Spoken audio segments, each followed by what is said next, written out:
Waverley. By Walter Scott. To the King's Most Gracious Majesty. Sire. The author of this collection of works of fiction would not have presumed to solicit for them your Majesty's august patronage. Were it not that the perusal has been supposed in some instances to have succeeded in amusing hours of relaxation, or relieving those of languor, pain, or anxiety, and therefore must have so far aided the warmest wish of your Majesty's heart. By contributing in however small a degree to the happiness of your people. They are therefore humbly dedicated to your Majesty, agreeably to your gracious permission, by your Majesty's dutiful subject. Walter Scott. Abbotsford, January 1, 1829. How do you find this book? Any thoughts about the book or the author? Any suggestion for improvement? Please take a moment to share your thoughts in a comment. If you like it, share it with your friends who might enjoy it as well. Subscribe to keep in touch. Visit CompleteAudiobooks.com for more quality content. Editor's note. The purpose of the added matter in this edition of the Waverley novels, a reprint of the magnum opus of 1829 to 1832, is to give to the stories their historical setting.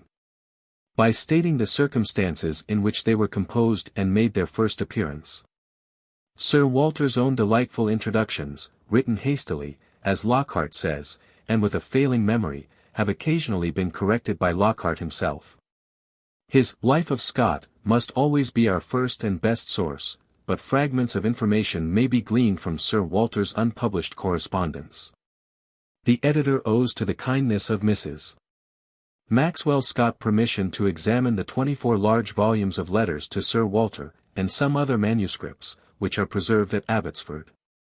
These yield but little of contemporary criticism or remark, as is natural, for Scott shared his secret with few, and most topics were more grateful to him than his own writings. Lockhart left little for his successors to do, and the more anyone studies the Abbotsford manuscripts, the more must he admire the industry and tact of Scott's biographer. The editor has also put together some examples of contemporary published criticism which it is now not uninteresting to glance over.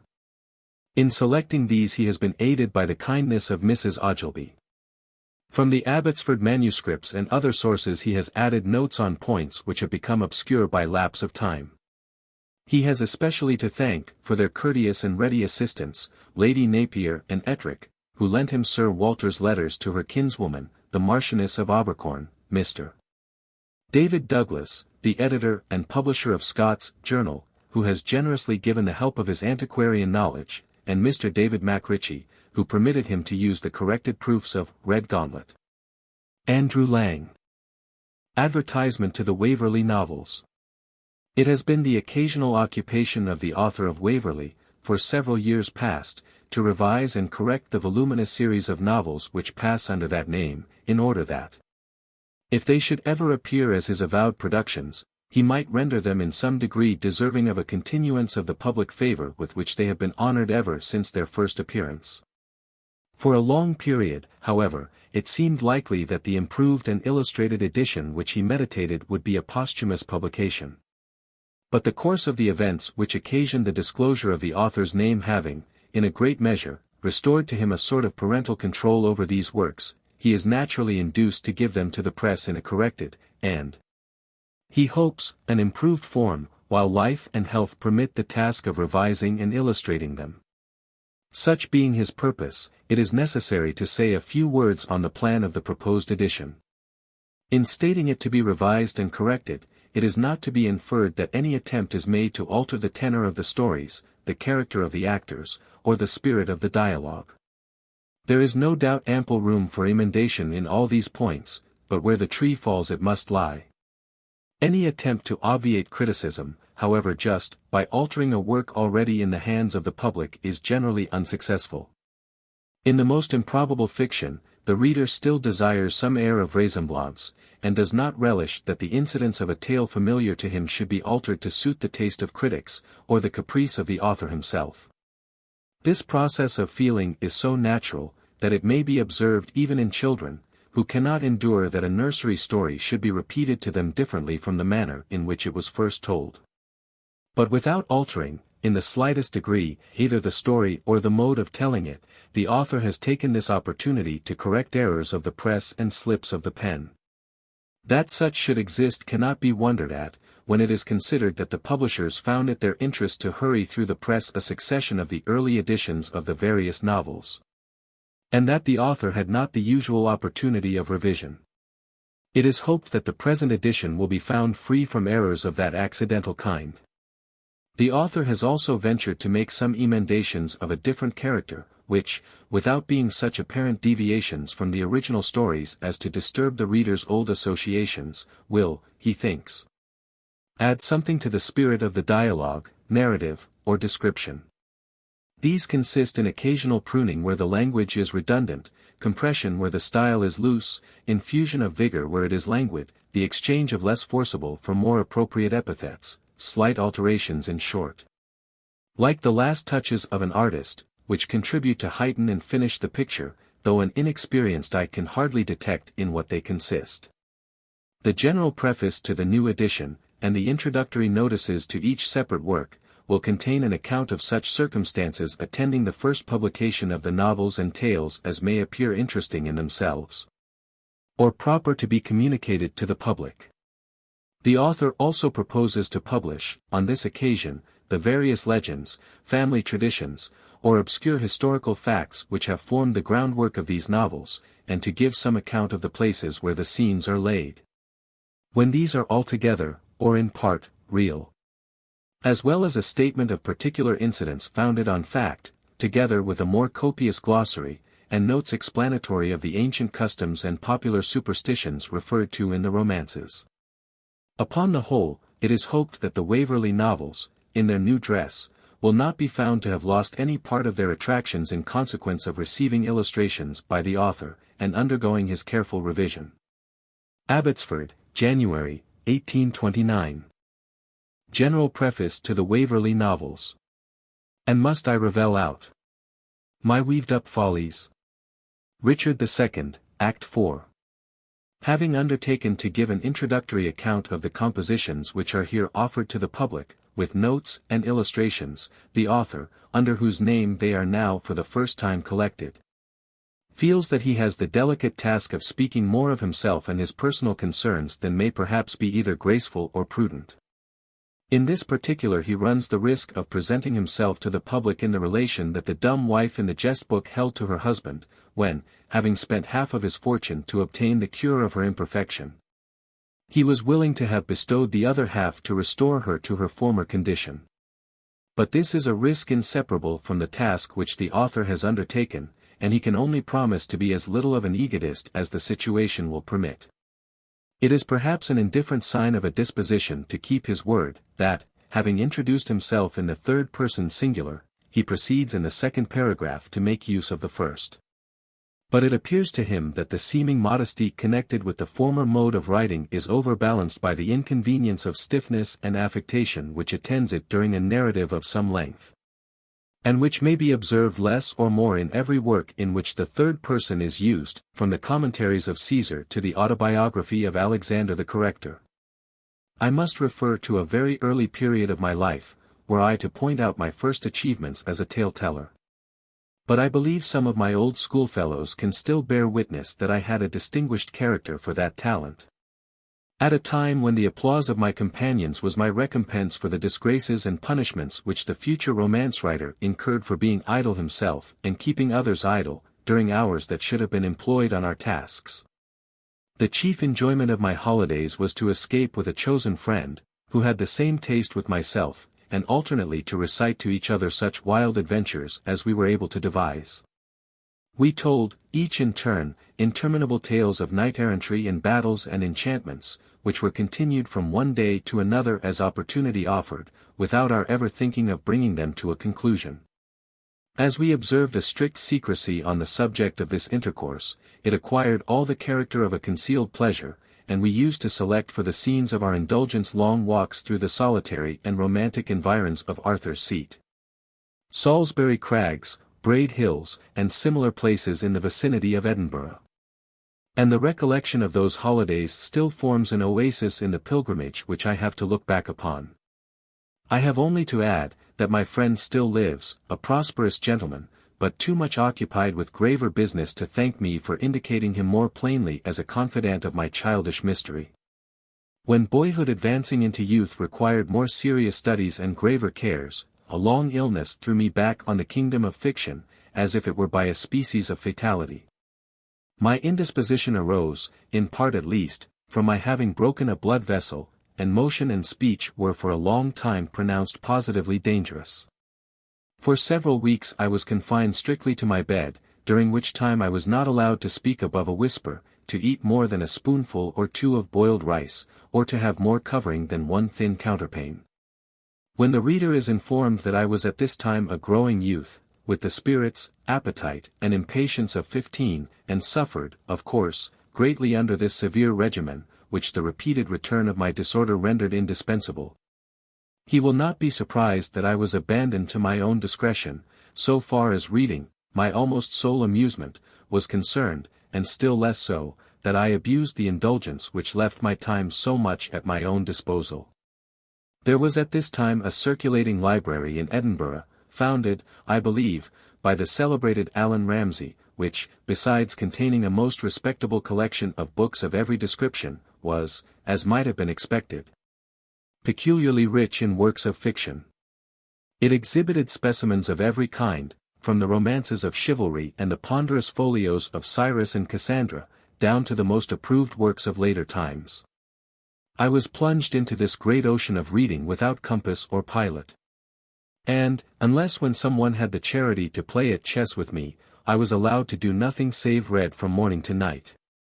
I was, in kindness and pity, which was perhaps erroneous, however natural, permitted to select my subjects of study at my own pleasure, upon the same principle that the humours of children are indulged to keep them out of mischief. As my taste and appetite were gratified in nothing else, I indemnified myself by becoming a glutton of books. Accordingly, I believe I read almost all the romances, old plays, and epic poetry in that formidable collection, and no doubt was unconsciously amassing materials for the task in which it has been my lot to be so much employed. At the same time I did not in all respects abuse the license permitted me. Familiar acquaintance with the specious miracles of fiction brought with it some degree of satiety, and I began by degrees to seek in histories, memoirs, voyages and travels, and the like, events nearly as wonderful as those which were the work of imagination, with the additional advantage that they were at least in a great measure true. The lapse of nearly 2 years, during which I was left to the exercise of my own free will, was followed by a temporary residence in the country, where I was again very lonely but for the amusement which I derived from a good though old-fashioned library. The vague and wild use which I made of this advantage I cannot describe better than by referring my reader to the desultory studies of Waverley in a similar situation, the passages concerning whose course of reading were imitated from recollections of my own. It must be understood that the resemblance extends no farther. Time, as it glided on, brought the blessings of confirmed health and personal strength, to a degree which had never been expected or hoped for. The severe studies necessary to render me fit for my profession occupied the greater part of my time. And the society of my friends and companions, who were about to enter life along with me, filled up the interval with the usual amusements of young men. I was in a situation which rendered serious labour indispensable. For, neither possessing, on the one hand, any of those peculiar advantages which are supposed to favour a hasty advance in the profession of the law, nor being, on the other hand, exposed to unusual obstacles to interrupt my progress, I might reasonably expect to succeed according to the greater or less degree of trouble which I should take to qualify myself as a pleader. It makes no part of the present story to detail how the success of a few ballads had the effect of changing all the purpose and tenor of my life, and of converting a painstaking lawyer of some years' standing into a follower of literature. It is enough to say, that I had assumed the latter character for several years before I seriously thought of attempting a work of imagination in prose. Although one or two of my poetical attempts did not differ from romances otherwise than by being written in verse. But yet I may observe, that about this time, now, alas, 30 years since, I had nourished the ambitious desire of composing a tale of chivalry, which was to be in the style of the Castle of Otranto, with plenty of border characters and supernatural incident. Having found unexpectedly a chapter of this intended work among some old papers, I have subjoined it to this introductory essay. Thinking some readers may account as curious the first attempts at romantic composition by an author who has since written so much in that department. Footnote, see Appendix No. I. And those who complain, not unreasonably, of the profusion of the tales which have followed Waverley, may bless their stars at the narrow escape they have made, by the commencement of the inundation, which had so nearly taken place in the first year of the century, being postponed for 15 years later. This particular subject was never resumed, but I did not abandon the idea of fictitious composition in prose, though I determined to give another turn to the style of the work. My early recollections of the Highland scenery and customs made so favourable an impression in the poem called The Lady of the Lake, that I was induced to think of attempting something of the same kind in prose. I had been a good deal in the Highlands at a time when they were much less accessible and much less visited than they have been of late years, and was acquainted with many of the old warriors of 1745, who were, like most veterans, easily induced to fight their battles over again for the benefit of a willing listener like myself. It naturally occurred to me that the ancient traditions and high spirit of a people who, living in a civilized age and country, retain so strong a tincture of manners belonging to an early period of society, must afford a subject favourable for romance, if it should not prove a curious tale marred in the telling. It was with some idea of this kind that, about the year 1805, I threw together about 1/3 part of the first volume of Waverley. It was advertised to be published by the late Mr. John Ballantyne, bookseller in Edinburgh, under the name of Waverley. Or, "'Tis 50 years since," a title afterwards altered to "'Tis 60 years since," that the actual date of publication might be made to correspond with the period in which the scene was laid. Having proceeded as far, I think, as the 7th chapter, I showed my work to a critical friend, whose opinion was unfavourable. And having then some poetical reputation, I was unwilling to risk the loss of it by attempting a new style of composition. I therefore threw aside the work I had commenced, without either reluctance or remonstrance. I ought to add that, though my ingenious friend's sentence was afterwards reversed on an appeal to the public, it cannot be considered as any imputation on his good taste. For the specimen subjected to his criticism did not extend beyond the departure of the hero for Scotland, and consequently had not entered upon the part of the story which was finally found most interesting. Be that as it may, this portion of the manuscript was laid aside in the drawers of an old writing desk, which, on my first coming to reside at Abbotsford in 1811, was placed in a lumber garret and entirely forgotten. Thus, though I sometimes, among other literary avocations, turned my thoughts to the continuation of the romance which I had commenced, yet, as I could not find what I had already written, after searching such repositories as were within my reach, and was too indolent to attempt to write it anew from memory, I as often laid aside all thoughts of that nature. Two circumstances in particular recalled my recollection of the mislaid manuscript.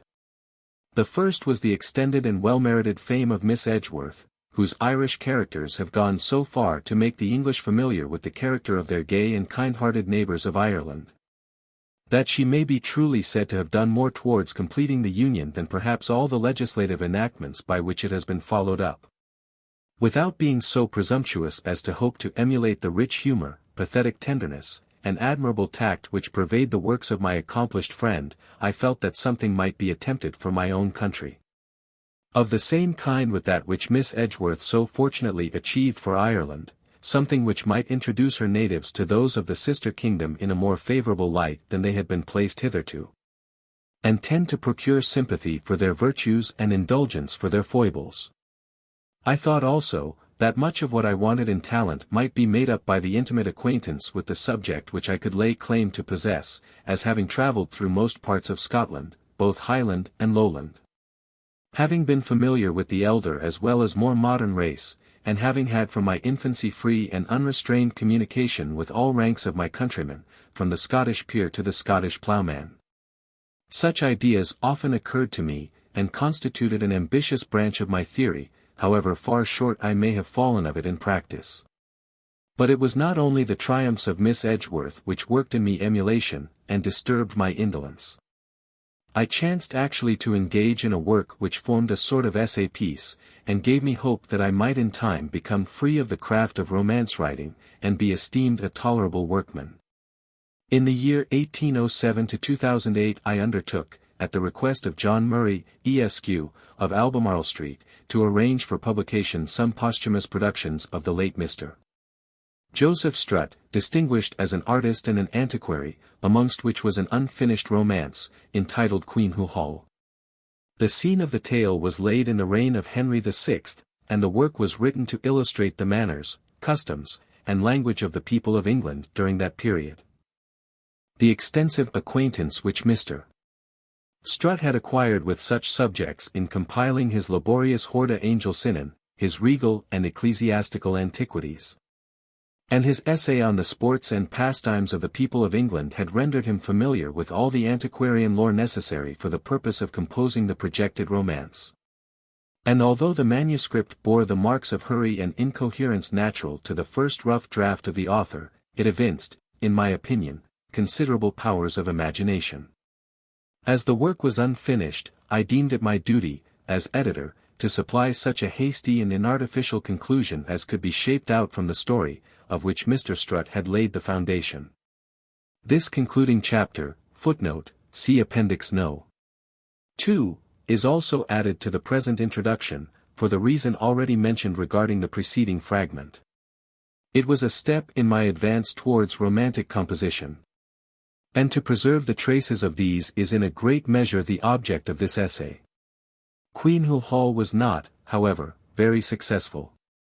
I thought I was aware of the reason, and supposed that, by rendering his language too ancient, and displaying his antiquarian knowledge too liberally, the ingenious author had raised up an obstacle to his own success. Every work designed for mere amusement must be expressed in language easily comprehended. And when, as is sometimes the case in Queen Who Hall, the author addresses himself exclusively to the antiquary, he must be content to be dismissed by the general reader with the criticism of Mungo, in the Padlock, on the Mauritanian music. What signifies me here, if me no understand? I conceived it possible to avoid this error, and, by rendering a similar work more light and obvious to general comprehension, to escape the rock on which my predecessor was shipwrecked. But I was, on the other hand, so far discouraged by the indifferent reception of Mr. Strutt's romance as to become satisfied that the manners of the Middle Ages did not possess the interest which I had conceived, and was led to form the opinion that a romance founded on a Highland story and more modern events would have a better chance of popularity than a tale of chivalry. My thoughts, therefore, returned more than once to the tale which I had actually commenced, and accident at length threw the lost sheets in my way. I happened to want some fishing tackle for the use of a guest, when it occurred to me to search the old writing desk already mentioned, in which I used to keep articles of that nature. I got access to it with some difficulty. And, in looking for lines and flies, the long-lost manuscript presented itself. I immediately set to work to complete it according to my original purpose. And here I must frankly confess that the mode in which I conducted the story scarcely deserved the success which the romance afterwards attained. The tale of Waverley was put together with so little care that I cannot boast of having sketched any distinct plan of the work. The whole adventures of Waverley, in his movements up and down the country with the Highland cateran Bean Lean, are managed without much skill. It suited best, however, the road I wanted to travel, and permitted me to introduce some descriptions of scenery and manners, to which the reality gave an interest which the powers of the author might have otherwise failed to attain for them. And though I have been in other instances a sinner in this sort, I do not recollect any of these novels in which I have transgressed so widely as in the first of the series. Among other unfounded reports, it has been said that the copyright of Waverley was, during the book's progress through the press, offered for sale to various booksellers in London at a very inconsiderable price. This was not the case. Messrs. Constable and Caudill, who published the work, were the only persons acquainted with the contents of the publication, and they offered a large sum for it while in the course of printing, which, however, was declined, the author not choosing to part with the copyright. The origin of the story of Waverley, and the particular facts on which it is founded, are given in the separate introduction prefixed to that romance in this edition, and require no notice in this place. Waverley was published in 1814, and, as the title page was without the name of the author, the work was left to win its way in the world without any of the usual recommendations. Its progress was for some time slow. But after the first 2 or 3 months its popularity had increased in a degree which must have satisfied the expectations of the author, had these been far more sanguine than he ever entertained. Great anxiety was expressed to learn the name of the author, but on this no authentic information could be attained. My original motive for publishing the work anonymously was the consciousness that it was an experiment on the public taste which might very probably fail, and therefore there was no occasion to take on myself the personal risk of discomfiture. For this purpose considerable precautions were used to preserve secrecy. My old friend and schoolfellow, Mr.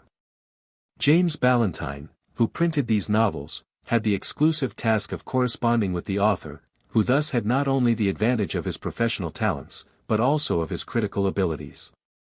The original manuscript, or, as it is technically called, copy, was transcribed under Mr. Ballantyne's eye by confidential persons. Nor was there an instance of treachery during the many years in which these precautions were resorted to, although various individuals were employed at different times. Double proof sheets were regularly printed off. One was forwarded to the author by Mr. Ballantyne, and the alterations which it received were, by his own hand, copied upon the other proof sheet for the use of the printers, so that even the corrected proofs of the author were never seen in the printing office. And thus the curiosity of such eager inquirers as made the most minute investigation was entirely at fault. But although the cause of concealing the author's name in the first instance, when the reception of Waverley was doubtful, was natural enough, it is more difficult, it may be thought, to account for the same desire for secrecy during the subsequent editions, to the amount of betwixt 11 and 12,000 copies, which followed each other close, and proved the success of the work. I am sorry I can give little satisfaction to queries on this subject. I have already stated elsewhere that I can render little better reason for choosing to remain anonymous than by saying with Shylock, that such was my humor. It will be observed that I had not the usual stimulus for desiring personal reputation, the desire, namely, to float amidst the conversation of men. Of literary fame, whether merited or undeserved, I had already as much as might have contented a mind more ambitious than mine. And in entering into this new contest for reputation I might be said rather to endanger what I had than to have any considerable chance of acquiring more. I was affected, too, by none of those motives which, at an earlier period of life, would doubtless have operated upon me. My friendships were formed, my place in society fixed, my life had attained its middle course. My condition in society was higher perhaps than I deserved, certainly as high as I wished, and there was scarce any degree of literary success which could have greatly altered or improved my personal condition. I was not, therefore, touched by the spur of ambition, usually stimulating on such occasions, and yet I ought to stand exculpated from the charge of ungracious or unbecoming indifference to public applause. I did not the less feel gratitude for the public favor, although I did not proclaim it. As the lover who wears his mistress's favor in his bosom is as proud, though not so vain, of possessing it as another who displays the token of her grace upon his bonnet. Far from such an ungracious state of mind, I have seldom felt more satisfaction than when, returning from a pleasure voyage, I found Waverley in the zenith of popularity, and public curiosity in full cry after the name of the author. The knowledge that I had the public approbation was like having the property of a hidden treasure, not less gratifying to the owner than if all the world knew that it was his own. Another advantage was connected with the secrecy which I observed. I could appear or retreat from the stage at pleasure, without attracting any personal notice or attention, other than what might be founded on suspicion only. In my own person also, as a successful author in another department of literature, I might have been charged with too frequent intrusions on the public patience. But the author of Waverley was in this respect as impassable to the critic as the ghost of Hamlet to the partisan of Marcellus. Perhaps the curiosity of the public, irritated by the existence of a secret, and kept afloat by the discussions which took place on the subject from time to time, went a good way to maintain an unabated interest in these frequent publications. There was a mystery concerning the author which each new novel was expected to assist in unraveling, although it might in other respects rank lower than its predecessors.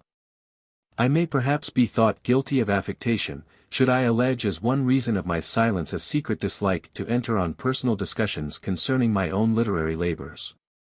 It is in every case a dangerous intercourse for an author to be dwelling continually among those who make his writings a frequent and familiar subject of conversation, but who must necessarily be partial judges of works composed in their own society.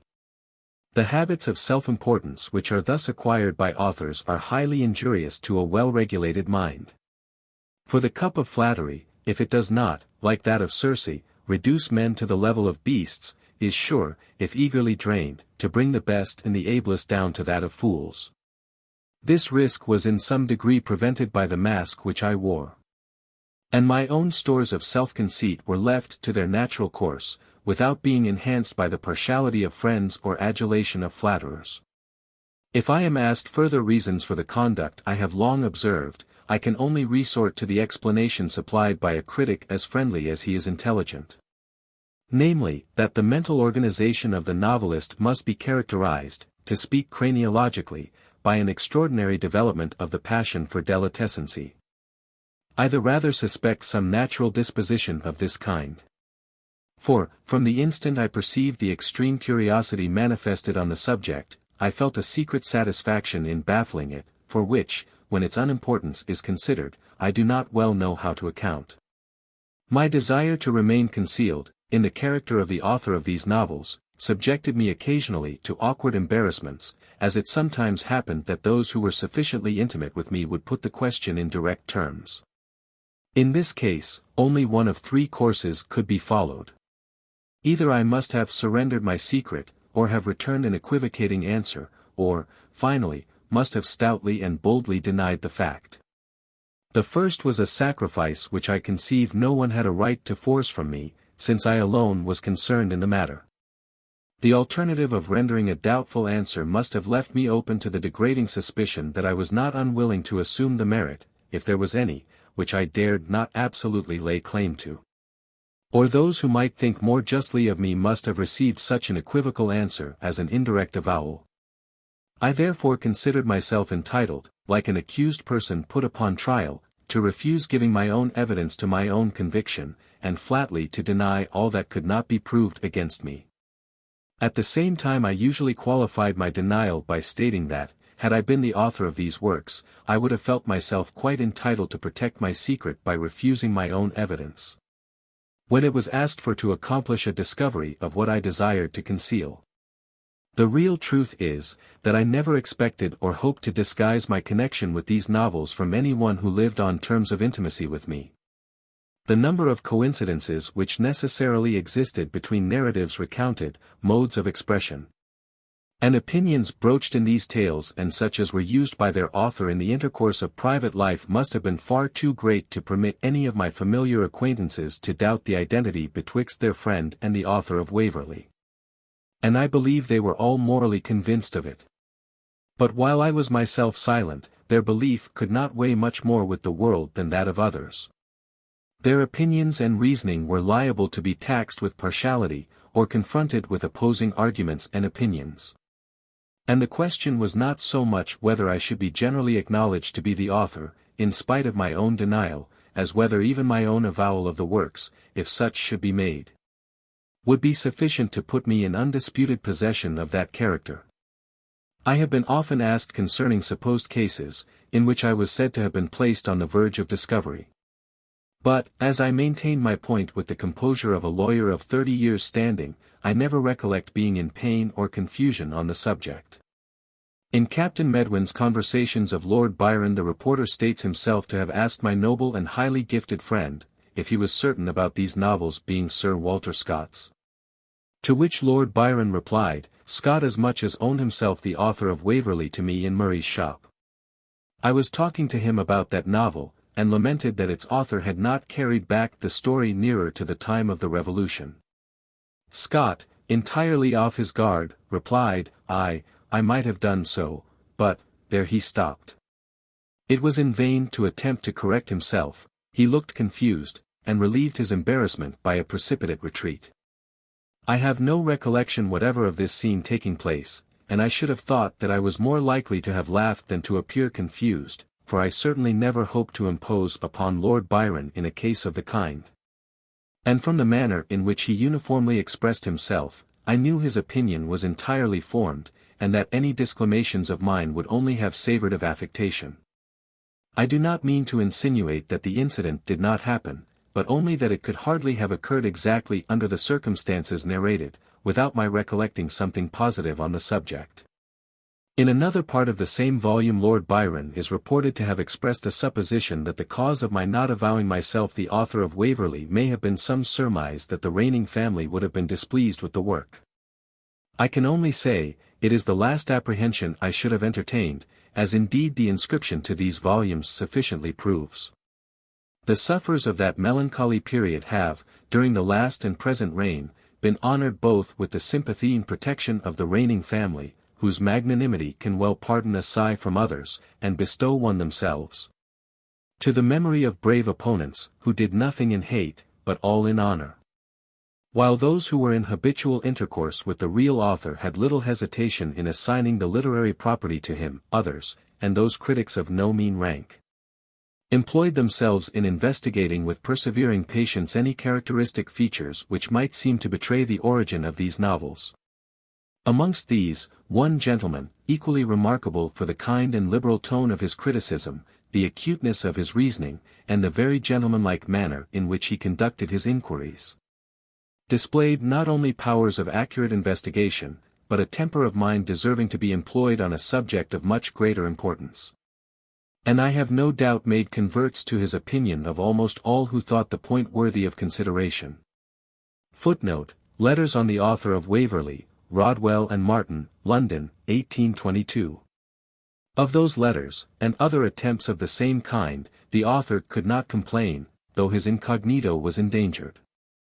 He had challenged the public to a game at bo-peep, and if he was discovered in his hiding-hole, he must submit to the shame of detection. Various reports were of course circulated in various ways. Some founded on an inaccurate rehearsal of what may have been partly real, some on circumstances having no concern whatever with the subject, and others on the invention of some importunate persons, who might perhaps imagine that the readiest mode of forcing the author to disclose himself was to assign some dishonourable and discreditable cause for his silence. It may be easily supposed that this sort of inquisition was treated with contempt by the person whom it principally regarded. As, among all the rumours that were current, there was only one, and that as unfounded as the others, which had nevertheless some alliance to probability, and indeed might have proved in some degree true. I allude to a report which ascribed a great part, or the whole, of these novels to the late Thomas Scott, Esq., of the 70th Regiment, then stationed in Canada. Those who remember that gentleman will readily grant that, with general talents at least equal to those of his elder brother, he added a power of social humour and a deep insight into human character which rendered him an universally delightful member of society, and that the habit of composition alone was wanting to render him equally successful as a writer. The author of Waverley was so persuaded of the truth of this, that he warmly pressed his brother to make such an experiment, and willingly undertook all the trouble of correcting and superintending the press. Mr. Thomas Scott seemed at first very well disposed to embrace the proposal, and had even fixed on a subject and a hero. The latter was a person well known to both of us in our boyish years, from having displayed some strong traits of character. Mr. T. Scott had determined to represent his youthful acquaintance as emigrating to America, and encountering the dangers and hardships of the New World, with the same dauntless spirit which he had displayed when a boy in his native country. Mr. Scott would probably have been highly successful, being familiarly acquainted with the manners of the native Indians, of the old French settlers in Canada, and of the Brules or woodsmen, and having the power of observing with accuracy what I have no doubt he could have sketched with force and expression. In short, The author believes his brother would have made himself distinguished in that striking field in which, since that period, Mr. Cooper has achieved so many triumphs. But Mr. T. Scott was already affected by bad health, which wholly unfitted him for literary labor, even if he could have reconciled his patience to the task. He never, I believe, wrote a single line of the projected work. And I only have the melancholy pleasure of preserving in the appendix, footnote, see Appendix No. 3, the simple anecdote on which he proposed to found it.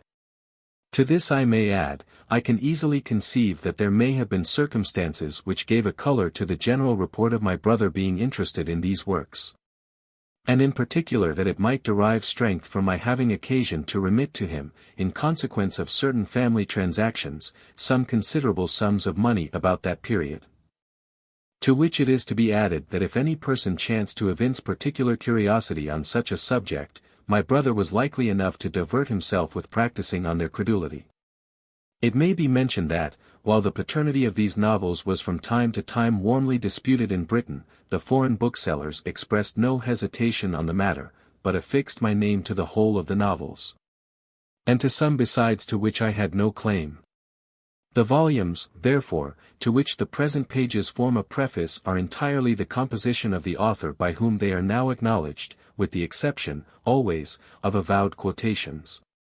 And such unpremeditated and involuntary plagiarisms as can scarce be guarded against by any one who has read and written a great deal. The original manuscripts are all in existence, and entirely written, horresco referens, in the author's own hand, excepting during the years 1818 and 1819, when, being affected with severe illness, he was obliged to employ the assistance of a friendly amanuensis. The number of persons to whom the secret was necessarily entrusted, or communicated by chance, amounted, I should think, to 20 at least, to whom I am greatly obliged for the fidelity with which they observed their trust. Until the derangement of the affairs of my publishers, Messrs. Constable and Company, and the exposure of their account books, which was the necessary consequence, rendered secrecy no longer possible. The particulars attending the avowal have been laid before the public in the introduction to the Chronicles of the Canongate. The preliminary advertisement has given a sketch of the purpose of this edition. I have some reason to fear that the notes which accompany the tales, as now published, may be thought too miscellaneous and too egotistical. It may be some apology for this, that the publication was intended to be posthumous, and still more, that old men may be permitted to speak long, because they cannot in the course of nature have long time to speak. In preparing the present edition, I have done all that I can do to explain the nature of my materials, and the use I have made of them, nor is it probable that I shall again revise or even read these tales. I was therefore desirous rather to exceed in the portion of new and explanatory matter which is added to this edition than that the reader should have reason to complain that the information communicated was of a general and merely nominal character. It remains to be tried whether the public, like a child to whom a watch is shown, will, after having been satiated with looking at the outside, acquire some new interest in the object when it is opened and the internal machinery displayed to them. That Waverley and its successors have had their day of favour and popularity must be admitted with sincere gratitude. And the author has studied, with the prudence of a beauty whose reign has been rather long, to supply, by the assistance of art, the charms which novelty no longer affords. The publishers have endeavoured to gratify the honourable partiality of the public for the encouragement of British art, by illustrating this edition with designs by the most eminent living artists. Footnote: the illustrations here referred to were made for the edition of 1829. To my distinguished countryman, David Wilkie, to Edwin Landseer, who has exercised his talents so much on Scottish subjects and scenery, to Messrs. Leslie and Newton, my thanks are due, from a friend as well as an author. Nor am I less obliged to Messrs. Cooper, Kidd, and other artists of distinction to whom I am less personally known, for the ready zeal with which they have devoted their talents to the same purpose.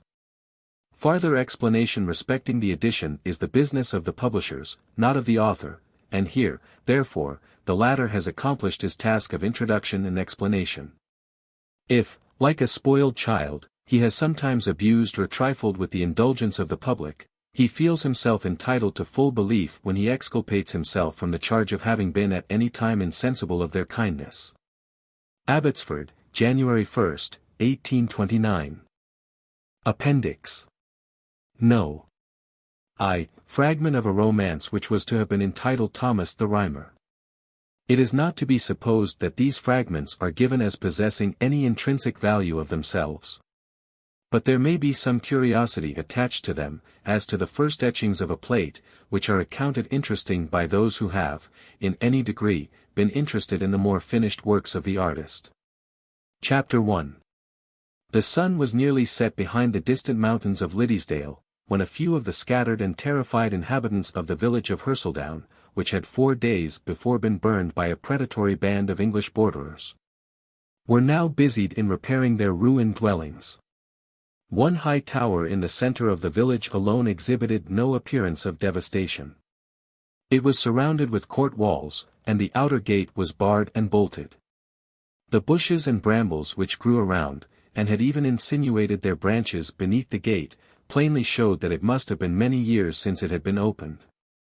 While the cottages around lay in smoking ruins, this pile, deserted and desolate as it seemed to be, had suffered nothing from the violence of the invaders.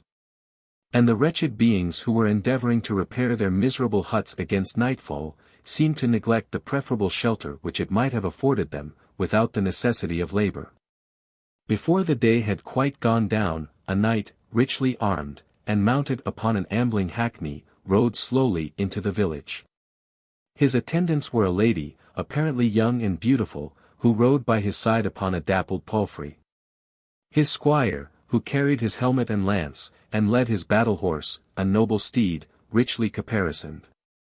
A page and 4 yeomen, bearing bows and quivers, short swords, and targets of a span breadth, completed his equipage, which, though small, denoted him to be a man of high rank. He stopped and addressed several of the inhabitants whom curiosity had withdrawn from their labor to gaze at him, but at the sound of his voice, and still more on perceiving the street George's cross in the caps of his followers, they fled, with a loud cry that the sovereigns were returned. The knight endeavored to expostulate with the fugitives, who were chiefly aged men, women, and children. But their dread of the English name accelerated their flight, and in a few minutes, excepting the knight and his attendants, the place was deserted by all. He paced through the village to seek a shelter for the night, and despairing to find one either in the inaccessible tower or the plundered huts of the peasantry, he directed his course to the left hand, where he spied a small, decent habitation.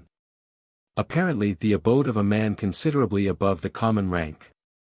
After much knocking, the proprietor at length showed himself at the window, and speaking in the English dialect, with great signs of apprehension, demanded their business. The warrior replied that his quality was an English knight and baron, and that he was travelling to the court of the King of Scotland on affairs of consequence to both kingdoms. "Pardon my hesitation, noble Sir Knight," said the old man, as he unbolted and unbarred his doors. "Pardon my hesitation, but we are here exposed to too many intrusions to admit of our exercising unlimited and unsuspicious hospitality. What I have is yours, and God send your mission may bring back peace and the good days of our old Queen Margaret." "Amen, worthy Franklin," quoth the knight, "did you know her?" "I came to this country in her train," said the Franklin. "And the care of some of her jointure lands, which she devolved on me, occasioned my settling here." "And how do you, being an Englishman," said the knight, "protect your life and property here, when one of your nation cannot obtain a single night's lodging, or a draught of water, were he thirsty?" "Marry, noble sir," answered the Franklin, "use, as they say, will make a man live in a lion's den. And as I settled here in a quiet time, and have never given cause of offense, I am respected by my neighbors, and even, as you see, by our forayers from England. I rejoice to hear it, and accept your hospitality. Isabella, my love, our worthy host will provide you a bed. My daughter, good Franklin, is ill at ease. We will occupy your house till the Scottish king shall return from his northern expedition. Meanwhile call me Lord Lacy of Chester." The attendants of the Baron, assisted by the Franklin, were now busied in disposing of the horses and arranging the table for some refreshment for Lord Lacy and his fair companion. While they sat down to it, they were attended by their host and his daughter, whom custom did not permit to eat in their presence, and who afterwards withdrew to an outer chamber, where the squire and page, both young men of noble birth, partook of supper, and were accommodated with beds. The yeoman, after doing honour to the rustic cheer of Queen Margaret's bailiff, withdrew to the stable, and each, beside his favourite horse, snored away the fatigues of their journey. Early on the following morning the travellers were roused by a thundering knocking at the door of the house, accompanied with many demands for instant admission, in the roughest tone. The squire and page, of Lord Lacy, after buckling on their arms, were about to sally out to chastise these intruders, when the old host, after looking out at a private casement, contrived for reconnoitring his visitors, entreated them, with great signs of terror, to be quiet, if they did not mean that all in the house should be murdered. He then hastened to the apartment of Lord Lacy, whom he met dressed in a long furred gown and the knightly cap called a mortier, irritated at the noise, and demanding to know the cause which had disturbed the repose of the household. "Noble sir," said the franklin, "one of the most formidable and bloody of the Scottish border riders is at hand. He is never seen," added he, faltering with terror, "so far from the hills, but with some bad purpose, and the power of accomplishing it. So hold yourself to your guard, for—" A loud crash here announced that the door was broken down, and the knight just descended the stair in time to prevent bloodshed betwixt his attendants and the intruders. They were 3 in number. Their chief was tall, bony, and athletic. His spare and muscular frame, as well as the hardness of his features, marked the course of his life to have been fatiguing and perilous. The effect of his appearance was aggravated by his dress, which consisted of a jack, or jacket, composed of thick buff leather, on which small plates of iron of a lozenge form were stitched, in such a manner as to overlap each other and form a coat of mail, which swayed with every motion of the wearer's body. This defensive armour covered a doublet of coarse grey cloth, and the borderer had a few half-rusted plates of steel on his shoulders, a 2-edged sword, with a dagger hanging beside it, in a buff belt. A helmet, with a few iron bars, to cover the face instead of a visor, and a lance of tremendous and uncommon length, completed his appointments. The looks of the man were as wild and rude as his attire. His keen black eyes never rested one moment fixed upon a single object, but constantly traversed all around, as if they ever sought some danger to oppose, some plunder to seize, or some insult to revenge. The latter seemed to be his present object, for, regardless of the dignified presence of Lord Lacy, he uttered the most incoherent threats against the owner of the house and his guests. "We shall see, aye, marry shall we, if an English hound is to harbour and reset the sovereigns here. Thank the Abbot of Melrose and the good Knight of Coldingnoe that have so long kept me from your skirts. But those days are gone, Majesty. Marry, and you shall find it." It is probable the enraged borderer would not have long continued to vent his rage in empty menaces, had not the entrance of the 4 yeomen, with their bows bent, convinced him that the force was not at this moment on his own side. Lord Lacy now advanced towards him. "You intrude upon my privacy, soldier, withdraw yourself and your followers. There is peace betwixt our nations, or my servants should chastise thy presumption." "Such peace as ye give such shall you have," answered the moss trooper, first pointing with his lance towards the burned village, and then almost instantly levelling it against Lord Lacy. The squire drew his sword, and severed at one blow the steel head from the truncheon of the spear. "Arthur Fitzherbert," said the Baron, "that stroke has deferred thy knighthood for 1 year. Never must that squire wear the spurs whose unbridled impetuosity can draw unbidden his sword in the presence of his master. Go hence, and think on what I have said." The squire left the chamber abashed. "It were vain," continued Lord Lacy, "to expect that courtesy from a mountain churl which even my own followers can forget. Yet before thou drawest thy brand, for the intruder laid his hand upon the hilt of his sword, thou wilt do well to reflect that I came with a safe conduct from thy king, and have no time to waste in brawls with such as thou." From my king," re-echoed the mountaineer. "I care not that rotten truncheon, striking the shattered spear furiously on the ground, for the King of Fife and Lothian. But Habby of Cessford will be here believe. And we shall soon know if he will permit an English churl to occupy his hostelry. Having uttered these words, accompanied with a lowering glance from under his shaggy black eyebrows, he turned on his heel and left the house with his 2 followers. They mounted their horses, which they had tied to an outer fence, and vanished in an instant. "Who is this discourteous ruffian?" said Lord Lacy to the Franklin, who had stood in the most violent agitation during this whole scene. "His name, noble lord, is Adam Kerr of the Moat, but he is commonly called by his companions the Black Rider of Cheviot. I fear, he comes hither for no good. But if the Lord of Cessford be near, he will not dare offer any unprovoked outrage." "I have heard of that chief," said the Baron, "let me know when he approaches. And do thou, Rodolph, to the eldest yeoman, keep a strict watch. Adalbert, to the page, attend to arm me." The page bowed, and the Baron withdrew to the chamber of the Lady Isabella, to explain the cause of the disturbance. No more of the proposed tale was ever written.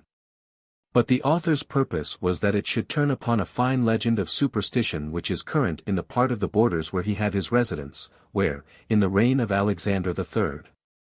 Of Scotland, that renowned person, Thomas of Hersildown, called the Rhymer, actually flourished. This personage, the Merlin of Scotland, and to whom some of the adventures which the British bards assigned to Merlin Caledonius, or the Wild, have been transferred by tradition, was, as is well known, a magician, as well as a poet and prophet. He is alleged still to live in the land of Faerie, and is expected to return at some great convulsion of society, in which he is to act a distinguished part, a tradition common to all nations. As the belief of the Mohammedans respecting their 12th Imam demonstrates. Now, it chanced many years since that there lived on the borders a jolly, rattling horse cooper, who was remarkable for a reckless and fearless temper, which made him much admired, and a little dreaded, amongst his neighbours. One moonlight night, as he rode over Bowden Moor, on the west side of the Eildon Hills, the scene of Thomas the Rhymer's prophecies, and often mentioned in his story, having a brace of horses along with him which he had not been able to dispose of. He met a man of venerable appearance and singularly antique dress, who, to his great surprise, asked the price of his horses, and began to chaffer with him on the subject. To Cannaby Dick, for so shall we call our border dealer, a chap was a chap, and he would have sold a liaise to the devil himself, without minding his cloven hoof, and would have probably cheated old Nick into the bargain. The stranger paid the price they agreed on. And all that puzzled Dick in the transaction was that the gild which he received was in unicorns, bonnet pieces, and other ancient coins, which would have been invaluable to collectors, but were rather troublesome, in modern currency. It was gold, however, and therefore Dick contrived to get better value for the coin than he perhaps gave to his customer. By the command of so good a merchant, he brought horses to the same slot more than once. The purchaser only stipulating that he should always come by night, and alone. I do not know whether it was from mere curiosity, or whether some hope of gain mixed with it, but after Dick had sold several horses in this way, he began to complain that dry bargains were unlucky. And to hint that since his chap must live in the neighbourhood, he ought, in the courtesy of dealing, to treat him to half a mutchkin. "You may see my dwelling if you will," said the stranger, "but if you lose courage at what you see there, you will rue it all your life." Dickon, however, laughed the warning to scorn, and having alighted to secure his horse, he followed the stranger up a narrow footpath, which led them up the hills to the singular eminence stuck betwixt the most southern and the centre peaks. And called, from its resemblance to such an animal in its form, the Lucken Hare. At the foot of this eminence, which is almost as famous for witch meetings as the neighbouring windmill of Kippola, Dick was somewhat startled to observe that his conductor entered the hillside by a passage or cavern, of which he himself, though well acquainted with the spot, had never seen or heard. "You may still return," said his guide, looking ominously back upon him, but Dick scorned to show the white feather, and on they went. They entered a very long range of stables. In every stall stood a coal-black horse. By every horse lay a knight in coal-black armour, with a drawn sword in his hand, but all were as silent, hoof and limb, as if they had been cut out of marble. A great number of torches lent a gloomy lustre to the hall, which, like those of the Caliph Vathek, was of large dimensions. At the upper end, however, they at length arrived, where a sword and horn lay on an antique table. "He that shall sound that horn and draw that sword," said the stranger, who now intimated that he was the famous Thomas of Herseldown, "shall, if his heart fail him not, be king over all broad Britain. So speaks the tongue that cannot lie. But all depends on courage, and much on your taking the sword or the horn first." Dick was much disposed to take the sword. But his bold spirit was quailed by the supernatural terrors of the hall, and he thought to unsheath the sword first, might be construed into defiance, and give offence to the powers of the mountain. He took the bugle with a trembling hand, and a feeble note, but loud enough to produce a terrible answer. Thunder rolled in stunning peals through the immense hall, horses and men started to life. The steeds snorted, stamped, grinned their bits, and tossed on high their heads. The warriors sprung to their feet, clashed their armor, and brandished their swords. Dick's terror was extreme at seeing the whole army, which had been so lately silent as the grave, in uproar, and about to rush on him. He dropped the horn, and made a feeble attempt to seize the enchanted sword. But at the same moment a voice pronounced aloud the mysterious words. "Woe to the coward, that ever he was born, who did not draw the sword before he blew the horn." At the same time a whirlwind of irresistible fury howled through the long hall, bore the unfortunate horse-jockey clear out of the mouth of the cavern, and precipitated him over a steep bank of loose stones, where the shepherds found him the next morning with just breath sufficient to tell his fearful tale, after concluding which he expired. This legend, with several variations, is found in many parts of Scotland and England. The scene is sometimes laid in some favourite glen of the Highlands, sometimes in the deep coal mines of Northumberland and Cumberland, which rim so far beneath the ocean. It is also to be found in Reginald Scott's book on witchcraft, which was written in the 16th century. It would be in vain to ask what was the original of the tradition. The choice between the horn and sword may, perhaps, include as a moral that it is foolhardy to awaken danger before we have arms in our hands to resist it. Although admitting of much poetical ornament, it is clear that this legend would have formed but an unhappy foundation for a prose story, and must have degenerated into a mere fairy tale. Dar. John Lydon has beautifully introduced the tradition in his Scenes of Infancy. Mysterious rhymer, doomed by fate's decree, still to revisit Eildon's fated tree, where oft the swain, at dawn of Hallowday, hears thy fleet barb with wild impatience neigh. Say, who is he, with summons long and high, shall bid the charmed sleep of ages fly? Roll the long sound through Eildon's caverns vast, while each dark warrior kindles at the blast. The horn, the falchion, grasp with mighty hand, and peal proud Arthur's march from fairyland. In the same cabinet with the preceding fragment, the following occurred among other disjecta membra. It seems to be an attempt at a tale of a different description from the last, but was almost instantly abandoned. The introduction points out the time of the composition to have been about the end of the 18th century. The Lord of Ennerdale. In a fragment of a letter from John B. _________________ ESQ, of that ilk, to William G. ________________________ Fill a bumper, said the knight, the ladies may spare us a little longer. Fill a bumper to the Archduke Charles. The company did do honour to the toast of their landlord. The success of the Archduke, said the muddy vicar, will tend to further our negotiation at Paris, and if— Pardon the interruption, doctor, quoth a thin, emaciated figure, with somewhat of a foreign accent. But why should you connect those events, unless to hope that the bravery and victories of our allies may supersede the necessity of a degrading treaty? We begin to feel, Monsieur l'Abbe, answered the vicar, with some asperity, that a continental war entered into for the defence of an ally who was unwilling to defend himself, and for the restoration of a royal family, nobility, and priesthood who tamely abandoned their own rights, is a burden too much even for the resources of this country. And was the war, then, on the part of Great Britain, rejoined the Abbé, a gratuitous exertion of generosity? Was there no fear of the wide-wasting spirit of innovation which had gone abroad? Did not the laity tremble for their property, the clergy for their religion, and every loyal heart for the Constitution? Was it not thought necessary to destroy the building which was on fire, ere the conflagration spread around the vicinity? Yet if upon trial, said the doctor, the walls were found to resist our utmost efforts, I see no great prudence in persevering in our labor amid the smouldering ruins.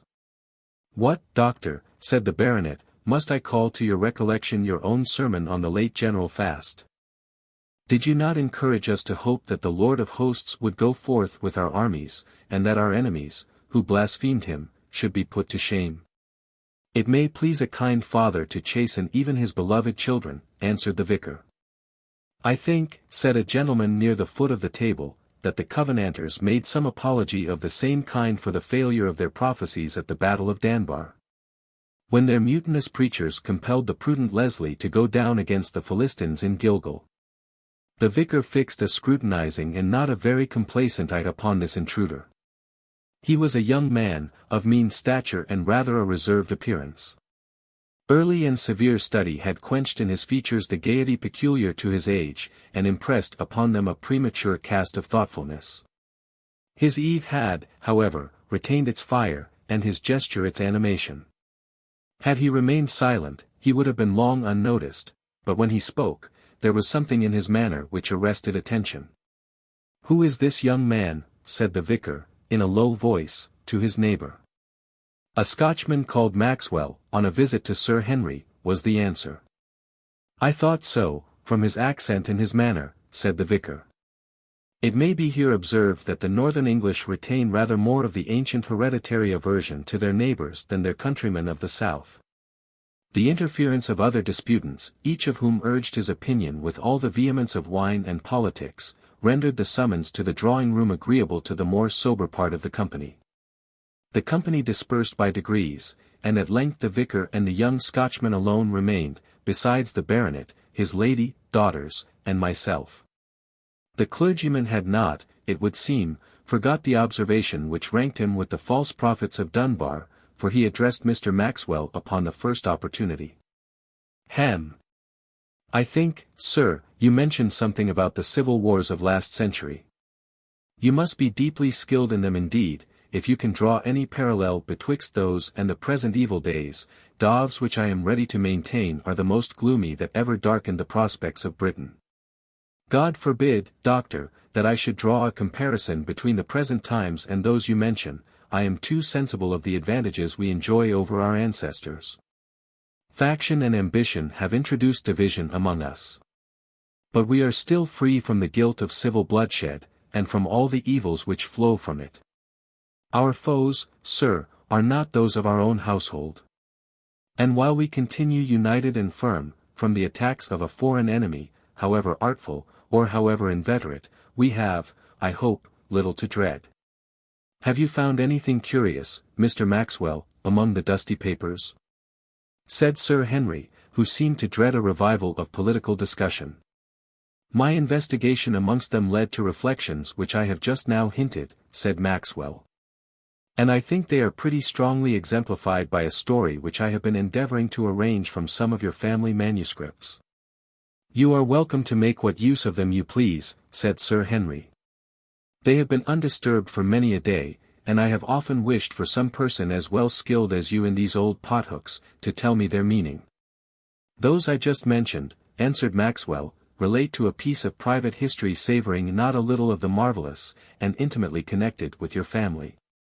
If it is agreeable, I can read to you the anecdotes in the modern shape into which I have been endeavouring to throw them, and you can then judge of the value of the originals."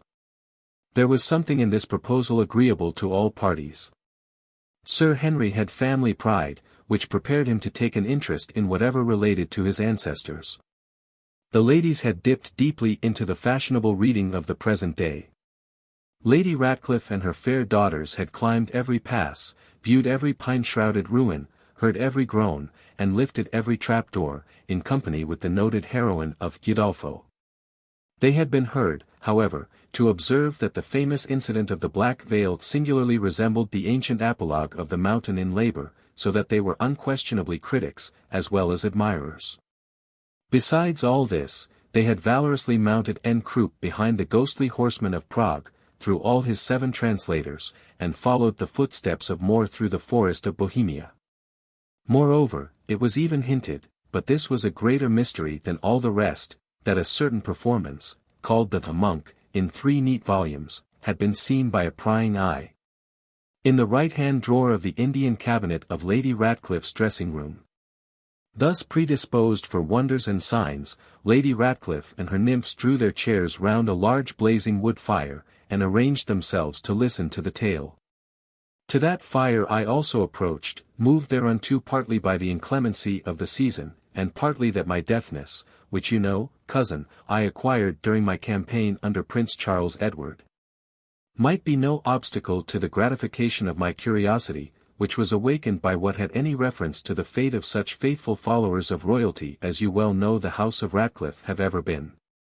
To this wood fire the vicar likewise drew near, and reclined himself conveniently in his chair, seemingly disposed to testify his disrespect for the narration and narrator by falling asleep as soon as he conveniently could. By the side of Maxwell, by the way, I cannot learn that he is in the least related to the Nithsdale family, was placed a small table and a couple of lights, by the assistance of which he read as follows. Journal of Jan van Ulen. On the November 6, 1645, Jan van Enlen, merchant in Rotterdam, embarked with my only daughter on board of the good vessel Vryheid, of Amsterdam, in order to pass into the unhappy and disturbed kingdom of England. November 7. A brisk gale, daughter seasick, myself unable to complete the calculation which I have begun, of the inheritance left by Jane Lansake, of Carlisle, my late dear wife's sister, the collection of which is the object of my voyage. November 8. Wind still stormy and adverse, a horrid disaster nearly happened, my dear child washed overboard as the vessel lurched to leeward. Memorandum, to reward the young sailor who saved her, out of the first moneys which I can recover from the inheritance of her Aunt Lansake. November 9. Com PM light breezes front N.W. I talked with the captain about the inheritance of my sister-in-law, Jane Lansake. He says he knows the principal subject, which will not exceed L1000 in value. N.B. He is a cousin to a family of Petersons, which was the name of the husband of my sister-in-law, so there is room to hope it may be worth more than be reports. November 10, 10 a.m. May God pardon all our sins. An English frigate, bearing the Parliament flag, has appeared in the offing, and gives chase to 11 a.m. She nears us every moment, and the captain of our vessel prepares to clear for action. May God again have mercy upon us. Here, said Maxwell, the journal with which I have opened the narration ends somewhat abruptly. I am glad of it, said Lady Ratcliffe. But, Mr. Maxwell, said young Frank, Sir Henry's grandchild, shall we not hear how the battle ended? I do not know, cousin, whether I have not formerly made you acquainted with the abilities of Frank Ratcliffe. There is not a battle fought between the troops of the prince and of the government, during the years 1745 to 46, of which he is not able to give an account. It is true, I have taken particular pains to fix the events of this important period upon his memory by frequent repetition. No, my dear, said Maxwell, in answer to young Frank Ratcliffe, no, my dear, I cannot tell you the exact particulars of the engagement, but its consequences appear from the following letter, dispatched by Garbonete von Enlen, daughter of our journalist, to a relation in England, from whom she implored assistance. After some general account of the purpose of the voyage, and of the engagement, her narrative proceeds thus. The noise of the cannon had hardly ceased, before the sounds of a language to me but half known, and the confusion on board our vessel, informed me that the captors had boarded us and taken possession of our vessel. I went on deck, where the first spectacle that met my eyes was a young man, mate of our vessel, who, though disfigured and covered with blood, was loaded with irons, and whom they were forcing over the side of the vessel into a boat. The two principal persons among our enemies appeared to be a man of a tall, thin figure, with a high-crowned hat and long-neck band, and short-cropped head of hair, accompanied by a bluff, open-looking elderly man in a naval uniform. "Yarley! Yarley! Pull away, my hearts," said the latter, and the boat bearing the unlucky young man soon carried him on board the frigate. Perhaps you will blame me for mentioning this circumstance. But consider, my dear cousin, this man saved my life, and his fate, even when my own and my father's were in the balance, could not but affect me nearly. "In the name of him who is jealous, even to slaying," said the first. "Cetera desunt." No. 2. Conclusion of Mr. Strutt's Romance of Queen Icho Hall. By the author of Waverley. Chapter 4. A hunting party. An adventure. A deliverance. The next morning the bugles were sounded by daybreak in the court of Lord Boteler's mansion, to call the inhabitants from their slumbers, to assist in a splendid chase, with which the Baron had resolved to entertain his neighbour Fitzalan and his noble visitor St. Clear. Peter Lonaret the falconer was in attendance, with falcons for the knights, and tierslets for the ladies, if they should choose to vary their sport from hunting to hawking. 5 stout yeoman keepers, with their attendants, called bagged robins, all neatly arrayed in Kendal green, with bugles and short hangers by their sides, and quarterstaffs in their hands, led the slowhounds, or brackets, by which the deer were to be put up. 10 brace of gallant greyhounds, each of which was fit to pluck down, singly, the tallest red deer, were led in leashes by as many of Lord Boteler's foresters. The pages, squires, and other attendants of feudal splendour, well attired in their best hunting gear, upon horseback or foot, according to their rank, with their boar spears, long bows, and crossbows, were in seemly waiting. A numerous train of yeomen, called in the language of the times retainers, who yearly received a livery coat and a small pension for their attendance on such solemn occasions, appeared in cassocks of blue, bearing upon their arms the cognizance of the house of Boteler as a badge of their adherence. They were the tallest men of their hands that the neighbouring villages could supply, with every man his good buckler on his shoulder, and a bright burnished broadsword dangling from his leathern belt. On this occasion they acted as rangers for beating up the thickets and rousing the game. These attendants filled up the court of the castle, spacious as it was. On the green without, you might have seen the motley assemblage of peasantry convened by report of the splendid hunting, including most of our old acquaintances from Tuin, as well as the jolly partakers of good cheer at Hob Filcher's. Gregory the jester, it may well be guessed, had no great mind to exhibit himself in public after his recent disaster. But Oswald the steward, a great formalist in whatever concerned the public exhibition of his master's household state, had positively enjoined his attendance.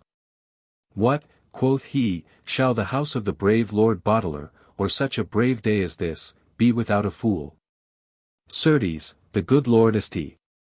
Clear and his fair lady sister might think our housekeeping as niggardly as that of their churlish kinsman at Gay Bowers, who sent his father's jester to the hospital, sold the poor sot's bells for hawk jesses, and made a nightcap of his long-eared bonnet. And, sirrah, let me see thee fool handsomely, speak squibs and crackers, instead of that dry, barren, musty gibing which thou hast used of late, or, by the bones, the porter shall have thee to his lodge, and cob thee with thine own wooden sword till thy skin is as motley as thy doublet." To this stern injunction, Gregory made no reply, any more than to the courteous offer of old Albert Droslot, the chief park-keeper, who proposed to blow vinegar in his nose, to sharpen his wit, as he had done that blessed morning to Braga, the old hound, whose scent was failing. There was, indeed, little time for reply, for the bugles, after a lively flourish, were now silent, and Pareto, with his 2 attendant minstrels, stepping beneath the windows of the strangers' apartments, joined in the following roundelay, the deep voices of the rangers and falconers making up a chorus that caused the very battlements to ring again. "Waken, lords and ladies gay. On the mountain dawns the day. All the jolly chase is here, with hawk and horse and hunting spear. Hounds are in their couples yelling. Hawks are whistling, horns are knelling. Merrily, merrily, mingle they. Waken, lords and ladies gay. Waken, lords and ladies gay. The mist has left the mountain grey. Springlets in the dawn are streaming. Diamonds on the brake are gleaming. And foresters have busy been to track the buck in thicket green. Now we come to chant our lay. Waken, lords and ladies gay. Waken, lords and ladies gay. To the greenwood haste away. We can show you where he lies. Fleet of foot, and tall of size. We can show the marks he made, when 'gainst the oak his antlers frayed.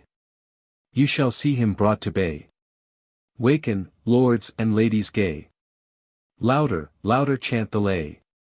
Waken, lords and ladies gay. Tell them, youth and mirth and glee run a course as well as we. Time, stern huntsman, who can balk. Staunch as hound, and fleet as hawk. Think of this, and rise with day. Gentle lords and ladies gay. By the time this lay was finished, Lord Boteler, with his daughter and kinsman, Fitzalan of Harden, and other noble guests had mounted their palfreys, and the hunt set forward in due order. The huntsmen, having carefully observed the traces of a large stag on the preceding evening, were able, without loss of time, to conduct the company, by the marks which they had made upon the trees, to the side of the thicket in which, by the report of Draslot, he had harboured all night. The horsemen spreading themselves along the side of the cover, waited until the keeper entered, leading his ban-dog, a large bloodhound tied in a leam or band, from which he takes his name. But it befell this. A hart of the second year, which was in the same cover with the proper object of their pursuit, chanced to be unharboured first, and broke cover very near where the Lady Emma and her brother were stationed.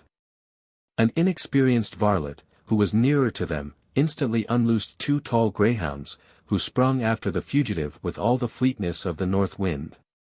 Gregory, restored a little to spirits by the enlivening scene around him, followed, encouraging the hounds with a loud tay-out, tailiers-or.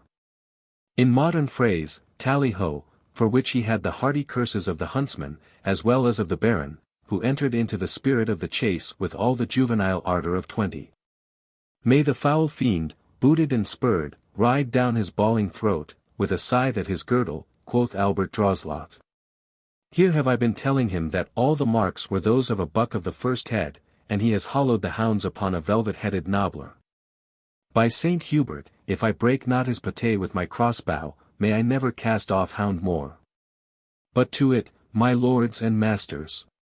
The noble beast is here yet, and, thank the saints, we have enough of hounds. The cover being now thoroughly beat by the attendants, the stag was compelled to abandon it, and trust to his speed for his safety. 3 greyhounds were slipped upon him, whom he threw out, after running a couple of miles, by entering an extensive furzy brake which extended along the side of a hill. The horsemen soon came up, and casting off a sufficient number of slow hounds, sent them, with the prickers, into the cover, in order to chive the game from his strength. This object being accomplished, afforded another severe chase of several miles, in a direction almost circular, during which the poor animal tried every while to get rid of his persecutors. He crossed and traversed all such dusty paths as were likely to retain the least scent of his footsteps. He laid himself close to the ground, drawing his feet under his belly, and clapping his nose close to the earth, lest he should be betrayed to the hounds by his breath and hoofs.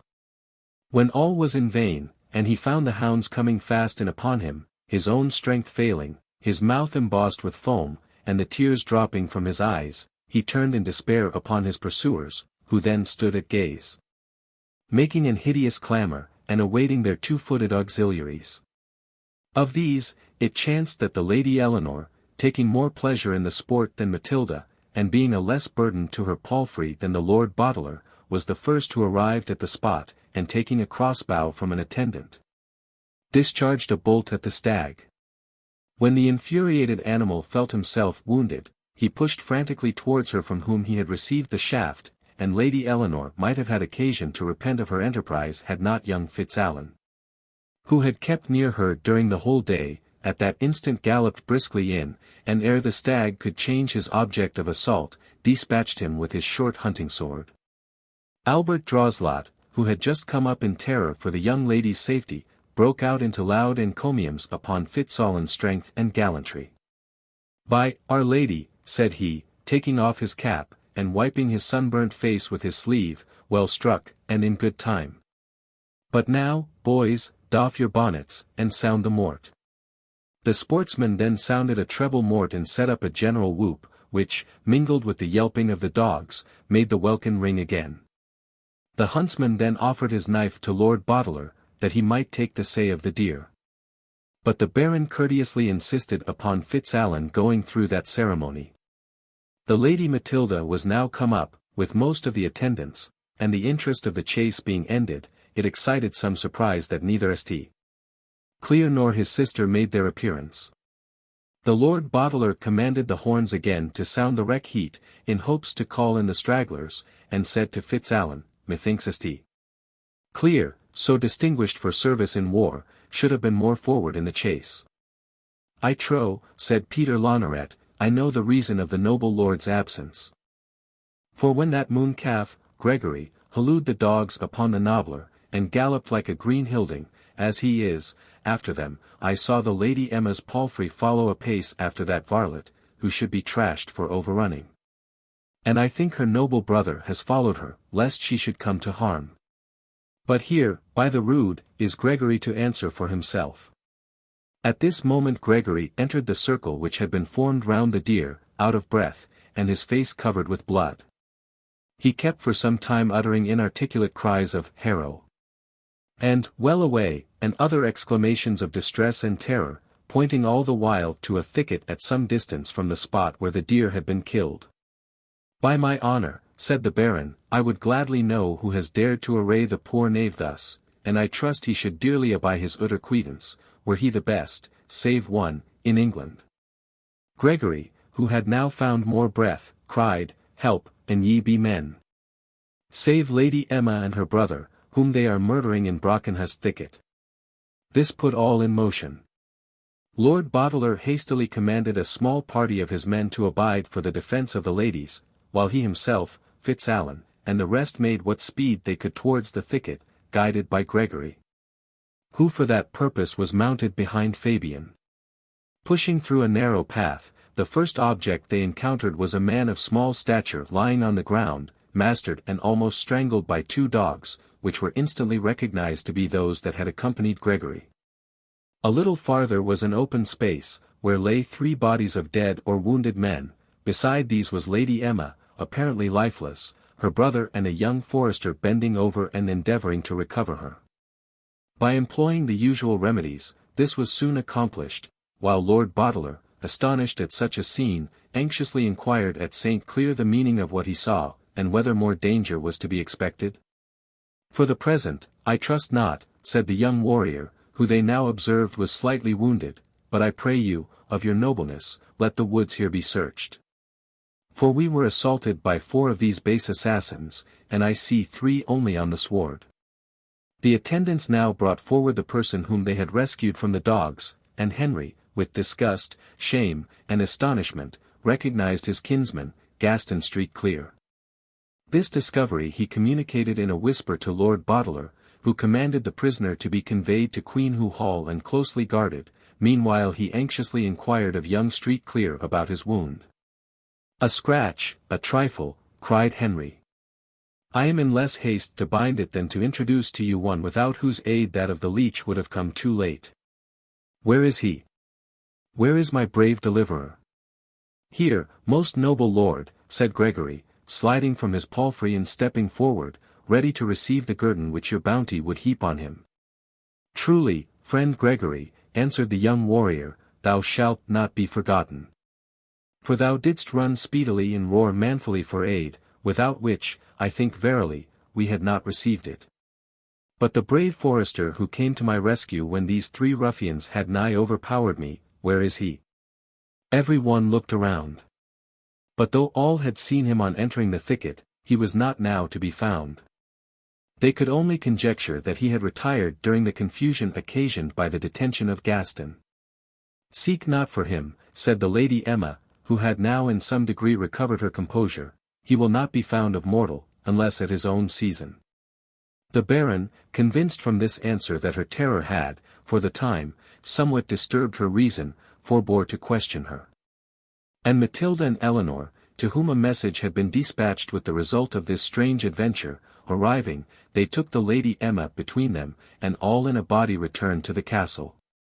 The distance was, however, considerable, and before reaching it they had another alarm. The prickers, who rode foremost in the troop, halted, and announced to the Lord Boteler, that they perceived advancing towards them a body of armed men.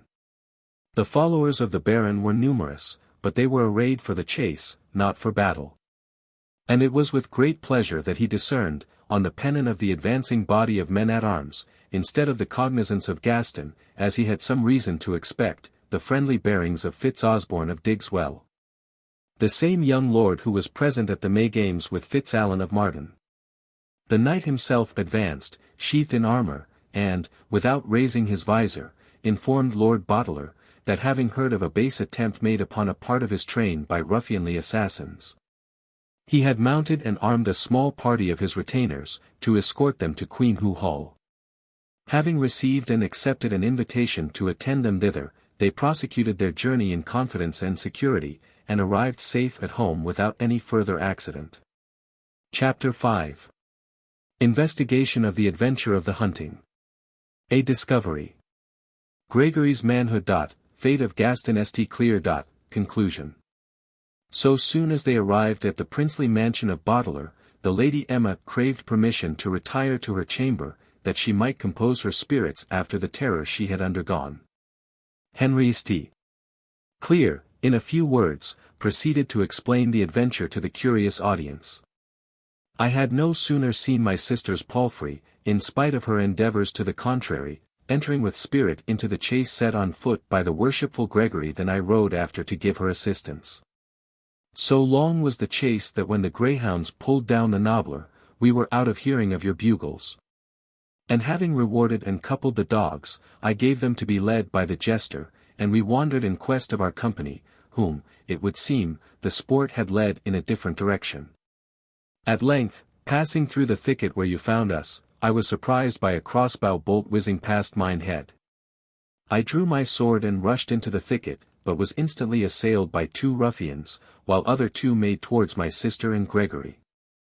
The poor knave fled, crying for help, pursued by my false kinsman, now your prisoner. And the designs of the other on my poor Emma, murderous no doubt, were prevented by the sudden apparition of a brave woodsman, who, after a short encounter, stretched the miscreant at his feet and came to my assistance. I was already slightly wounded, and nearly overlaid with odds. The combat lasted some time, for the caitiffs were both well armed, strong, and desperate. At length, however, we had each mastered our antagonist, when your retinue, my Lord Boteler, arrived to my relief. So ends in my story. But, on my knighthood, I would give an earl's ransom for an opportunity of thanking the gallant forester by whose aid I live to tell it.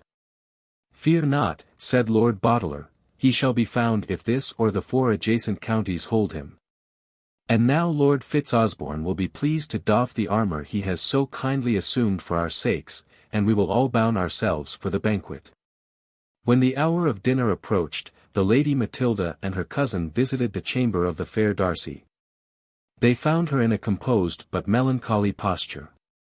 She turned the discourse upon the misfortunes of her life, and hinted that having recovered her brother, and seeing him look forward to the society of one who would amply repay to him the loss of hers, she had thoughts of dedicating her remaining life to heaven, by whose providential interference it had been so often preserved. Matilda coloured deeply at something in this speech, and her cousin inveighed loudly against Emma's resolution. Ah, my dear Lady Eleanor, replied she, I have today witnessed what I cannot but judge a supernatural visitation, and to what end can it call me but to give myself to the altar? That peasant who guided me, to Baddow through the park of Danbury, the same who appeared before me at different times and in different forms during that eventful journey, that youth, whose features are imprinted on my memory, is the very individual forester who this day rescued us in the forest. I cannot be mistaken, and connecting these marvellous appearances with the spectre which I saw while at Gay Bowers, I cannot resist the conviction that heaven has permitted my guardian angel to assume mortal shape for my relief and protection. The fair cousins, after exchanging looks which implied a fear that her mind was wandering, answered her in soothing terms, and finally prevailed upon her to accompany them to the banqueting hall. Here the first person they encountered was the Baron Fitzosborne of Diggswell, now divested of his armour, at the sight of whom the Lady Emma changed colour, and exclaiming, "It is the same," sunk senseless into the arms of Matilda. "She is bewildered by the terrors of the day," said Eleanor, "and we have done ill in obliging her to descend." "And I," said Fitzosborne, "have done madly in presenting before her one whose presence must recall moments the most alarming in her life." While the ladies supported Emma from the hall, Lord Boteler and St. Clair requested an explanation from Fitzosborne of the words he had used. "Trust me, gentle lords," said the Baron of Diggswell, "ye shall have what ye demand, when I learn that Lady Emma Darcy has not suffered from my imprudence." At this moment Lady Matilda, returning, said that her fair friend, on her recovery, had calmly and deliberately insisted that she had seen Fitzosborne before, in the most dangerous crisis of her life. "I dread," said she, "her disordered mind connects all that her eye beholds with the terrible passages that she has witnessed." "Nay," said Fitzosborne, "if noble St. Clair can pardon the unauthorized interest which, with the purest and most honourable intentions, I have taken in his sister's fate, it is easy for me to explain this mysterious impression." He proceeded to say that, happening to be in the hostelry called the Griffin, near Baddow, while upon a journey in that country, he had met with the old nurse of the Lady Emma Darcy, who, being just expelled from Gay Bowers, was in the height of her grief and indignation, and made loud and public proclamation of Lady Emma's wrongs. From the description she gave of the beauty of her foster child, as well as from the spirit of chivalry, Fitzosborne became interested in her fate. This interest was deeply enhanced when, by a bribe to old Gaunt the Reeve, he procured a view of the Lady Emma as she walked near the castle of Gay Bowers. The aged churl refused to give him access to the castle, yet dropped some hints, as if he thought the lady in danger, and wished she were well out of it. His master, he said, had heard she had a brother in life, and since that deprived him of all chance of gaining her domains by purchase, he, in short, Gaunt wished they were safely separated. "If any injury," quoth he, "should happen to the damsel here, it were ill for us all. I tried, by an innocent stratagem, to frighten her from the castle by introducing a figure through a trap-door and warning her, as if by a voice from the dead, to retreat from thence, but the giglet is wilful, and is running upon her fate." Finding Gaunt, although covetous and communicative, too faithful a servant to his wicked master to take any active steps against his commands, Fitzosborne applied himself to old Ursley, whom he found more tractable. Through her he learned the dreadful plot Gaston had laid to rid himself of his kinswoman, and resolved to effect her deliverance. But aware of the delicacy of Emma's situation, he charged Ursley to conceal from her the interest he took in her distress, resolving to watch over her in disguise until he saw her in a place of safety. Hence the appearance he made before her in various dresses during her journey, in the course of which he was never far distant, and he had always 4 stout yeomen within hearing of his bugle, had assistance been necessary. When she was placed in safety at the lodge, it was Fitzosborne's intention to have prevailed upon his sisters to visit, and take her under their protection. But he found them absent from Diggswell, having gone to attend an aged relation who lay dangerously ill in a distant county. They did not return until the day before the May Games. And the other events followed too rapidly to permit Fitzosborne to lay any plan for introducing them to Lady Emma Darcy. On the day of the chase he resolved to preserve his romantic disguise and attend the Lady Emma as a forester, partly to have the pleasure of being near her, and partly to judge whether, according to an idle report in the country, she favoured his friend and comrade Fitzalan of Marden. This last motive, it may easily be believed, he did not declare to the company. After the skirmish with the ruffians, he waited till the Baron and the hunters arrived, and then, still doubting the further designs of Gaston, hastened to his castle to arm the band which had escorted them to Queenhoo Hall. Fitzosborne's story being finished, he received the thanks of all the company, particularly of St. Clair, who felt deeply the respectful delicacy with which he had conducted himself towards his sister. The lady was carefully informed of her obligations to him. And it is left to the well-judging reader whether even the raillery of Lady Eleanor made her regret that heaven had only employed natural means for her security, and that the guardian angel was converted into a handsome, gallant, and enamoured knight. The joy of the company in the hall extended itself to the buttery, where Gregory the jester narrated such feats of arms done by himself in the fray of the morning as might have shamed Bevis and Guy of Warwick.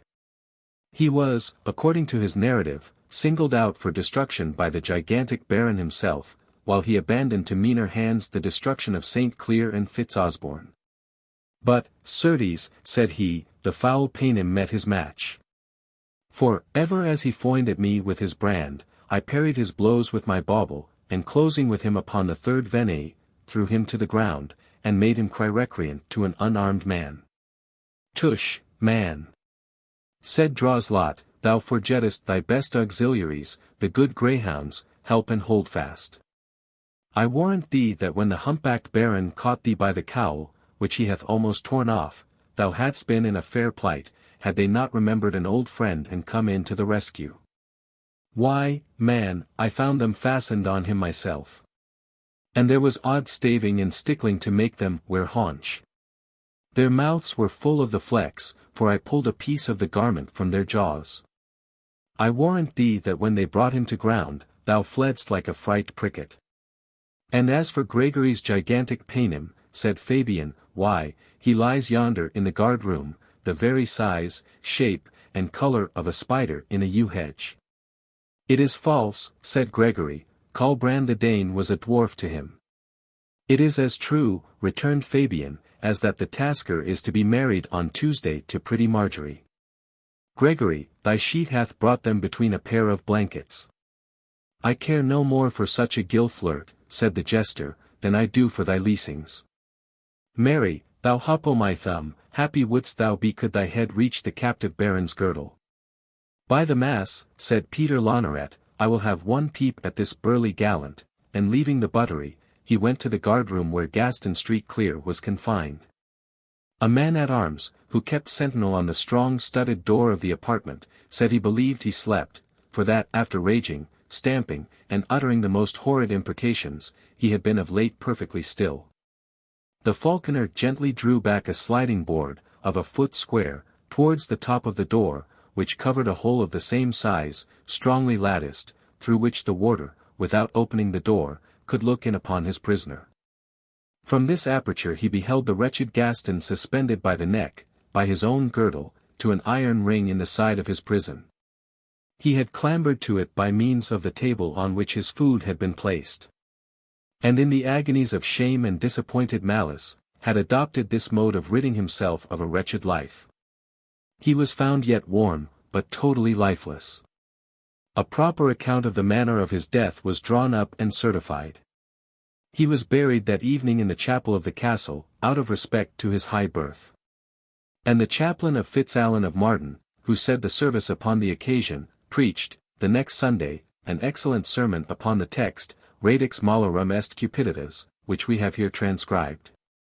Here the manuscript from which we have painfully transcribed, and frequently, as it were, translated this tale, for the reader's edification, is so indistinct and defaced that, excepting certain howbeits, nathlases, lo yes, etc., we can pick out little that is intelligible, saving that avarice is defined, a liquorishness of heart after earthly things.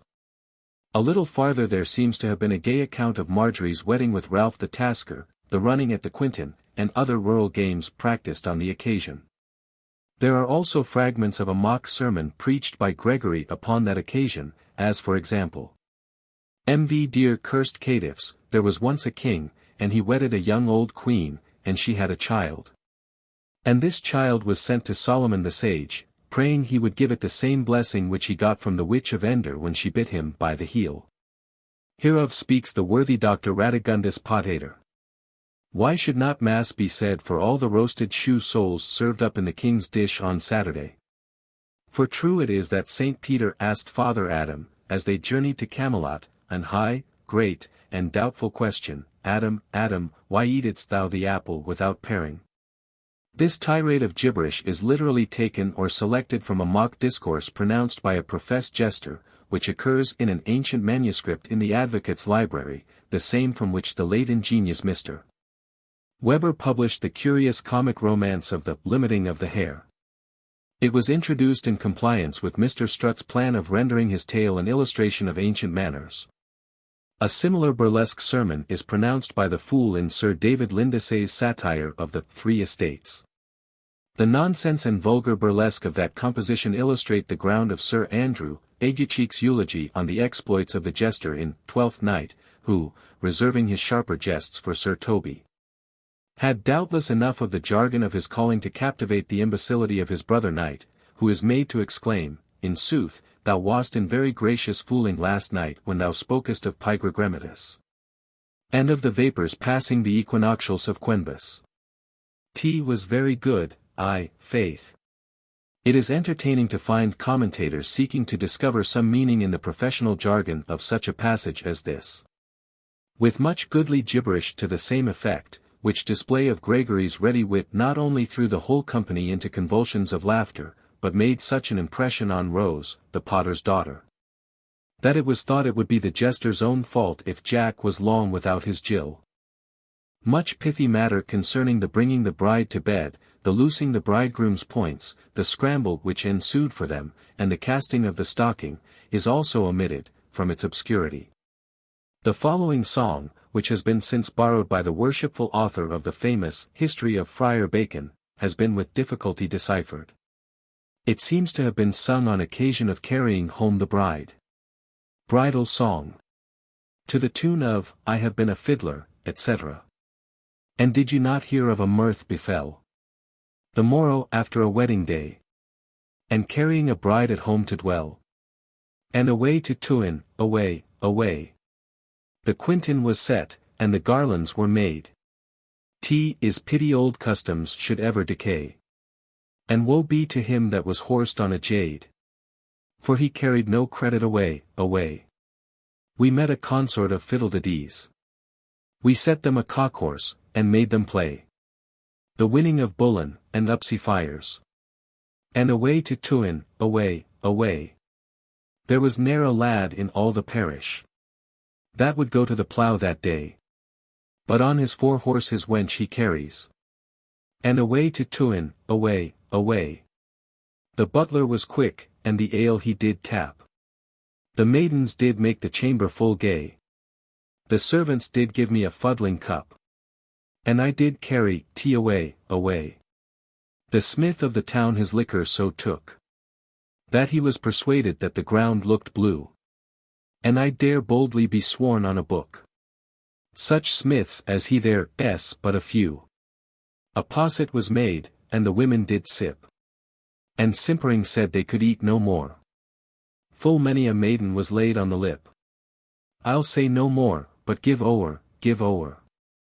But what our fair readers will chiefly regret is the loss of 3 declarations of love, the first by St. Chlore to Matilda, which, with the lady's answer, occupies 15 closely written pages of manuscript. That of Fitzosborne to Emma is not much shorter, but the amours of Fitzalan and Eleanor, being of a less romantic cast, are closed in 3 pages only. The 3 noble couples were married in Queenhoo Hall upon the same day, being the 20th Sunday after Easter. There is a prolix account of the marriage feast, of which we can pick out the names of a few dishes, such as petrel, crane, sturgeon, swan, etc., with a profusion of wildfowl and venison.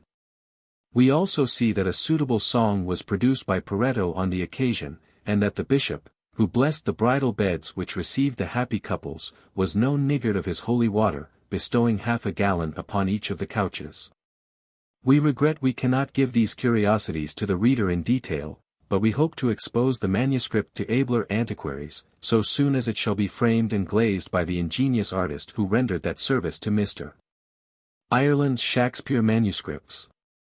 And so, being unable to lay aside the style to which our pen is habituated, gentle reader, we bid thee heartily farewell.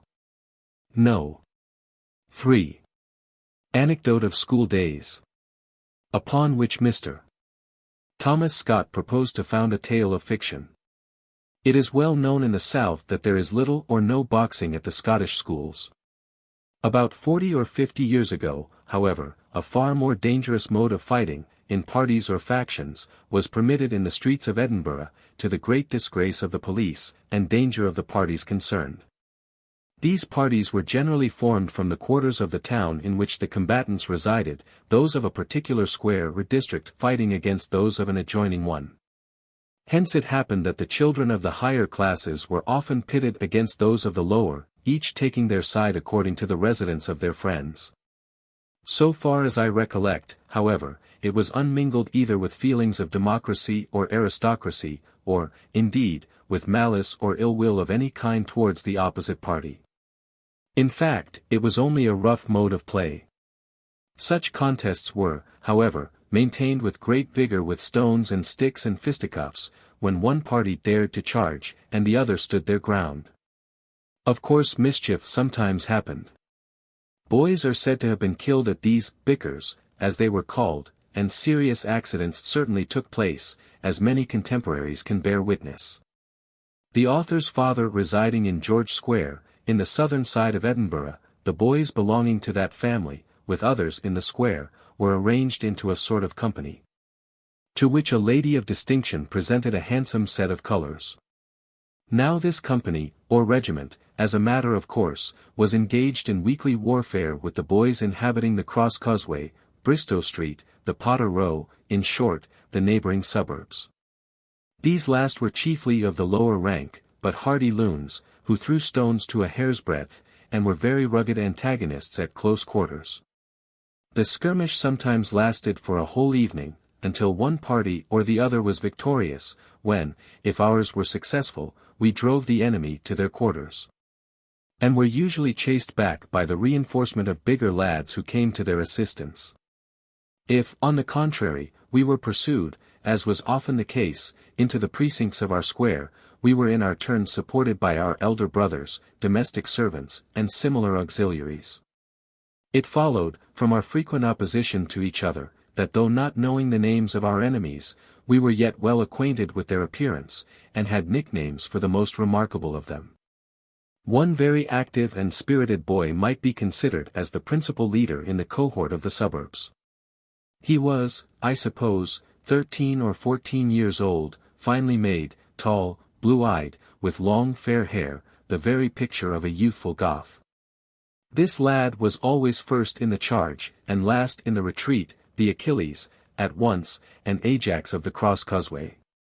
He was too formidable to us not to have a cognomen, and, like that of a knight of old, it was taken from the most remarkable part of his dress, being a pair of old green livery breeches, which was the principal part of his clothing.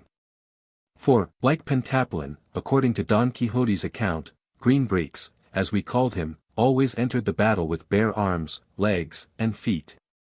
It fell that once upon a time, when the combat was at the thickest, this plebeian champion headed a sudden charge so rapid and furious that all fled before him. He was several paces before his comrades, and had actually laid his hands on the patrician standard, when one of our party, whom some misjudging friend had entrusted with a couteau de chasse, or hanger, inspired with a zeal for the honour of the corps worthy of Major Sturgeon himself, struck poor Green Breeks over the head with strength sufficient to cut him down. When this was seen, the casualty was so far beyond what had ever taken place before that both parties fled different ways, leaving poor Green Breeks, with his bright hair plentifully dabbled in blood, to the care of the watchman, who, honest man, took care not to know who had done the mischief. The bloody hanger was flung into one of the meadow ditches, and solemn secrecy was sworn on all hands, but the remorse and terror of the actor were beyond all bounds, and his apprehensions of the most dreadful character. The wounded hero was for a few days in the infirmary, the case being only a trifling one. But though inquiry was strongly pressed on him, no argument could make him indicate the person from whom he had received the wound, though he must have been perfectly well known to him. When he recovered, and was dismissed, the author and his brothers opened a communication with him, through the medium of a popular gingerbread baker, of whom both parties were customers, in order to tender a subsidy in name of smart money. The sum would excite ridicule were I to name it, but sure I am that the pockets of the noted Greenbreeks never held as much money of his own. He declined the remittance, saying that he would not sell his blood, but at the same time reprobated the idea of being an informer, which, he said, was clam, i.e., base or mean. With much urgency, he accepted a pound of snuff for the use of some old woman, aunt, grandmother, or the like, with whom he lived. We did not become friends, for the bickers were more agreeable to both parties than any more pacific amusement. But we conducted them ever after under mutual assurances of the highest consideration for each other. Such was the hero whom Mr. Thomas Scott proposed to carry to Canada and involve in adventures with the natives and colonists of that country. Perhaps the youthful generosity of the lad will not seem so great in the eyes of others as to those whom it was the means of screening from severe rebuke and punishment. But it seemed, to those concerned, to argue a nobleness of sentiment far beyond the pitch of most minds.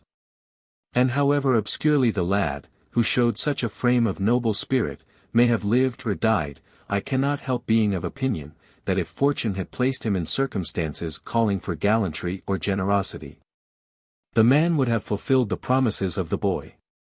Long afterwards, when the story was told to my father, he censured us severely for not telling the truth at the time, that he might have attempted to be of use to the young man in entering on life. But our alarms for the consequences of the drawn sword, and the wound inflicted with such a weapon, were far too predominant at the time for such a pitch of generosity. Perhaps I ought not to have inserted this schoolboy tale. But besides the strong impression made by the incident at the time, the whole accompaniments of the story are matters to me of solemn and sad recollection. Of all the little band who were concerned in those juvenile sports or brawls, I can scarce recollect a single survivor. Some left the ranks of mimic war to die in the active service of their country. Many sought distant lands, to return no more. Others, dispersed in different paths of life, my dim eyes now seek for in vain. Of 5 brothers, all healthy and promising in a degree far beyond one whose infancy was visited by personal infirmity, and whose health after this period seemed long very precarious, I am, nevertheless, the only survivor. The best loved, and the best deserving to be loved, who had destined this incident to be the foundation of literary composition, died, before his day, in a distant and foreign land. And trifles assume an importance not their own, when connected with those who have been loved and lost. Editor's Introduction to Waverley. Waverley, or, is 60 years since. Under which king, Bezonian? Speak, or die. Henry IV, Part 2. What is the value of a reputation that probably will not last above 1 or 2 generations? Sir Walter Scott once asked Ballantyne. 2 generations, according to the usual reckoning, have passed, is 60 years since, the wondrous potentate of Wordsworth's sonnet died, yet the reputation on which he set so little store survives. A constant tide of new editions of his novels flows from the press, his plots give materials for operas and plays. He has been criticized, praised, condemned, but his romances endure amid the changes of taste, remaining the delight of mankind, while new schools and little masters of fiction come and go. Scott himself believed that even great works usually suffer periods of temporary occultation. His own, no doubt, have not always been in their primitive vogue. Even at first, English readers complained of the difficulty caused by his Scotch, and now many make his dialect an excuse for not reading books which their taste, debauched by third-rate fiction, is incapable of enjoying. But Scott has never disappeared in one of those irregular changes of public opinion remarked on by his friend Lady Louisa Stuart. In 1821 she informed him that she had tried the experiment of reading Mackenzie's Man of Feeling aloud, nobody cried, and at some of the touches I used to think so exquisite, they laughed. Abbotsford Manuscripts. His correspondent requested Scott to write something on such variations of taste, which actually seem to be in the air and epidemic, for they affect, as she remarked, young people who have not heard the criticisms of their elders. See Scott's reply, with the anecdote about Mrs. Aphra Behn's novels, Lockhart, 6. 406, edition of 1839. Thus Rousseau's Nouvelle Heloise, once so fascinating to girls, and reputed so dangerous, had become tedious to the young, Lady Louisa says, even in 1821. But to the young, if they have any fancy and intelligence, Scott is not tedious even now. And probably his most devoted readers are boys, girls, and men of matured appreciation and considerable knowledge of literature. The unformed and the cultivated tastes are still at one about Scott. He holds us yet with his unpremeditated art, his natural qualities of friendliness, of humor, of sympathy. Even the carelessness with which his earliest and his kindest critics, Ellis, Erskine, and Lady Louisa Stuart, reproached him has not succeeded in killing his work and diminishing his renown. It is style, as critics remind us, it is perfection of form, no doubt, that secure the permanence of literature. But Scott did not overstate his own defects when he wrote in his journal, April 22, 1826, "A solecism in point of composition, like a Scotch word, is indifferent to me. I never learned grammar. I believe the bailiff in The Good-Natured Man is not far wrong when he says, one man has one way of expressing himself, and another, and that is all the difference between them." The difference between Scott and Thackeray or Flaubert among good writers, and a crowd of self-conscious and mannered stylists, among writers not so very good, is essential. About Shakespeare it was said that he never blotted a line. The observation is almost literally true about Sir Walter. The pages of his manuscript novels show scarcely a retouch or an erasure, whether in the Waverley fragment of 1805 or the unpublished Siege of Malta of 1832. A history of Scott's manuscripts, with good facsimiles, will be found in the catalogue of the Scott Exhibition, Edinburgh, 1872. The handwriting becomes closer and smaller. From 38 lines to the page in Waverley, he advances to between 50 and 60 in Ivanhoe. The few alterations are usually additions. For example, a fresh pedantry of the Baron of Bradwardines is occasionally set down on the opposite page. Nothing can be less like the method of Flaubert or the method of Mr. Ruskin, who tells us that a sentence of modern painters was often written 4 or 5 tunes over in my own hand, and tried in every word for perhaps an hour, perhaps a forenoon, before it was passed for the printer. Each writer has his method. Scott was no Stipples or Niggler, but, as we shall see later, he often altered much in his proof sheets. While speaking of correction, it may be noted that Scott, in his Advertisement, prefixed to the issue of 1829, speaks of changes made in that collected edition. In Waverley, these emendations are very rare, and are unimportant. A few calidi juncturi are added, a very few lines are deleted. The postscript of the first edition did not contain the anecdote about the hiding place of the manuscript among the fishing tackle. The first line of Flora MacDonald's Battle Song, Chapter 22, originally ran, "Mist darkens the mountain, night darkens the vale," in place of, "There is mist on the mountain and mist on the vale." For the rest, as Scott says, "Where the tree falls it must lie." As long as he was understood, he was almost reckless of well-constructed sentences, of the one best word for his meaning, of rounded periods. This indifference is not to be praised, but it is only a proof of his greatness that his style, never distinguished, and often lax, has not impaired the vitality of his prose.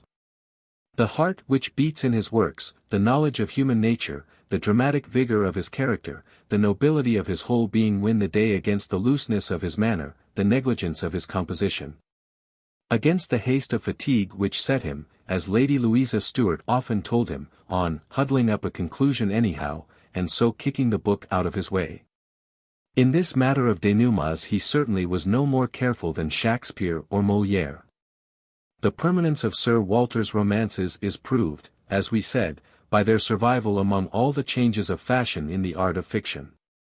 When he took up his pen to begin Waverley, fiction had not absorbed, as it does today, almost all the best imaginative energy of English or foreign writers.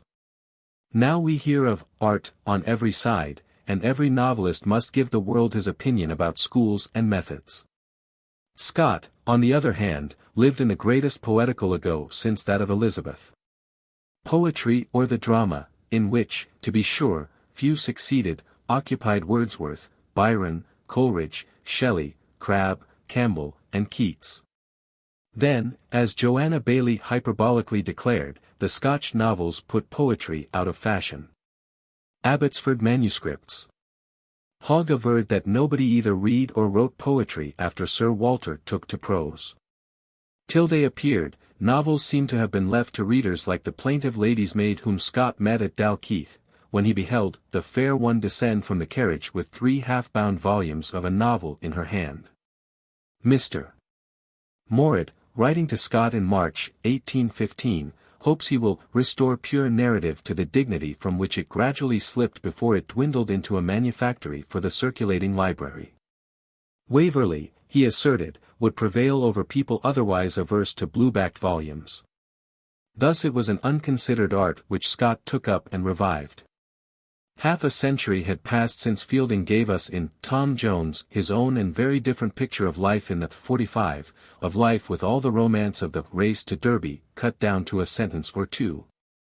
Since the age of the great English novelists, Richardson and Fielding and Miss Burney, the art of fiction had been spasmodically alive in the hands of Mrs. Radcliffe, had been sentimental with Henry Mackenzie, and now was all but moribund, save for the humorous Irish sketches of Miss Edgeworth. As Scott always insisted, it was mainly the extended and well-merited fame of Miss Edgeworth, which induced him to try his hand on a novel containing pictures of Scottish life and character. Nothing was more remarkable in his own novels than the blending of close and humorous observation of common life with pleasure in adventurous narratives about what is not so, and was not so, and heaven forbid that it ever should be so. As the girl says in the nursery tale, through his whole life he remained the dreamer of dreams and teller of wild legends, who had held the lads of the high school entranced round Lucky Brown's fireside, and had fleeted the summer days in interchange of romances with a schoolboy friend, Mr. Irving, among the hills that girdle Edinburgh. He ever had a passion for knights and ladies and dragons and giants, and, God only knows, he says, how delighted I was to find myself in such society. But with all this delight, his imagination had other pleasures than the fantastic. The humors and passions of ordinary existence were as clearly visible to him as the battles, the castles, and the giants. True, he was more fastidious in his choice of novels of real life than in his romantic reading. The whole Jemmy and Jessamy tribe I abhorred, he said. And it required the art of Burney or the feeling of Mackenzie to fix my attention upon a domestic tale. But when the domestic tale was good and true, no man appreciated it more than he. None has more vigorously applauded Miss Austen than Scott, and it was thus that as the author of Waverley, he addressed Miss Edgeworth, through James Ballantyne, if I could but hit it. Miss Edgeworth's wonderful power of vivifying all her persons, and making their live as beings in your mind, I should not be afraid.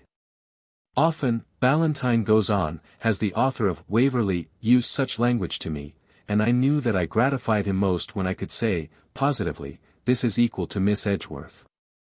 Thus Scott's own taste was catholic, and in this he was particularly unlike the modern novelists, who proclaim, from both sides of the Atlantic, that only in their own methods, and in sharing their own exclusive tastes, is literary salvation. The Prince of Romance was no one-sided romanticist, his ear was open to all fiction good in its kind. His generosity made him think Miss Edgeworth's persons more alive than his own. To his own romances he preferred Mrs. Shelley's Frankenstein. Scott reviewed Frankenstein in 1818. Mr. Shelley had sent it with a brief note, which he said that it was the work of a friend, and that he had only seen it through the press. Sir Walter passed the hook on to Mr. Murrett, who, in reply, gave Scott a brief and not very accurate history of Shelley. Sir Walter then wrote a most favourable review of Frankenstein in Blackwood's Magazine, observing that it was attributed to Mr. Percy Bysshe Shelley, a son-in-law of Mr. Godwin. Mrs. Shelley presently wrote thanking him for the review, and assuring him that it was her own work. Scott had apparently taken Sheller's disclaimer as an innocent evasion. It was an age of literary supercheries. Abbotsford Manuscripts. As a critic, of course, he was mistaken. But his was the generous error of the heart, and it is the heart in Walter Scott, even more than the brain, that lends its own vitality to his creations. Equipped as he was with a taste truly Catholic, capable in old age of admiring Pelham, he had the power to do what he calls the big bow-wow strain. Yet he was not, as in his modesty he supposed, denied the exquisite torch which renders ordinary commonplace things and characters interesting, from the truth of the description and the sentiment. The letter of Rose Bradwardine to Waverley is alone enough to disprove Scott's disparagement of himself, his belief that he had been denied exquisiteness of touch. Nothing human is more delicate, nothing should be more delicately handled, than the first love of a girl. What the analytical modern novelist would pass over and dissect and place beneath his microscope till a student of any manliness blushes with shame and annoyance, Scott suffers Rose Bradwardine to reveal with a sensitive shyness. But Scott, of course, had even less in common with the peeper and botanizer on maidens' hearts than with the wildest romanticist. He considered that a want of story is always fatal to a book the first reading, and it is well if it gets a chance of a second. From him, Pride and Prejudice got a chance of 3 readings at least. This generous universality of taste, in addition to all his other qualities of humor and poetry, enabled Scott to raise the novel from its decadence, and to make the dry bones of history live again in his tales. With Charles Edward at Holyrood, as Mr. Senior wrote in the Quarterly Review, we are in the lofty region of romance. In any other hands than those of Sir Walter Scott, the language and conduct of those great people would have been as dignified as their situations. We should have heard nothing of the hero in his new costume, majoring afore the muckle pierglass, of his arrest by the hint of the candlestick, of his examination by the well-powdered Major Melville, or of his fears of being informed against by Mrs. Nosebag. In short, while the leading persons and events are as remote from ordinary life as the inventions of Scuddery, the picture of human nature is as faithful as could have been given by Fielding or Lesage. Though this criticism has not the advantage of being new, it is true, and when we have added that Scott's novels are the novels of the poet who, next to Shakespeare, knew mankind most widely and well, we have the secret of his triumph. For the first time in literature, it was a poet who held the pen of the romancer in prose.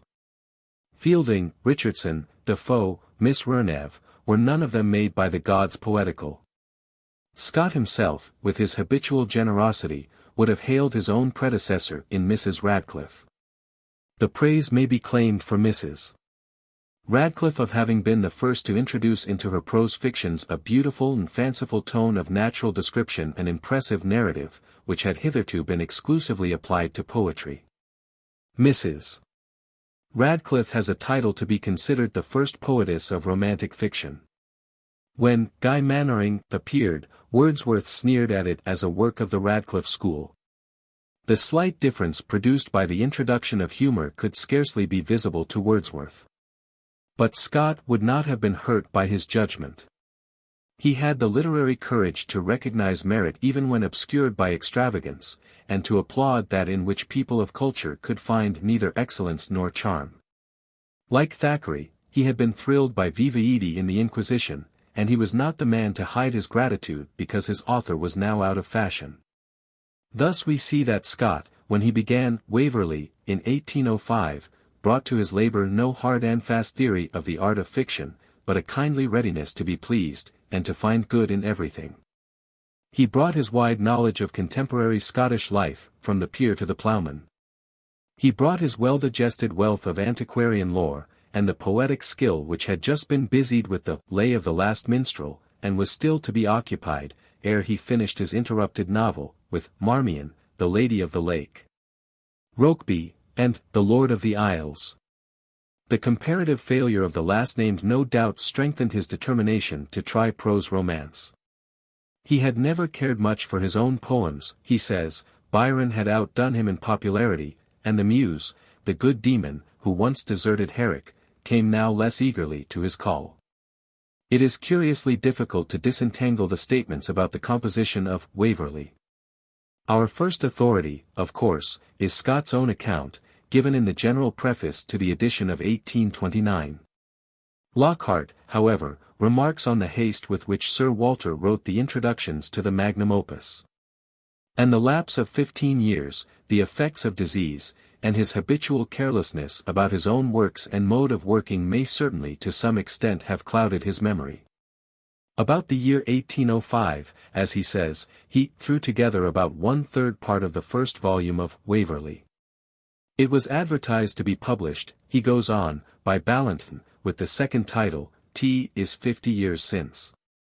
This, obviously, would have made 1755 the date of the events, just as the title, T is 60 years since, in 1814 brought the date of the events to 1754. By inspecting the watermark of the paper, Lockhart discovered that 1805 was the period in which the first few chapters were composed, the rest of the paper was marked 1814. Scott next observes that the unfavorable opinion of a critical friend on the first 7 chapters induced him to lay the manuscript aside. Who was this friend? Lockhart thinks it was Erskine. It is certain, from a letter of Ballantyne's at Abbotsford, a letter printed by Lockhart, September 15, 1810, that Ballantyne in 1810 saw at least the earlier portions of Waverley, and it is clear enough that he had seen none of it before. If any friend did read it in 1805, it cannot have been Ballantyne, and may have been Erskine. But none of the paper bears a watermark, between 1805 and 1813, so Scott must merely have taken it up, in 1810, as it had been for 5 years. Now Scott says that the success of The Lady of the Lake, with its Highland pictures, induced him to attempt something of the same sort in prose.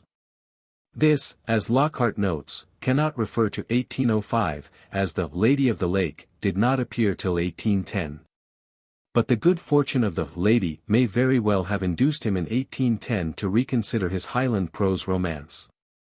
In 1808, as appears from an undated letter to Surtees of Mainsforth, Abbotsford manuscripts, he was contemplating a poem on That Wandering Knight So Fair, Charles Edward, and on the adventures of his flight, on Lochiel, Flora MacDonald, the Kennedys, and the rest. Earlier still, on June 9, 1806, Scott wrote to Lady Abercorn that he had a great work in contemplation, a Highland romance of love, magic, and war. The Lady of the Lake took the place of that poem in his Century of Inventions, and, stimulated by the popularity of his Highland romance in verse, he disinterred the last 7 chapters of Waverley from their 5 years of repose. Very probably, as he himself hints, the exercise of fitting a conclusion to Strutt's Queenloo Hall may have helped to bring his fancy back to his own half-forgotten story of Waverley. In 1811 Scott went to Abbotsford, and there, as he tells us, he lost sight of his Waverley fragment. Often looked for, it was never found, till the accident of a search for fishing tackle led him to discover it in the drawer of an old bureau in a lumber garret.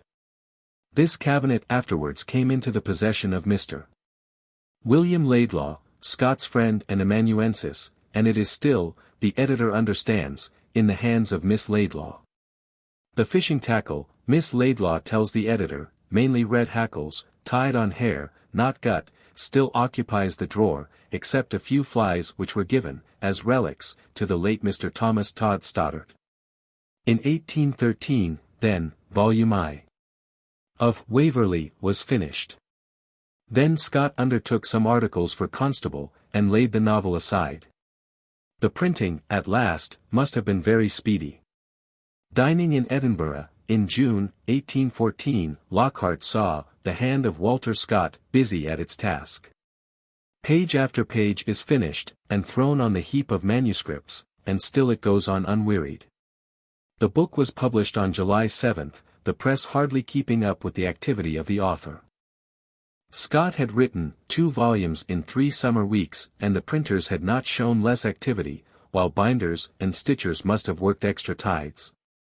Waverley was published without the author's name. Scott's reasons for being anonymous have been stated by himself. It was his humor, that is the best of the reasons, and the secret gave him a great deal of amusement. The Ballantynes, of course, knew it from the first, so did Mr. Morritt, Lady Louisa Stuart, and Lord and Lady Montague, and others were gradually admitted. In an undated letter, probably of November, 1816, Scott says to the Marchioness of Abercorn, a most intimate friend, I cannot even conjecture whom you mean by Mr. Mackenzie as author of The Antiquary. I should think my excellent old friend Mr. Harry Mackenzie, author of The Man of Feeling, etc., was too much advanced in years and plugged in business to amuse himself by writing novels, and besides, the style in no degree resembles his. Lady Abercorn meant young Harry Mackenzie, not the patriarch. I am told one of the English reviews gives these works by name and upon alleged authority to George Forbes, Sir William's brother. So they take them off my hands. I don't care who they turn to, for I am really tired of an imputation which I am under the necessity of confuting at every corner. Tom will soon be home from Canada, as the death of my elder brother has left him a little money. He may answer for himself, but I hardly suspect him, unless much changed, to be possessed of the perseverance necessary to write 9 volumes. Scott elsewhere rather encouraged the notion that his brother Thomas was the author, and tried to make him exert himself and enter the field as a rival. Gossip also assigned the Scotch novels to Geoffrey, to Mrs. Thomas Scott, aided by her husband and Sir Walter, to a Dr. Greenfield, a clergyman, and to many others. Sir Walter humorously suggested George Cranstoun as the real offender. After the secret was publicly confessed, Lady Louisa Stuart reminded Scott of all the amusement it had given them. Old Mortality had been pronounced too good for Scott, and free from his wearisome descriptions of scenery.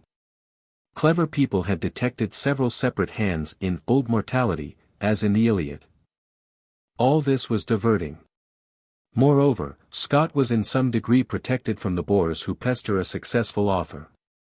He could deny the facts very stoutly, though always, as he insists, with the reservation implied in alleging that, if he had been the author, he would still have declined to confess. In the notes to later novels we shall see some of his great denials. The reception of Waverley was enthusiastic. Large editions were sold in Edinburgh, and when Scott returned from his cruise in the Northern Islands he found society ringing with his unacknowledged triumph. Byron, especially, proclaimed his pleasure in Waverley. It may be curious to recall some of the published reviews of the moment. Probably no author ever lived so indifferent to published criticism as Scott. Miss Edgeworth, in one of her letters, reminds him how they had both agreed that writers who cared for the dignity and serenity of their characters should abstain from that author's bane stuff. As to the herd of critics, Scott wrote to Miss Seward, after publishing The Lay, many of those gentlemen appear to me to be a set of tinkers, who, unable to make pots and pans, set up for menders of them. It is probable, therefore, that he was quite unconcerned about the few remarks which Mr. Gifford, in the Quarterly Review, Volume 40, 1814, interspersed among a multitude of extracts, in a notice of Waverley manufactured with scissors and paste. The Quarterly recognized a Scotch castle rack rent, but in a much higher strain. The tale was admitted to possess all the accuracy of history, and all the vivacity of romance. Scott's second novel, Guy Mannering, was attacked with some viciousness in the periodical of which he was practically the founder, and already the critic was anxious to repeat what Scott, talking of Pope's censors, calls the cuckoo cry of written out. The notice of Waverley, in the Edinburgh Review, by Mr. Geoffrey was not so slight and so unworthy of the topic. The novel was declared, and not unjustly, to be very hastily, and in many places very unskilfully, written. The Scotch was decried as unintelligible dialect by the very reviewer who had accused Marmion of not being Scotch enough. But that Edinburgh applauded the extraordinary fidelity and felicity with which all the inferior agents in the story are represented. Fastidious readers might find Callum Beg and Mrs. Nosebag and the Cumberland peasants coarse and disgusting, said the reviewer, who must have had in his imagination readers extremely superfine. He objected to the earlier chapters as uninteresting, and, with justice, to the passages where the author speaks in the smart and flippant style of modern makers of paragraphs. These form a strange and humiliating contrast with the force and freedom of his manner when engaged in those dramatic and picturesque representations to which his genius so decidedly inclines. He spoke severely of the places where Scott explains the circumstances of Waverley's adventures before he reaches Edinburgh, and Scott himself, in his essay on Mrs. Radcliffe, regrets that explanatory chapters had ever been invented. The reviewer broadly hints his belief that Scott is the author, and on the whole, except for a cautious lack of enthusiasm, the notice is fair and kindly. The Monthly Review differed not much from the Blue and Yellow, the Edinburgh Review. It is not one of the least merits of this very uncommon production that all the subordinate characters are touched with the same discriminating force which so strongly marks their principles. And that in this manner almost every variety of station and interest, such as existed at the period under review, is successively brought before the mind of the reader in colours vivid as the original. A few oversights, we think, we have detected in the conduct of the story which ought not to remain unnoticed. For example, the age of Stanley and Lady Emily does not seem well to accord with the circumstances of their union, as related in the commencement of the work. And we are not quite satisfied that Edward should have been so easily reconciled to the barbarous and stubborn prejudices which precluded even the office of intercession for his gallant friend and companion in arms. The pieces of poetry which are not very profusely scattered through these volumes can scarcely fail to be ascribed to Mr. Scott, whatever may be judged of the body of the work. In point of comparative merit, we should class them neither with the highest nor with the meanest effusions of his lyric minstrelsy. Lord Byron's Grandmother's Review, the British, was also friendly and sagacious, in its elderly way. We request permission, therefore, to introduce Waverley, a publication which has already excited considerable interest in the sister kingdom, to the literary world on this side the Tweed. A very short time has elapsed since this publication made its appearance in Edinburgh, and though it came into the world in the modest garb of anonymous obscurity, the northern literati are unanimous, we understand, in ascribing part of it, at least, to the pen of W. Scott. We are unwilling to consider this publication in the light of a common novel whose fate it is to be devoured with rapidity for a day, and afterwards forgotten forever. But as a vehicle of curious and accurate information upon a subject which must at all times demand our attention, the history and manners of a very large and renowned portion of the inhabitants of these islands. We would recommend this tale as faithfully embodying the lives, the manners, and the opinions of this departed race, and as affording those features of ancient days which no man probably, besides its author, has had the means to collect. The desire to preserve, or the power to portray. Although there are characters sufficient to awaken the attention and to diversify the scenes, yet they are not in sufficient number to perplex the memory or to confuse the incidents. Their spirit is well kept up till the very last, and they relieve one another with so much art that the reader will not find himself wearied even with the pedantic jargon of the old Baron of Bradwardine. Of Waverley himself we shall say but little, as his character is far too common to need a comment. We can only say that his wanderings are not gratuitous, nor is he wavering and indecisive only because the author chooses to make him so. Every feature in his character is formed by education, and it is to this first source that we are constantly referred for a just and sufficient cause of all the wandering passions as they arise in his mind. The secondary personages are drawn with much spirit and fidelity, and with a very striking knowledge of the peculiarities of the Scotch temper and disposition. The incidents are all founded on fact, and the historical parts are related with much accuracy. The livelier scenes which are displayed are of the most amusing species, because they flow so naturally from the personages before us that the characters, not the author, appear to speak. A strong vein of very original humour marks the whole. In most instances it is indeed of a local and particular nature, but in many cases it assumes a more general appearance. Of the more serious portions we can speak with unqualified approbation. The very few pathetic scenes which occur are short, dignified, and affecting. The love scenes are sufficiently contracted to produce that very uncommon sensation in the mind, a wish that they were longer. The religious opinions expressed in the course of the tale are few, but of those few we fully approve. The humorous and happy adaptation of legal turns shows no moderate acquaintance with the arcana of the law, and a perpetual allusion to the English and Latin classics and no common share of scholarship and taste. The Scots Magazine illustrated the admirable unanimity of reviewers when they are unanimous. The anti-Jacobin objected that no Chateau Margaux sent in the wood from Bordeaux to Dundee in 1713 could have been drinkable in 1741. Claret 30 years old. It almost gives us the gripes to think of it. Indeed, Sir Walter, as Lockhart assures us, was so far from being a judge of claret that he could not tell when it was corked. One or two points equally important amused the reviewer, who, like most of his class, detected the hand of Scott. There was hardly a possibility, as Mr. Morritt told Sir Walter, that the poems in Waverley could fail to suggest their author. No man who ever heard you tell a story over a table but must recognize you at once. To his praise of Waverley, Mr. Morritt hardly added any adverse criticism, beyond doubting the merit of the early chapters, and denouncing the word sombre as one which had lately kept bad company among the slipshod English of the sentimental school. Scott, in defense, informed Mr. Morritt that he had left the story to flag in the first volume on purpose.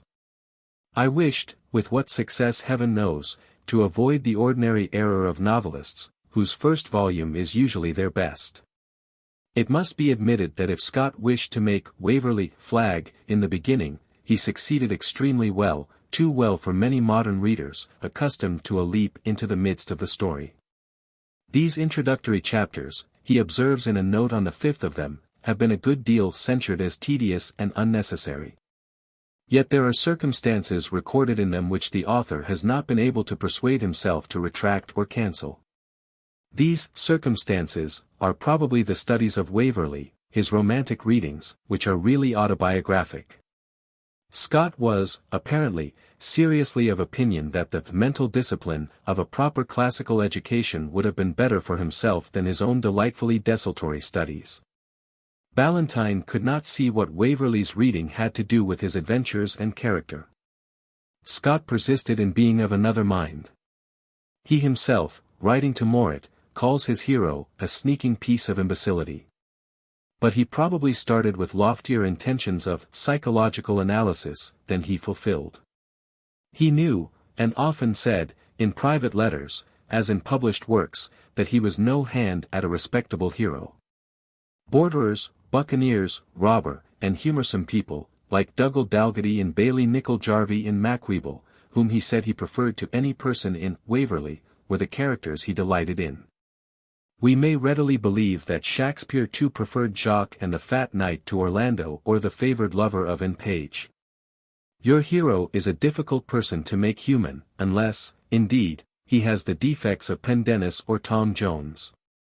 But it is likely enough that the Waverley whom Scott had in his mind in 1805 was hardly the Waverley of 1813. His early English chapters are much in the ordinary vein of novels as they were then written. In those chapters come the asides by the author which the Edinburgh Review condemned. But there remains the kindly, honourable Sir Everard, while the calm atmosphere of English meadows, and the plump charms of Miss Cecilia Stubbs, are intended as foils to the hills of the north, the shy refinement of Rose, and the heroic heart of Flora MacIvor. Scott wished to show the remote extremes of civilization and mental habit coexisting in the same island of Scotland and England. Yet we regret such passages as, craving pardon for my heroics, which I am unable in certain cases to resist giving way to, and so forth. Scott was no Thackeray, no Fielding, and failed, chiefly in Waverley, when he attempted the mood of banter, which one of his daughters, a lady of Beatrice's mind, never got from me, he observes. In any serious attempt to criticize Waverley, as a whole, it is not easy to say whether we should try to put ourselves at the point of view of its first readers, or whether we should look at it from the vantage ground of today. In 1811 the dead world of clannish localty was fresh in many memories. Scott's own usher had often spoken with a person who had seen Cromwell enter Edinburgh after Dunbar. He himself knew heroes of the 45, and his friend Lady Louisa Stuart had been well acquainted with Miss Walkinshaw, sister of the mistress of Charles Edward. To his generation those things were personal memories, which to us seem as distant as the reign of Menkaure. They could not but be carried off their feet by such pictures of a past still so near them. Nor had they other great novelists to weaken the force of Scott's impressions. They had not to compare him with the melancholy mirth of Thackeray, and the charm, the magic of his style. Balzac was of the future. Of the future was the Scot of France, the boyish, the witty, the rapid, the brilliant, the inexhaustible Dumas. Scott's generation had no scruples about realism, listened to no sermons on the glory of the commonplace, like Dr. Johnson. They admired a book which was amusing as a fairy tale. But we are overwhelmed with a wealth of comparisons, and deafened by a multitude of homilies on fiction, and distracted, like the people in the Arabigja saga, by the strange rising and setting, and the wild orbits of new, weird moons, of romance. Before we can make up our minds on Scott, we have to remember, or forget, the scornful patronage of one critic, the over-subtlety and exaggerations of another, the more than papal infallibility of a third. Perhaps the best critic would be an intelligent schoolboy, with a generous heart and an unspoiled imagination. As his remarks are not accessible, as we must try to judge Waverley, like readers inured to much fiction and much criticism, we must confess, no doubt, that the commencement has the faults which the first reviewers detected, and at which Scott acknowledged. He is decidedly slow in getting to business, as they say. He began with more of conscious ethical purpose than he went on, and his banter is poor. But when once we enter the village of Tully-Veolan, the magician finds his wand. Each picture of place or person tells, the old butler, the daft Davy Gellatley, the solemn and chivalrous baron, the pretty natural girl, the various lairds, the factor Macweeble, all at once become living people. And friends whom we can never lose. The creative fire of Shakespeare lives again. The Highlanders, Evan Dhu, Donald Bean Lean, his charming daughter, Callum Beg, and all the rest, are as natural as the Lowlanders. In Fergus and Flora we feel, indeed, at first, that the author has left his experience behind, and is giving us creatures of fancy. But they too become human and natural, Fergus in his moods of anger, ambition, and final courageous resignation. Flora, in her grief. As for Waverley, his creator was no doubt too hard on him. Among the brave we hear that he was one of the bravest, though Scott always wrote his battle pieces in a manner to suggest no discomfort, and does not give us particular details of Waverley's prowess.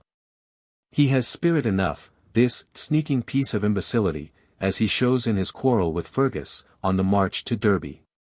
Waverley, that creature of romance, considered as a lover, is really not romantic enough. He loved Rose because she loved him, which is confessed to be unheroic behavior. Scott, in Waverley, certainly does not linger over love scenes. With Mr. Ruskin, we may say, let it not be thought for an instant that the slight and sometimes scornful glance with which Scott passes over scenes, which a novelist of our own day would have analyzed with the airs of a philosopher, and painted with the curiosity of a gossip, indicates any absence in his heart of sympathy with the great and sacred elements of personal happiness. But his mind entertained other themes of interest, loyalty, patriotism, piety. On the other hand, it is necessary to differ from Mr. Ruskin when he says that Scott never knew l'amour che move, el sol et l'altre stelle. He whose heart was broken for 2 years, and retained the crack till his dying day, he who, when old and tired, and near his death, was yet moved by the memory of the name which 30 years before he had cut in runic characters on the turf at the castle gate of St. Andrew, knew love too well to write of it much, or to speak of it at all. He had won his ideal as alone the ideal can be won, he never lost her, she was with him always, because she had been unattainable. There are few, he says, who have not, at one period of life, broken ties of love and friendship, secret disappointments of the heart, to mourn over, and we know no book which recalls the memory of them more severely than Julia de Rubin. He could not be very eager to recall them, he who had so bitterly endured them, and because he had known and always knew l'amour che move, el sol et l'altre stelle, a seal was on his lips, a silence broken only by a caress of D. Vernon's. This apology we may make, if an apology be needed, for what modern readers may think the meagerness of the love passages in Scott. He does not deal in embraces and effusions, his taste is too manly. He does not dwell much on love, because, like the shepherd in Theocritus, he has found him an inhabitant of the rocks. Moreover, when Scott began novel writing, he was as old as Thackeray when Thackeray said that while at work on a love scene he blushed so that you would think he was going into an apoplexy. Waverley stands by its pictures of manners, of character, by its humor and its tenderness, by its manly criticism of life, by its touches of poetry, so various, so inspired, as in Davy Gellatley with his songs. And Charles Edward in the gallant hour of Holyrood, and Flora with her high, selfless hopes and broken heart, and the beloved Baron, bearing his lot with a good-humoured serious composure. To be sure, we may say with Virgilius Maro, Fuimus tros and there, s the end of an auld sang. But houses and families and men have stood lang enough when they have stood till they fall with honour. Waverley ends like a fairy tale, while real life ever ends like a northern saga. But among the good things that make life bearable, such fairy tales are not the least precious, and not the least enduring. Introduction. The plan of this edition leads me to insert in this place some account of the incidents on which the novel of Waverley is founded. They have been already given to the public by my late lamented friend, William Erskine, Esq. Afterwards Lord Kinneder, when reviewing the tales of my landlord for the Quarterly Review in 1817.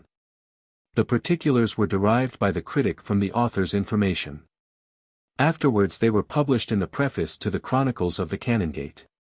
They are now inserted in their proper place.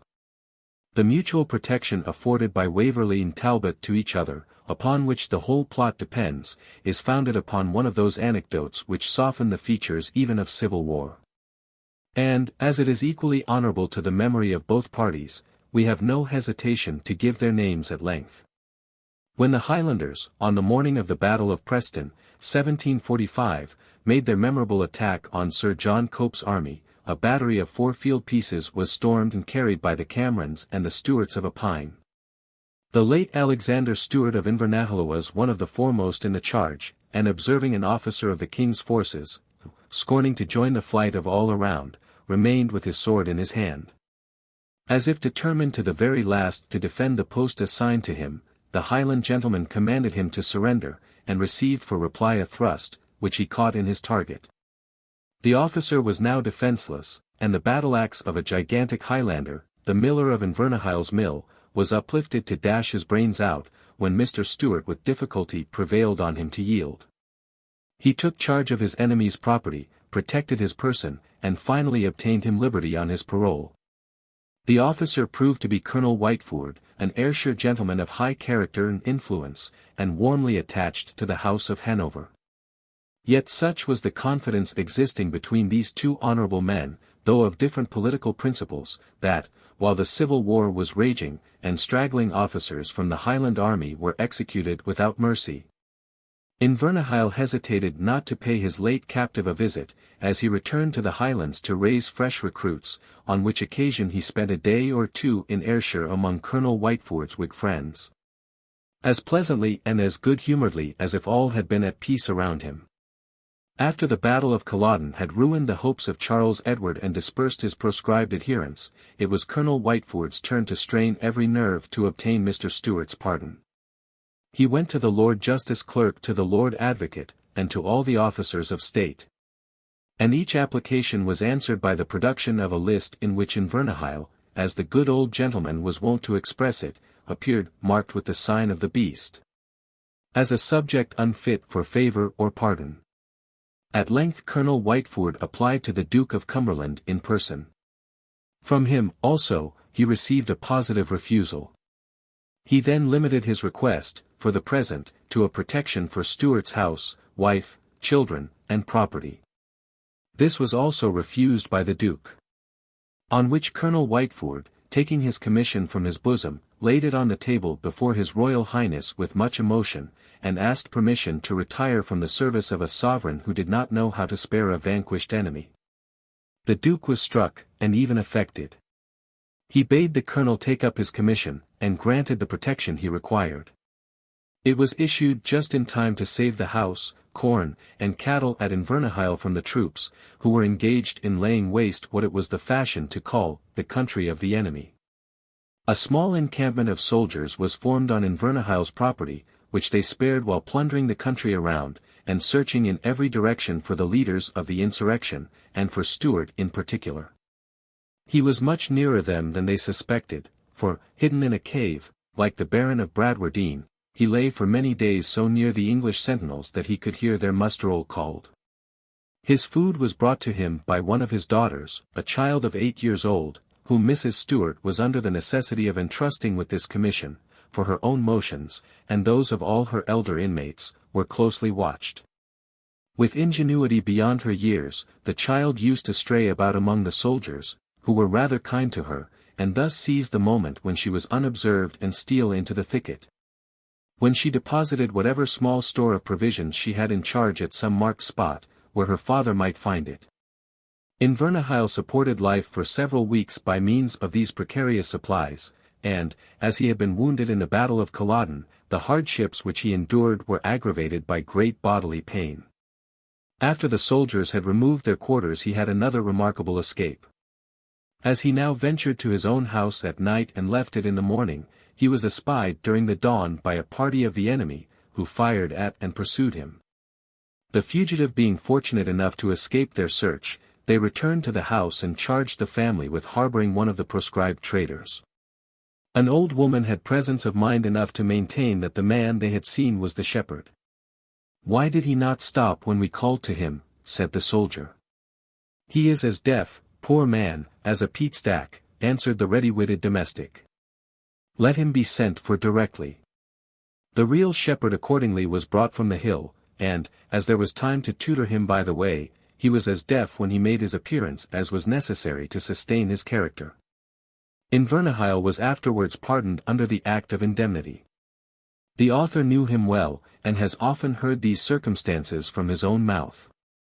He was a noble specimen of the old Highlander, far descended, gallant, courteous, and brave, even to chivalry. He had been out, I believe, in 1715 and 1745, was an active partaker in all the stirring scenes which passed in the Highlands betwixt these memorable eras. And, I have heard, was remarkable, among other exploits, for having fought a duel with the broadsword with the celebrated Rob Roy MacGregor at the Clochen of Balquhidder. Invernahyle chanced to be in Edinburgh when Paul Jones came into the Firth of Forth, and though then an old man, I saw him in arms, and heard him exult, to use his own words, in the prospect of drawing his claymore once more before he died. In fact, on that memorable occasion, when the capital of Scotland was menaced by 3 trifling sloops or brigs, scarce fit to have sacked a fishing village, he was the only man who seemed to propose a plan of resistance. He offered to the magistrates, if broadswords and dirks could be obtained, to find as many Highlanders among the lower classes as would cut off any boat's crew who might be sent into a town full of narrow and winding passages, in which they were like to disperse in quest of plunder. I know not if his plan was attended to, I rather think it seemed too hazardous to the constituted authorities, who might not, even at that time, desire to see arms in Highland hands. A steady and powerful west wind settled the matter by sweeping Paul Jones and his vessels out of the Firth.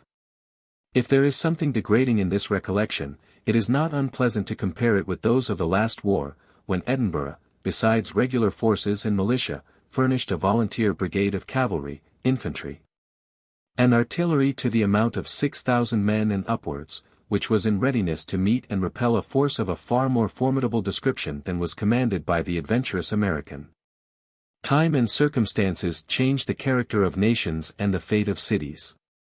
And it is some pride to a Scotchman to reflect that the independent and manly character of a country, willing to entrust its own protection to the arms of its children, after having been obscured for half a century, has, during the course of his own lifetime, recovered its luster. Other illustrations of Waverley will be found in the notes at the foot of the pages to which they belong. Those which appeared too long to be so placed are given at the end of the chapters to which they severally relate. Footnote: in this edition at the end of the several volumes. Preface to the 3rd edition. To this slight attempt at a sketch of ancient Scottish manners the public have been more favourable than the author durst have hoped or expected. He has heard, with a mixture of satisfaction and humility, his work ascribed to more than one respectable name. Considerations, which seem weighty in his particular situation, prevent his releasing those gentlemen from suspicion by placing his own name in the title page. So that, for the present at least, it must remain uncertain whether Waverley be the work of a poet or a critic, a lawyer or a clergyman, or whether the writer, to use Mrs. Malaprop's phrase, be, like Cerberus, three gentlemen at once. The author, as he is unconscious of anything in the work itself, except perhaps its frivolity, which prevents its finding an acknowledged father, leaves it to the candor of the public to choose among the many circumstances peculiar to different situations in life such as may induce him to suppress his name on the present occasion.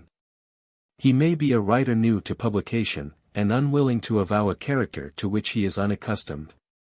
Or he may be a hackneyed author, who is ashamed of too frequent appearance, and employs this mystery, as the heroine of the old comedy used her mask, to attract the attention of those to whom her face had become too familiar. He may be a man of a grave profession, to whom the reputation of being a novel writer might be prejudicial, or he may be a man of fashion, to whom writing of any kind might appear pedantic. He may be too young to assume the character of an author, or so old as to make it advisable to lay it aside. The author of Waverley has heard it objected to this novel, that, in the character of Callum Beg and in the account given by the Baron of Bradwardine of the petty trespasses of the Highlanders upon trifling articles of property, he has borne hard, and unjustly so, upon their national character. Nothing could be farther from his wish or intention. The character of Callum Beg is that of a spirit naturally turned to daring evil, and determined, by the circumstances of his situation, to a particular species of mischief. Those who have perused the curious letters from the Highlands, published about 1726, will find instances of such atrocious characters which fell under the writer's own observation. Though it would be most unjust to consider such villains as representatives of the Highlanders of that period, any more than the murderers of Mar and Williamson can be supposed to represent the English of the present day. As for the plunder supposed to have been picked up by some of the insurgents in 1745, it must be remembered that, although the way of that unfortunate little army was neither marked by devastation nor bloodshed, but, on the contrary, was orderly and quiet in a most wonderful degree, yet no army marches through a country in a hostile manner without committing some depredations. And several, to the extent and of the nature jocularly imputed to them by the Baron, were really laid to the charge of the Highland insurgents. For which many traditions, and particularly one respecting the Knight of the Mirror, may be quoted as good evidence. Footnote: a homely metrical narrative of the events of the period, which contains some striking particulars, and is still a great favorite with the lower classes, gives a very correct statement of the behavior of the mountaineers respecting this same military license. And, as the verses are little known, and contain some good sense, we venture to insert them. The author's address to all in general. Now, gentle readers, I have let you ken my very thoughts, from heart and pen. 'Tis needless for to conten, or yet control, for there's not a word out I can men. So ye must thole, for on both sides some were not good.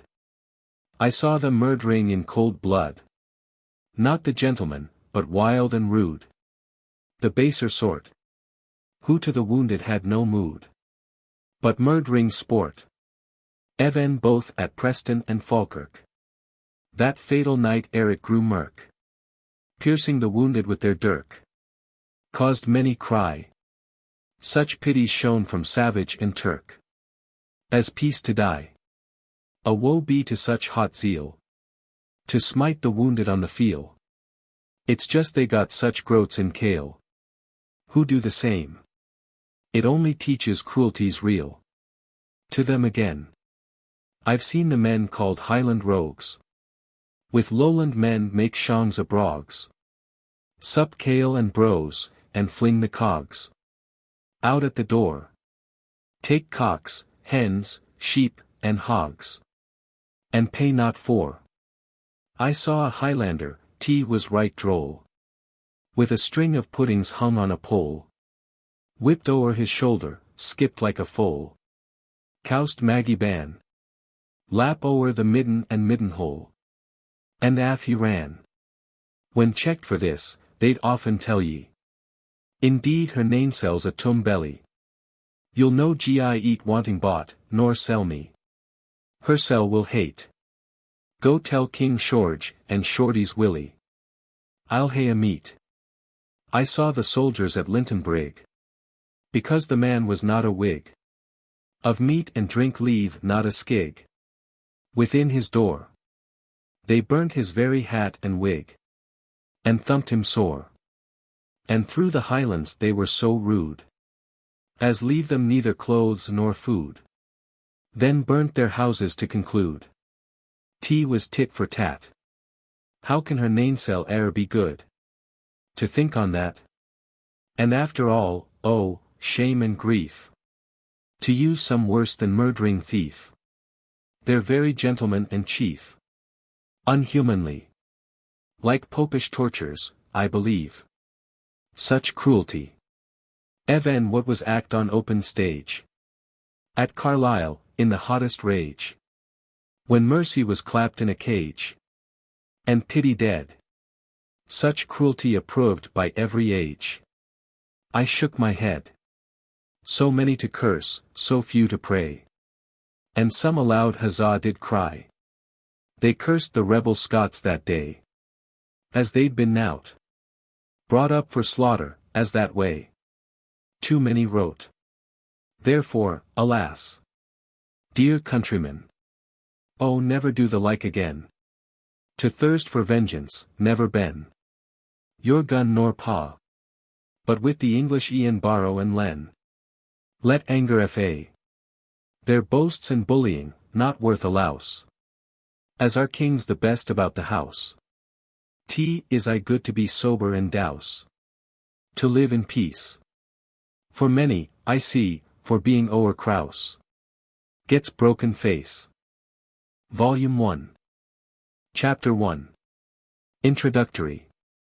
The title of this work has not been chosen without the grave and solid deliberation which matters of importance demand from the prudent.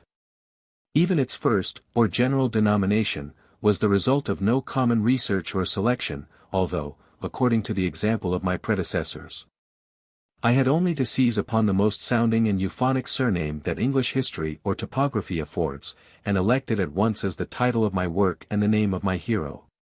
But, alas!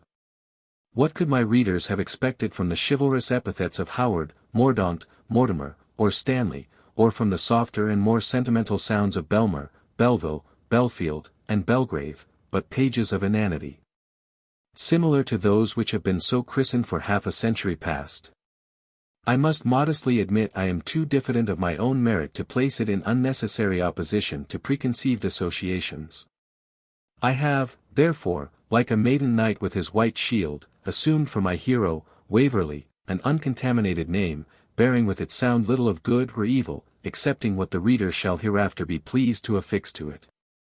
But my second or supplemental title was a matter of much more difficult election, since that, short as it is, may be held as pledging the author to some special mode of laying his scene, drawing his characters, and managing his adventures.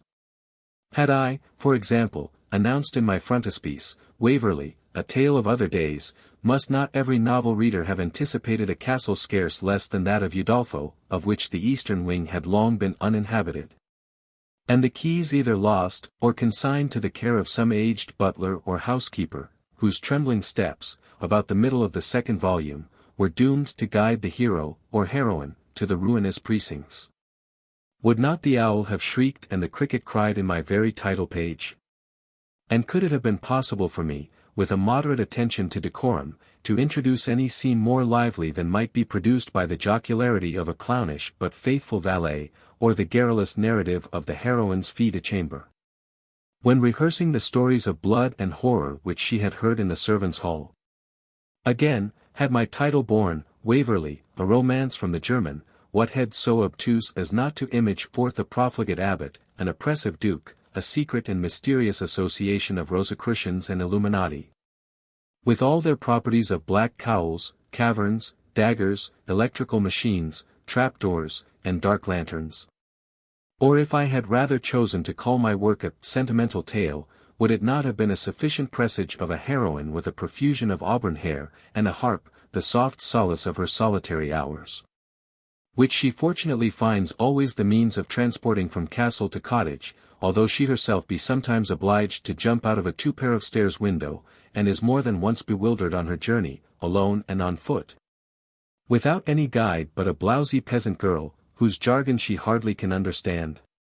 Or, again, if my Waverley had been entitled A Tale of the Times, wouldst thou not, gentle reader, have demanded from me a dashing sketch of the fashionable world, a few anecdotes of private scandal thinly veiled, and if lusciously painted, so much the better.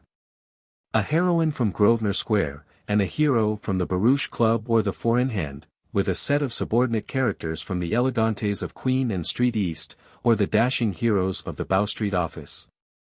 I could proceed in proving the importance of a title page, and displaying at the same time my own intimate knowledge of the particular ingredients necessary to the composition of romances and novels of various descriptions. But it is enough, and I scorn to tyrannize longer over the impatience of my reader, who is doubtless already anxious to know the choice made by an author so profoundly versed in the different branches of his art.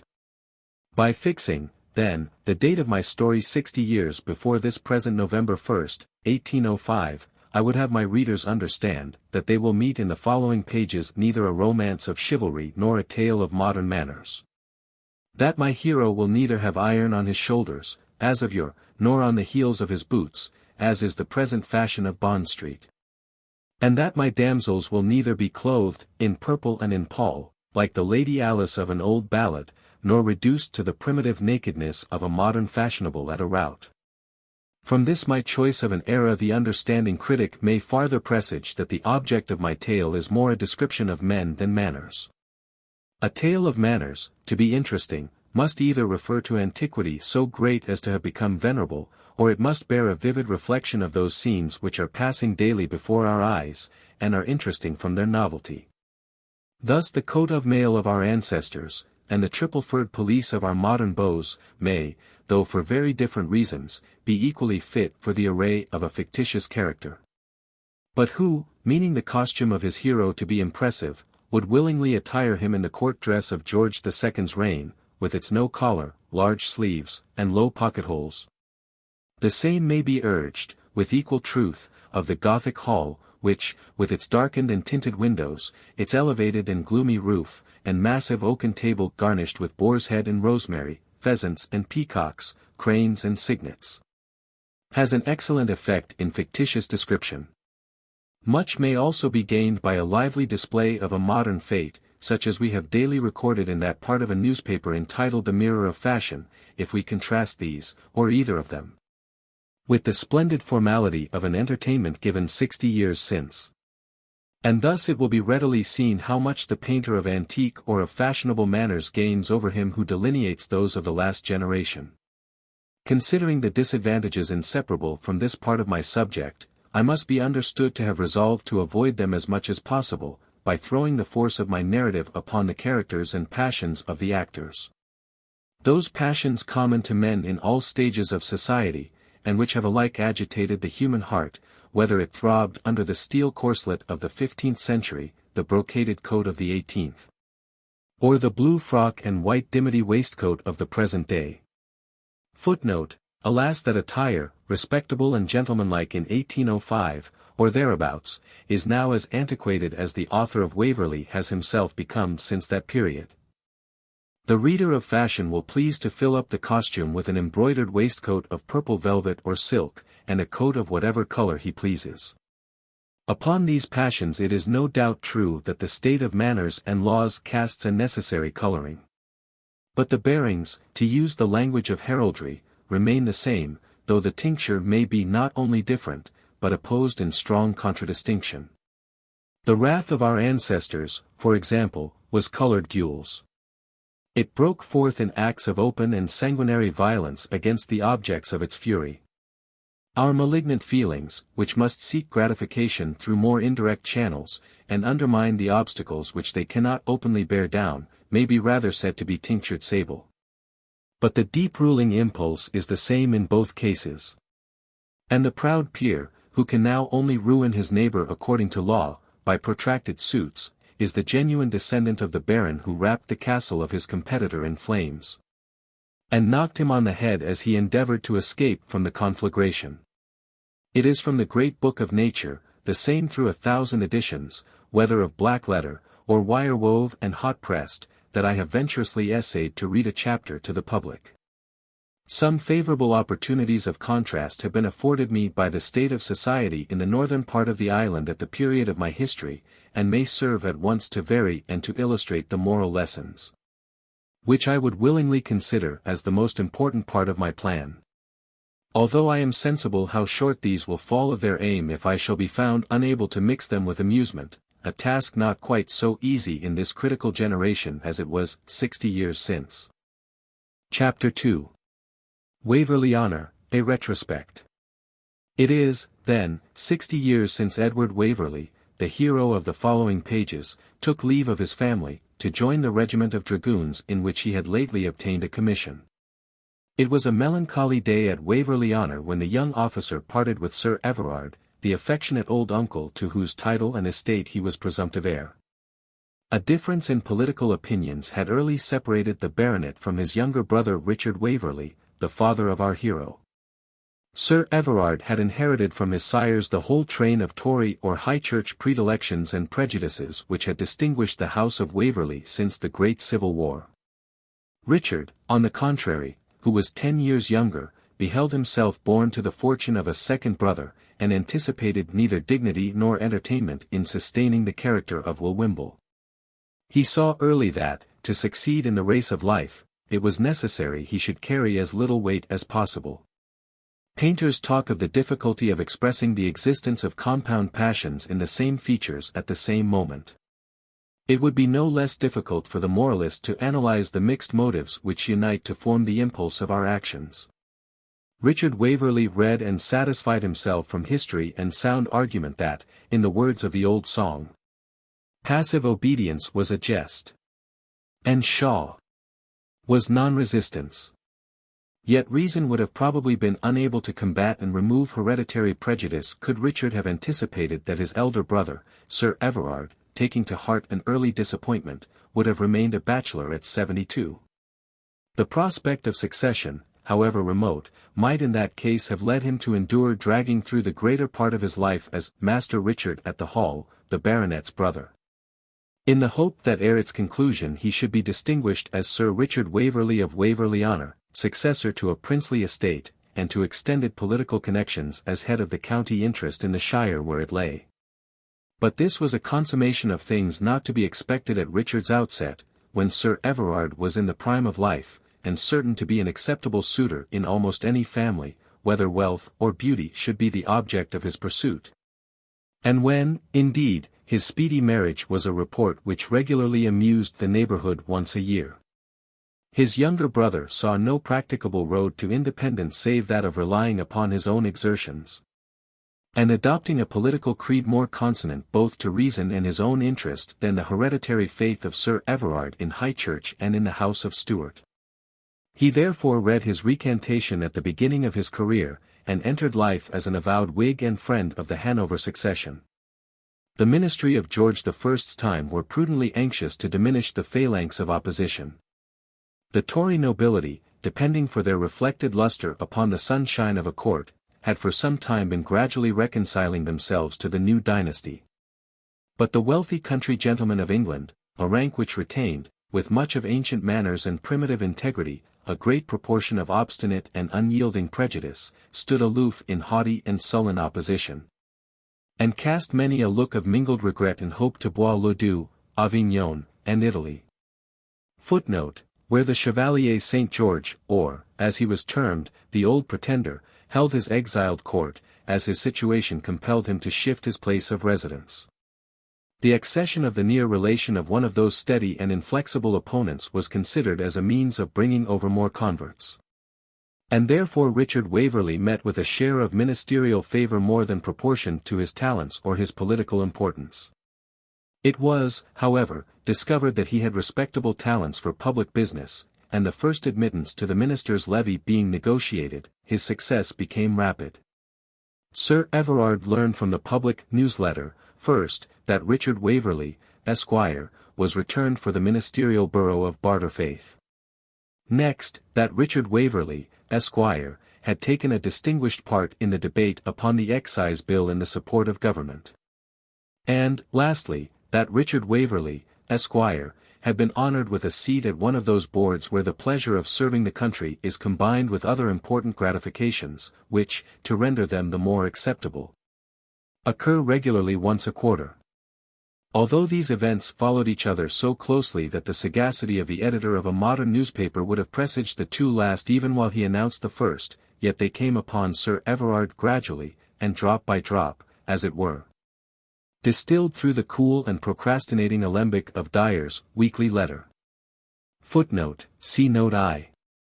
For it may be observed in passing, that instead of those mail coaches, by means of which every mechanic at his sixpenny club may nightly learn from 20 contradictory channels the yesterday's news of the capital, a weekly post brought, in those days, to Waverley-Honour, a weekly intelligencer, which, after it had gratified Sir Everard's curiosity, his sister's, and that of his aged butler, was regularly transferred from the hall to the rectory.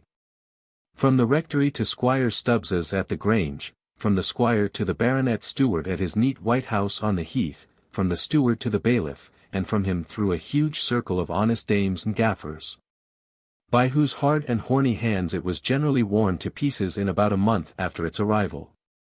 This slow succession of intelligence was of some advantage to Richard Waverley in the case before us. For, had the sum total of his enormities reached the ears of Sir Everard at once, there can be no doubt that the new commissioner would have had little reason to pique himself on the success of his politics. The baronet, although the mildest of human beings, was not without sensitive points in his character. His brother's conduct had wounded these deeply. The Waverley estate was fettered by no entail, for it had never entered into the head of any of its former possessors that one of their progeny could be guilty of the atrocities laid by Dyer's letter to the door of Richard, and if it had, the marriage of the proprietor might have been fatal to a collateral heir. These various ideas floated through the brain of Sir Everard without, however, producing any determined conclusion. He examined the tree of his genealogy, which, emblazoned with many an emblematic mark of honour and heroic achievement, hung upon the well-varnished wainscot of his hall.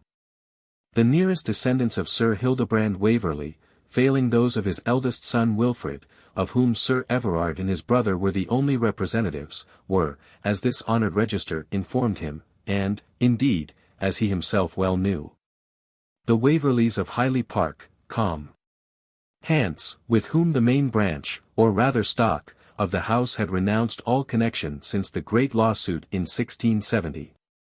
This degenerate scion had committed a farther offence against the head and source of their gentility, by the intermarriage of their representative with Judith, heiress of Oliver Bradshaw, of Highley Park, whose arms, the same with those of Bradshaw the regicide, they had quartered with the ancient coat of Waverley. These offences, however, had vanished from Sir Everard's recollection in the heat of his resentment. And had Lawyer Clippurse, for whom his groom was dispatched express, arrived but an hour earlier, he might have had the benefit of drawing a new settlement of the lordship and manor of Waverley-Honour, with all its dependencies. But an hour of cool reflection is a great matter when employed in weighing the comparative evil of two measures to neither of which we are internally partial. Lawyer Clippurse found his patron involved in a deep study, which he was too respectful to disturb, otherwise than by producing his paper and leathern ink case, as prepared to minute his honour's commands. Even this slight manoeuvre was embarrassing to Sir Everard, who felt it as a reproach to his indecision. He looked at the attorney with some desire to issue his fiat, when the sun, emerging from behind a cloud, poured at once its checkered light through the stained window of the gloomy cabinet in which they were seated. The baronet's eye, as he raised it to the splendour, fell right upon the central scutcheon, impressed with the same device which his ancestor was said to have borne in the field of Hastings, 3 ermines passant, argent, in a field azure, with its appropriate motto, Sans Tache. "May our name rather perish," exclaimed Sir Everard, "than that ancient and loyal symbol should be blended with the dishonoured insignia of a traitorous Roundhead." All this was the effect of the glimpse of a sunbeam, just sufficient to light Lawyer Clippurse to mend his pen. The pen was mended in vain. The attorney was dismissed, with directions to hold himself in readiness on the first summons. The apparition of Lawyer Clippurse at the hall occasioned much speculation in that portion of the world to which Waverley-Honour formed the centre. But the more judicious politicians of this microcosm augured yet worse consequences to Richard Waverley from a movement which shortly followed his apostasy. This was no less than an excursion of the baronet in his coach-and six, with 4 attendants in rich liveries, to make a visit of some duration to a noble peer on the confines of the shire, of untainted descent, steady Tory principles, and the happy father of 6 unmarried and accomplished daughters. Sir Everard's reception in this family was, as it may be easily conceived, sufficiently favourable. But of the 6 young ladies, his taste unfortunately determined him in favour of Lady Emily, the youngest, who received his attentions with an embarrassment which showed at once that she durst not decline them, and that they afforded her anything but pleasure. Sir Everard could not but perceive something uncommon in the restrained emotions which the young lady testified at the advances he hazarded. But, assured by the prudent countess that they were the natural effects of a retired education, the sacrifice might have been completed, as doubtless has happened in many similar instances, had it not been for the courage of an elder sister, who revealed to the wealthy suitor that Lady Emily's affections were fixed upon a young soldier of fortune, a near relation of her own. Sir Everard manifested great emotion on receiving this intelligence, which was confirmed to him, in a private interview, by the young lady herself, although under the most dreadful apprehensions of her father's indignation. Honour and generosity were hereditary attributes of the house of Waverley.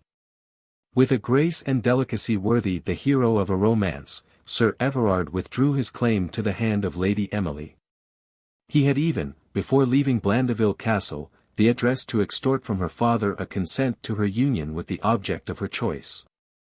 What arguments he used on this point cannot exactly be known, for Sir Everard was never supposed strong in the powers of persuasion.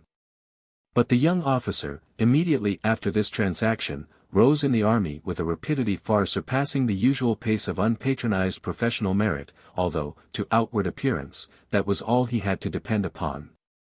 The shock which Sir Everard encountered upon this occasion, although diminished by the consciousness of having acted virtuously and generously, had its effect upon his future life. His resolution of marriage had been adopted in a fit of indignation. The labour of courtship did not quite suit the dignified indolence of his habits. He had but just escaped the risk of marrying a woman who could never love him, and his pride could not be greatly flattered by the termination of his amour, even if his heart had not suffered.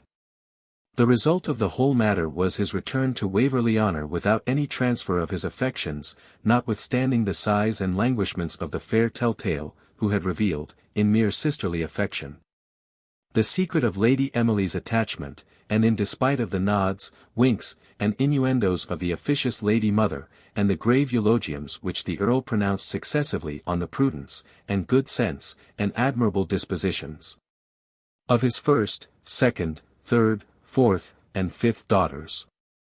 The memory of his unsuccessful amour was with Sir Everard, as with many more of his temper, at once shy, proud, sensitive, and indolent, a beacon against exposing himself to similar mortification, pain, and fruitless exertion for the time to come.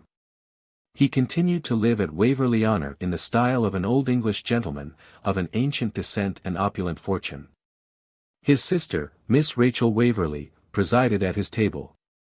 And they became, by degrees, an old bachelor and an ancient maiden lady, the gentlest and kindest of the votaries of celibacy. The vehemence of Sir Everard's resentment against his brother was but short-lived. Yet his dislike to the Whig and the placeman, though unable to stimulate him to resume any active measures prejudicial to Richard's interest, in the succession to the family estate, continued to maintain the coldness between them. Richard knew enough of the world, and of his brother's temper, to believe that by any ill-considered or precipitate advances on his part, he might turn passive dislike into a more active principle. It was accident, therefore, which at length occasioned a renewal of their intercourse. Richard had married a young woman of rank, by whose family interest and private fortune he hoped to advance his career. In her right he became possessor of a manor of some value, at the distance of a few miles from Waverley-Honour. Little Edward, the hero of our tale, then in his 5th year, was their only child. It chanced that the infant with his maid had strayed one morning to a mile's distance from the avenue of Brerewood Lodge, his father's seat. Their attention was attracted by a carriage drawn by 6 stately long-tailed black horses, and with as much carving and gilding as would have done honour to my Lord Mayor's. It was waiting for the owner, who was at a little distance inspecting the progress of a half-built farmhouse. I know not whether the boy's nurse had been a Welsh, or a Scotch woman, or in what manner he associated a shield emblazoned with 3 ermines with the idea of personal property. But he no sooner beheld this family emblem than he stoutly determined on vindicating his right to the splendid vehicle on which it was displayed. The baronet arrived while the boy's maid was in vain endeavouring to make him desist from his determination to appropriate the gilded coach and 6. The rencontre was at a happy moment for Edward, as his uncle had been just eyeing wistfully, with something of a feeling like envy, the chubby boys of the stout yeoman whose mansion was building by his direction.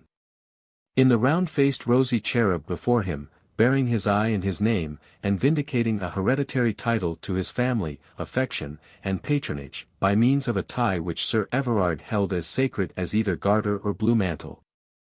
Providence seemed to have granted to him the very object best calculated to fill up the void in his hopes and affections. Sir Everard returned to Waverley Hall upon a led horse, which was kept in readiness for him, while the child and his attendant were sent home in the carriage to Brerewood Lodge. With such a message as opened to Richard Waverley a door of reconciliation with his elder brother. Their intercourse, however, though thus renewed, continued to be rather formal and civil than partaking of brotherly cordiality, yet it was sufficient to the wishes of both parties. Sir Everard obtained, in the frequent society of his little nephew, something on which his hereditary pride might found the anticipated pleasure of a continuation of his lineage, and where his kind and gentle affections could at the same time fully exercise themselves. For Richard Waverley, he beheld in the growing attachment between the uncle and nephew the means of securing his son's, if not his own, succession to the hereditary estate, which he felt would be rather endangered than promoted by any attempt on his own part towards a closer intimacy with a man of Sir Everard's habits and opinions. Thus, by a sort of tacit compromise, little Edward was permitted to pass the greater part of the year at the Hall, and appeared to stand in the same intimate relation to both families. Although their mutual intercourse was otherwise limited to formal messages and more formal visits. The education of the youth was regulated alternately by the taste and opinions of his uncle and of his father. But more of this in a subsequent chapter. Chapter 3. Education. The education of our hero, Edward Waverley, was of a nature somewhat desultory. In infancy his health suffered, or was supposed to suffer, which is quite the same thing, by the air of London. As soon, therefore, as official duties, attendance on Parliament, or the prosecution of any of his plans of interest or ambition, called his father to town, which was his usual residence for 8 months in the year, Edward was transferred to Waverley-Honour, and experienced a total change of instructors and of lessons, as well as of residence. This might have been remedied had his father placed him under the superintendence of a permanent tutor. But he considered that one of his choosing would probably have been unacceptable at Waverley-Honour, and that such a selection as Sir Everard might have made, were the matter left to him, would have burdened him with a disagreeable inmate, if not a political spy, in his family. He therefore prevailed upon his private secretary, a young man of taste and accomplishments, to bestow an hour or 2 on Edward's education while at Brerewood Lodge, and left his uncle answerable for his improvement in literature while an inmate at the Hall. This was in some degree respectably provided for. Sir Everard's chaplain, an Oxonian, who had lost his fellowship for declining to take the oaths at the accession of George I, was not only an excellent classical scholar, but reasonably skilled in science, and master of most modern languages. He was, however, old and indulgent, and the recurring interregnum, during which Edward was entirely freed from his discipline, occasioned such a relaxation of authority, that the youth was permitted, in a great measure, to learn as he pleased, what he pleased, and when he pleased. This slackness of rule might have been ruinous to a boy of slow understanding, who, feeling labor in the acquisition of knowledge, would have altogether neglected it, save for the command of a taskmaster. And it might have proved equally dangerous to a youth whose animal spirits were more powerful than his imagination or his feelings, and whom the irresistible influence of Alma would have engaged in field sports from morning till night. But the character of Edward Waverley was remote from either of these. His powers of apprehension were so uncommonly quick as almost to resemble intuition, and the chief care of his preceptor was to prevent him, as a sportsman would phrase it, from overrunning his game, that is, from acquiring his knowledge in a slight, flimsy, and inadequate manner. And here the instructor had to combat another propensity too often united with brilliancy of fancy and vivacity of talent, that indolence, namely, of disposition, which can only be stirred by some strong motive of gratification, and which renounces study as soon as curiosity is gratified, the pleasure of conquering the first difficulties exhausted, and the novelty of pursuit at an end. Edward would throw himself with spirit upon any classical author of which his preceptor proposed the perusal, make himself master of the style so far as to understand the story, and, if that pleased or interested him, he finished the volume. But it was in vain to attempt fixing his attention on critical distinctions of philology, upon the difference of idiom, the beauty of felicitous expression, or the artificial combinations of syntax. "I can read and understand a Latin author," said young Edward, with the self-confidence and rash reasoning of 15, and Scaliger or Bentley could not do much more. Alas! While he was thus permitted to read only for the gratification of his amusement, he foresaw not that he was losing for ever the opportunity of acquiring habits of firm and assiduous application, of gaining the art of controlling, directing, and concentrating the powers of his mind for earnest investigation, an art far more essential than even that intimate acquaintance with classical learning which is the primary object of study. I am aware I may be here reminded of the necessity of rendering instruction agreeable to youth, and of Tasso's infusion of honey into the medicine prepared for a child. But an age in which children are taught the driest doctrines by the insinuating method of instructive games, has little reason to dread the consequences of study being rendered too serious or severe.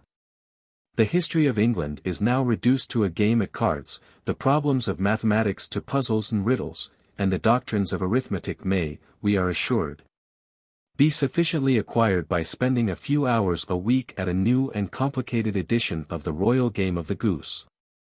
There wants but one step further, and the Creed and 10 Commandments may be taught in the same manner, without the necessity of the grave face, deliberate tone of recital, and devout attention, hitherto exacted from the well-governed childhood of this realm. It may, in the meantime, be subject of serious consideration, whether those who are accustomed only to acquire instruction through the medium of amusement may not be brought to reject that which approaches under the aspect of study. Whether those who learn history by the cards may not be led to prefer the means to the end, and whether, were we to teach religion in the way of sport, our pupils may not thereby be gradually induced to make sport of their religion. To our young hero, who was permitted to seek his instruction only according to the bent of his own mind, and who, of consequence, only sought it so long as it afforded him amusement, the indulgence of his tutors was attended with evil consequences, which long continued to influence his character, happiness, and utility. Edward's power of imagination and love of literature, although the former was vivid and the latter ardent, were so far from affording a remedy to this peculiar evil, that they rather inflamed and increased its violence. The library at Waverley-Honour, a large Gothic room, with double arches and a gallery, contained such a miscellaneous and extensive collection of volumes as had been assembled together, during the course of 200 years, by a family which had been always wealthy, and inclined, of course, as a mark of splendor, to furnish their shelves with the current literature of the day, without much scrutiny or nicety of discrimination. Throughout this ample realm Edward was permitted to roam at large. His tutor had his own studies, and church politics and controversial divinity, together with a love of learned ease, though they did not withdraw his attention at stated times from the progress of his patron's presumptive heir, induced him readily to grasp at any apology for not extending a strict and regulated survey towards his general studies. Sir Everard had never been himself a student, and, like his sister, Miss Rachel Waverley, he held the common doctrine, that idleness is incompatible with reading of any kind. And that the mere tracing the alphabetical characters with the eye is in itself a useful and meritorious task, without scrupulously considering what ideas or doctrines they may happen to convey. With a desire of amusement, therefore, which better discipline might soon have converted into a thirst for knowledge, young Waverley drove through the sea of books like a vessel without a pilot or a rudder. Nothing perhaps increases by indulgence more than a desultory habit of reading, especially under such opportunities of gratifying it. I believe one reason why such numerous instances of erudition occur among the lower ranks is, that, with the same powers of mind, the poor student is limited to a narrow circle for indulging his passion for books, and must necessarily make himself master of the few he possesses ere he can acquire more. Edward, on the contrary, like the epicure who only deigned to take a single morsel from the sunny side of a peach, read no volume a moment after it ceased to excite his curiosity or interest. And it necessarily happened, that the habit of seeking only this sort of gratification rendered it daily more difficult of attainment, till the passion for reading, like other strong appetites, produced by indulgence a sort of satiety. Ere he attained this indifference, however, he had read, and stored in a memory of uncommon tenacity, much curious, though ill-arranged and miscellaneous information. In English literature he was master of Shakespeare and Milton, of our earlier dramatic authors, of many picturesque and interesting passages from our old historical chronicles, and was particularly well acquainted with Spenser, Drayton, and other poets who have exercised themselves on romantic fiction, of all themes the most fascinating to a youthful imagination, before the passions have roused themselves and demand poetry of a more sentimental description. In this respect his acquaintance with Italian opened him yet a wider range. He had perused the numerous romantic poems, which, from the days of Pulci, have been a favorite exercise of the wits of Italy, and had sought gratification in the numerous collections of novelli, which were brought forth by the genius of that elegant though luxurious nation, in emulation of the Decameron. In classical literature, Waverley had made the usual progress, and read the usual authors. And the French had afforded him an almost exhaustless collection of memoirs, scarcely more faithful than romances, and of romances so well written as hardly to be distinguished from memoirs. The splendid pages of Froissart, with his heart-stirring and eye-dazzling descriptions of war and of tournaments, were among his chief favourites.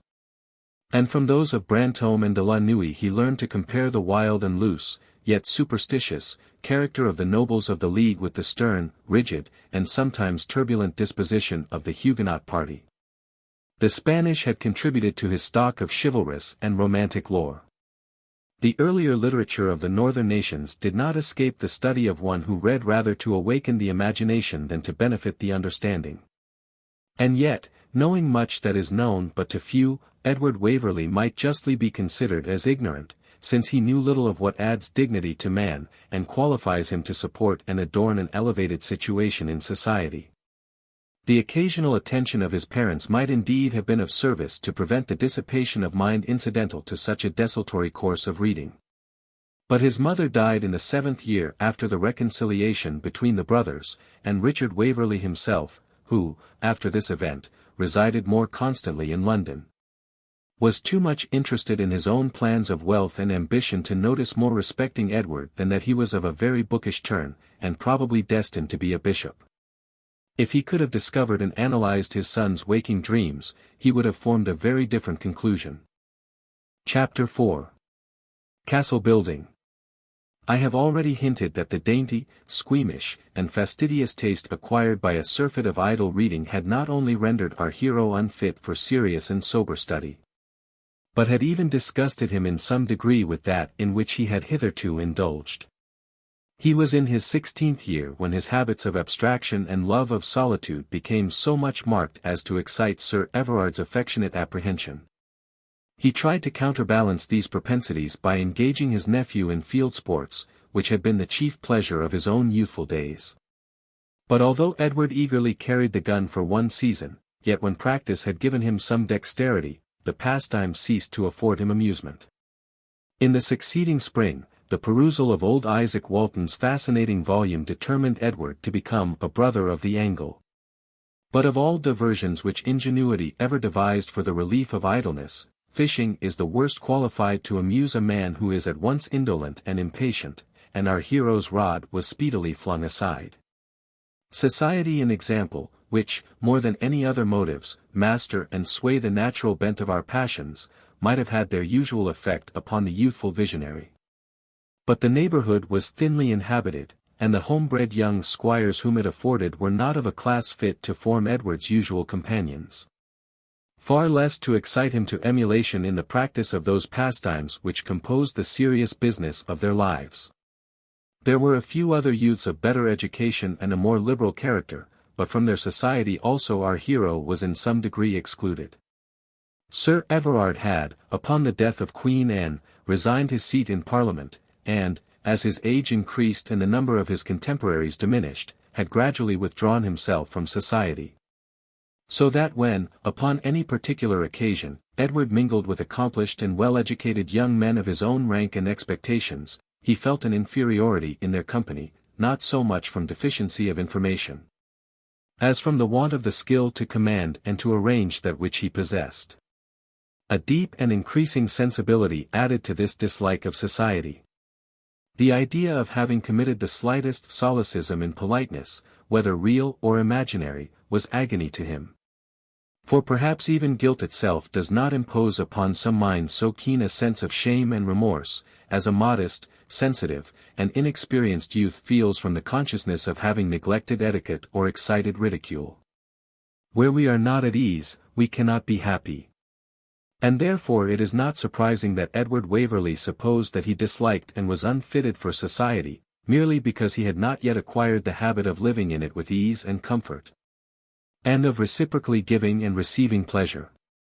The hours he spent with his uncle and aunt were exhausted in listening to the oft-repeated tale of narrative old age.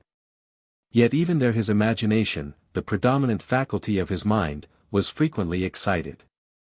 Family tradition and genealogical history, upon which much of Sir Everard's discourse turned, is the very reverse of amber, which, itself a valuable substance, usually includes flies, straws, and other trifles.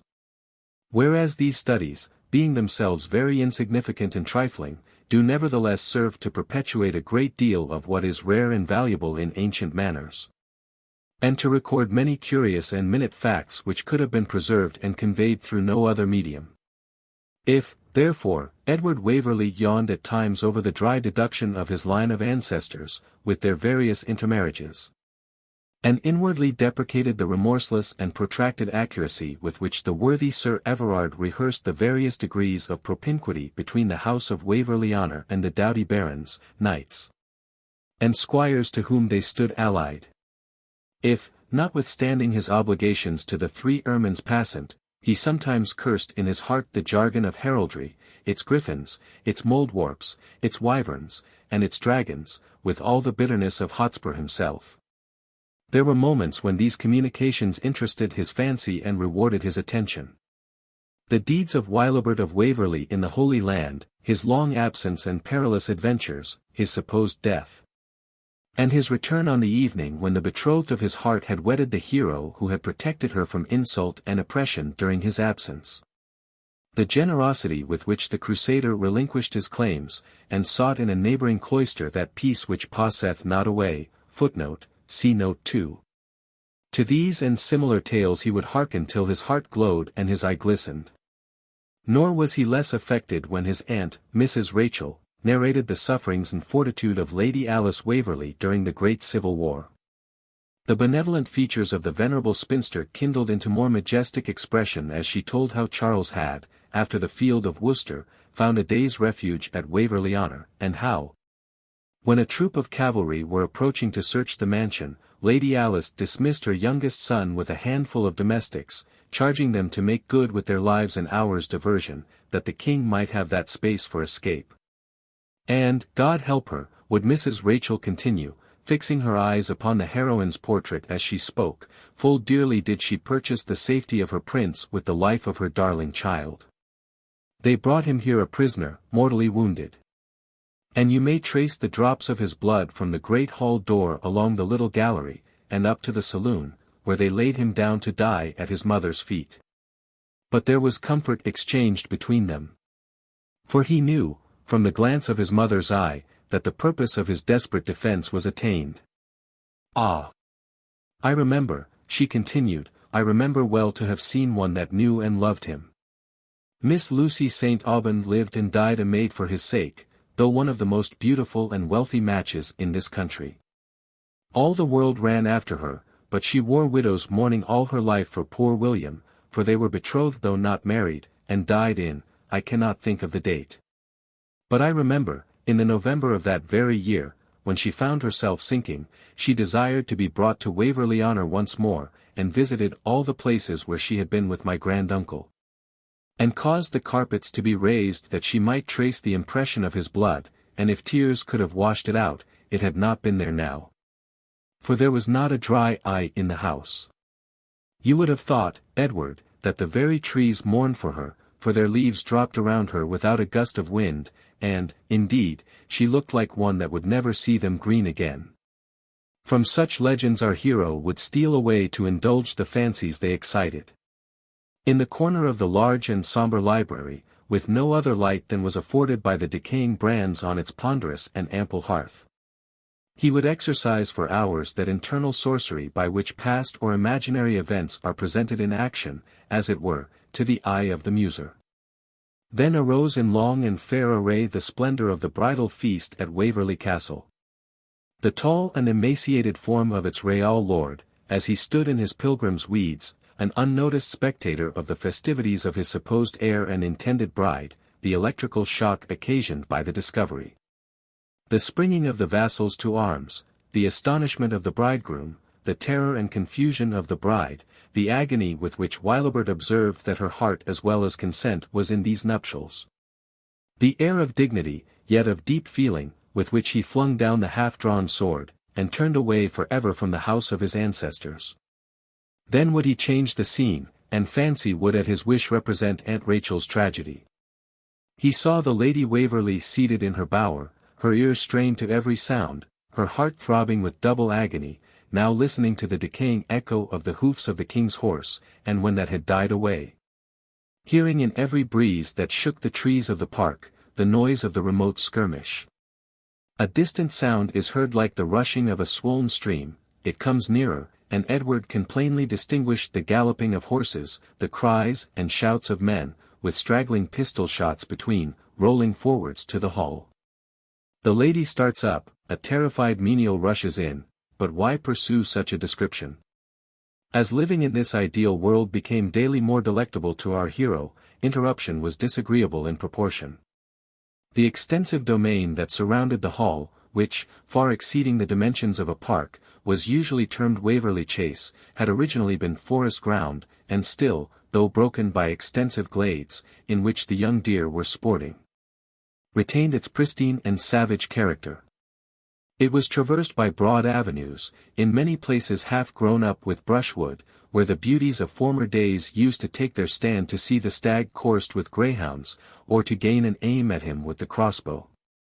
In one spot, distinguished by a moss-grown Gothic monument, which retained the name of Queen's Standing, Elizabeth herself was said to have pierced 7 bucks with her own arrows. This was a very favourite haunt of Waverley. At other times, with his gun and his spaniel, which served as an apology to others, and with a book in his pocket, which perhaps served as an apology to himself, he used to pursue one of these long avenues, which, after an ascending sweep of 4 miles, gradually narrowed into a rude and contracted path through the cliffy and woody pass called Mirkwood Dingle, and opened suddenly upon a deep, dark, and small lake, named, from the same cause, Mirkwood Mere. There stood, in former times, a solitary tower upon a rock almost surrounded by the water, which had acquired the name of the Strength of Waverley, because in perilous times it had often been the refuge of the family. There, in the wars of York and Lancaster, the last adherents of the Red Rose who dared to maintain her cause carried on a harassing and predatory warfare, till the stronghold was reduced by the celebrated Richard of Gloucester. Here, too, a party of cavaliers long maintained themselves under Nigel Waverley, elder brother of that William whose fate Aunt Rachel commemorated. Through these scenes it was that Edward loved to chew the cud of sweet and bitter fancy, and, like a child among his toys, culled and arranged, from the splendid yet useless imagery and emblems with which his imagination was stored. Visions as brilliant and as fading as those of an evening sky. The effect of this indulgence upon his temper and character will appear in the next chapter. Chapter 5. Choice of a Profession. From the minuteness with which I have traced Waverley's pursuits, and the bias which these unavoidably communicated to his imagination, the reader may perhaps anticipate, in the following tale, an imitation of the romance of Cervantes. But he will do my prudence injustice in the supposition. My intention is not to follow the steps of that inimitable author, in describing such total perversion of intellect as misconstrues the objects actually presented to the senses, but that more common aberration from sound judgment, which apprehends occurrences indeed in their reality, but communicates to them a tincture of its own romantic tone and colouring.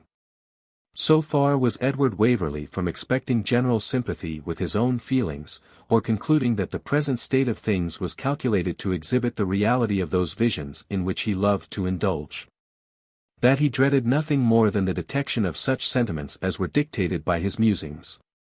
He neither had nor wished to have a confidant, with whom to communicate his reveries. And so sensible was he of the ridicule attached to them, that, had he been to choose between any punishment short of ignominy, and the necessity of giving a cold and composed account of the ideal world in which he lived the better part of his days, I think he would not have hesitated to prefer the former infliction. This secrecy became doubly precious as he felt in advancing life the influence of the awakening passions. Female forms of exquisite grace and beauty began to mingle in his mental adventures. Nor was he long without looking abroad to compare the creatures of his own imagination with the females of actual life. The list of the beauties who displayed their hebdomadal finery at the parish church of Waverley was neither numerous nor select. By far the most passable was Miss Cicely, or, as she rather chose to be called, Miss Cecilia Stubbs, daughter of Squire Stubbs at the Grange. I know not whether it was by the merest accident in the world, a phrase which, from female lips, does not always exclude malice prepense, or whether it was from a conformity of taste, that Miss Cecilia more than once crossed Edward in his favourite walks through Waverley Chase. He had not as yet assumed courage to accost her on these occasions, but the meeting was not without its effect. A romantic lover is a strange idolater, who sometimes cares not out of what log he frames the object of his adoration. At least, if nature has given that object any passable proportion of personal charms, he can easily play the jeweller and dervise in the Oriental tale, footnote, see Hoppner's Tale of the Seven Lovers, and supply her richly, out of the stores of his own imagination, with supernatural beauty, and all the properties of intellectual wealth. But ere the charms of Miss Cecilia Stubbs had erected her into a positive goddess, or elevated her at least to a level with the saint her namesake, Mrs. Rachel Waverley gained some intimation which determined her to prevent the approaching apotheosis. Even the most simple and unsuspicious of the female sex have, God bless them, an instinctive sharpness of perception in such matters, which sometimes goes the length of observing partialities that never existed, but rarely misses to detect such as pass actually under their observation. Mrs.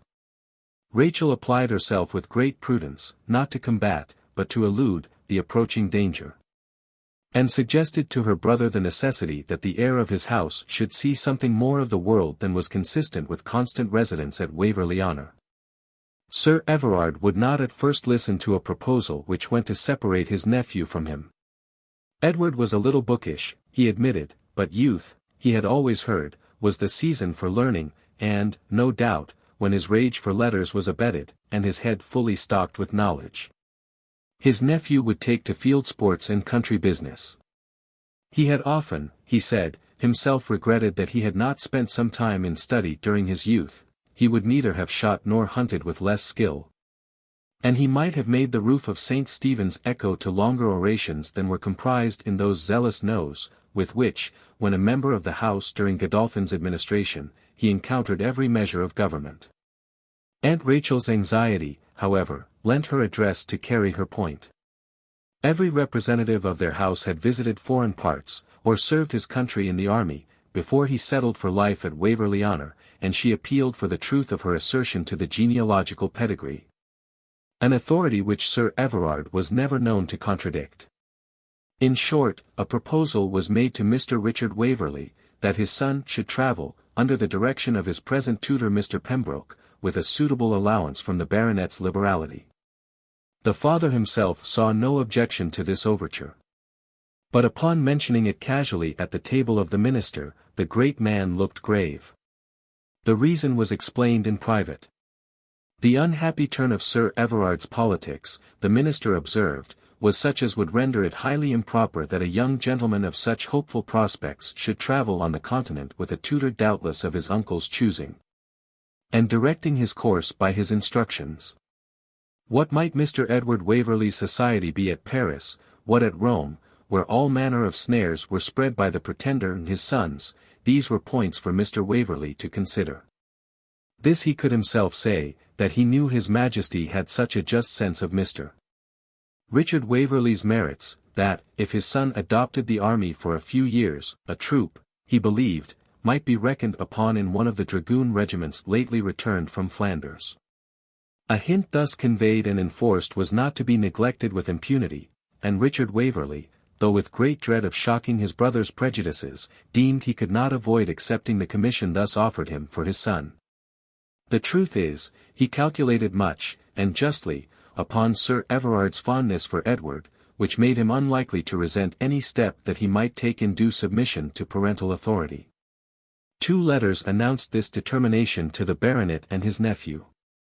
The latter barely communicated the fact, and pointed out the necessary preparations for joining his regiment.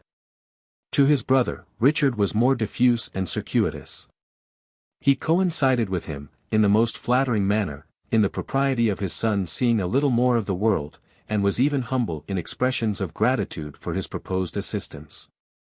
Was, however, deeply concerned that it was now, unfortunately, not in Edward's power exactly to comply with the plan which had been chalked out by his best friend and benefactor.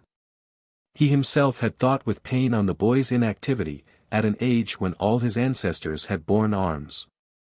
Even royalty itself had deigned to inquire whether young Waverley was not now in Flanders, at an age when his grandfather was already bleeding for his king in the great civil war. This was accompanied by an offer of a troop of horse. What could he do?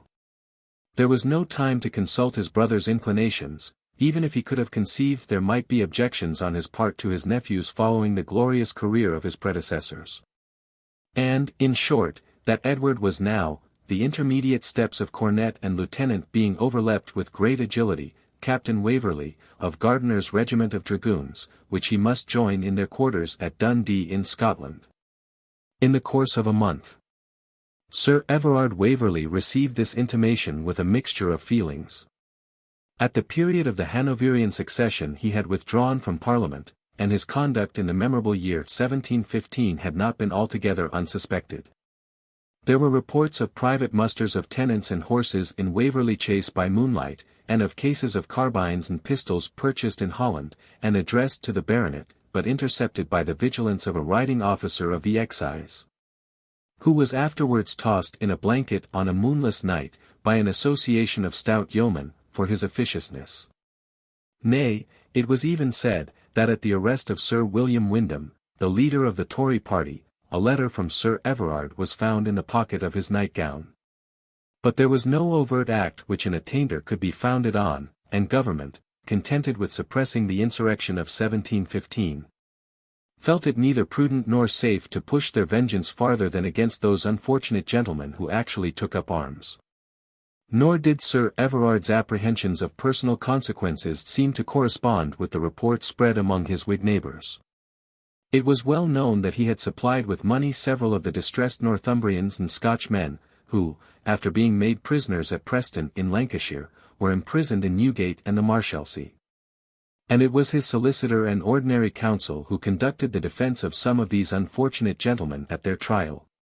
It was generally supposed, however, that, had ministers possessed any real proof of Sir Everard's accession to the rebellion, he either would not have ventured thus to brave the existing government, or at least would not have done so with impunity. The feelings which then dictated his proceedings were those of a young man, and at an agitating period. Since that time Sir Everard's Jacobitism had been gradually decaying, like a fire which burns out for want of fuel. His Tory and High Church principles were kept up by some occasional exercise at elections and quarter sessions, but those respecting hereditary right were fallen into a sort of abeyance. Yet it jarred severely upon his feelings, that his nephew should go into the army under the Brunswick dynasty. And the more so, as, independent of his high and conscientious ideas of paternal authority, it was impossible, or at least highly imprudent, to interfere authoritatively to prevent it. This suppressed vexation gave rise to many poos and pshaws which were placed to the account of an incipient fit of gout, until, having sent for the army list, the worthy baronet consoled himself with reckoning the descendants of the houses of genuine loyalty, Mordaunts, Granvilles, and Stanleys, whose names were to be found in that military record.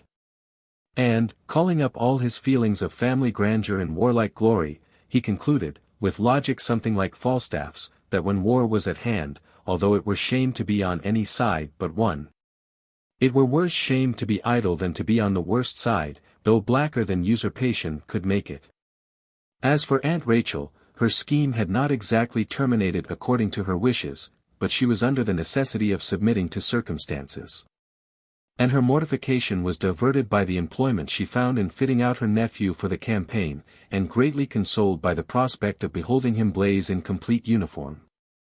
Edward Waverley himself received with animated and undefined surprise this most unexpected intelligence. It was, as a fine old poem expresses it, like a fire to heather set, that covers a solitary hill with smoke, and illumines it at the same time with dusky fire. His tutor, or, I should say, Mr. Pembroke, for he scarce assumed the name of tutor, picked up about Edward's room some fragments of irregular verse, which he appeared to have composed under the influence of the agitating feelings occasioned by this sudden page being turned up to him in the book of life. The doctor, who was a believer in all poetry which was composed by his friends, and written out in fair straight lines, with a capital at the beginning of each, communicated this treasure to Aunt Rachel, who, with her spectacles dimmed with tears, transferred them to her commonplace book, among choice receipts for cookery and medicine, favourite texts, and portions from High Church divines, and a few songs, amatory and Jacobitical, which she had carolled in her younger days. From whence her nephew's poetical tentamina were extracted when the volume itself, with other authentic records of the Waverley family, were exposed to the inspection of the unworthy editor of this memorable history. If they afford the reader no higher amusement, they will serve, at least, better than narrative of any kind, to acquaint him with the wild and irregular spirit of our hero. Late, when the autumn evening fell on Mirkwoodmere's romantic dell, the lake returned, in chastened gleam, the purple cloud, the golden beam, reflected in the crystal pool, headland and bank lay fair and cool. The weather-tinted rock and tower, each drooping tree, each fairy flower, so true, so soft, the mirror gave, as if there lay beneath the wave, secure from trouble, toil, and care, a world than earthly world more fair. But distant winds began to wake, and roused the genius of the lake. He heard the groaning of the oak, and donned at once his sable cloak, as warrior, at the battle cry, invests him with his panoply, then, as the whirlwind nearer pressed he gone to shake his foamy crest o'er furrowed brow and blackened cheek, and bade his surge in thunder speak. In wild and broken eddies whirled, flitted that fond ideal world, and to the shore in tumult tossed the realms of fairy bliss were lost. Yet, with a stern delight and strange, I saw the spirit-stirring change, as warred the wind with wave and wood, upon the ruined tower I stood, and felt my heart more strongly bound, responsive to the lofty sound, while, joying in the mighty roar, I mourned that tranquil scene no more. So, on the idle dreams of youth, breaks the loud trumpet call of truth, bids each fair vision pass away, like landscape on the lake that lay, as fair, as flitting, and as frail, as that which fled the autumn gale. For ever dead to fancy's eye be each gay form that glided by, while dreams of love and ladies' charms give place to honor and to arms.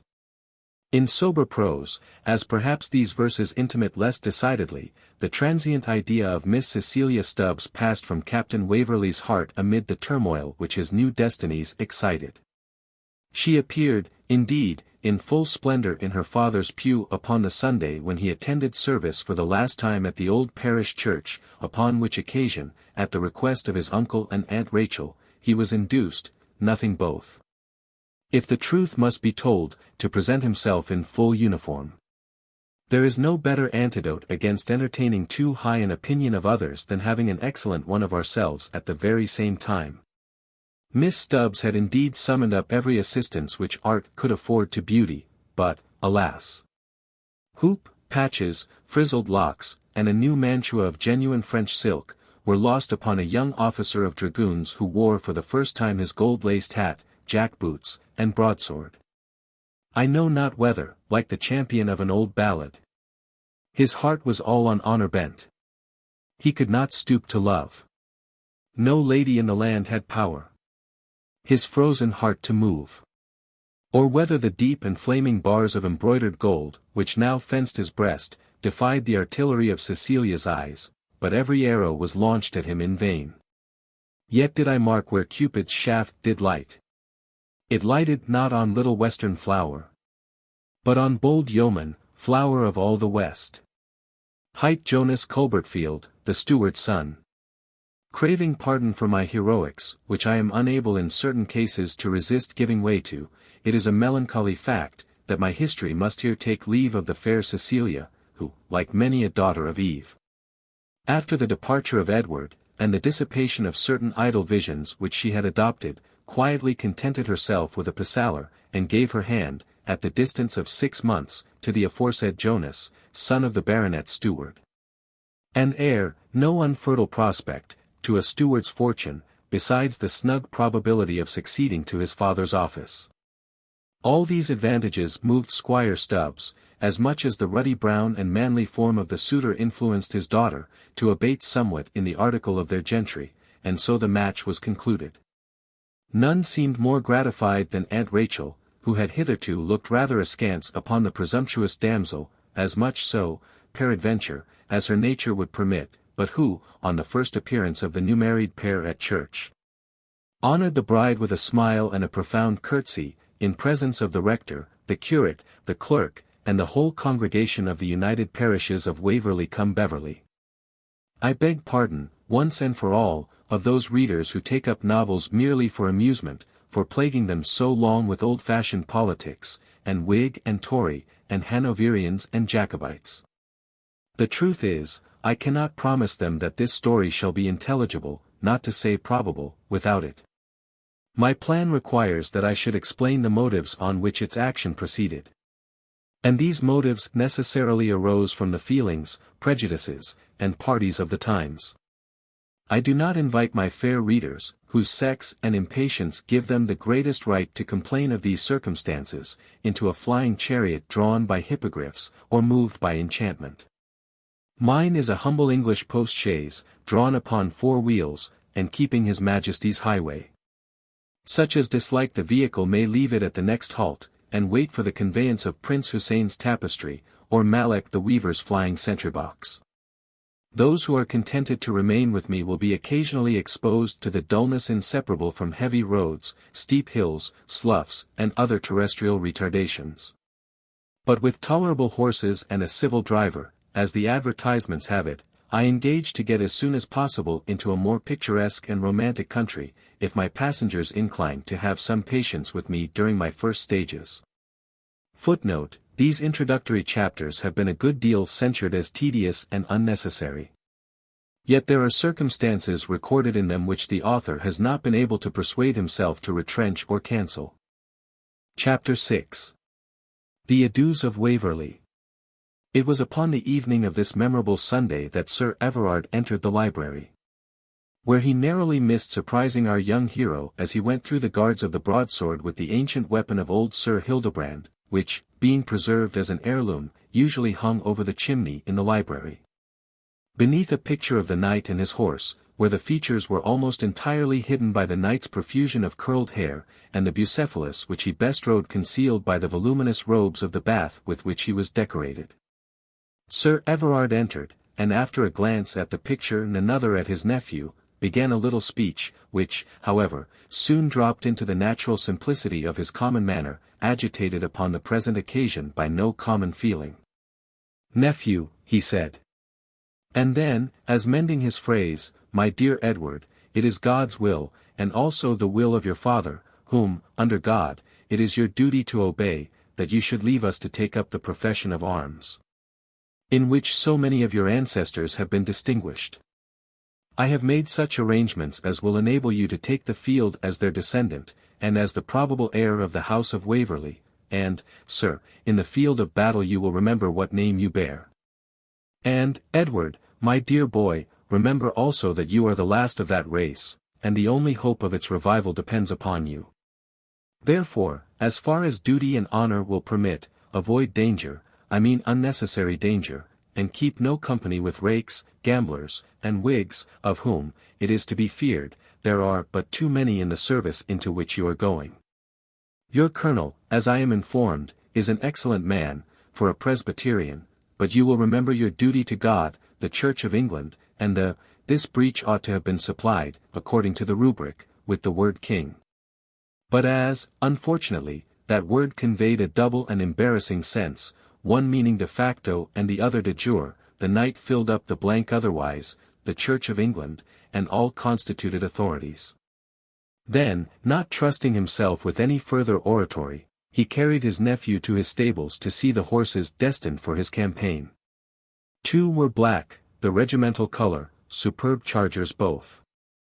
The other 3 were stout active hacks, designed for the road, or for his domestics, of whom 2 were to attend him from the hall. An additional groom, if necessary, might be picked up in Scotland.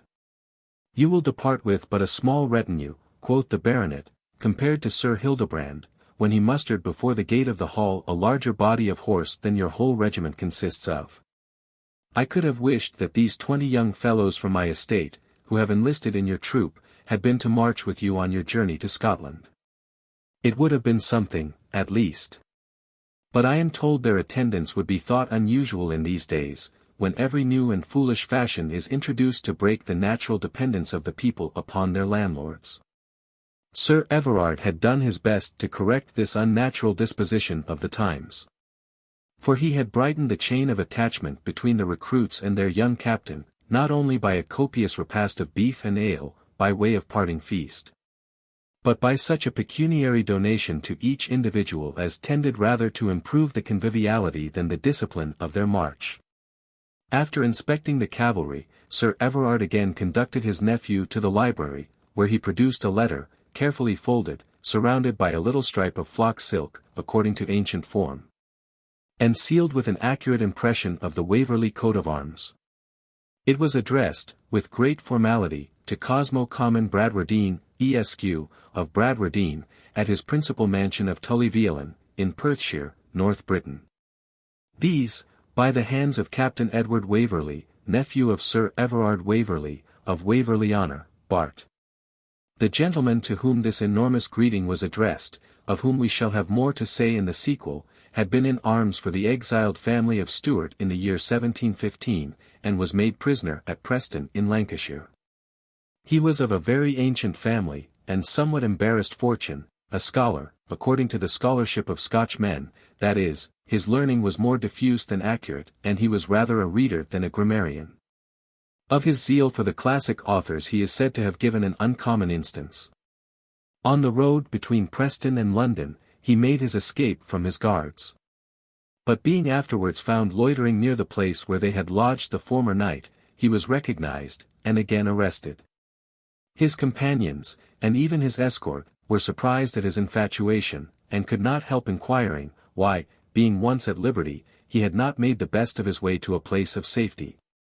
To which he replied, that he had intended to do so, but, in good faith, he had returned to seek his Titus Livius, which he had forgot in the hurry of his escape. Footnote, see Note 3. The simplicity of this anecdote struck the gentleman, who, as we before observed, had managed the defence of some of those unfortunate persons, at the expense of Sir Everard, and perhaps some others of the party.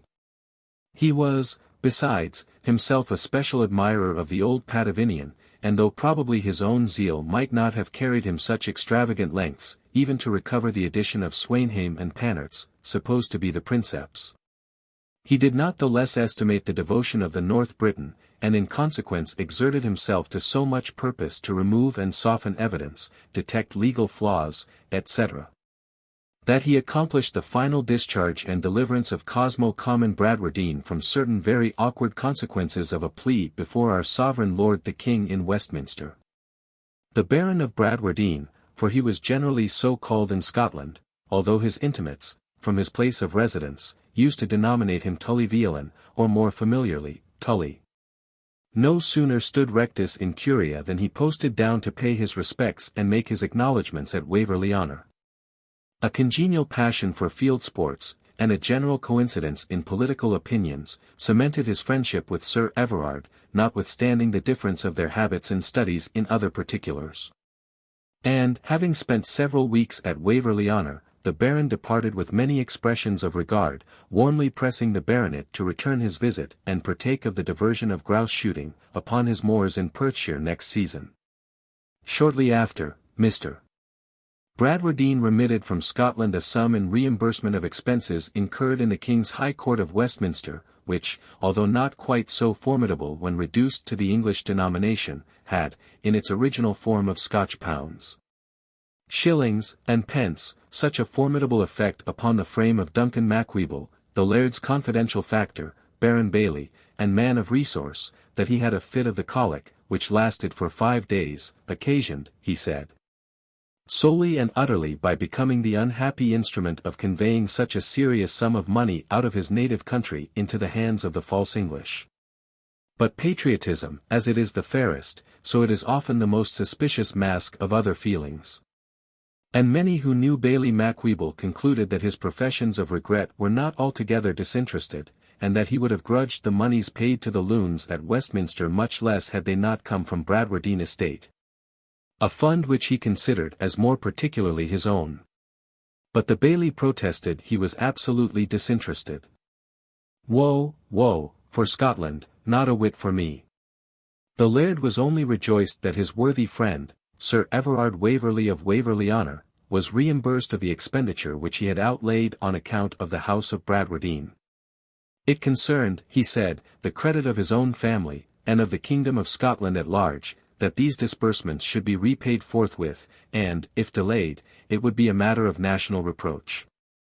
Sir Everard, accustomed to treat much larger sums with indifference, received the remittance of L294, 13s. 6d. Without being aware that the payment was an international concern, and, indeed, would probably have forgot the circumstance altogether, if Bailey Macwheeble had thought of comforting his colic by intercepting the subsidy.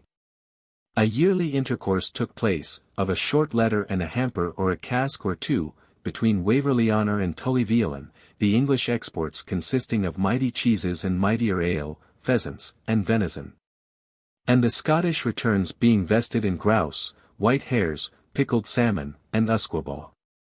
All which were meant, sent, and received as pledges of constant friendship and amity between two important houses. It followed as a matter of course, that the heir apparent of Waverley-Honour could not with propriety visit Scotland without being furnished with credentials to the Baron of Bradwardine. When this matter was explained and settled, Mr. Pembroke expressed his wish to take a private and particular leave of his dear pupil. The good man's exhortations to Edward to preserve an unblemished life and morals, to hold fast the principles of the Christian religion, and to eschew the profane company of scoffers and latitudinarians, too much abounding in the army, were not unmingled with his political prejudices. It had pleased Heaven, he said, to place Scotland, doubtless for the sins of their ancestors in 1642, in a more deplorable state of darkness than even this unhappy kingdom of England. Here, at least, although the candlestick of the Church of England had been in some degree removed from its place, it yet afforded a glimmering light. There was a hierarchy, though schismatical, and fallen from the principles maintained by those great fathers of the Church, Sancroft and his brethren. There was a liturgy, though woefully perverted in some of the principal petitions. But in Scotland it was utter darkness, and, excepting a sorrowful, scattered, and persecuted remnant, the pulpits were abandoned to Presbyterians, and, he feared, to sectaries of every description. It should be his duty to fortify his dear pupil to resist such unhallowed and pernicious doctrines in church and state as must necessarily be forced at times upon his unwilling ears. Here he produced 2 immense folded packets, which appeared each to contain a whole ream of closely written manuscript. They had been the labor of the worthy man's whole life, and never were labor and zeal more absurdly wasted.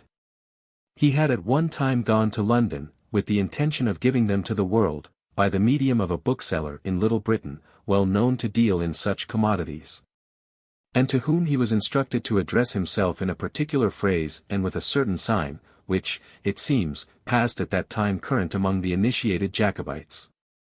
The moment Mr. Pembroke had uttered the shibboleth, with the appropriate gesture, the bibliopolist greeted him, notwithstanding every disclamation, by the title of doctor, and conveying him into his back shop. After inspecting every possible and impossible place of concealment, he commenced, doctor. Well, all under the rose, snug, I keep no holes here even for a Hanoverian rat to hide in. And, what, any good news from our friends over the water, and how does the worthy King of France, or perhaps you are more lately from Rome? It must be Rome will do it at last, the church must light its candle at the old lamp. What, cautious. I like you the better, but no fear. Here Mr. Pembroke with some difficulty stopped a torrent of interrogations, eked out with signs, nods, and winks. And, having at length convinced the bookseller that he did him too much honor in supposing him an emissary of exiled royalty, he explained his actual business. The man of books with a much more composed air proceeded to examine the manuscripts. The title of the first was A Dissent from Dissenters, or The Comprehension Confuted, showing the impossibility of any composition between the Church and Puritans, Presbyterians, or sectaries of any description. Illustrated from the Scriptures, the Fathers of the Church, and the soundest controversial divines. To this work the bookseller positively demurred. Well meant, he said, and learned, doubtless, but the time had gone by. Printed on small pica it would run to 800 pages, and could never pay. Begged therefore to be excused. Loved and honored the true Church from his soul, and, had it been a sermon on the martyrdom, or any 12-penny touch, why, I would venture something for the honor of the cloth. But come, let's see the other. Right hereditary righted. Ah! There's some sense in this. Hum, pages so many, paper so much, letterpress, I'll tell you, though, doctor, you must knock out some of the Latin and Greek. Heavy, doctor, damned heavy, beg your pardon, and if you throw in a few grains more pepper, I am he that never preached my author. I have published for Drake and Charlwood Lawton, and poor Amherst, footnote, see note 4. Ah, Caleb. Well, it was a shame to let poor Caleb starve, and so many fat rectors and squires among us. I gave him a dinner once a week, but, Lord love you, what's once a week, when a man does not know where to go the other 6 days? Well, but I must show the manuscript to little Tom Alibi the solicitor, who manages all my law affairs, must keep on the windy side. The mob were very uncivil the last time I mounted in Old Palace Yard, all Whigs and Roundheads every man of them, Williamites and Hanover rats. The next day Mr. Pembroke again called on the publisher, but found Tom Alibi's advice had determined him against undertaking the work. Not but what I would go to, what was I going to say? To the plantations for the church with pleasure, but, dear doctor, I have a wife and family. But, to show my zeal, I'll recommend the job to my neighbor Trimmel, he is a bachelor, and leaving off business, so a voyage in a western barge would not inconvenience him. But Mr. Trimmel was also obdurate, and Mr. Pembroke, fortunately perchance for himself, was compelled to return to Waverley-Honour with his treatise in vindication of the real fundamental principles of church and state safely packed in his saddle-bags. As the public were thus likely to be deprived of the benefit arising from his lucubrations by the selfish cowardice of the trade, Mr. Pembroke resolved to make 2 copies of these tremendous manuscripts for the use of his pupil. He felt that he had been indolent as a tutor, and, besides, his conscience checked him for complying with the request of Mr. Richard Waverley, that he would impress no sentiments upon Edward's mind inconsistent with the present settlement in church and state. But now, thought he, I may, without breach of my word, since he is no longer under my tuition, afford the youth the means of judging for himself. And have only to dread his reproaches for so long concealing the light which the perusal will flash upon his mind. While he thus indulged the reveries of an author and a politician, his darling proselyte, seeing nothing very inviting in the title of the tracts, and appalled by the bulk and compact lines of the manuscript, quietly consigned them to a corner of his travelling trunk. Aunt Rachel's farewell was brief and affectionate. She only cautioned her dear Edward, whom she probably deemed somewhat susceptible, against the fascination of Scottish beauty. She allowed that the northern part of the island contained some ancient families, but they were all Whigs and Presbyterians except the Highlanders. And respecting them she must needs say, there could be no great delicacy among the ladies, where the gentleman's usual attire was, as she had been assured, to say the least, very singular, and not at all decorous. She concluded her farewell with a kind and moving benediction, and gave the young officer, as a pledge of her regard, a valuable diamond ring, often worn by the male sex at that time, and a purse of broad gold pieces, which also were more common 60 years since than they have been of late. Chapter 7. A Horse Quarter in Scotland. The next morning, amid varied feelings, the chief of which was a predominant, anxious, and even solemn impression, that he was now in a great measure abandoned to his own guidance and direction, Edward Waverley departed from the hall amid the blessings and tears of all the old domestics and the inhabitants of the village, mingled with some sly petitions for sergeancies and corporalships, and so forth. On the part of those who professed that they never thought to ha seen Jacob, and Giles, and Jonathan go off for soldiers, save to attend his honour, as in duty bound. Edward, as in duty bound, extricated himself from the supplicants with the pledge of fewer promises than might have been expected from a young man so little accustomed to the world. After a short visit to London, he proceeded on horseback, then the general mode of travelling, to Edinburgh, and from thence to Dundee, a seaport on the eastern coast of Angus-shire, where his regiment was then quartered. He now entered upon a new world, where, for a time, all was beautiful because all was new. Colonel Gardiner, the commanding officer of the regiment, was himself a study for a romantic, and at the same time an inquisitive youth. In person he was tall, handsome, and active, though somewhat advanced in life. In his early years he had been what is called, by manner of palliative, a very gay young man, and strange stories were circulated about his sudden conversion from doubt, if not infidelity, to a serious and even enthusiastic turn of mind. It was whispered that a supernatural communication, of a nature obvious even to the exterior senses, had produced this wonderful change, and though some mentioned the proselyte as an enthusiast, none hinted at his being a hypocrite. This singular and mystical circumstance gave Colonel Gardiner a peculiar and solemn interest in the eyes of the young soldier. Footnote, see Note 5. It may be easily imagined that the officers, of a regiment commanded by so respectable a person composed a society more sedate and orderly than a military mess always exhibits. And that Waverley escaped some temptations to which he might otherwise have been exposed. Meanwhile his military education proceeded. Already a good horseman, he was now initiated into the arts of the manège, which, when carried to perfection, almost realized the fable of the centaur, the guidance of the horse appearing to proceed from the rider's mere volition, rather than from the use of any external and apparent signal of motion. He received also instructions in his field duty, but I must own, that when his first ardor was past, his progress fell short in the latter particular of what he wished and expected.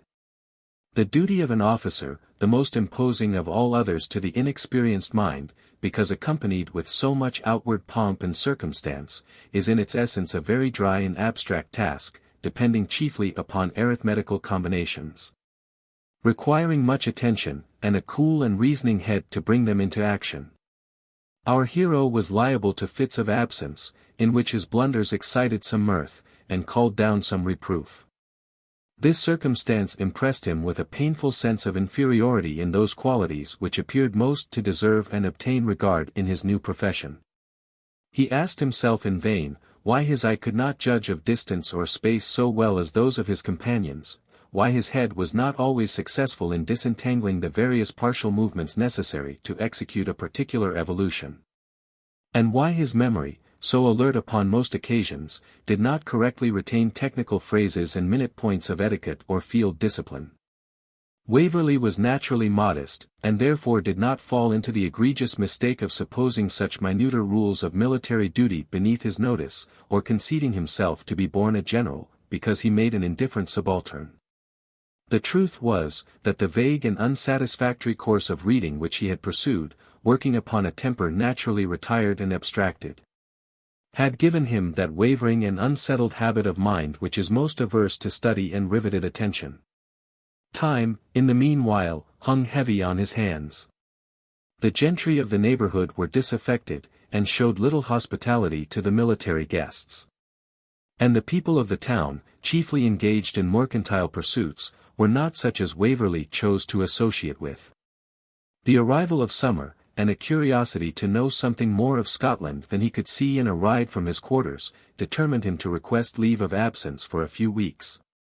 He resolved first to visit his uncle's ancient friend and correspondent, with the purpose of extending or shortening the time of his residence according to circumstances. He travelled of course on horseback, and with a single attendant, and passed his first night at a miserable inn, where the landlady had neither shoes nor stockings, and the landlord, who called himself a gentleman, was disposed to be rude to his guest, because he had not bespoke the pleasure of his society to supper. Footnote, see Note 6. The next day, traversing an open and unenclosed country, Edward gradually approached the Highlands of Perthshire, which at first had appeared a blue outline in the horizon, but now swelled into huge gigantic masses, which frowned defiance over the more level country that lay beneath them. Near the bottom of this stupendous barrier, but still in the lowland country, dwelt Cosmo Common Bradwardine of Bradwardine.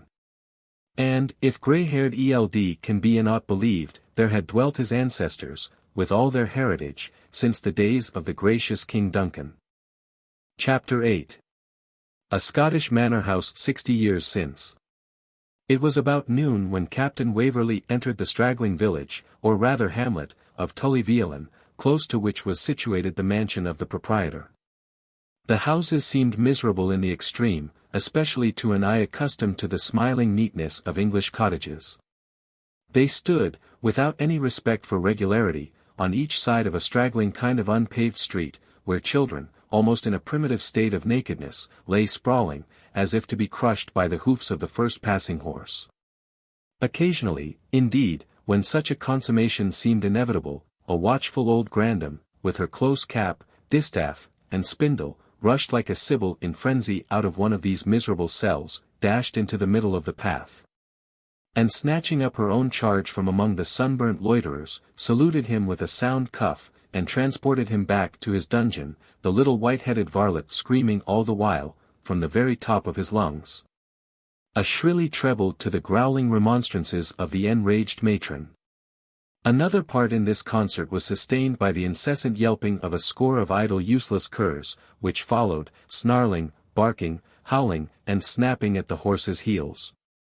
A nuisance at that time so common in Scotland, that a French tourist, who, like other travellers, longed to find a good and rational reason for everything he saw, has recorded, as one of the memorabilia of Caledonia, that the state maintained in each village a relay of curs, called collies, whose duty it was to chase the chevaux de poste, too starved and exhausted to move without such a stimulus, from one hamlet to another, till their annoying convoy drove them to the end of their stage.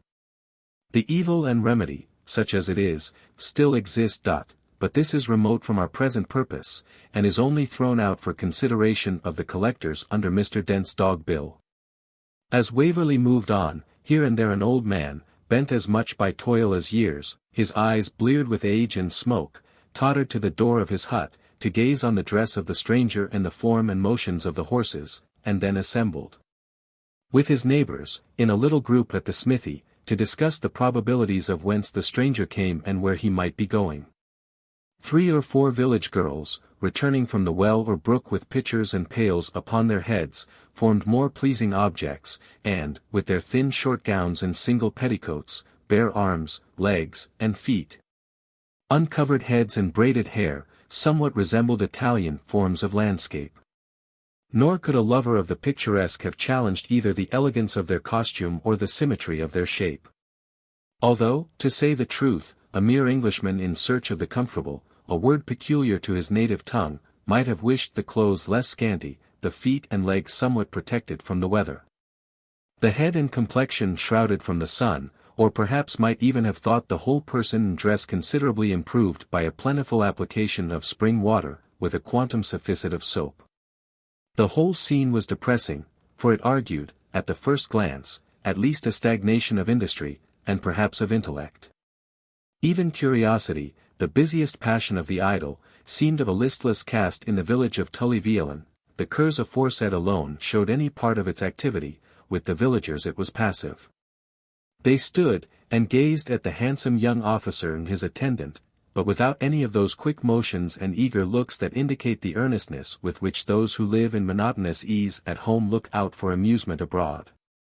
Yet the physiognomy of the people, when more closely examined, was far from exhibiting the indifference of stupidity. Their features were rough, but remarkably intelligent, grave, but the very reverse of stupid.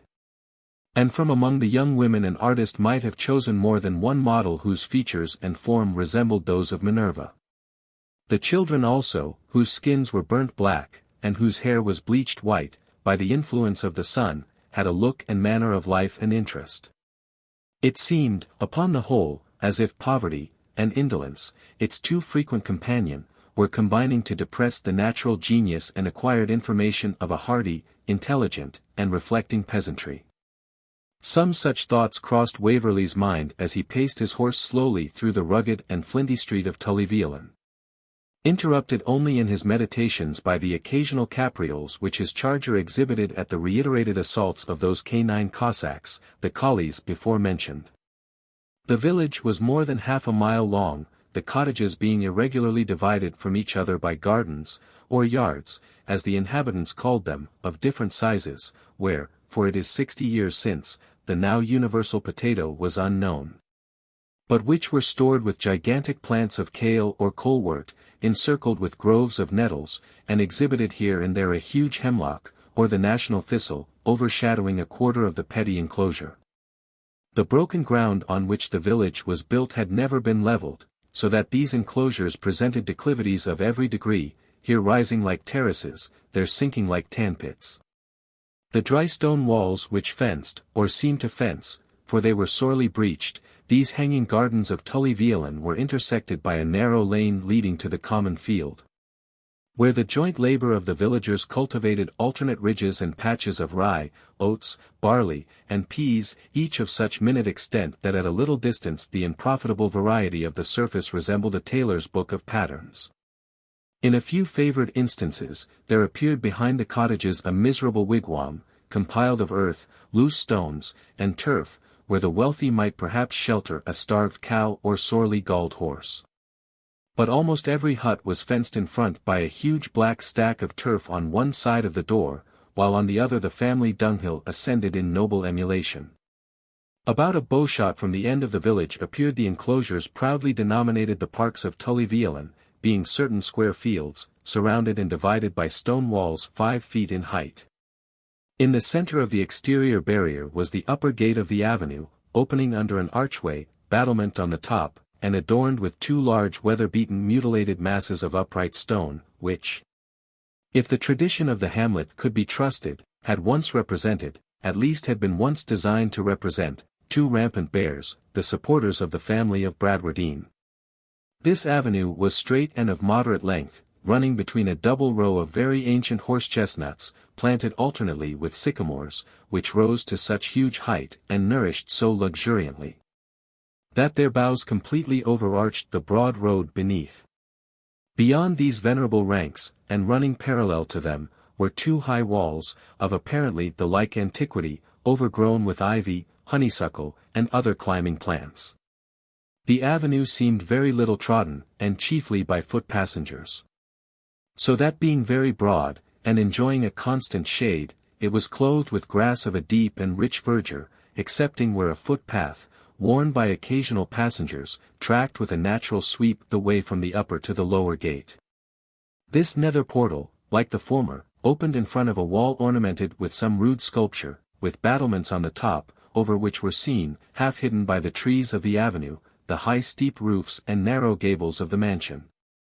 With lines indented into steps, and corners decorated with small turrets. One of the folding leaves of the lower gate was open, and as the sun shone full into the court behind, a long line of brilliancy was flung upon the aperture up the dark and gloomy avenue. It was one of those effects which a painter loves to represent, and mingled well with the struggling light which found its way between the boughs of the shady arch that vaulted the broad green alley.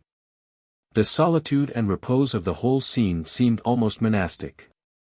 And Waverley, who had given his horse to his servant on entering the first gate, walked slowly down the avenue, enjoying the grateful and cooling shade. And so much pleased with the placid ideas of rest and seclusion excited by this confined and quiet scene, that he forgot the misery and dirt of the hamlet he had left behind him.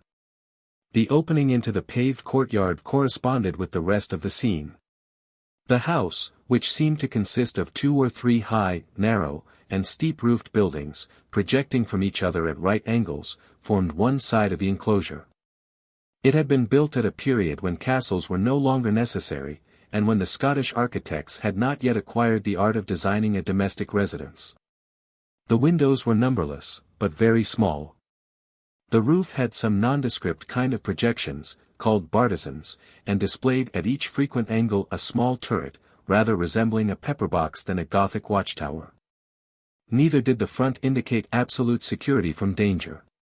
There were loopholes for musketry, and iron stanchions on the lower windows, probably to repel any roving band of gypsies, or resist a predatory visit from the caterans of the neighbouring Highlands. Stables and other offices occupied another side of the square.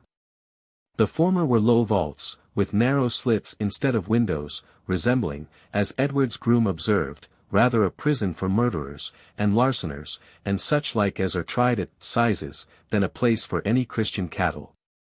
Above these dungeon-looking stables were granaries, called gurnals, and other offices, to which there was access by outside stairs of heavy masonry.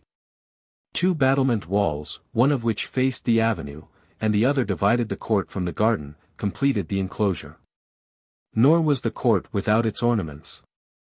In one corner was a tun-bellied pigeon-house, of great size and rotundity, resembling in figure and proportion the curious edifice called Arthur's Oven, which would have turned the brains of all the antiquaries in England, had not the worthy proprietor pulled it down for the sake of mending a neighbouring dam-dyke. This dovecot, or columbarium, as the owner called it, was no small resource to a Scottish laird of that period, whose scanty rents were eked out by the contributions levied upon the farms by these light foragers, and the conscriptions exacted from the latter for the benefit of the table. Another corner of the court displayed a fountain, where a huge bear, carved in stone, predominated over a large stone basin, into which he disgorged the water. This work of art was the wonder of the country 10 miles round. It must not be forgotten, that all sorts of bears, small and large, demi or in full proportion, were carved over the windows, upon the ends of the gables, terminated the spouts, and supported the turrets, with the ancient family motto, "Beware the bear," cut under each Hyperborean form. The court was spacious, well paved, and perfectly clean, there being probably another entrance behind the stables for removing the litter. Everything around appeared solitary, and would have been silent, but for the continued plashing of the fountain, and the whole scene still maintained the monastic illusion which the fancy of Waverley had conjured up. And here we beg permission to close a chapter of still life. Footnote, see Note 7. Chapter 9. More of the Manor-House and its environs. After having satisfied his curiosity by gazing around him for a few minutes, Waverley applied himself to the massive knocker of the hall door, the architrave of which bore the date 1594. But no answer was returned, though the peal resounded through a number of apartments, and was echoed from the courtyard walls without the house, startling the pigeons from the venerable rotunda which they occupied. and alarming anew even the distant village curs, which had retired to sleep upon their respective dunghills. Tired of the din which he created, and the unprofitable responses which it excited, Waverley began to think that he had reached the castle of Orgoglio as entered by the victorious Prince Arthur. When gone he loudly threw the house to call. But no man cared to answer to his cry. There reigned a solemn silence over all. Nor voice was heard, nor wight was seen in bower or hall. Filled almost with expectation of beholding some old man, with beard as white as snow, whom he might question concerning this deserted mansion, our hero turned to a little oaken wicket door, well clenched with iron nails, which opened in the courtyard wall at its angle with the house. It was only latched, notwithstanding its fortified appearance, and, when opened, admitted him into the garden, which presented a pleasant scene. Footnote, at Ravelston may be seen such a garden, which the taste of the proprietor, the author's friend and kinsman, Sir Alexander Keith, Knight Mareschal, has judiciously preserved. That, as well as the house is, however, of smaller dimensions than the Baron of Bradwardine's mansion and garden are presumed to have been. The southern side of the house, clothed with fruit trees, and having many evergreens trained upon its walls, extended its irregular yet venerable front along a terrace, partly paved, partly gravelled, partly bordered with flowers and choice shrubs. This elevation descended by 3 several flights of steps, placed in its centre and at the extremities, into what might be called the garden proper, and was fenced along the top by a stone parapet with a heavy balustrade, ornamented from space to space with huge grotesque figures of animals seated upon their haunches, among which the favourite bear was repeatedly introduced. Placed in the middle of the terrace between a sash door opening from the house and the central flight of steps, a huge animal of the same species supported on his head and forepaws a sundial of large circumference, inscribed with more diagrams than Edward's mathematics enabled him to decipher. The garden, which seemed to be kept with great accuracy, abounded in fruit trees, and exhibited a profusion of flowers and evergreens, cut into grotesque forms. It was laid out in terraces, which descended rank by rank from the western wall to a large brook, which had a tranquil and smooth appearance, where it served as a boundary to the garden. But, near the extremity, leapt in tumult over a strong dam, or werehead, the cause of its temporary tranquillity, and there forming a cascade, was overlooked by an octangular summer-house, with a gilded bear on the top by way of vane. After this feat, the brook, assuming its natural rapid and fierce character, escaped from the eye down a deep and wooded dell, from the copse of which arose a massive, but ruinous tower, the former habitation of the Barons of Bradwardine. The margin of the brook, opposite to the garden, displayed a narrow meadow, or haugh, as it was called, which formed a small washing green. The bank, which retired behind it, was covered by ancient trees. The scene, though pleasing, was not quite equal to the gardens of Alcina. Yet wanted not the du donzelet garrule of that enchanted paradise, for upon the green aforesaid 2 bare-legged damsels, each standing in a spacious tub, performed with their feet the office of a patent washing machine. These did not, however, like the maidens of Armida, remain to greet with their harmony the approaching guest, but, alarmed at the appearance of a handsome stranger on the opposite side, dropped their garments, I should say garment, to be quite correct, over their limbs, which their occupation exposed somewhat too freely, and, with a shrill exclamation of, sirs, uttered with an accent between modesty and coquetry, sprung off like deer in different directions. Waverley began to despair of gaining entrance into this solitary and seemingly enchanted mansion, when a man advanced up one of the garden alleys, where he still retained his station. Trusting this might be a gardener, or some domestic belonging to the house, Edward descended the steps in order to meet him. But as the figure approached, and long before he could descry its features, he was struck with the oddity of its appearance and gestures. Sometimes this Mr. White held his hands clasped over his head, like an Indian jogue in the attitude of penance, sometimes he swung them perpendicularly, like a pendulum, on each side. And anon he slapped them swiftly and repeatedly across his breast, like the substitute used by a hackney coachman for his usual flogging exercise, when his cattle are idle upon the stand, in a clear frosty day.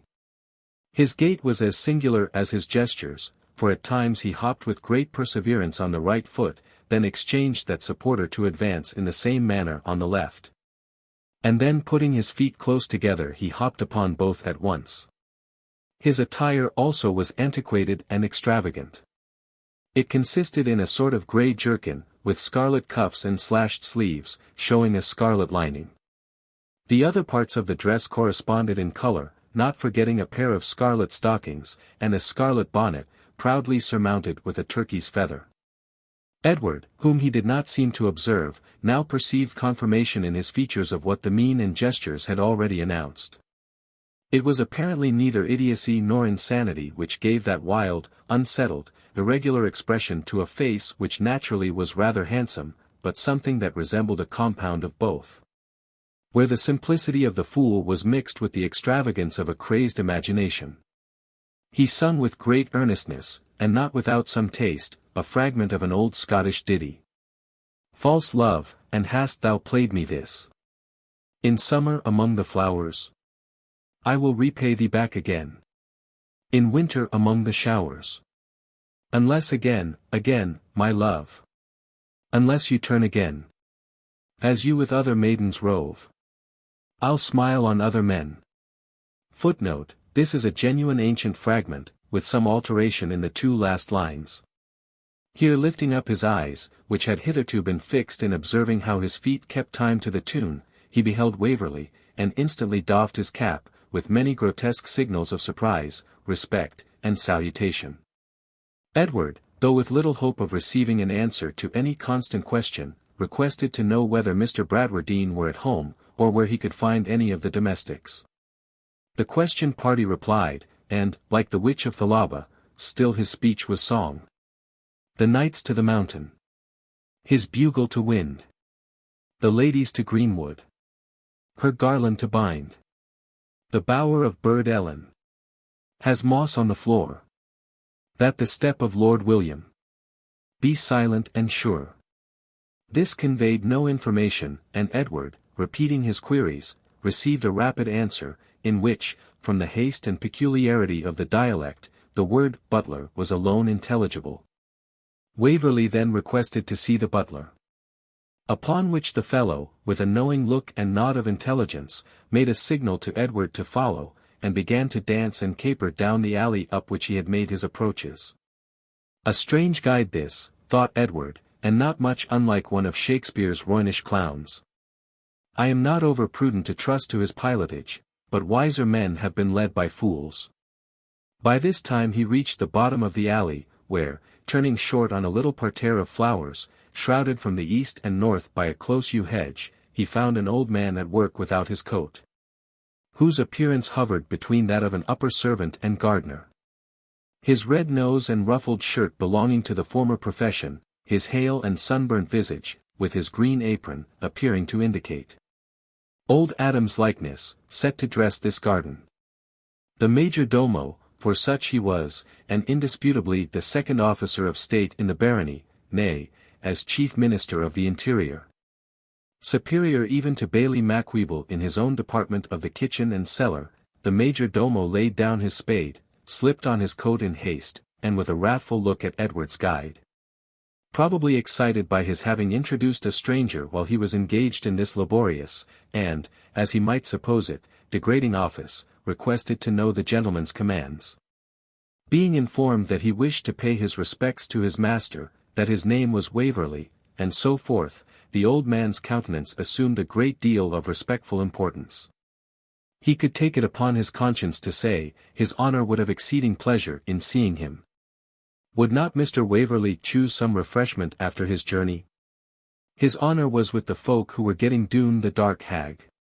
The TWA gardener lads, an emphasis on the word TWA, had been ordered to attend him, and he had been just amusing himself in the meantime with dressing Miss Rose's flower bed, that he might be near to receive his honour's orders, if need were.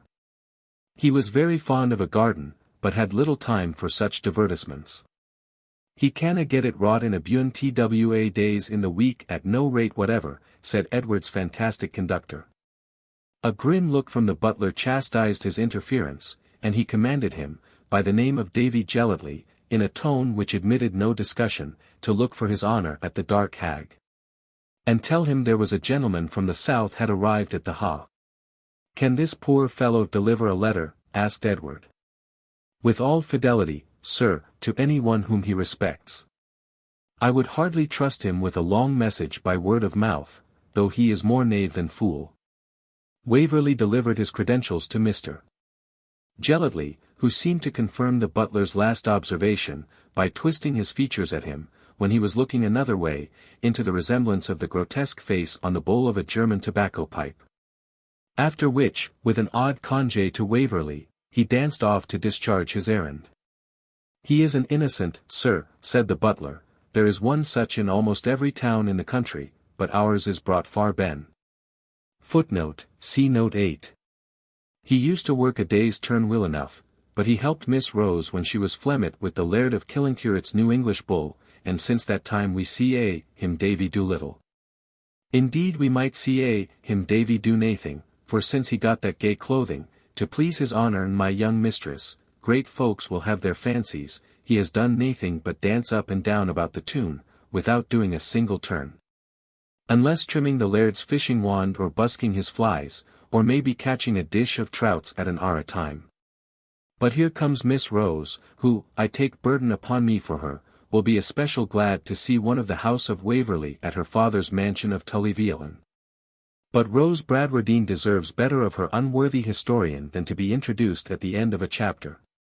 In the meanwhile it may be noticed, that Waverley learned two things from this colloquy, that in Scotland a single house was called a town, and a natural fool an innocent. Chapter 10. Rose Bradwardine and her father. Miss Bradwardine was but 17. Yet, at the last races of the county town of, upon her health being proposed among a round of beauties, the Laird of Bumperquay, permanent toastmaster and croupier of the Botherwillery Club, not only said more to the pledge in a pint bumper of Bordeaux, but, ere pouring forth the libation, denominated the divinity to whom it was dedicated, the Rose of Tully-Veolan. Upon which festive occasion 3 cheers were given by all the sitting members of that respectable society, whose throats the wine had left capable of such exertion. Nay, I am well assured, that the sleeping partners of the company snorted applause, and that although strong bumpers and weak brains had consigned 2 or 3 to the floor, yet even these, fallen as they were from their high estate, and weltering, I will carry the parody no farther, uttered divers inarticulate sounds, intimating their assent to the motion. Such unanimous applause could not be extorted but by acknowledged merit. And Rose Bradwardine not only deserved it, but also the approbation of much more rational persons than the Botherwillery Club could have mustered, even before discussion of the first magnum. She was indeed a very pretty girl of the Scotch cast of beauty, that is, with a profusion of hair of paly gold, and a skin like the snow of her own mountains in whiteness. Yet she had not a pallid or pensive cast of countenance. Her features, as well as her temper, had a lively expression. Her complexion, though not florid, was so pure as to seem transparent, and the slightest emotion sent her whole blood at once to her face and neck. Her form, though under the common size, was remarkably elegant, and her motions light, easy, and unembarrassed.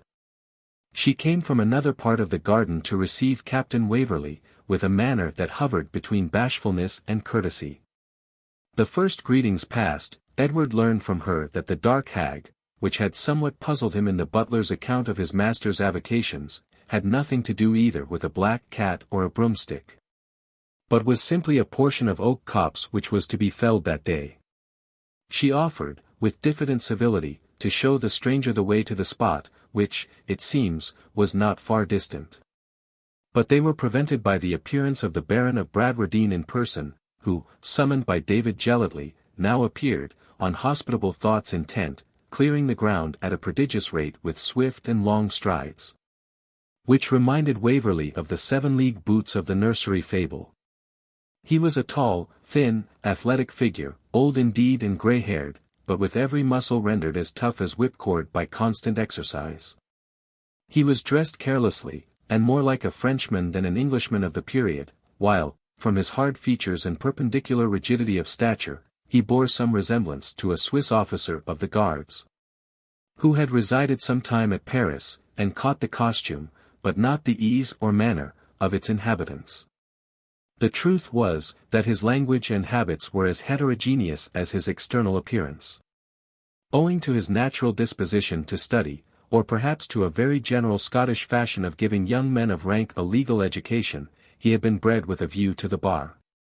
But the politics of his family precluding the hope of his rising in that profession, Mr. Bradwardine travelled with high reputation for several years, and made some campaigns in foreign service.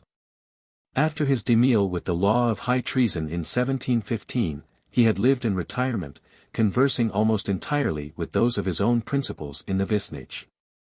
The pedantry of the lawyer, superinduced upon the military pride of the soldier, might remind a modern of the days of the zealous volunteer service, when the bar-gown of our pleaders was often flung over a blazing uniform. To this must be added the prejudices of ancient birth and Jacobite politics, greatly strengthened by habits of solitary and secluded authority, which, though exercised only within the bounds of his half-cultivated estate, was there indisputable and undisputed.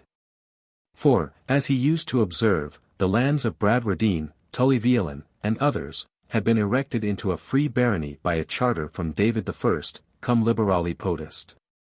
Habendi curias et justitias, cum fossa et furca, lie, pit and gallows, e saka et saka, e thal et theme, et in fang thief et out fang thief, siv handhabend, siv bachbarend.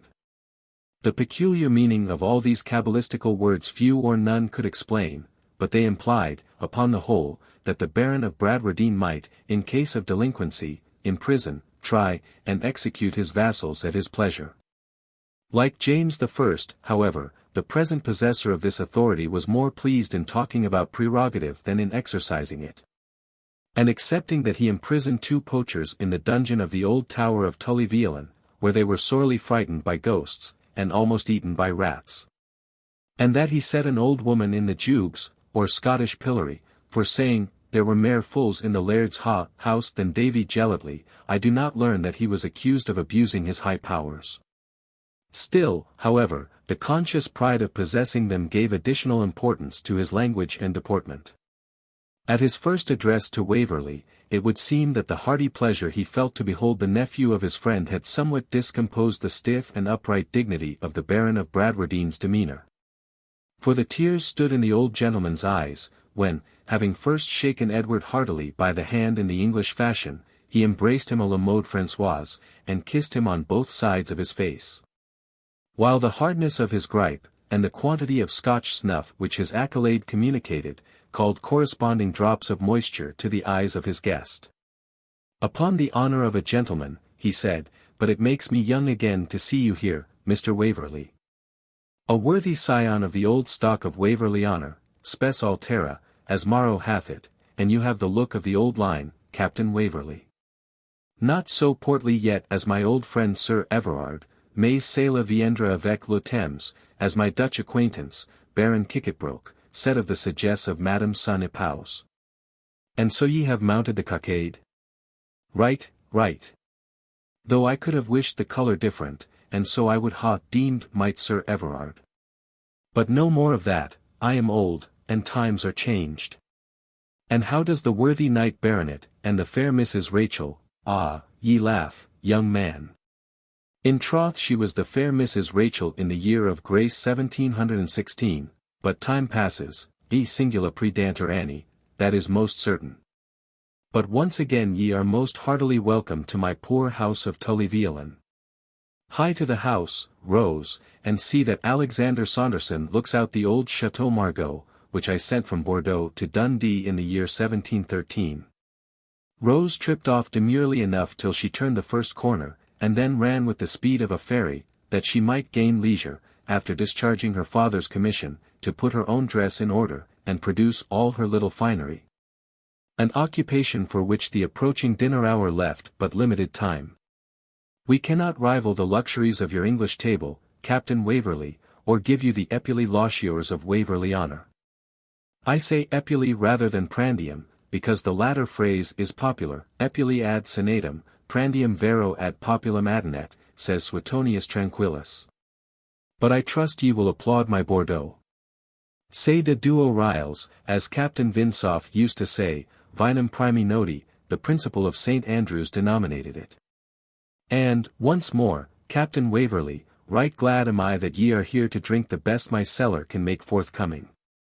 This speech, with the necessary interjectional answers, continued from the lower alley where they met up to the door of the house, where 4 or 5 servants in old-fashioned liveries, headed by Alexander Saunderson, the butler, who now bore no token of the sable stains of the garden, received them in grand costume.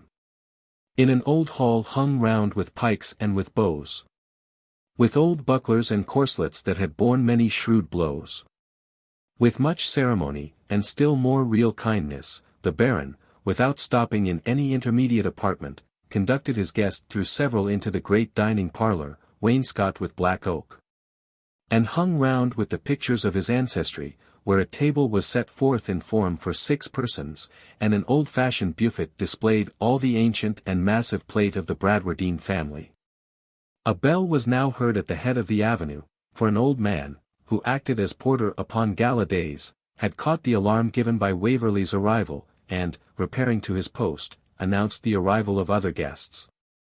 These, as the Baron assured his young friend, were very estimable persons.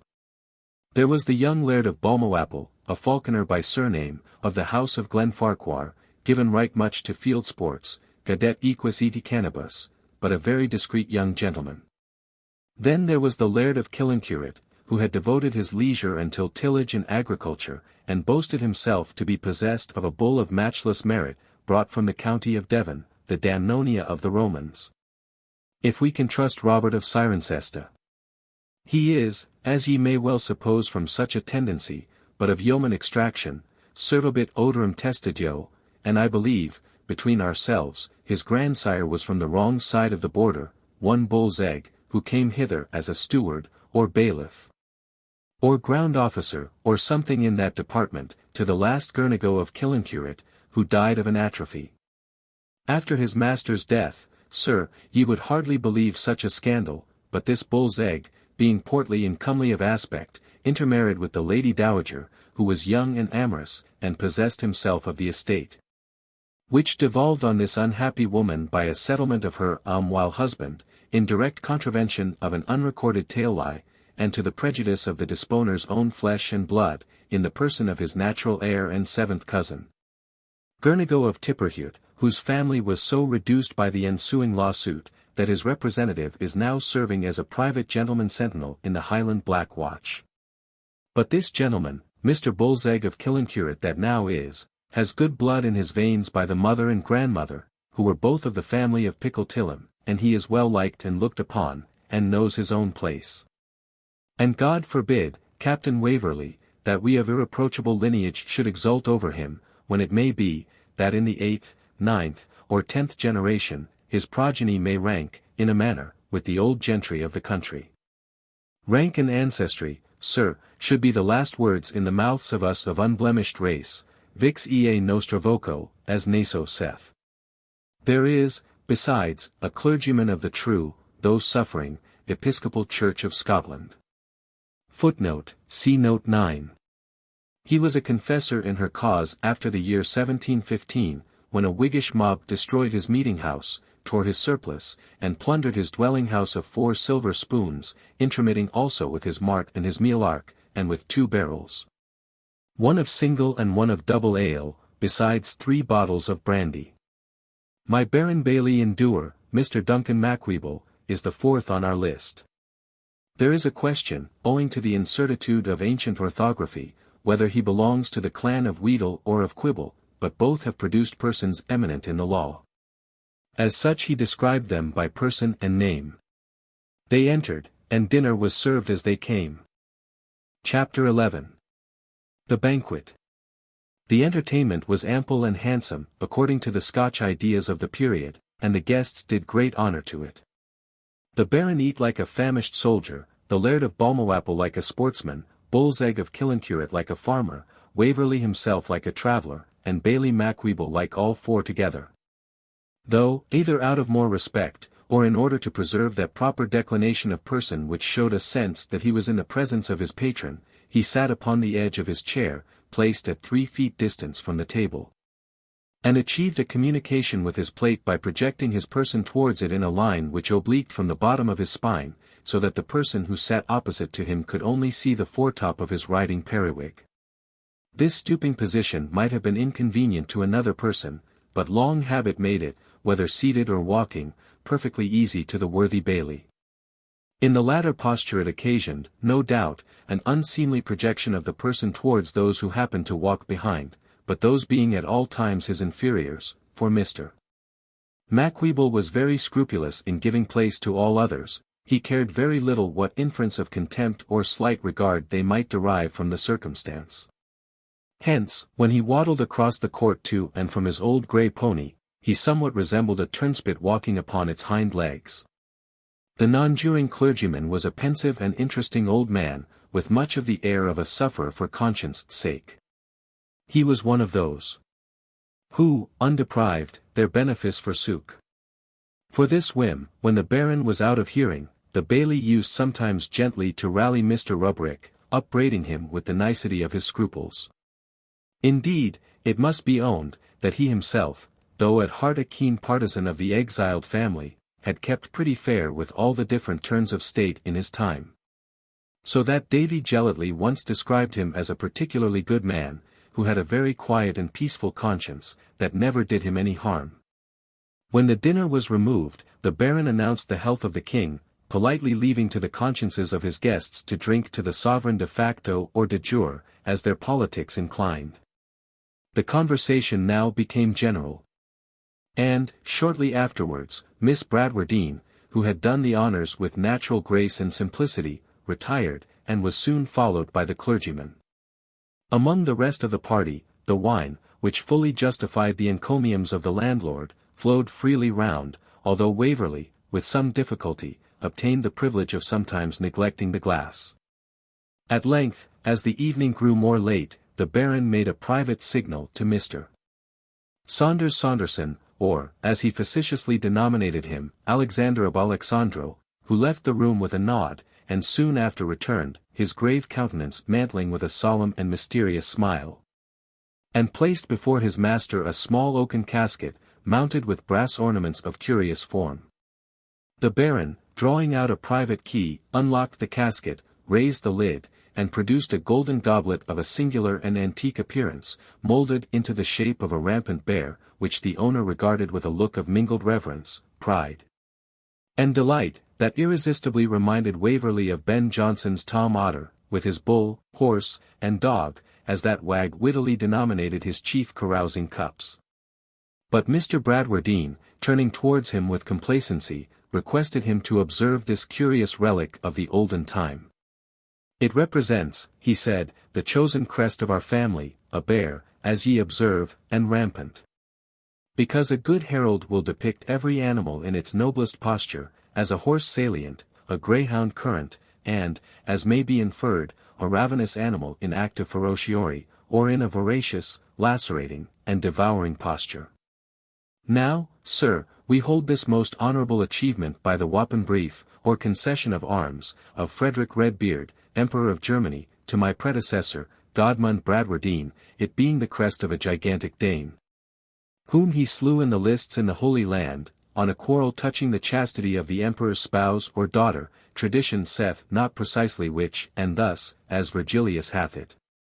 Mutimus Clipios. De nunc insignia nobis. Aptimus. Then, for the cup, Captain Waverley, it was wrought by the command of Saint Duthac, Abbot of Aberbrothock, for behoof of another Baron of the House of Bradwardine, who had valiantly defended the patrimony of that monastery against certain encroaching nobles. It is properly termed the Blessed Bear of Bradwardine, though old Dr. Doublight used jocosely to call it Ursa Major, and was supposed, in old and Catholic times, to be invested with certain properties of a mystical and supernatural quality. And though I give not in to such anilia, it is certain it has always been esteemed a solemn standard cup and heirloom of our house. Nor is it ever used but upon seasons of high festival, and such I hold to be the arrival of the heir of Sir Everard under my roof, and I devote this draught to the health and prosperity of the ancient and highly to be honoured house of Waverley. During this long harangue, he carefully decanted a cobwebbed bottle of claret into the goblet, which held nearly an English pint. And, at the conclusion, delivering the bottle to the butler, to be held carefully in the same angle with the horizon, he devoutly quaffed off the contents of the blessed Baron of Bradwardine. Edward, with horror and alarm, beheld the animal making his rounds, and thought with great anxiety upon the appropriate motto, "Beware the bear." But, at the same time, plainly foresaw that, as none of the guests scrupled to do him this extraordinary honor, a refusal on his part to pledge their courtesy would be extremely ill received. Resolving, therefore, to submit to this last piece of tyranny, and then to quit the table, if possible, and confiding in the strength of his constitution, he did justice to the company in the contents of the blessed bear. And felt less inconvenience from the draught than he could possibly have expected. The others, whose time had been more actively employed, began to show symptoms of innovation. The good wine did its good office. Footnote: Southey's Madoc. The frost of etiquette and pride of birth began to give way before the genial blessings of this benign constellation. And the formal appellatives with which the three dignitaries had hitherto addressed each other were now familiarly abbreviated into Tully, Bally, and Killy. When a few rounds had passed, the two latter, after whispering together, craved permission, a joyful hearing for Edward, to ask the grace cup. This, after some delay, was at length produced, and Waverley concluded the orgies of Bacchus were terminated for the evening. He was never more mistaken in his life. As the guests had left their horses at the small inn, or change house, as it was called, of the village, the Baron could not, in politeness, avoid walking with them up the avenue, and Waverley from the same motive. And to enjoy after this feverish revel the cool summer evening, attended the party. But when they arrived at Lucky Macleary's, the lairds of Balmawhapple and Glennaquoich declared their determination to acknowledge their sense of the hospitality of Tully-Veolan by partaking, with their entertainer and his guest Captain Waverley, what they technically called Dioc and Doruus, a stirrup cup, footnote 2, see note 10, to the honour of the Baron's roof-tree. It must be noticed that the Bailey, knowing by experience that the day's jovialty, which had been hitherto sustained at the expense of his patron, might terminate partly at his own, had mounted his spavined grey pony, and, between gaiety of heart and alarm for being hooked into a reckoning, spurred him into a hobbling canter. A trot was out of the question, and had already cleared the village. The others entered the change house, leading Edward in unresisting submission. For his landlord whispered him, that to demur to such an overture would be construed into a high misdemeanour against the leges convivials, or regulations of genial computation. Widow Macleary seemed to have expected this visit, as well she might, for it was the usual consummation of merry bouts, not only at Tully-Veolan, but at most other gentlemen's houses in Scotland, 60 years since. The guests thereby at once acquitted themselves of their burden of gratitude for their entertainer's kindness, encouraged the trade of his change house, did honour to the place which afforded harbour to their horses, and indemnified themselves for the previous restraints imposed by private hospitality, by spending what Falstaff calls the sweet of the night in the genial licence of a tavern. Accordingly, in full expectation of these distinguished guests, Lucky Macleary had swept her house for the first time this fortnight, tempered her turf fire to such a heat as the season required in her damp hovel even at midsummer, set forth her deal table newly washed, propped its lame foot with a fragment of turf, arranged 4 or 5 stools of huge and clumsy form upon the sites which best suited the inequalities of her clay floor. And having, moreover, put on her clean toy, rokelay, and scarlet plaid, gravely awaited the arrival of the company, in full hope of custom and profit. When they were seated under the sooty rafters of Lucky Macleary's only apartment, thickly tapestried with cobwebs, their hostess, who had already taken her cue from the Laird of Balmawhapple, appeared with a huge pewter measuring pot, containing at least 3 English quarts, familiarly denominated a tap-pit hen, and which, in the language of the hostess, reamed, i.e., mantled, with excellent claret just drawn from the cask. It was soon plain that what crumbs of reason the bear had not devoured were to be picked up by the hen. But the confusion which appeared to prevail favoured Edward's resolution to evade the gaily circling glass. The others began to talk thick and at once, each performing his own part in the conversation without the least respect to his neighbour. The Baron of Bradwardine sung French chansons aboyer, and spouted pieces of Latin. Killancurate talked, in a steady unalterable dull key, of top-dressing and bottom-dressing. Footnote: this has been censured as an anachronism. And it must be confessed that agriculture of this kind was unknown to the Scotch 60 years since, and year-olds, and jimmers, and dinments, and stots, and runts, and kylos, and a proposed Turnpike Act. While Balmawhapple, in notes exalted above both, extolled his horse, his hawks, and a greyhound called Whistler. In the middle of this din, the Baron repeatedly implored silence. And when at length the instinct of polite discipline so far prevailed that for a moment he obtained it, he hastened to beseech their attention unto a military ariette, which was a particular favourite of the Maréchal Duc de Berwick. Then, imitating, as well as he could, the manner and tone of a French musketeer, he immediately commenced. Mon cœur volage, dit-elle. N'est pas pour vous, garçon. Est pour un homme de guerre. Que barbe menten. L'on, l'aradon. Que porte chapeau à plume. Soulier à rouge talon. Que joue de la flûte. Aussi du violon. L'on, l'aradon. Balmawhapple could hold no longer, but broke in with what he called a good song, composed by Gibbie Gethroweet, the piper of Cooper. And, without wasting more time, struck up. It's up Glenbarkin's braes I gied. And o'er the bent of Killybraid. And mony a weary cast I made. To quiddle the moorfowl's tail. Footnote: Some Queek. This snatch of a ballad was composed by Andrew MacDonald, the ingenious and unfortunate author of Vimonda.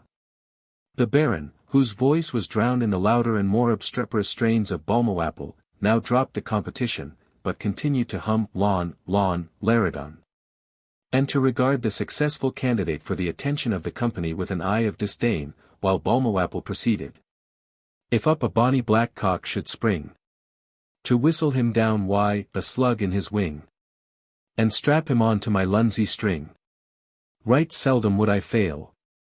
After an ineffectual attempt to recover the second verse, he sung the first over again, and, in prosecution of his triumph, declared there was more sense in that than in all the dairy-dongs of France, and Fifeshire to the boot of it. The Baron only answered with a long pinch of snuff and a glance of infinite contempt. But those noble allies, the bear and the hen, had emancipated the young laird from the habitual reverence in which he held Bradwardine at other times. He pronounced the claret shilpit, and demanded brandy with great vociferation. It was brought.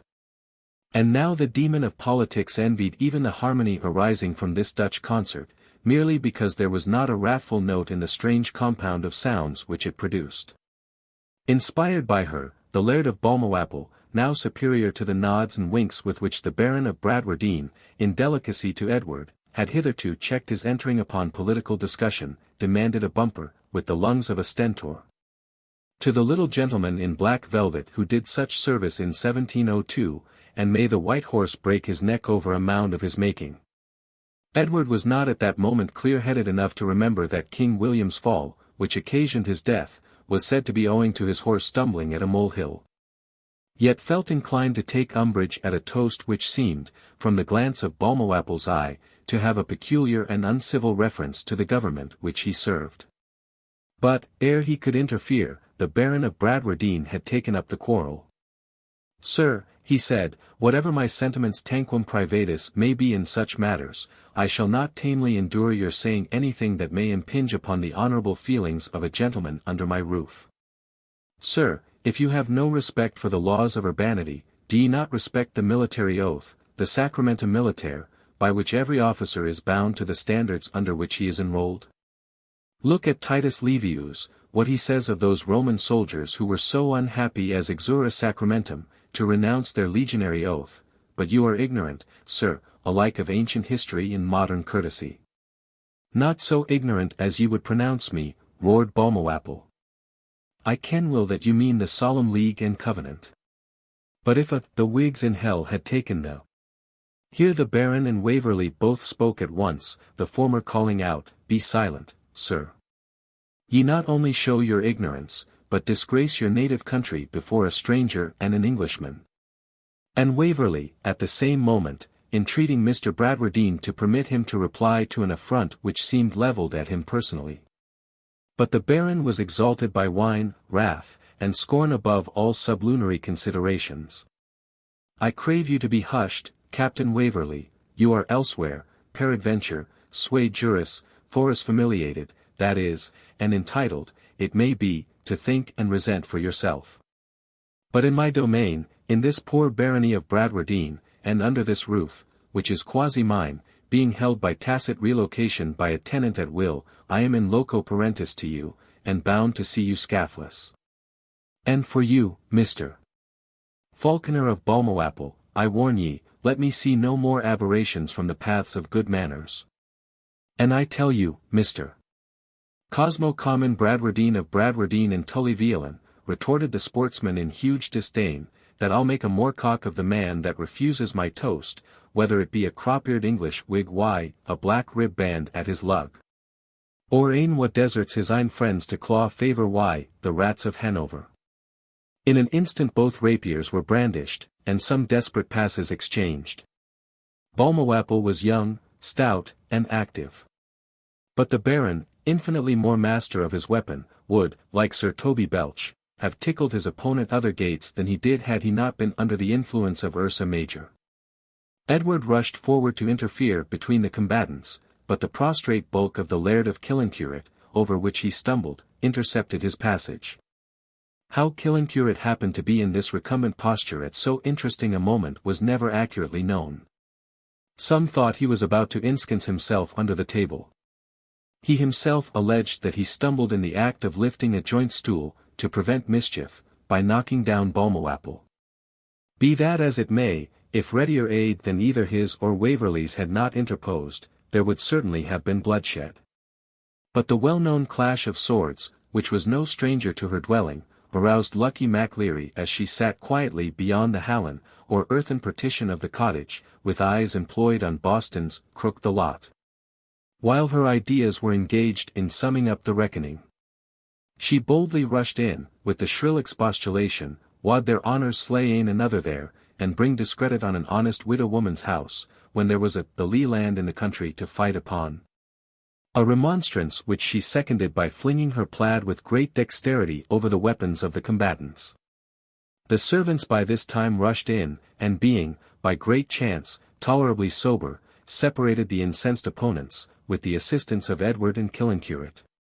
The latter led off Balmawhapple, cursing, swearing, and vowing revenge against every Whig, Presbyterian, and fanatic in England and Scotland, from John O'Groats to the Land's End, and with difficulty got him to horse. Our hero, with the assistance of Saunders Saunderson, escorted the Baron of Bradwardine to his own dwelling, but could not prevail upon him to retire to bed until he had made a long and learned apology for the events of the evening, of which, however, there was not a word intelligible, except something about the centaurs and the Lapithae. Chapter 12. Repentance and a Reconciliation. Waverley was unaccustomed to the use of wine, excepting with great temperance. He slept therefore soundly till late in the succeeding morning, and then awakened to a painful recollection of the scene of the preceding evening. He had received a personal affront, he, a gentleman, a soldier, and a Waverley. True, the person who offered it was not, at the time it was given, possessed of the moderate share of sense which nature had allotted him. True also, in resenting this insult, he would break the laws of heaven as well as of his country. True, in doing so, he might take the life of a young man who perhaps respectably discharged the social duties, and render his family miserable, or he might lose his own, no pleasant alternative even to the bravest. When it is debated coolly and in private. All this pressed on his mind, yet the original statement recurred with the same irresistible force. He had received a personal insult, he was of the house of Waverley, and he bore a commission. There was no alternative. And he descended to the breakfast parlour with the intention of taking leave of the family, and writing to one of his brother officers to meet him at the inn midway between Tully-Veolan and the town where they were quartered. in order that he might convey such a message to the Laird of Balmawhapple as the circumstances seemed to demand.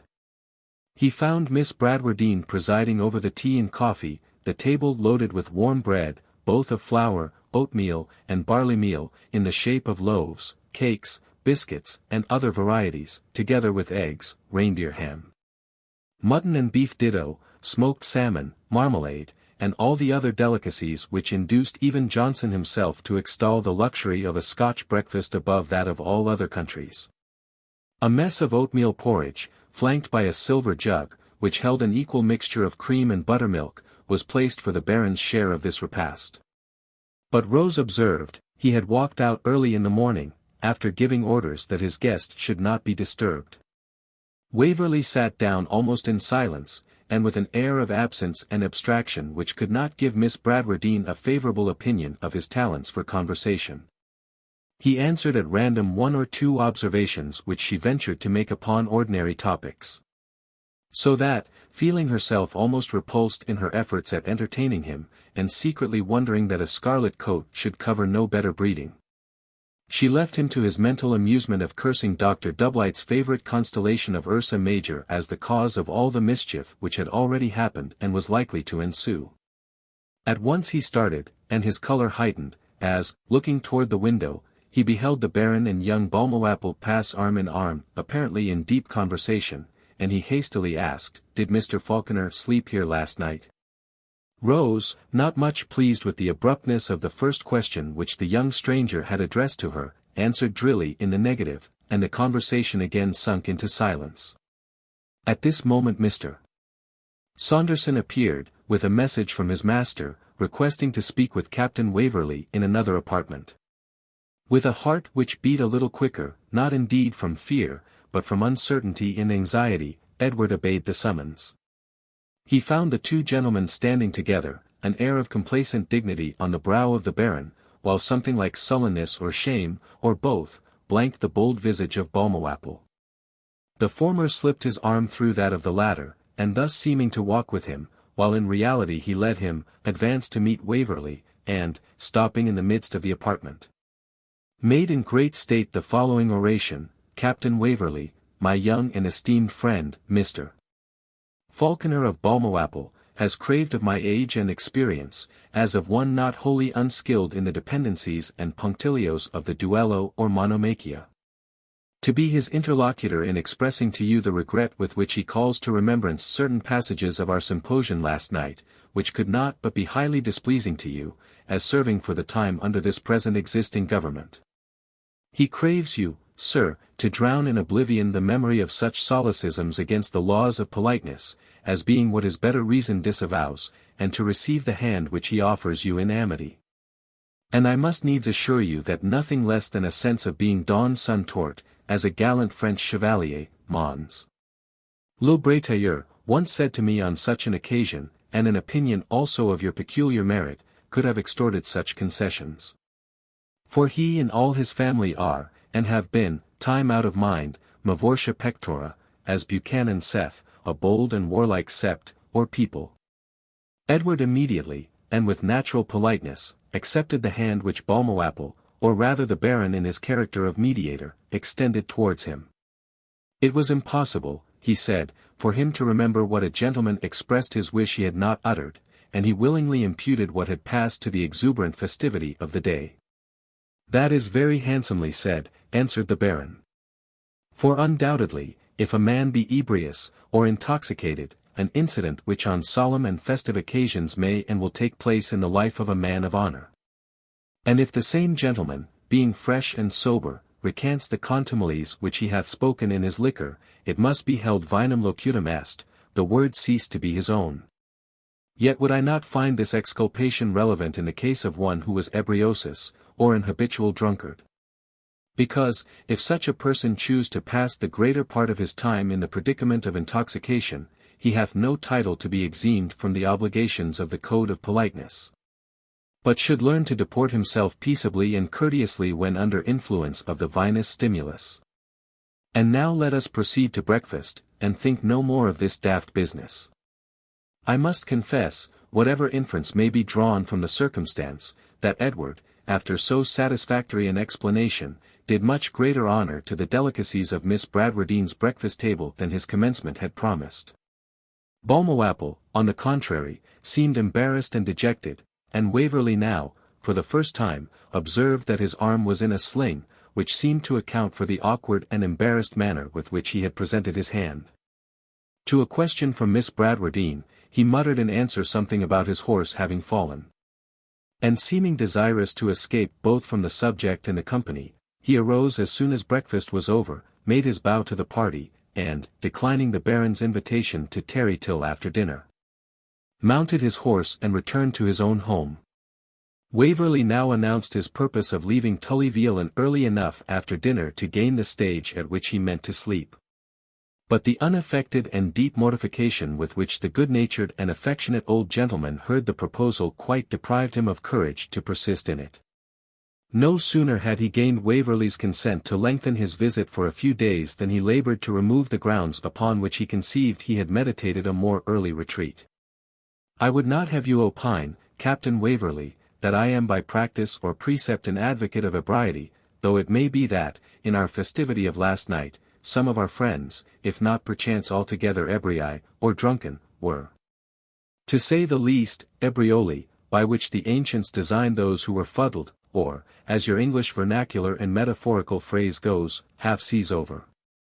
Not that I would so insinuate respecting you, Captain Waverley, who, like a prudent youth, did rather abstain from potation. Nor can it be truly said of myself, who, having assisted at the tables of many great generals and maréchals at their solemn carousals, have the art to carry my wine discreetly, and did not, during the whole evening, as ye must have doubtless observed, exceed the bounds of a modest hilarity. There was no refusing assent to a proposition so decidedly laid down by him, who undoubtedly was the best judge. Although, had Edward formed his opinion from his own recollections, he would have pronounced that the Baron was not only ebriolus, but verging to become ebrius. Or, in plain English, was incomparably the most drunk of the party, except perhaps his antagonist the Laird of Balmawhapple. However, having received the expected, or rather the required, compliment on his sobriety, the Baron proceeded, No, sir, though I am myself of a strong temperament, I abhor ebriety, and detest those who swallow wine gulls causa. For the oblectation of the gullet. Albeit I might deprecate the law of Pittacus of Mytilene, who punished doubly a crime committed under the influence of liber pater. Nor would I utterly accede to the objurgation of the younger Plinius, in the 14th book of his Historia Naturalis. No, sir, I distinguish, I discriminate, and approve of wine so far only as it mocketh glad the face, or, in the language of Flaccus, recepto amico. Thus terminated the apology which the Baron of Bradwardine thought it necessary to make for the superabundance of his hospitality, and it may be easily believed that he was neither interrupted by dissent nor any expression of incredulity. He then invited his guest to a morning ride, and ordered that Davy Gellatley should meet them at the Dern Path with ban and busker. For, until the shooting season commence, I would willingly show you some sport, and we may, God willing, meet with a roe. The roe, Captain Waverley, may be hunted at all times alike. For never being in what is called pride of Greece, he is also never out of season, though it be a truth that his venison is not equal to that of either the red or fallow deer. Footnote: the learned in cookery descent from the Baron of Bradwardine, and hold the roe venison dry and indifferent food, unless when dressed in soup and Scotch collops. But he will serve to show how my dogs run. And therefore they shall attend us with David Gellatley. Waverley expressed his surprise that his friend Davy was capable of such trust. But the Baron gave him to understand that this poor simpleton was neither fatuous, nec naturaliter idiota, as is expressed in the Breves of Furiosity, but simply a crack-brained knave, who could execute very well any commission which jumped with his own humour, and made his folly a plea for avoiding every other. He has made an interest with us, continued the Baron, by saving Rose from a great danger with his own proper peril. And the roguish loon must therefore eat of our bread and drink of our cup, and do what he can, or what he will, which, if the suspicions of Saunderson and the Bailey are well founded, may perchance in his case be commensurate terms. Miss Bradwardine then gave Waverley to understand that this poor simpleton was dotingly fond of music, deeply affected by that which was melancholy, and transported into extravagant gaiety by light and lively airs. He had in this respect a prodigious memory, stored with miscellaneous snatches and fragments of all tunes and songs, which he sometimes applied, with considerable address, as the vehicles of remonstrance, explanation, or satire. Davy was much attached to the few who showed him kindness, and both aware of any slight or ill usage which he happened to receive, and sufficiently apt, where he saw opportunity, to revenge it. The common people, who often judge hardly of each other as well as of their betters, although they had expressed great compassion for the poor innocent while suffered to wander in rags about the village, no sooner beheld him decently clothed, provided for, and even a sort of favourite, than they called up all the instances of sharpness and ingenuity, in action and repartee, which his annals afforded, and charitably bottomed thereupon a hypothesis that David Gellatley was no farther fool than was necessary to avoid hard labour. This opinion was not better founded than that of the negroes, who, from the acute and mischievous pranks of the monkeys, suppose that they have the gift of speech, and only suppress their powers of elocution to escape being set to work. But the hypothesis was entirely imaginary. David Gellatley was in good earnest the half-crazed simpleton which he appeared, and was incapable of any constant and steady exertion. He had just so much solidity as kept on the windy side of insanity, so much wild wit as saved him from the imputation of idiocy, some dexterity in field sports, in which we have known as great fools excel. Great kindness and humanity in the treatment of animals entrusted to him, warm affections, a prodigious memory, and an ear for music. The stamping of horses was now heard in the court, and Davy's voice singing to the two large deer greyhounds. Hie away, over bank and over brae, where the copsewood is the greenest, where the fountains glisten sheenest, where the ladyfern grows strongest, where the morning dew lies longest, where the blackcock sweetest sips it, where the fairy latest trips it. Hie to haunts right seldom seen, lovely, lonesome, cool, and green, over bank and over brae. Hie away, hie away. Do the verses he sings, asked Waverley, belong to old Scottish poetry, Miss Bradwardine? I believe not, she replied. This poor creature had a brother, and heaven, as if to compensate to the family Davy's deficiencies, had given him what the hamlet thought uncommon talents. An uncle contrived to educate him for the Scottish kirk, but he could not get preferment because he came from our ground. He returned from college hopeless and broken-hearted, and fell into a decline. My father supported him till his death, which happened before he was 19. He played beautifully on the flute, and was supposed to have a great turn for poetry. He was affectionate and compassionate to his brother, who followed him like his shadow, and we think that from him Davy gathered many fragments of songs and music unlike those of this country. But if we ask him where he got such a fragment as he is now singing, he either answers with wild and long fits of laughter, or else breaks into tears of lamentation.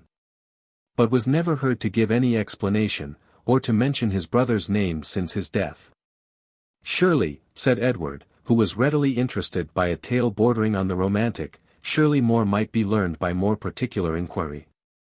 Perhaps so, answered Rose, but my father will not permit anyone to practice on his feelings on this subject. By this time the Baron, with the help of Mr. Saunderson, had endued a pair of jack-boots of large dimensions, and now invited our hero to follow him as he stalked clattering down the ample staircase, tapping each huge balustrade as he passed with the butt of his massive horsewhip, and humming, with the air of a chasseur of Louis Quatorze, Pour la chasse ordonnée il faut préparer tout. Ho la ho. Vite. Vite debout. Chapter 13. A more rational day than the last.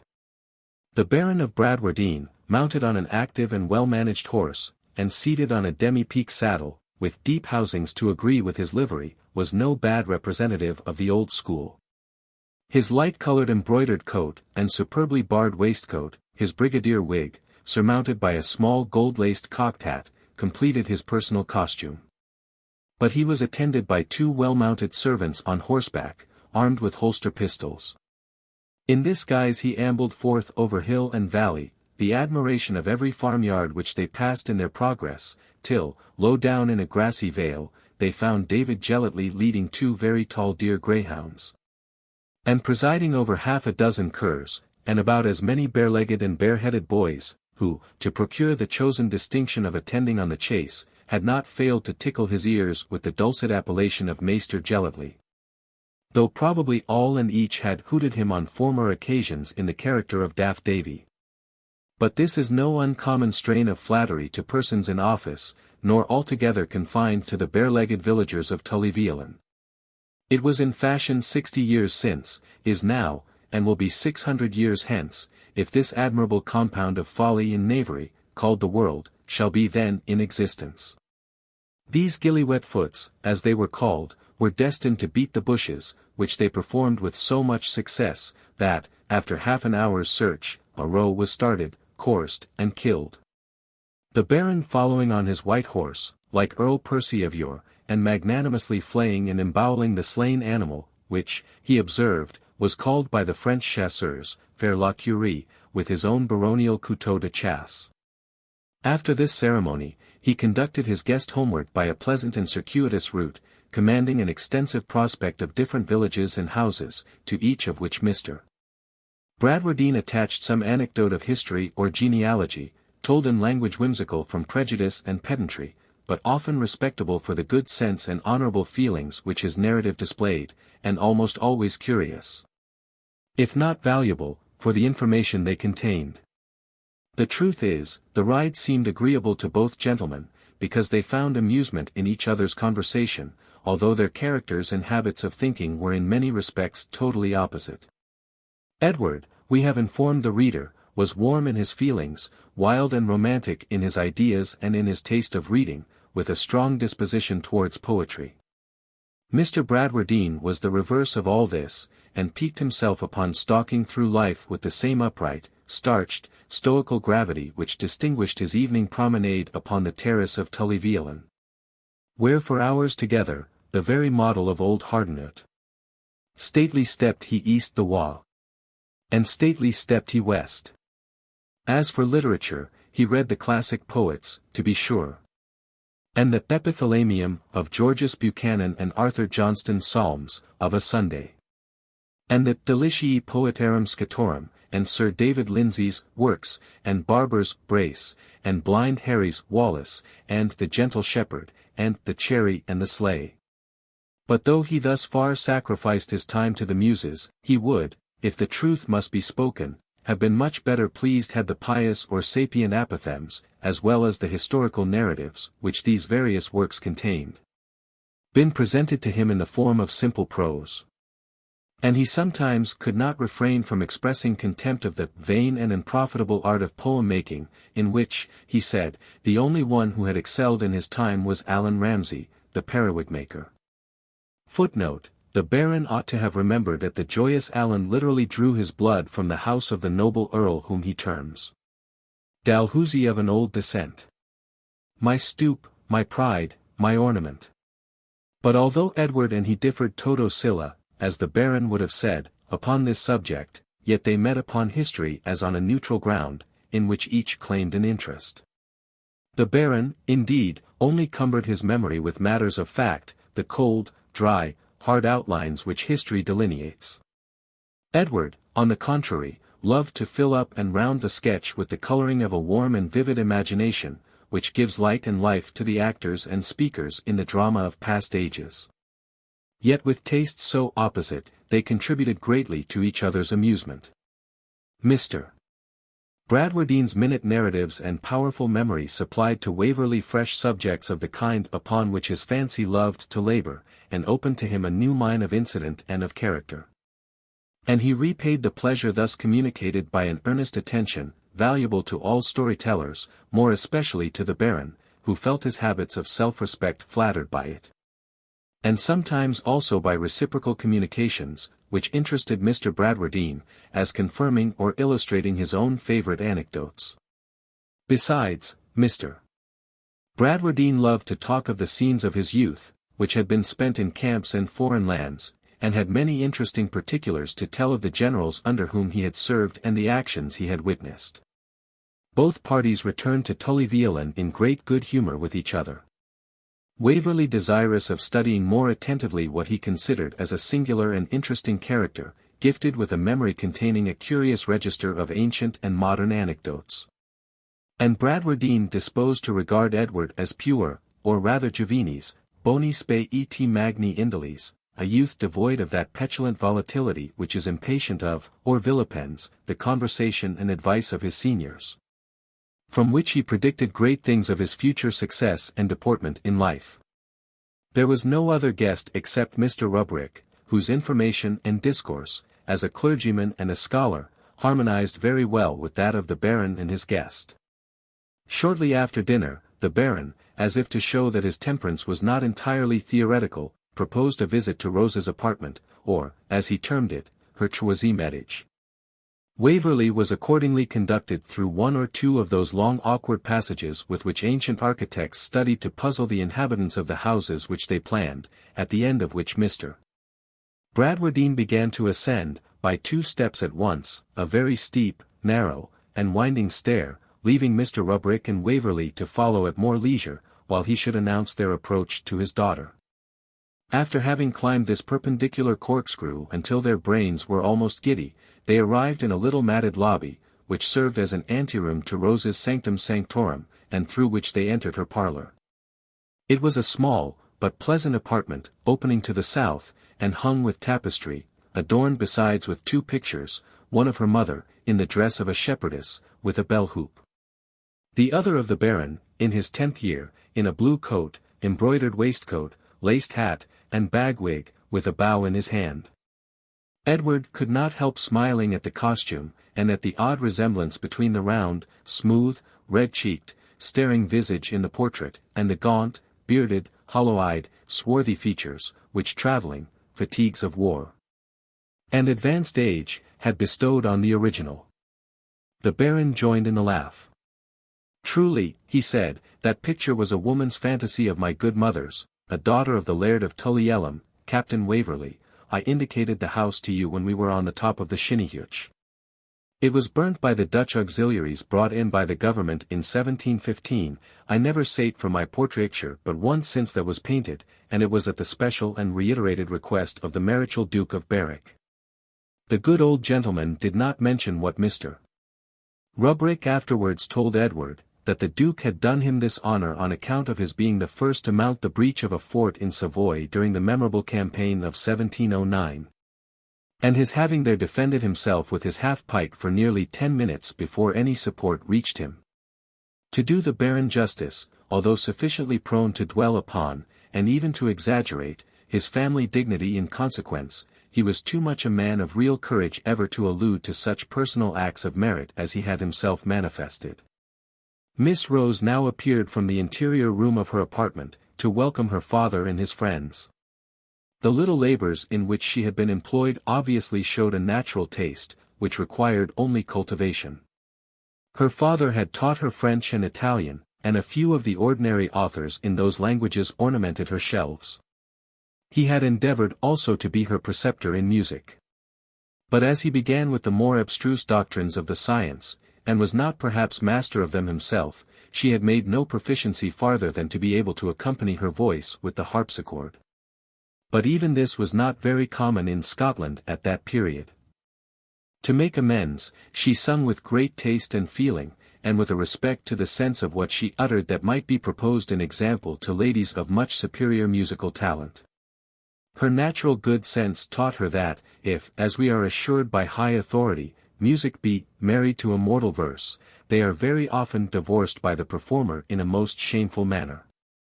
It was perhaps owing to this sensibility to poetry, and power of combining its expression with those of the musical notes, that her singing gave more pleasure to all the unlearned in music, and even to many of the learned, than could have been communicated by a much finer voice and more brilliant execution unguided by the same delicacy of feeling.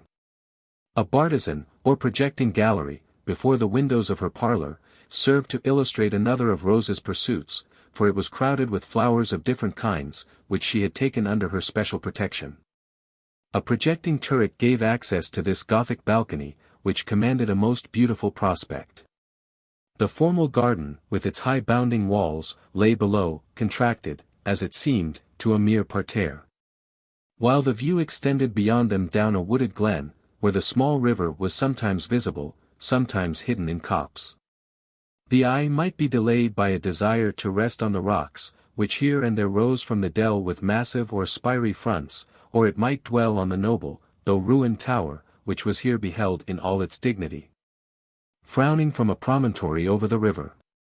To the left were seen 2 or 3 cottages, a part of the village, the brow of the hill concealed the others. The glen, or dell, was terminated by a sheet of water, called Loch Veolan, into which the brook discharged itself, and which now glistened in the western sun. The distant country seemed open and varied in surface, though not wooded. And there was nothing to interrupt the view until the scene was bounded by a ridge of distant and blue hills, which formed the southern boundary of the strath or valley. To this pleasant station Miss Bradwardine had ordered coffee. The view of the old tower, or Fort Alice, introduced some family anecdotes and tales of Scottish chivalry, which the Baron told with great enthusiasm. The projecting peak of an impending crag which rose near it had acquired the name of St. Swithin's Chair. It was the scene of a peculiar superstition, of which Mr. Rubrick mentioned some curious particulars, which reminded Waverley of a rhyme quoted by Edgar in King Lear. And Rose was called upon to sing a little legend, in which they had been interwoven by some village poet, who, noteless as the race from which he sprung, saved others' names, but left his own unsung.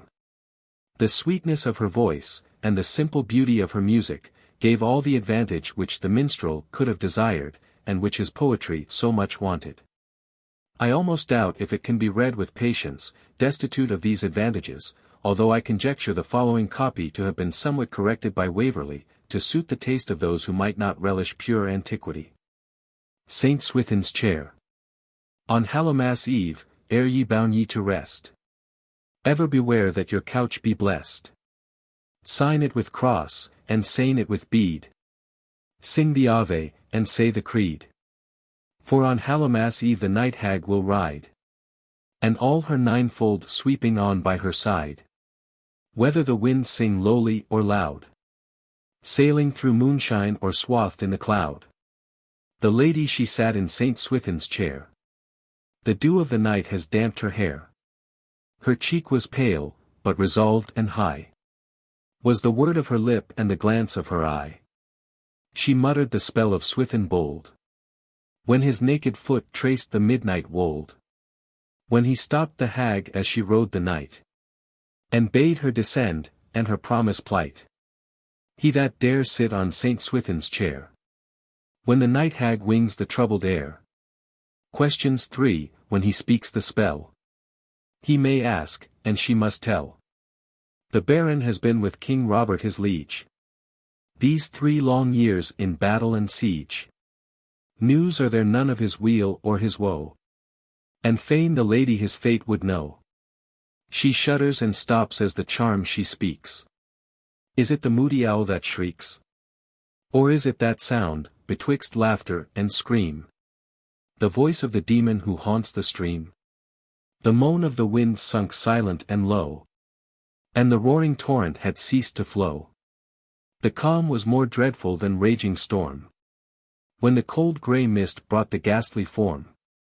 I am sorry to disappoint the company, especially Captain Waverley, who listens with such laudable gravity.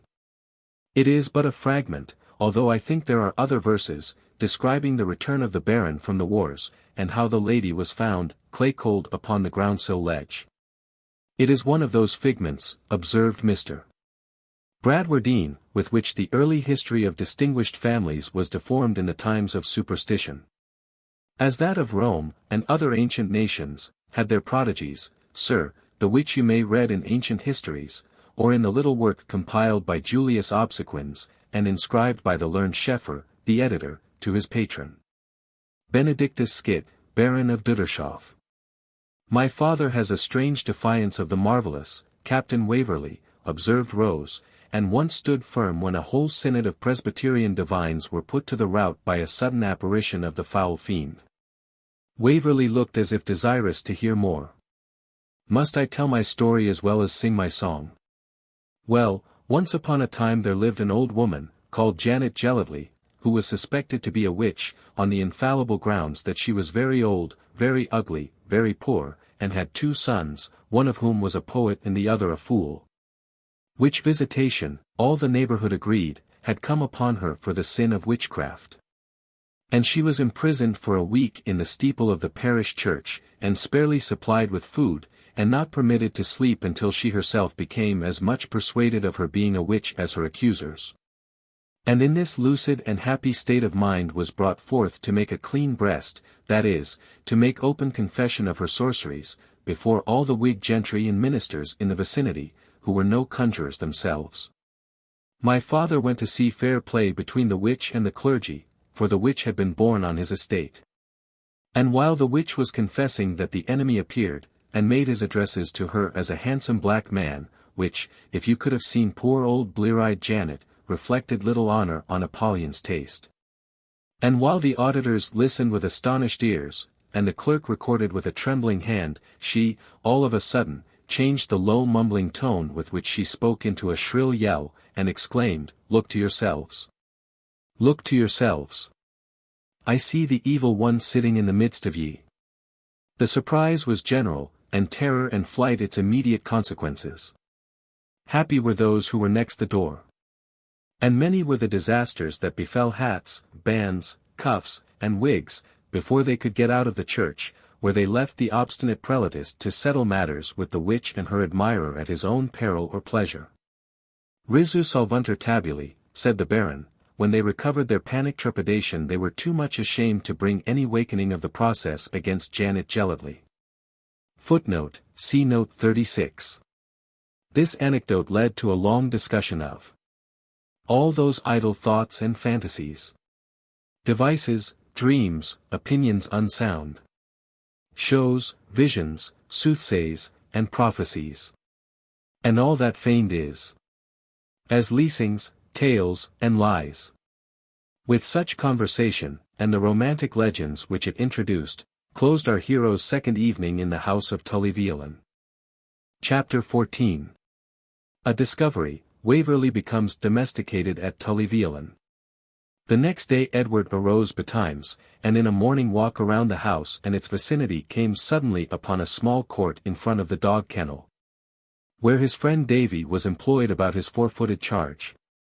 One quick glance of his eye recognized Waverley, when, instantly turning his back, as if he had not observed him, he began to sing part of an old ballad. "Young men will love thee more fair and more fast. Heard ye so merry the little bird sing? Old men's love the longest will last. And the throstle-cock's head is under his wing. The young man's wrath is like light straw on fire. Heard ye so merry the little bird sing? But like red-hot steel is the old man's ire. And the throstle-cock's head is under his wing. The young man will brawl at the evening board. Heard ye so merry the little bird sing? But the old man will draw at the dawning the sword. And the throstle-cock's head is under his wing." Waverley could not avoid observing that Davy laid something like a satirical emphasis on these lines. He therefore approached, and endeavoured, by sundry queries, to elicit from him what the innuendo might mean. But Davy had no mind to explain, and had wit enough to make his folly cloak his knavery. Edward could collect nothing from him, excepting that the Laird of Balmawhapple had gone home yesterday morning, why his boots flew au bleuet. In the garden, however, he met the old butler, who no longer attempted to conceal that, having been bred in the nursery line with Sumac and Company of Newcastle, he sometimes wrought a turn in the flower borders to oblige the Laird and Miss Rose. By a series of queries, Edward at length discovered, with a painful feeling of surprise and shame, that Balmawhapple's submission and apology had been the consequence of a rencontre with the Baron before his guest had quitted his pillow, in which the younger combatant had been disarmed and wounded in the sword arm. Greatly mortified at this information, Edward sought out his friendly host, and anxiously expostulated with him upon the injustice he had done him in anticipating his meeting with Mr. Falconer, a circumstance which, considering his youth and the profession of arms which he had just adopted, was capable of being represented much to his prejudice. The Baron justified himself at greater length than I choose to repeat. He urged that the quarrel was common to them, and that Balmawhapple could not, by the code of honour, evite giving satisfaction to both, which he had done in his case by an honourable meeting. And in that of Edward by such a palinode as rendered the use of the sword unnecessary, and which, being made and accepted, must necessarily soppite the whole affair. With this excuse, or explanation, Waverley was silenced, if not satisfied. But he could not help testifying some displeasure against the blessed bear, which had given rise to the quarrel, nor refrain from hinting that the sanctified epithet was hardly appropriate. The Baron observed, he could not deny that, the bear, though allowed by heralds as a most honourable ordinary, had, nevertheless, somewhat fierce, churlish and morose in his disposition, as might be read in Archibald Simpson, pastor of Dalkeith's Hieroglyphica Animalium, and had thus been the type of many quarrels and dissensions which had occurred in the house of Bradwardine. Of which, he continued, I might commemorate mine own unfortunate dissension with my third cousin by the mother's side, Sir Hew Halbert, who was so unthinking as to deride my family name, as if it had been quasi-Bearwarden. A most uncivil jest, since it not only insinuated that the founder of our house occupied such a mean situation as to be a custodier of wild beasts, a charge which, ye must have observed, is only entrusted to the very basest plebeians. But, moreover, seemed to infer that our coat armour had not been achieved by honourable actions in war, but bestowed by way of paronomasia, or pun, upon our family appellation, a sort of bearing which the French call armoires parlantes. The Latins arma cantantia, and your English authorities canting heraldry, footnote, see note 37, being indeed a species of emblazoning more befitting cantors, gaberlunzies, and such like mendicants, whose gibberish is formed upon playing upon the word, than the noble, honourable, and useful science of heraldry, which assigns armorial bearings as the reward of noble and generous actions, and not to tickle the ear with vain quodlibets, such as are found in jest books. Of his quarrel with Sir Hew he said nothing more than that it was settled in a fitting manner. Having been so minute with respect to the diversions of Tully-Veolan on the first days of Edward's arrival, for the purpose of introducing its inmates to the reader's acquaintance, it becomes less necessary to trace the progress of his intercourse with the same accuracy. It is probable that a young man, accustomed to more cheerful society, would have tired of the conversation of so violent an assertor of the boast of heraldry as the Baron. But Edward found an agreeable variety in that of Miss Bradwardine, who listened with eagerness to his remarks upon literature, and showed great justness of taste in her answers. The sweetness of her disposition had made her submit with complacency, and even pleasure, to the course of reading prescribed by her father, although it not only comprehended several heavy folios of history, but certain gigantic tomes in High Church polemics. In heraldry he was fortunately contented to give her only such a slight tincture as might be acquired by perusal of the 2-folio volumes of Nisbet. Rose was indeed the very apple of her father's eye.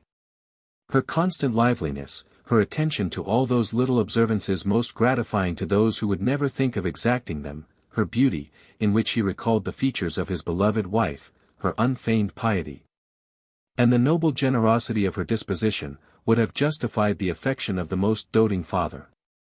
His anxiety on her behalf did not, however, seem to extend itself in that quarter where, according to the general opinion, it is most efficiently displayed, in labouring, namely, to establish her in life, either by a large dowry or a wealthy marriage. By an old settlement, almost all the landed estates of the Baron went, after his death, to a distant relation. And it was supposed that Miss Bradwardine would remain but slenderly provided for, as the good gentleman's cash matters had been too long under the exclusive charge of Bailie Macwheeble to admit of any great expectations from his personal succession. It is true, the said Bailie loved his patron and his patron's daughter next, though at an incomparable distance, to himself. He thought it was possible to set aside the settlement on the male line, and had actually procured an opinion to that effect, and, as he boasted, without a fee, from an eminent Scottish counsel.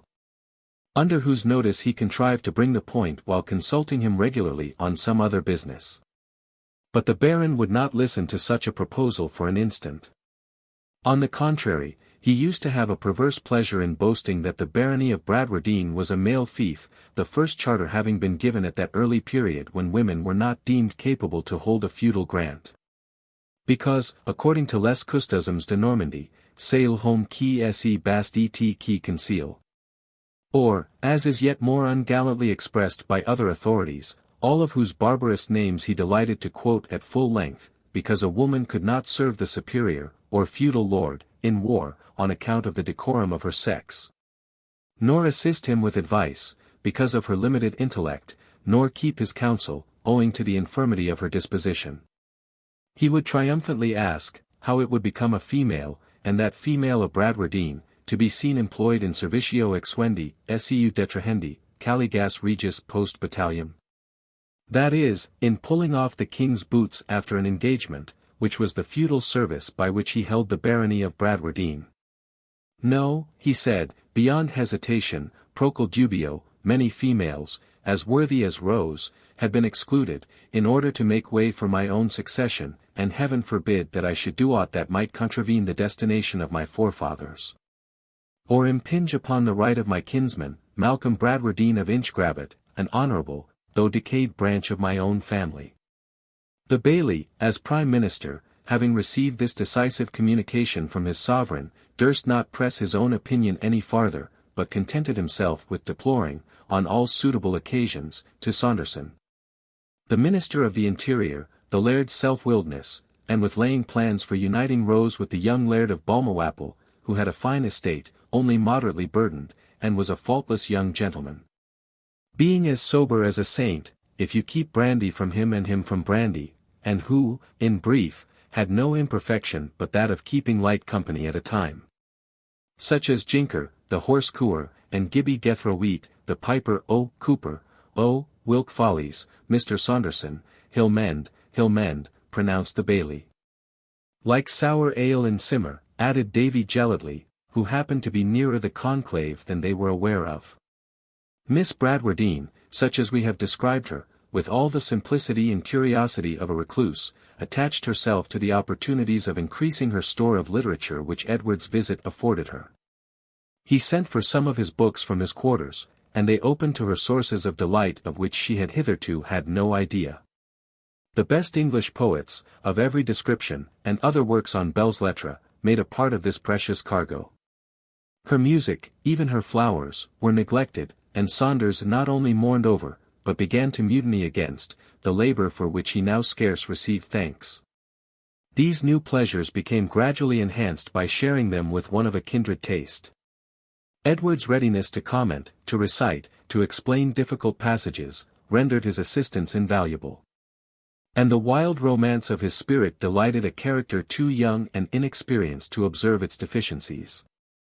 Upon subjects which interested him, and when quite at ease, he possessed that flow of natural, and somewhat florid eloquence, which has been supposed as powerful even as figure, fashion, fame, or fortune, in winning the female heart.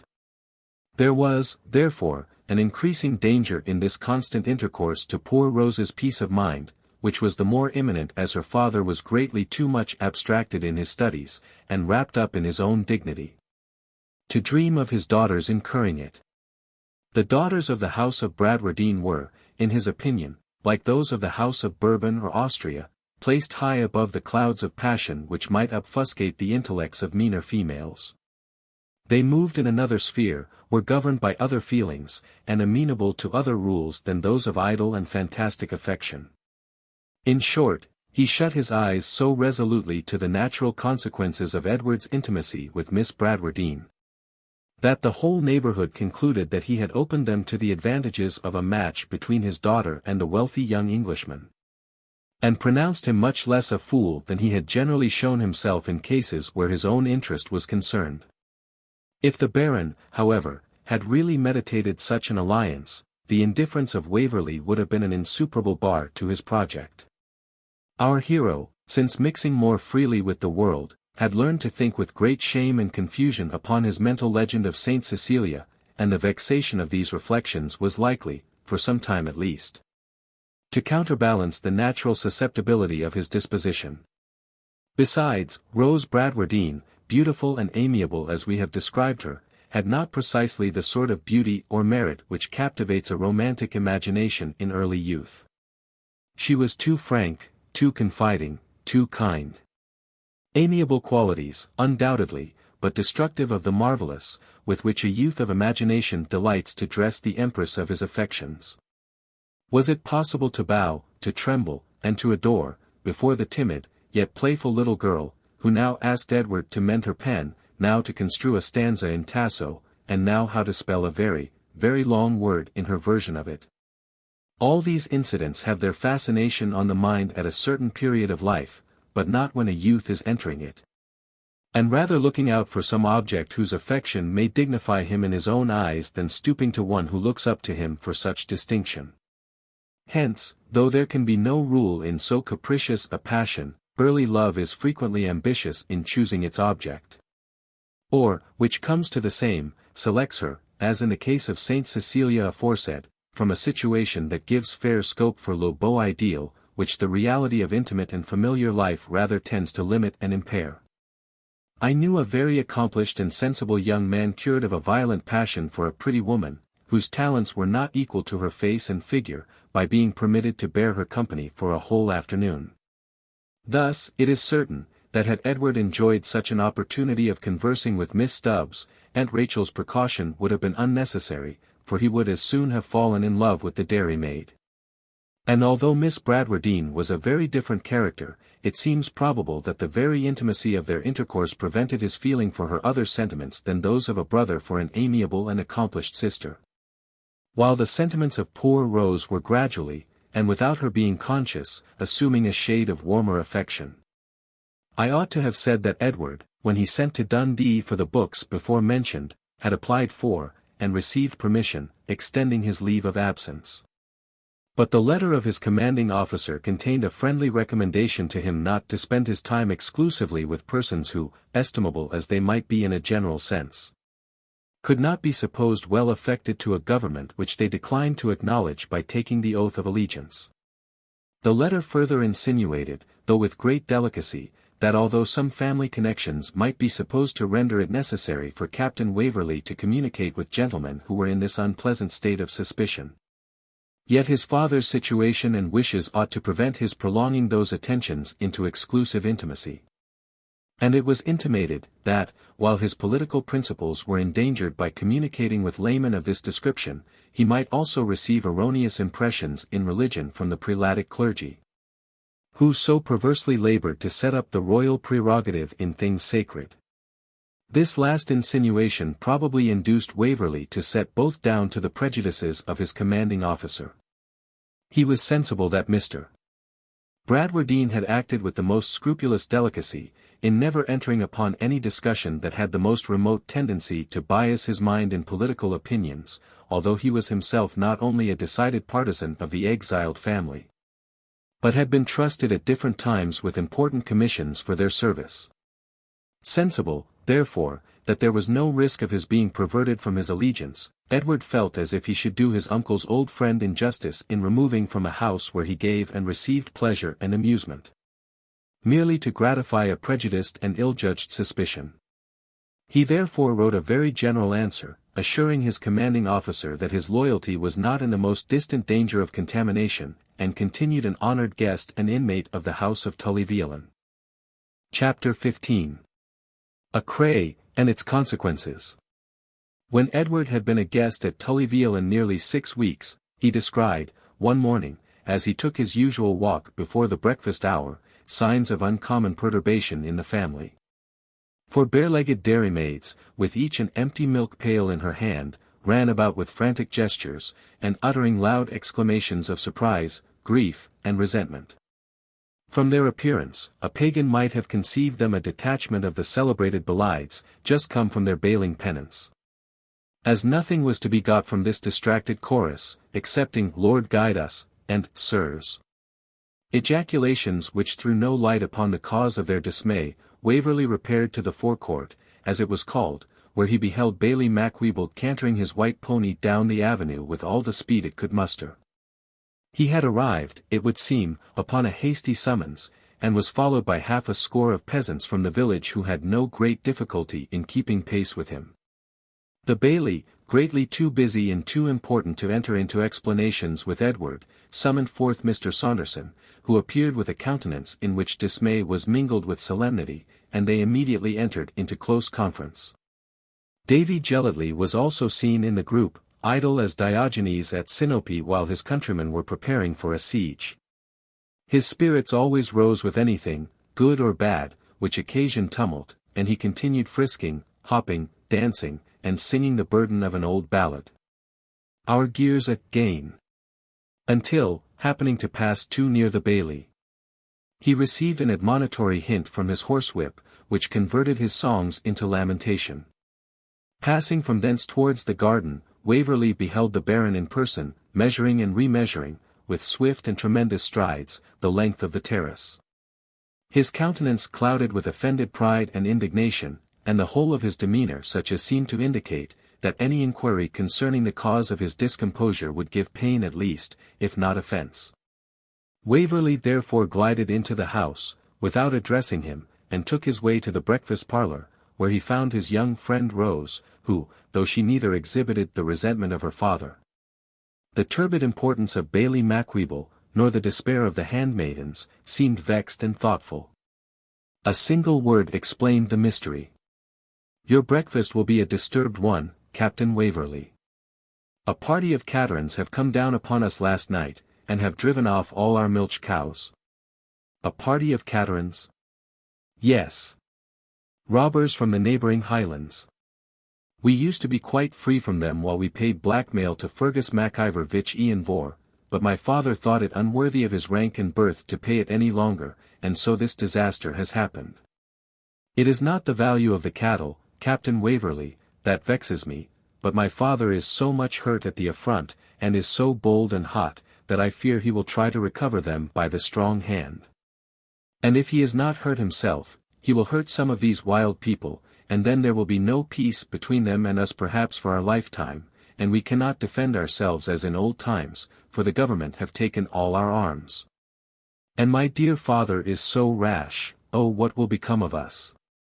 Here poor Rose lost heart altogether, and burst into a flood of tears.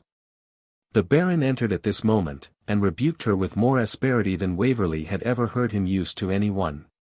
Was it not a shame, he said, that she should exhibit herself before any gentleman in such a light, as if she shed tears for a drove of horned nolt and milch kine, like the daughter of a Cheshire yeoman? "Captain Waverley, I must request your favourable construction of her grief, which may, or ought to proceed, solely from seeing her father's estate exposed to spulzie and depredation from common thieves and sorners. While we are not allowed to keep half a score of muskets, whether for defence or rescue." Bailie Macwheeble entered immediately afterwards, and by his report of arms and ammunition confirmed this statement, informing the Baron, in a melancholy voice, that though the people would certainly obey his honour's orders, yet there was no chance of their following the gear to any good purpose. In respect there were only his honour's body servants who had swords and pistols, and the depredators were 12 Highlanders, completely armed after the manner of their country. Having delivered this doleful annunciation, he assumed a posture of silent dejection, shaking his head slowly with the motion of a pendulum when it is ceasing to vibrate, and then remained stationary, his body stooping at a more acute angle than usual, and the latter part of his person projecting in proportion. The Baron, meanwhile, paced the room in silent indignation, and at length fixing his eye upon an old portrait, whose person was clad in armour, and whose features glared grimly out of a huge bush of hair, part of which descended from his head to his shoulders, and part from his chin and upper lip to his breastplate, "That gentleman, Captain Waverley, my grandsire," he said, "with 200 horse, whom he levied within his own bounds, discomfited and put to the rout more than 500 of these Highland reivers, who have been ever lapis offensionis eti petra scandali, a stumbling block and a rock of offence, to the lowland vicinage. He discomfited them, I say, when they had the temerity to descend to harry this country, in the time of the civil dissensions, in the year of grace 1642. And now, sir, I, his grandson, am thus used at such unworthy hands. Here there was an awful pause, after which all the company, as is usual in cases of difficulty, began to give separate and inconsistent counsel. Alexander of Alexandro proposed they should send some one to compound with the Caterans, who would readily, he said, give up their prey for $1 a head. The baillie opined that this transaction would amount to theft boot, or composition of felony. And he recommended that some canny hand should be sent up to the glens to make the best bargain he could, as it were for himself, so that the laird might not be seen in such a transaction. Edward proposed to send off to the nearest garrison for a party of soldiers and a magistrate's warrant. And Rose, as far as she dared, endeavoured to insinuate the course of paying the arrears of tribute money to Fergus MacIvor Vich Ian Vor, who, they all knew, could easily procure restoration of the cattle, if he were properly propitiated. None of these proposals met the Baron's approbation. The idea of composition, direct or implied, was absolutely ignominious. That of Waverley only showed that he did not understand the state of the country, and of the political parties which divided it. And, standing matters as they did with Fergus MacIvor Vich Ian Vor, the Baron would make no concession to him, were it, he said, to procure restitution in integrum of every stirk and stot that the chief, his forefathers, and his clan, had stolen since the days of Malcolm Canmore. In fact, his voice was still for war, and he proposed to send expresses to Balmawhapple, Killancureit, Tully-Veolan, and other lairds, who were exposed to similar depredations, inviting them to join in the pursuit. And then, sir, shall these nebulones nequissimi, as Leslius calls them, be brought to the fate of their predecessor Cacus. Elisos oculos, e siccum sanguine gutter. The baillie, who by no means relished these warlike counsels, here pulled forth an immense watch, of the colour, and nearly of the size, of a pewter warming pan, and observed it was now past noon. And that the Caterans had been seen in the pass of Ballybro soon after sunrise. So that, before the allied forces could assemble, they and their prey would be far beyond the reach of the most active pursuit, and sheltered in those pathless deserts, where it was neither advisable to follow, nor indeed possible to trace them. This proposition was undeniable. The council therefore broke up without coming to any conclusion, as has occurred to councils of more importance. Only it was determined that the baillie should send his own 3 milk cows down to the mains for the use of the Baron's family, and brew small ale, as a substitute for milk, in his own. To this arrangement, which was suggested by Saunderson, the baillie readily assented, both from habitual deference to the family, and an internal consciousness that his courtesy would, in some mode or other, be repaid tenfold. The Baron having also retired to give some necessary directions, Waverley seized the opportunity to ask, whether this Fergus, with the unpronounceable name, was the chief thief-taker of the district. Thief-taker, answered Rose, laughing. He is a gentleman of great honour and consequence, the chieftain of an independent branch of a powerful Highland clan, and is much respected, both for his own power and that of his kith, kin, and allies. And what has he to do with the thieves, then? Is he a magistrate, or in the commission of the peace? Asked Waverley. The commission of war rather, if there be such a thing, said Rose. For he is a very unquiet neighbour to his unfriends, and keeps a greater following on foot than many that have thrice his estate. As to his connection with the thieves, that I cannot well explain. But the boldest of them will never steal a hoof from any one that pays blackmail to Vich Lon Vor. And what is blackmail? A sort of protection money that low country gentlemen and hoarders, lying near the Highlands, pay to some Highland chief, that he may neither do them harm himself, nor suffer it to be done to them by others. And then if your cattle are stolen, you have only to send him word, and he will recover them, or it may be, he will drive away cows from some distant place, where he has a quarrel, and give them to you to make up your loss. Footnote, see note 13. And is this sort of Highland Jonathan Wild admitted into society, and called a gentleman? So much so, said Rose, that the quarrel between my father and Fergus MacIvor began at a county meeting, where he wanted to take precedence of all the Lowland gentlemen then present, only my father would not suffer it. And then he upbraided my father that he was under his banner, and paid him tribute. And my father was in a towering passion, for Bailie Macwheeble, who manages such things his own way, had contrived to keep this blackmail a secret from him, and passed it in his account for cess money. And they would have fought. But Fergus MacIvor said, very gallantly, he would never raise his hand against a grey head that was so much respected as my father's. Oh, I wish they had continued friends. And did you ever see this Mr. MacIvor, if that be his name, Miss Bradwardine? No, that is not his name, and he would consider master as a sort of affront, only that you are an Englishman, and know no better. But the Lowlanders call him, like other gentlemen, by the name of his estate, Glennaquoich, and the Highlanders call him Vich Ian Vor, that is, the son of John the Great, and we upon the braes here call him by both names indifferently. I am afraid I shall never bring my English tongue to call him by either one or other. But he is a very polite, handsome man, continued Rose, and his sister Flora is one of the most beautiful and accomplished young ladies in this country. She was bred in a convent in France, and was a great friend of mine before this unhappy dispute. Dear Captain Waverley, try your influence with my father to make matters up. I am sure this is but the beginning of our troubles. For Tully-Veolan has never been a safe or quiet residence when we have been at feud with the Highlanders. When I was a girl about 10, there was a skirmish fought between a party of 20 of them and my father and his servants behind the mains. And the bullets broke several panes in the north windows, they were so near. 3 of the Highlanders were killed, and they brought them in wrapped in their plaids, and laid them on the stone floor of the hall.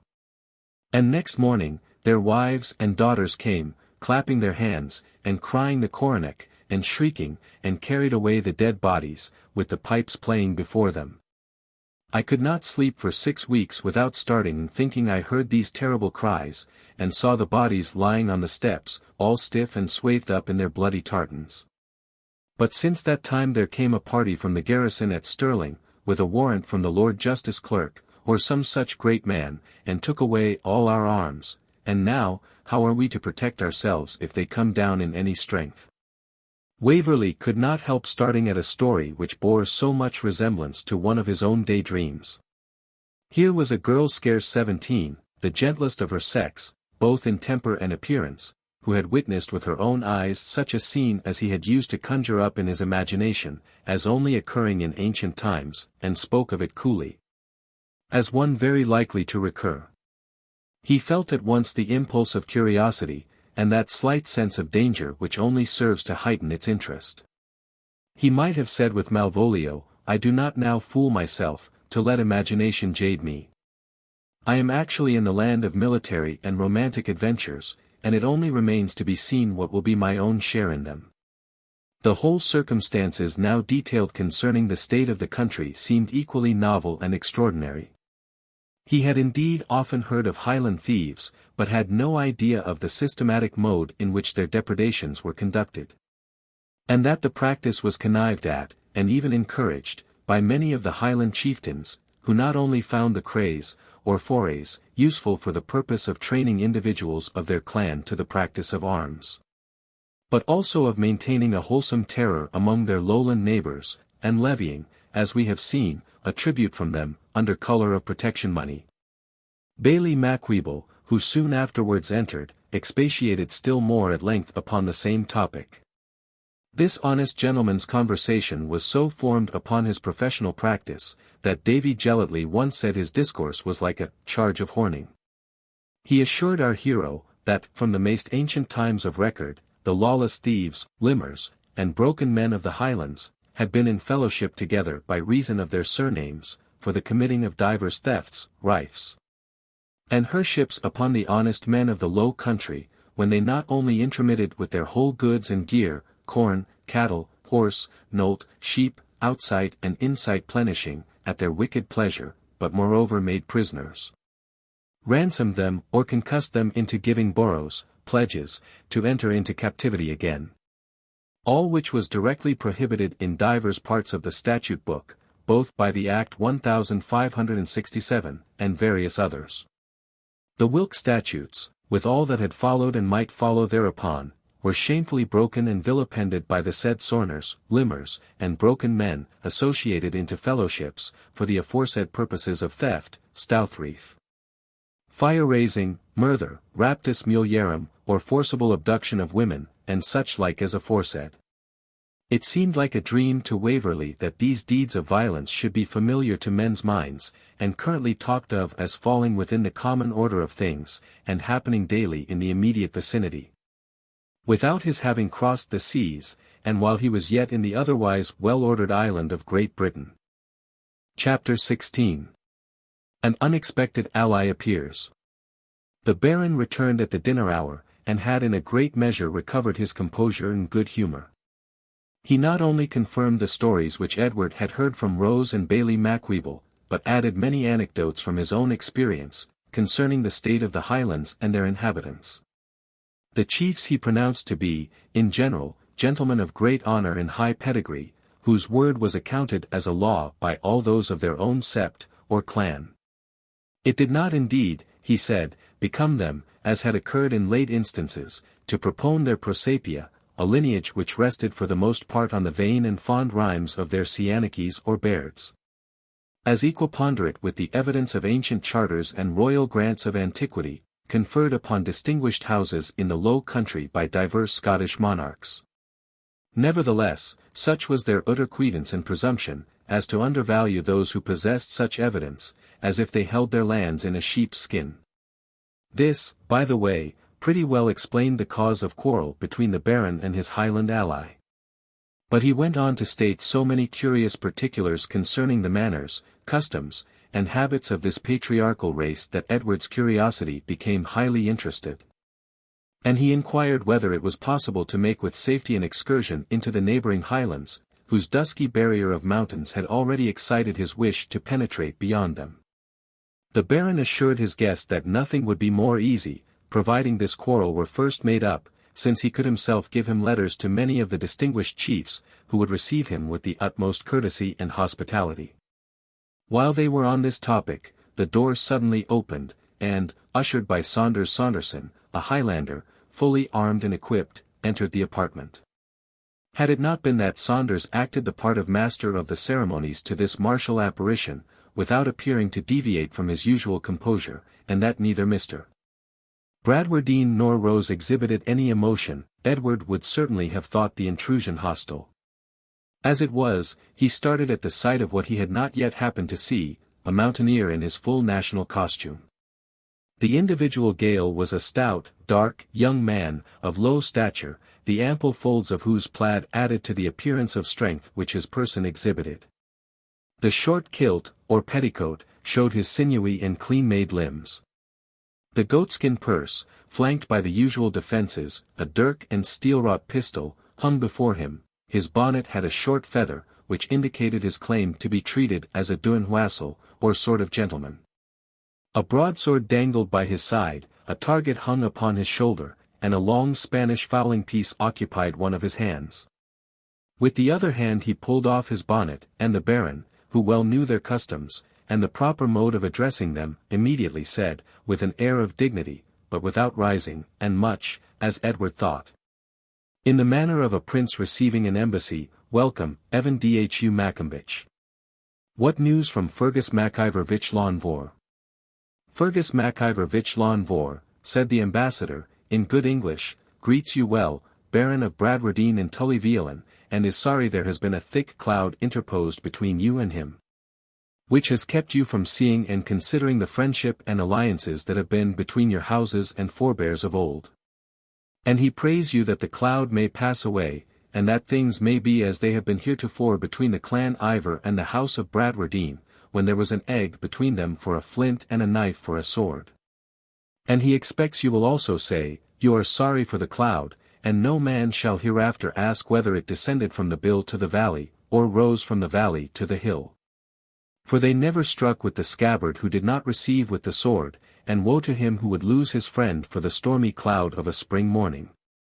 To this the Baron of Bradwardine answered with suitable dignity, that he knew the chief of Clan Ivor to be a well-wisher to the king, and he was sorry there should have been a cloud between him and any gentleman of such sound principles. For when folks are banding together, feeble is he who hath no brother. This appearing perfectly satisfactory, that the peace between these august persons might be duly solemnized, the Baron ordered a stoup of usquebaugh, and, filling a glass, drank to the health and prosperity of Mac-Ivor of Glennaquoich. Upon which the Celtic ambassador, to requite his politeness, turned down a mighty bumper of the same generous liquor, seasoned with his good wishes to the house of Bradwardine. Having thus ratified the preliminaries of the general treaty of pacification, the envoy retired to adjust with Mr. Macwheeble some subordinate articles with which it was not thought necessary to trouble the Baron. These probably referred to the discontinuance of the subsidy, and apparently the Bailey found means to satisfy their ally, without suffering his master to suppose that his dignity was compromised. At least it is certain, that after the plenipotentiaries had drunk a bottle of brandy in single drams, which seemed to have no more effect upon such seasoned vessels than if it had been poured upon the two bears at the top of the avenue. Evan Dhu Maccombich, having possessed himself of all the information which he could procure respecting the robbery of the preceding night, declared his intention to set off immediately in pursuit of the cattle, which he pronounced to be no that far off. They have broken the bone, he observed, but they have had no time to suck the marrow.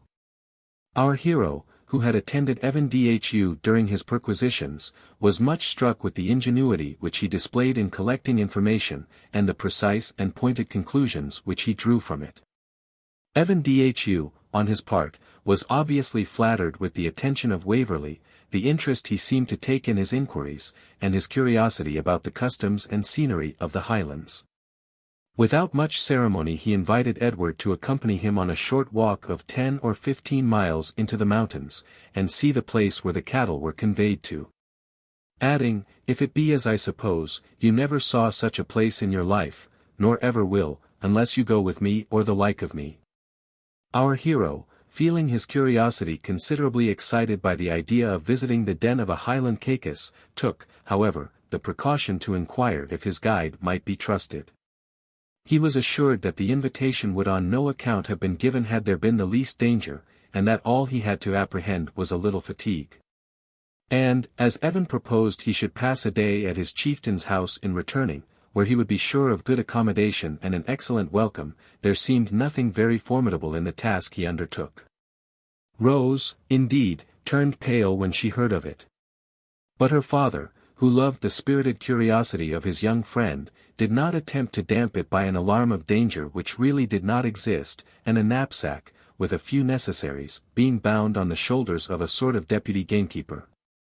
Our hero set forth with a fowling piece in his hand, accompanied by his new friend Evan Dhu, and followed by the gamekeeper aforesaid, and by 2 wild Highlanders, the attendants of Evan. One of whom had upon his shoulder a hatchet at the end of a pole, called a lahaber axe, footnote, see note 14, and the other a long ducking gun. Evan, upon Edward's inquiry, gave him to understand that this martial escort was by no means necessary as a guard, but merely, as he said, drawing up and adjusting his plaid with an air of dignity, that he might appear decently at Tully-Veolan. And as Vich Ian Vor's foster brother ought to do. Ah, said he, if you Saxon Duin Wassel, English gentlemen, saw but the chief with his tail on. With his tail on, echoed Edward in some surprise. Yes, that is, with all his usual followers, when he visits those of the same rank. There is, he continued, stopping and drawing himself proudly up, while he counted upon his fingers the several officers of his chief's retinue, there is his henchman, or right-hand man, then his bard, or poet.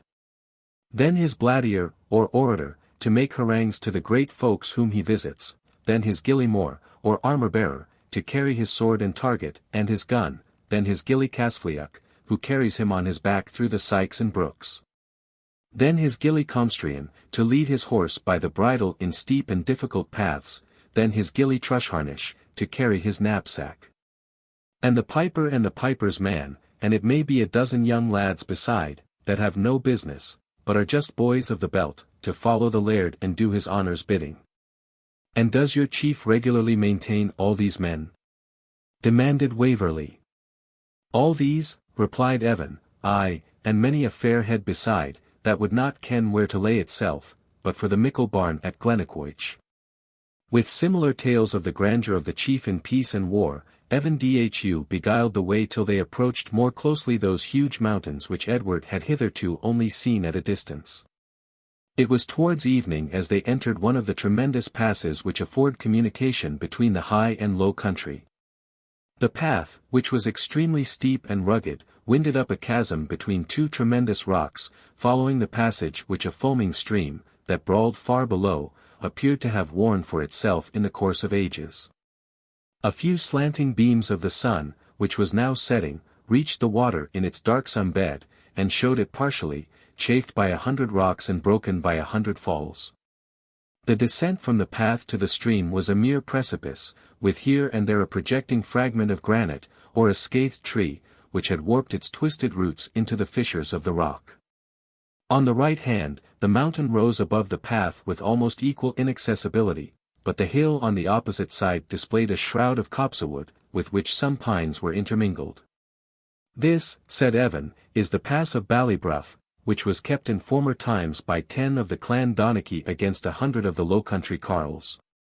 The graves of the slain are still to be seen in that little corrie, or bottom, on the opposite side of the burn. If your eyes are good, you may see the green specks among the heather. See, there is an urn, which you sovereigns call an eagle. You have no such birds as that in England.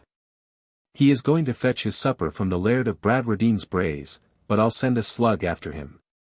He fired his piece accordingly, but missed the superb monarch of the feathered tribes, who, without noticing the attempt to annoy him, continued his majestic flight to the southward.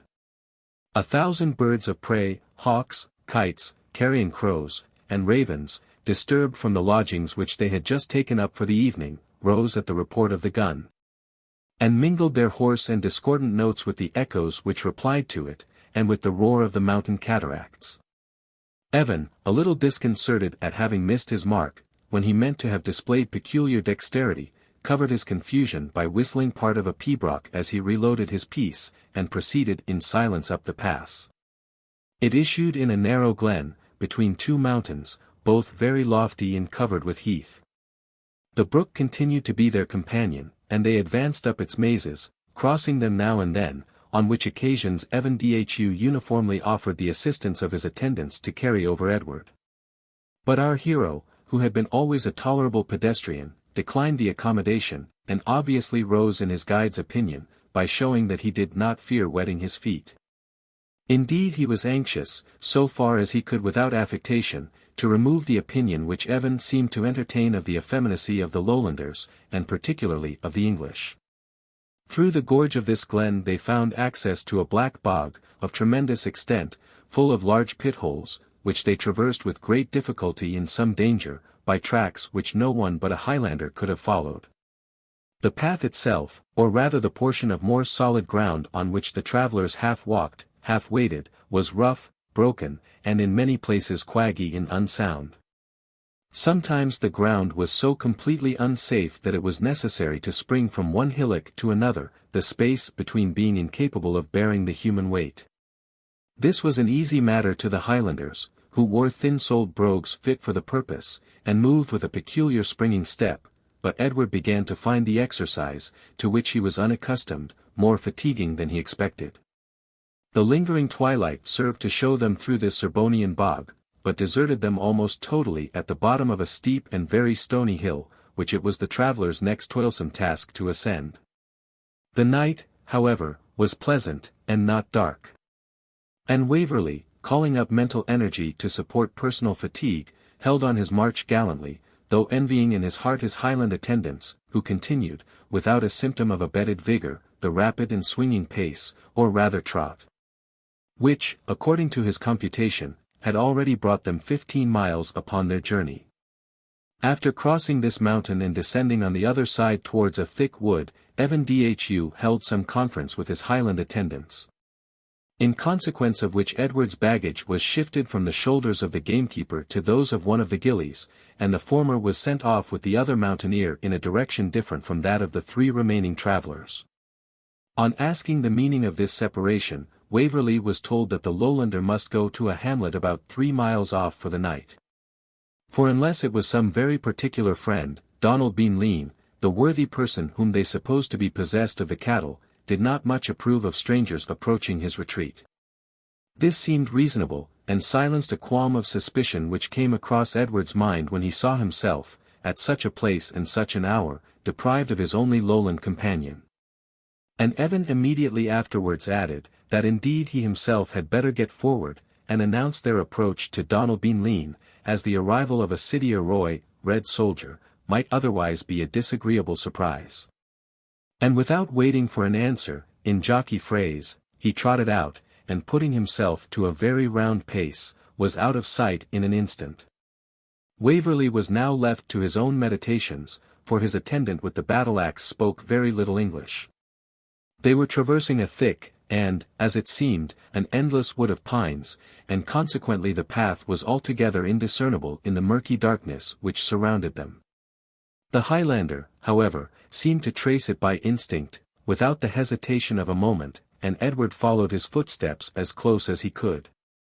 After journeying a considerable time in silence, he could not help asking, was it far to the end of their journey? Ta Cove was tree, for mile, but as Duin Wassel was a wee taglet, Donald could, that is, might, would, should send Ta Curragh. This conveyed no information.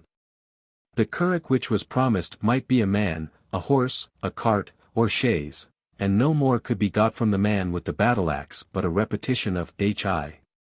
Ta Curragh. But in a short time Edward began to conceive his meaning, when, issuing from the wood, he found himself on the banks of a large river or lake, where his conductor gave him to understand they must sit down for a little while. The moon, which now began to rise, showed obscurely the expanse of water which spread before them, and the shapeless and indistinct forms of mountains with which it seemed to be surrounded. The cool and yet mild air of the summer night refreshed Waverley after his rapid and toilsome walk.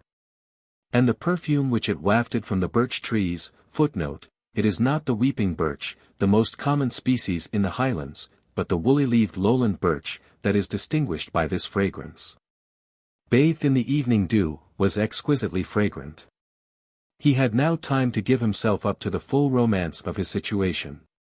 Here he sate on the banks of an unknown lake, under the guidance of a wild native, whose language was unknown to him, on a visit to the den of some renowned outlaw, a second Robin Hood, perhaps, or Adam O'Gordon, and that at deep midnight. Through scenes of difficulty and toil, separated from his attendant, left by his guide. What a variety of incidents for the exercise of a romantic imagination, and all enhanced by the solemn feeling of uncertainty at least, if not of danger. The only circumstance which assorted ill with the rest was the cause of his journey, the Baron's milk cows. This degrading incident he kept in the background. While wrapped in these dreams of imagination, his companion gently touched him, and, pointing in a direction nearly straight across the lake, said, "Yon's Ta Cove."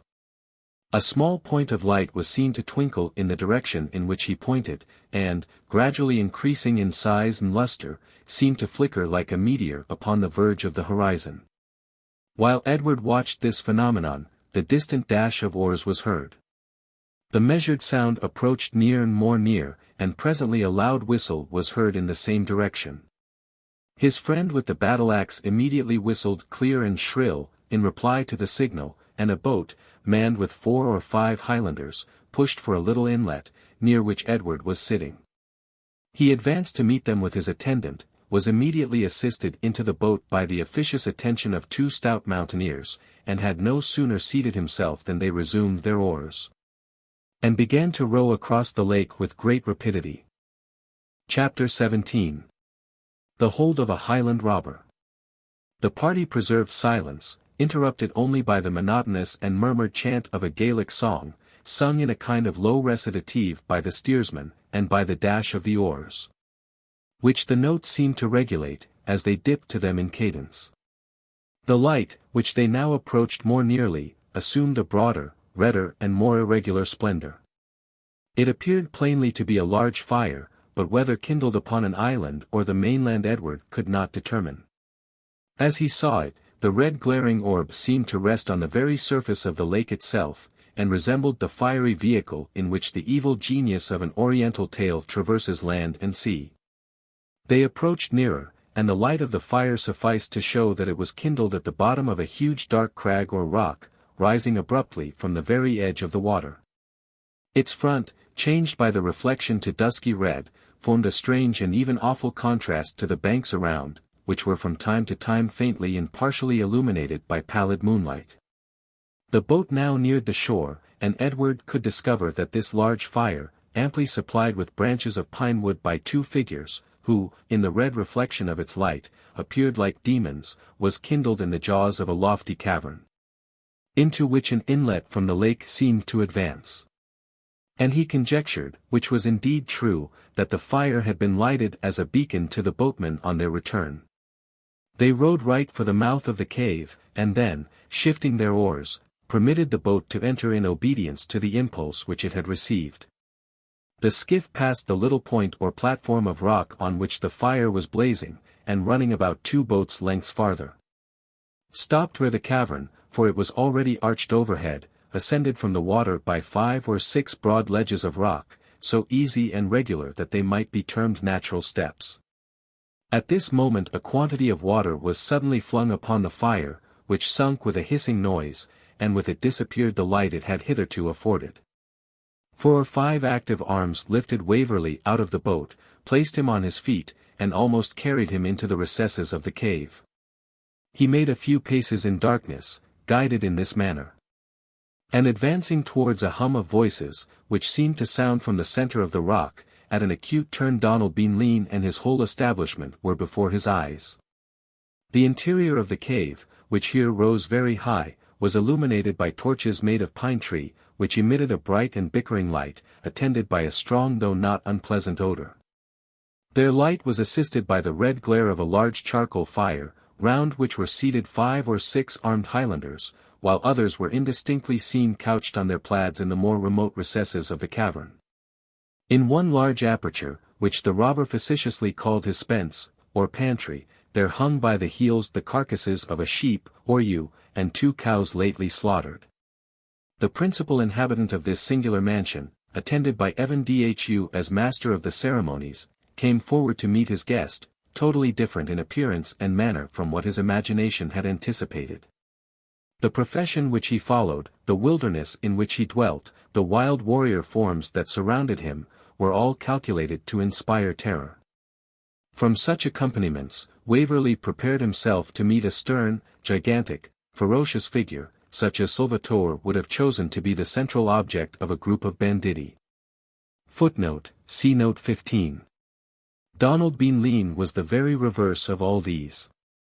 He was thin in person and low in stature, with light sandy-coloured hair, and small pale features, from which he derived his agnomen of Bean or White.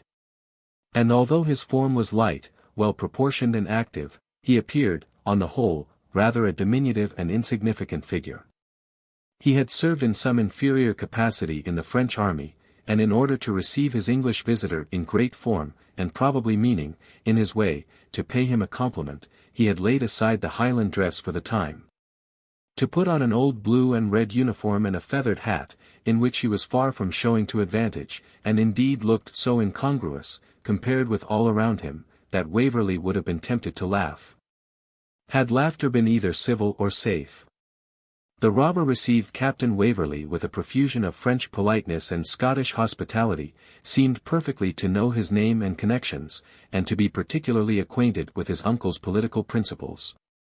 On these he bestowed great applause, to which Waverley judged it prudent to make a very general reply. Being placed at a convenient distance from the charcoal fire, the heat of which the season rendered oppressive, a strapping Highland damsel placed before Waverley, Evan, and Donald Bean 3 cogs, or wooden vessels composed of staves and hoops, containing Ian Aruic. Footnote, this was the regale presented by Rob Roy to the Laird of Tully-Veolan. A sort of strong soup, made out of a particular part of the inside of the beeves. After this refreshment, which, though coarse, fatigue and hunger rendered palatable, steaks, roasted on the coals, were supplied in liberal abundance, and disappeared before Evan Dhu and their host with a promptitude that seemed like magic. An astonished Waverley, who was much puzzled to reconcile their voracity with what he had heard of the abstemiousness of the Highlanders. He was ignorant that this abstinence was with the lower ranks wholly compulsory, and that, like some animals of prey, those who practice it were usually gifted with the power of indemnifying themselves to good purpose when chance threw plenty in their way. The whisky came forth in abundance to crown the cheer. The Highlanders drank it copiously and undiluted, but Edward, having mixed a little with water, did not find it so palatable as to invite him to repeat the draught. Their host bewailed himself exceedingly that he could offer him no wine. Had he but known 24 hours before, he would have had some, had it been within the circle of 40 miles round him. But no gentleman could do more to show his sense of the honour of a visit from another than to offer him the best cheer his house afforded. Where there are no bushes there can be no nuts, and the way of those you live with is that you must follow. He went on regretting to Evandhu the death of an aged man, Donachah and Amri, or Duncan with the cap, a gifted seer, who foretold. Through the second sight, visitors of every description who haunted their dwelling, whether as friends or foes. Is not his son Malcolm Tyshatre, a second-sighted person? Asked Evan. Nothing equal to his father, replied Donald Bean. He told us the other day, we were to see a great gentleman riding on a horse, and there came nobody that whole day but Shemus Beg, the blind harper, with his dog. Another time he advertised us of a wedding, and behold it proved a funeral. And on the Creagh, when he foretold to us we should bring home 100 head of horned cattle, we gripped nothing but a fat bailie of Perth. From this discourse he passed to the political and military state of the country. And Waverley was astonished, and even alarmed, to find a person of this description so accurately acquainted with the strength of the various garrisons and regiments quartered north of the Tay. He even mentioned the exact number of recruits who had joined Waverley's troop from his uncle's estate, and observed they were pretty men, meaning, not handsome, but stout warlike fellows. He put Waverley in mind of 1 or 2 minute circumstances which had happened at a general review of the regiment, which satisfied him that the robber had been an eye-witness of it.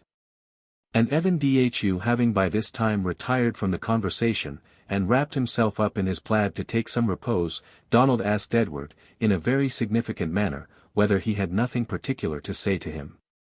Waverley, surprised and somewhat startled at this question from such a character, answered, he had no motive in visiting him but curiosity to see his extraordinary place of residence.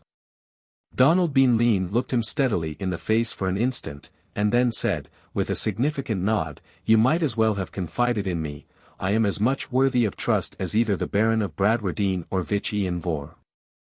But you are equally welcome to my house.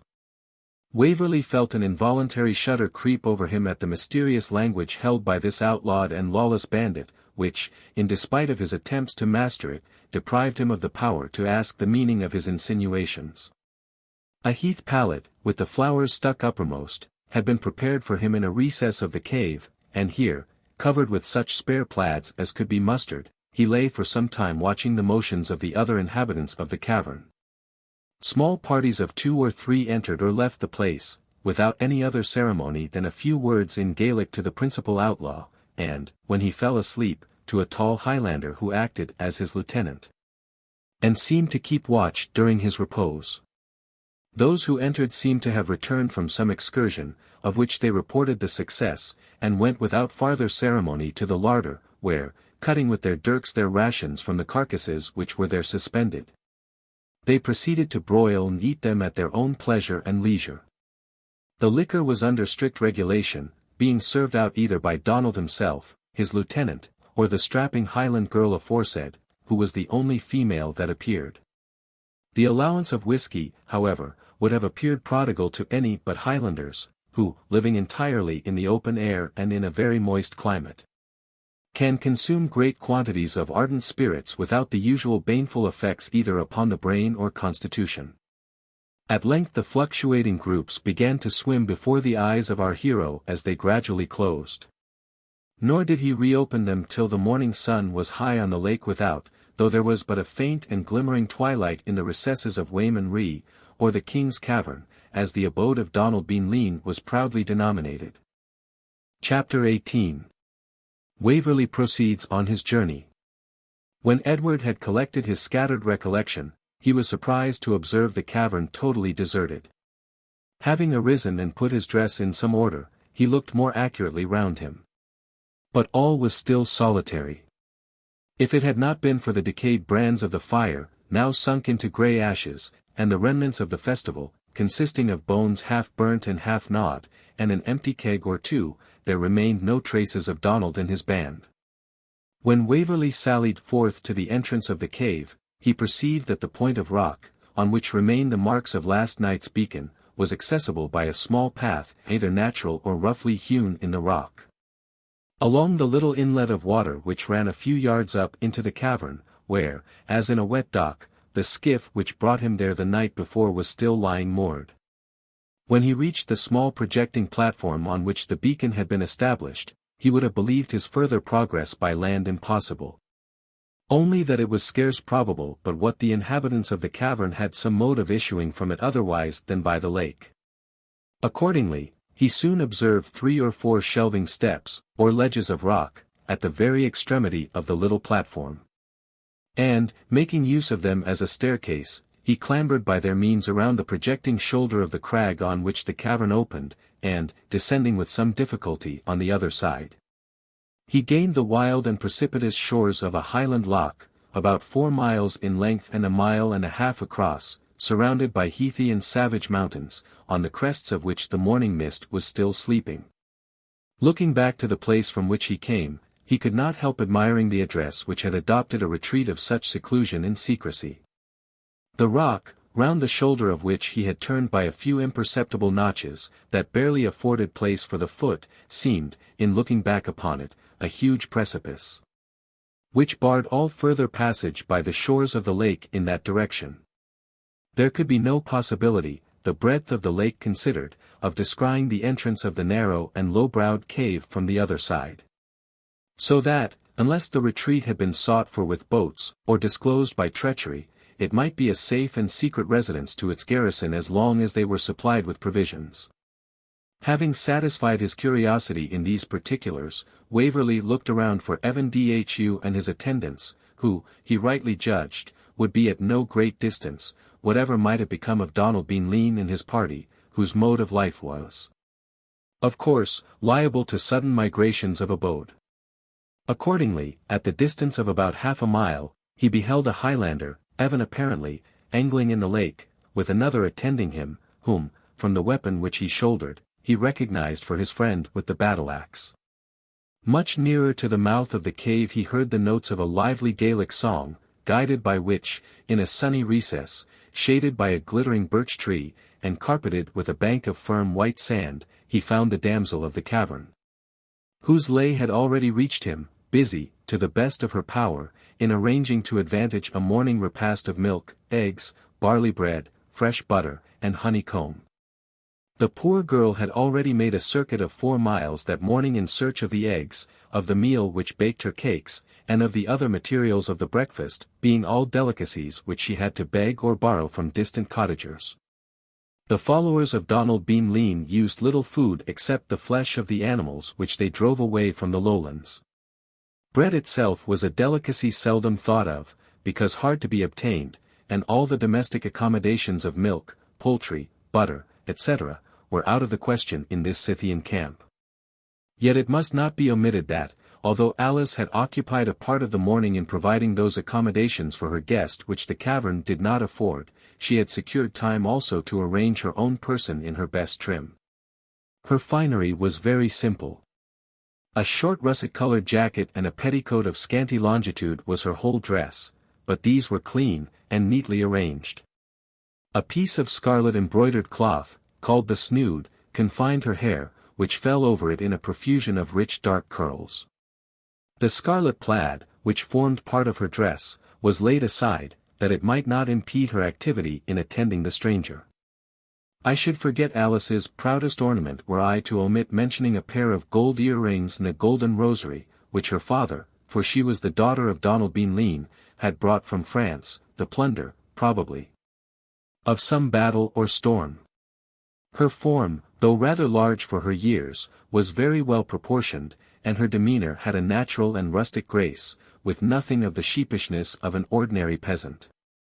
The smiles, displaying a row of teeth of exquisite whiteness, and the laughing eyes, with which, in dumb show, she gave Waverley that morning greeting which she wanted English words to express, might have been interpreted by a coxcomb. Or perhaps by a young soldier who, without being such, was conscious of a handsome person, as meant to convey more than the courtesy of an hostess. Nor do I take it upon me to say that the little wild mountaineer would have welcomed any staid old gentleman advanced in life, the Baron of Bradwardine, for example, with the cheerful pains which she bestowed upon Edward's accommodation. She seemed eager to place him by the meal which she had so sedulously arranged, and to which she now added a few bunches of cranberries, gathered in an adjacent morass. Having had the satisfaction of seeing him seated at his breakfast, she placed herself demurely upon a stone at a few yards' distance, and appeared to watch with great complacency for some opportunity of serving him. Evan and his attendant now returned slowly along the beach, the latter bearing a large salmon trout, the produce of the morning's sport, together with the angling rod, while Evan strolled forward, with an easy, self-satisfied, and important gait, towards the spot where Waverley was so agreeably employed at the breakfast table. After morning greetings had passed on both sides, and Evan, looking at Waverley, had said something in Gaelic to Alice, which made her laugh, yet colour up to her eyes, through a complexion well embrowned by sun and wind. Evan intimated his commands that the fish should be prepared for breakfast. A spark from the lock of his pistol produced a light, and a few withered fir branches were quickly in flame, and as speedily reduced to hot embers, on which the trout was broiled in large slices. To crown the repast, Evan produced from the pocket of his short jerkin a large scallop shell, and from under the folds of his plaid a ram's horn full of whisky. Of this he took a copious dram, observing he had already taken his morning with Donald Bean Lean before his departure. He offered the same cordial to Alice and to Edward, which they both declined. With the bounteous air of a lord, Evan then proffered the scallop to Dougald Mahony, his attendant, who, without waiting to be asked a second time, drank it off with great gusto. Evan then prepared to move towards the boat, inviting Waverley to attend him. Meanwhile, Alice had made up in a small basket what she thought worth removing, and flinging her plaid around her, she advanced up to Edward, and with the utmost simplicity, taking hold of his hand, offered her cheek to his salute, dropping at the same time her little curtsy. Evan, who was esteemed a wag among the mountain fair, advanced as if to secure a similar favour. But Alice, snatching up her basket, escaped up the rocky bank as fleetly as a roe, and, turning round and laughing, called something out to him in Gaelic, which he answered in the same tone and language. Then, waving her hand to Edward, she resumed her road, and was soon lost among the thickets, though they continued for some time to hear her lively carol, as she proceeded gaily on her solitary journey. They now again entered the gorge of the cavern, and stepping into the boat, the Highlander pushed off, and, taking advantage of the morning breeze, hoisted a clumsy sort of sail, while Evan assumed the helm, directing their course, as it appeared to Waverley, rather higher up the lake than towards the place of his embarkation on the preceding night. As they glided along the Silver Mirror, Evan opened the conversation with a panegyric upon Alice, who, he said, was both canny and fendy, and was, to the boot of all that, the best dancer of a strathspey in the whole strath. Edward assented to her praises so far as he understood them, yet could not help regretting that she was condemned to such a perilous and dismal life. "Oich! For that," said Evan, "there is nothing in Perthshire that she need want, if she ask her father to fetch it, unless it be too hot or too heavy. But to be the daughter of a cattle stealer, a common thief. Common thief! No such thing. Donald Bean Lean never lifted less than a drove in his life." "Do you call him an uncommon thief, then?" "No, he that steals a cow from a poor widow, or a stirk from a cotter, is a thief. He that lifts a drove from a Sassenach laird is a gentleman drover. And, besides, to take a tree from the forest, a salmon from the river, a deer from the hill, or a cow from a lowland strath, is what no Highlander need ever think shame upon. But what can this end in, were he taken in such an appropriation? To be sure he would die for the law, as many a pretty man has done before him." "Die for the law?" "Aye, that is, with the law, or by the law. Be strapped up on the kind gallows of Creagh, footnote, see note 16, where his father died, and his good sire died, and where I hope he'll live to die himself, if he's not shot, or slashed, in a Creagh.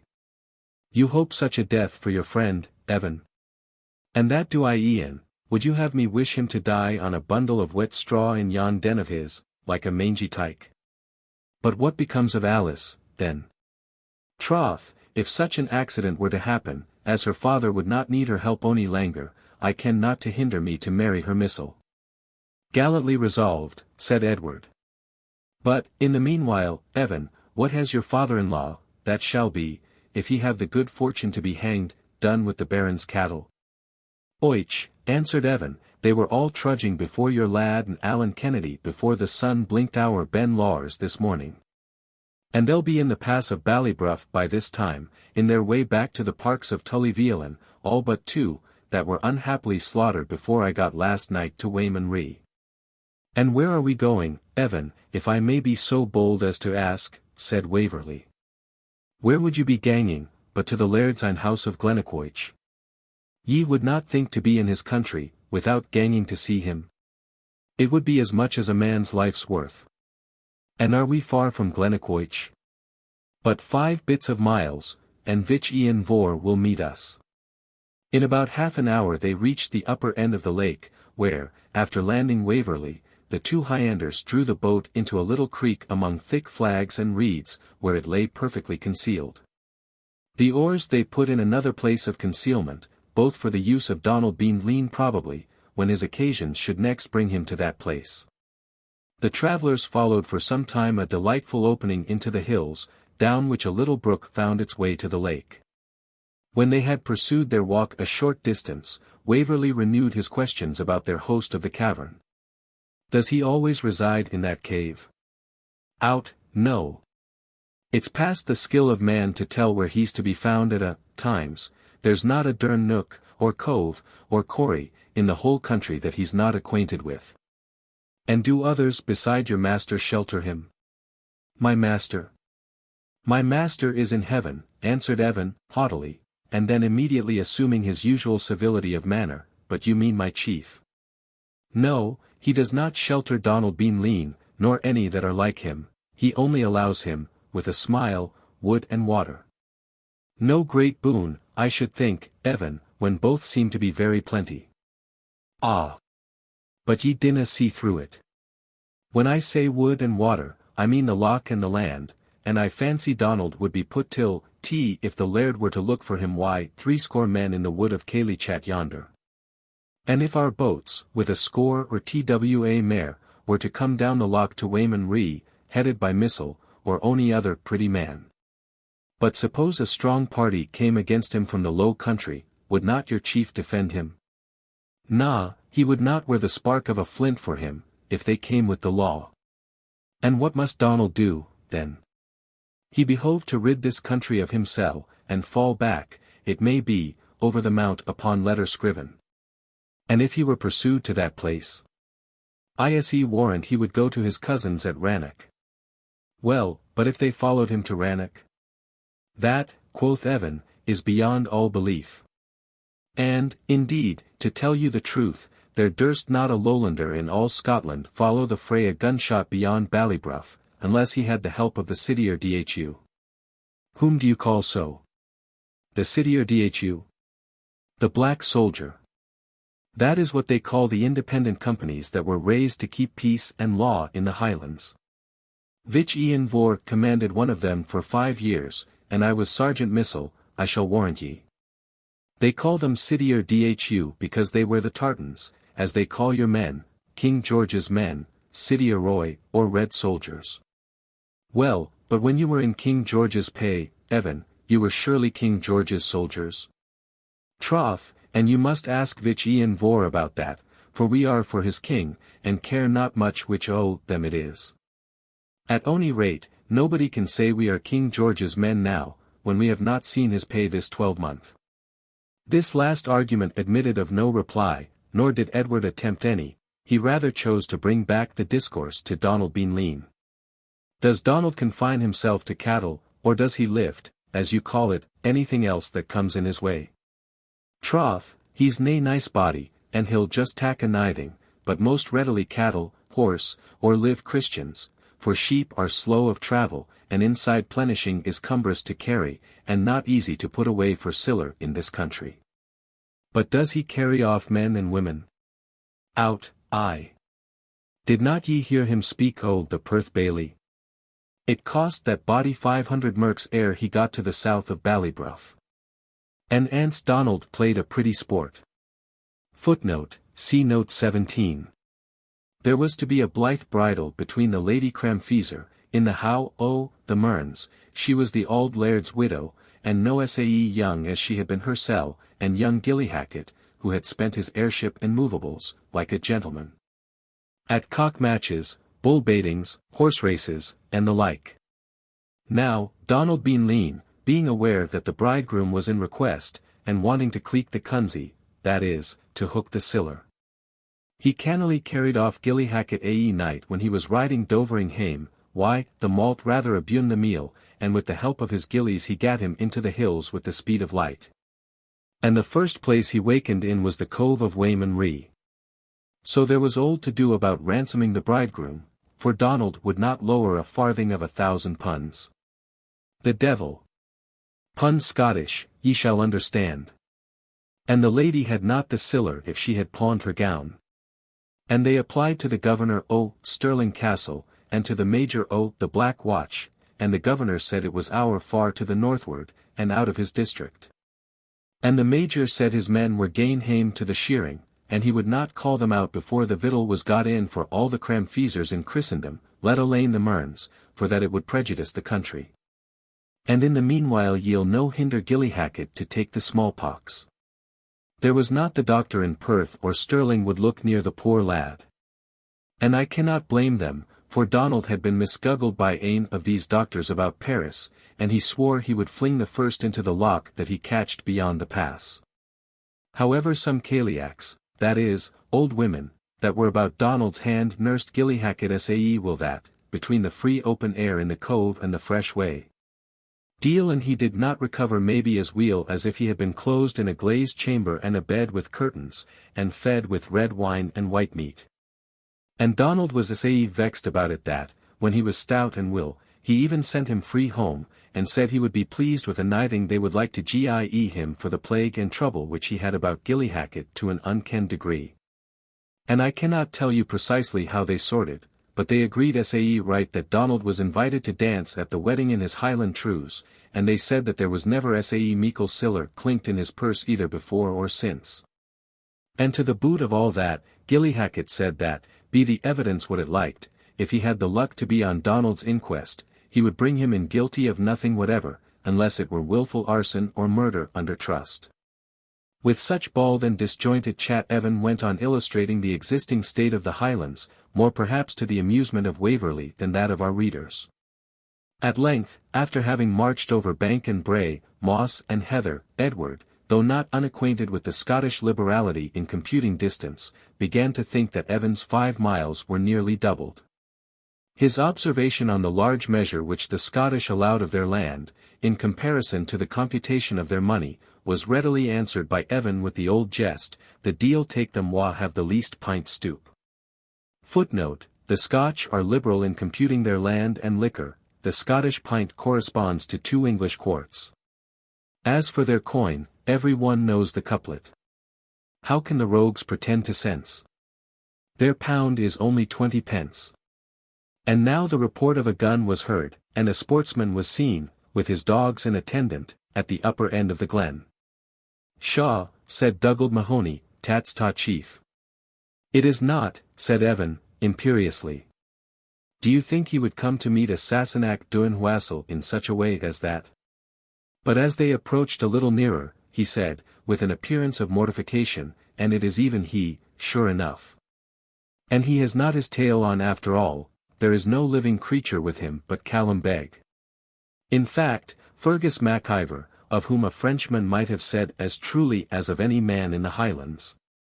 Chu il canoit bien ses gens had no idea of raising himself in the eyes of an English young man of fortune by appearing with a retinue of idle Highlanders disproportioned to the occasion. He was well aware that such an unnecessary attendance would seem to Edward rather ludicrous than respectable. And, while few men were more attached to ideas of chieftainship and feudal power, he was, for that very reason, cautious of exhibiting external marks of dignity. Unless at the time and in the manner when they were most likely to produce an imposing effect. Therefore, although, had he been to receive a brother chieftain, he would probably have been attended by all that retinue which Evan described with so much unction, he judged it more respectable to advance to meet Waverley with a single attendant. A very handsome Highland boy, who carried his master's shooting pouch and his broadsword, without which he seldom went abroad. When Fergus and Waverley met, the latter was struck with the peculiar grace and dignity of the chieftain's figure. Above the middle size and finely proportioned, the Highland dress, which he wore in its simplest mode, set off his person to great advantage. He wore the trews, or close trousers, made of tartan, checked scarlet and white. In other particulars his dress strictly resembled Evan's, excepting that he had no weapon save a dirk, very richly mounted with silver. His page, as we have said, carried his claymore. And the fowling piece, which he held in his hand, seemed only designed for sport. He had shot in the course of his walk some young wild ducks, as, though close time was then unknown, the broods of grouse were yet too young for the sportsman.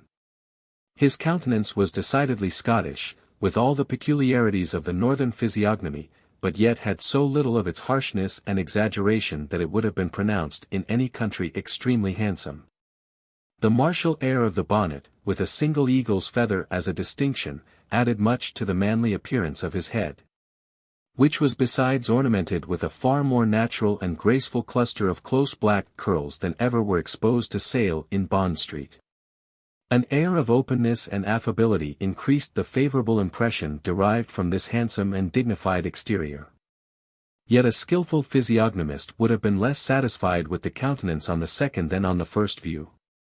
The eyebrow and upper lip bespoke something of the habit of peremptory command and decisive superiority. Even his courtesy, though open, frank, and unconstrained, seemed to indicate a sense of personal importance.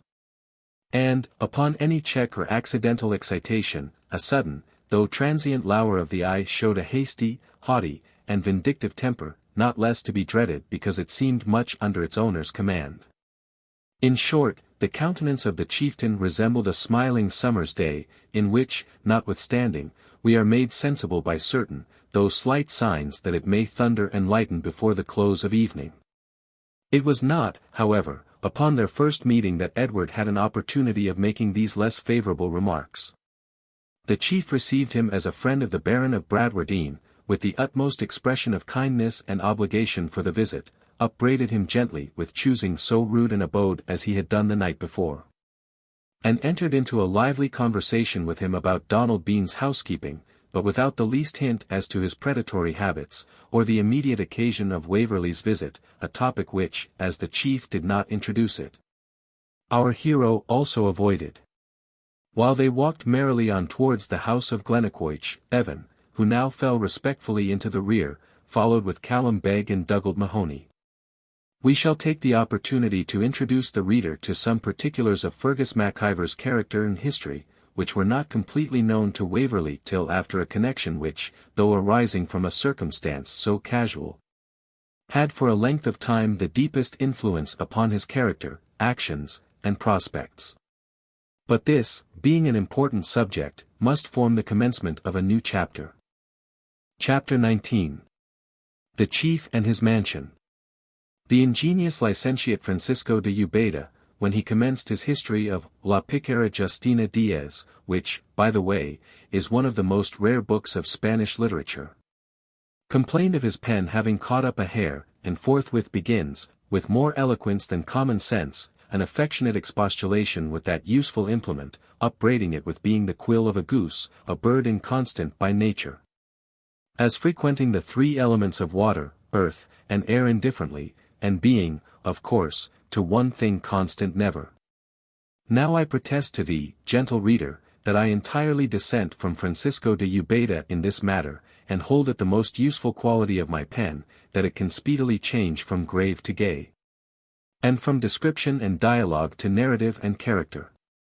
So that if my quill display no other properties of its mother goose than her mutability, truly I shall be well pleased, and I conceive that you, my worthy friend, will have no occasion for discontent.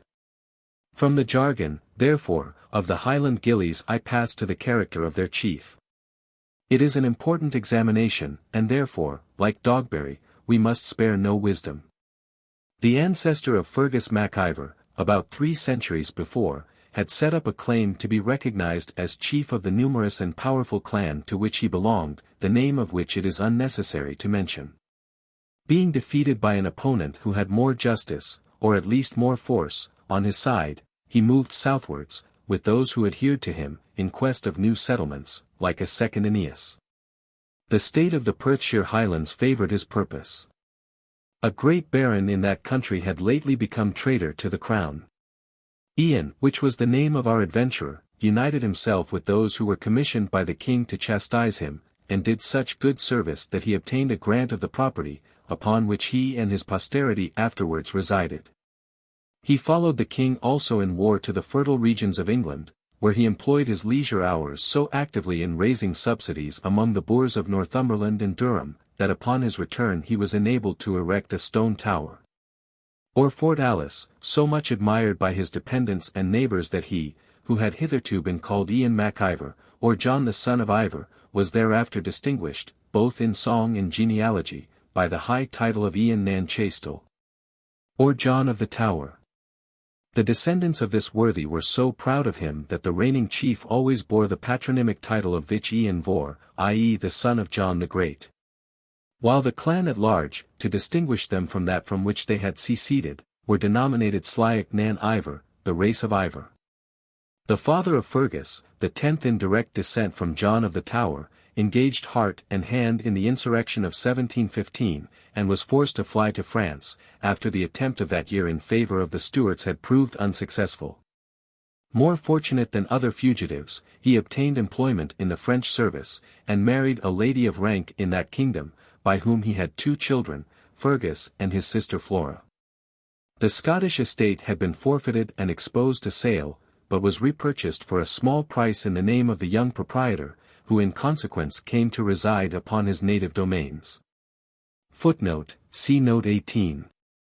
It was soon perceived that he possessed a character of uncommon acuteness, fire, and ambition, which, as he became acquainted with the state of the country, gradually assumed a mixed and peculiar tone.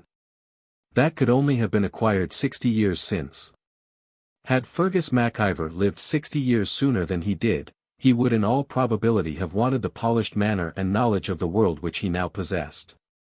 And had he lived 60 years later, his ambition and love of rule would have lacked the fuel which his situation now afforded. He was indeed, within his little circle, as perfect a politician as Castruccio Castricani himself. He applied himself with great earnestness to appease all the feuds and dissensions which often arose among other clans in his neighbourhood, so that he became a frequent umpire in their quarrels. His own patriarchal power he strengthened at every expense which his fortune would permit, and indeed stretched his means to the uttermost to maintain the rude and plentiful hospitality which was the most valued attribute of a chieftain. For the same reason he crowded his estate with a tenantry, hardy indeed, and fit for the purposes of war, but greatly outnumbering what the soil was calculated to maintain. These consisted chiefly of his own clan, not one of whom he suffered to quit his lands if he could possibly prevent it. But he maintained, besides, many adventurers from the mother sept, who deserted a less warlike, though more wealthy chief to do homage to Fergus Mac Ivor. Other individuals, too, who had not even that apology, were nevertheless received into his allegiance, which indeed was refused to none who were, like Poins, proper men of their hands, and were willing to assume the name of Mac Ivor. He was enabled to discipline these forces, from having obtained command of one of the independent companies raised by government to preserve the peace of the Highlands. While in this capacity he acted with vigour and spirit, and preserved great order in the country under his charge. He caused his vassals to enter by rotation into his company, and serve for a certain space of time, which gave them all in turn a general notion of military discipline. In his campaigns against the banditti, it was observed that he assumed and exercised to the utmost the discretionary power which, while the law had no free course in the Highlands, was conceived to belong to the military parties who were called in to support it.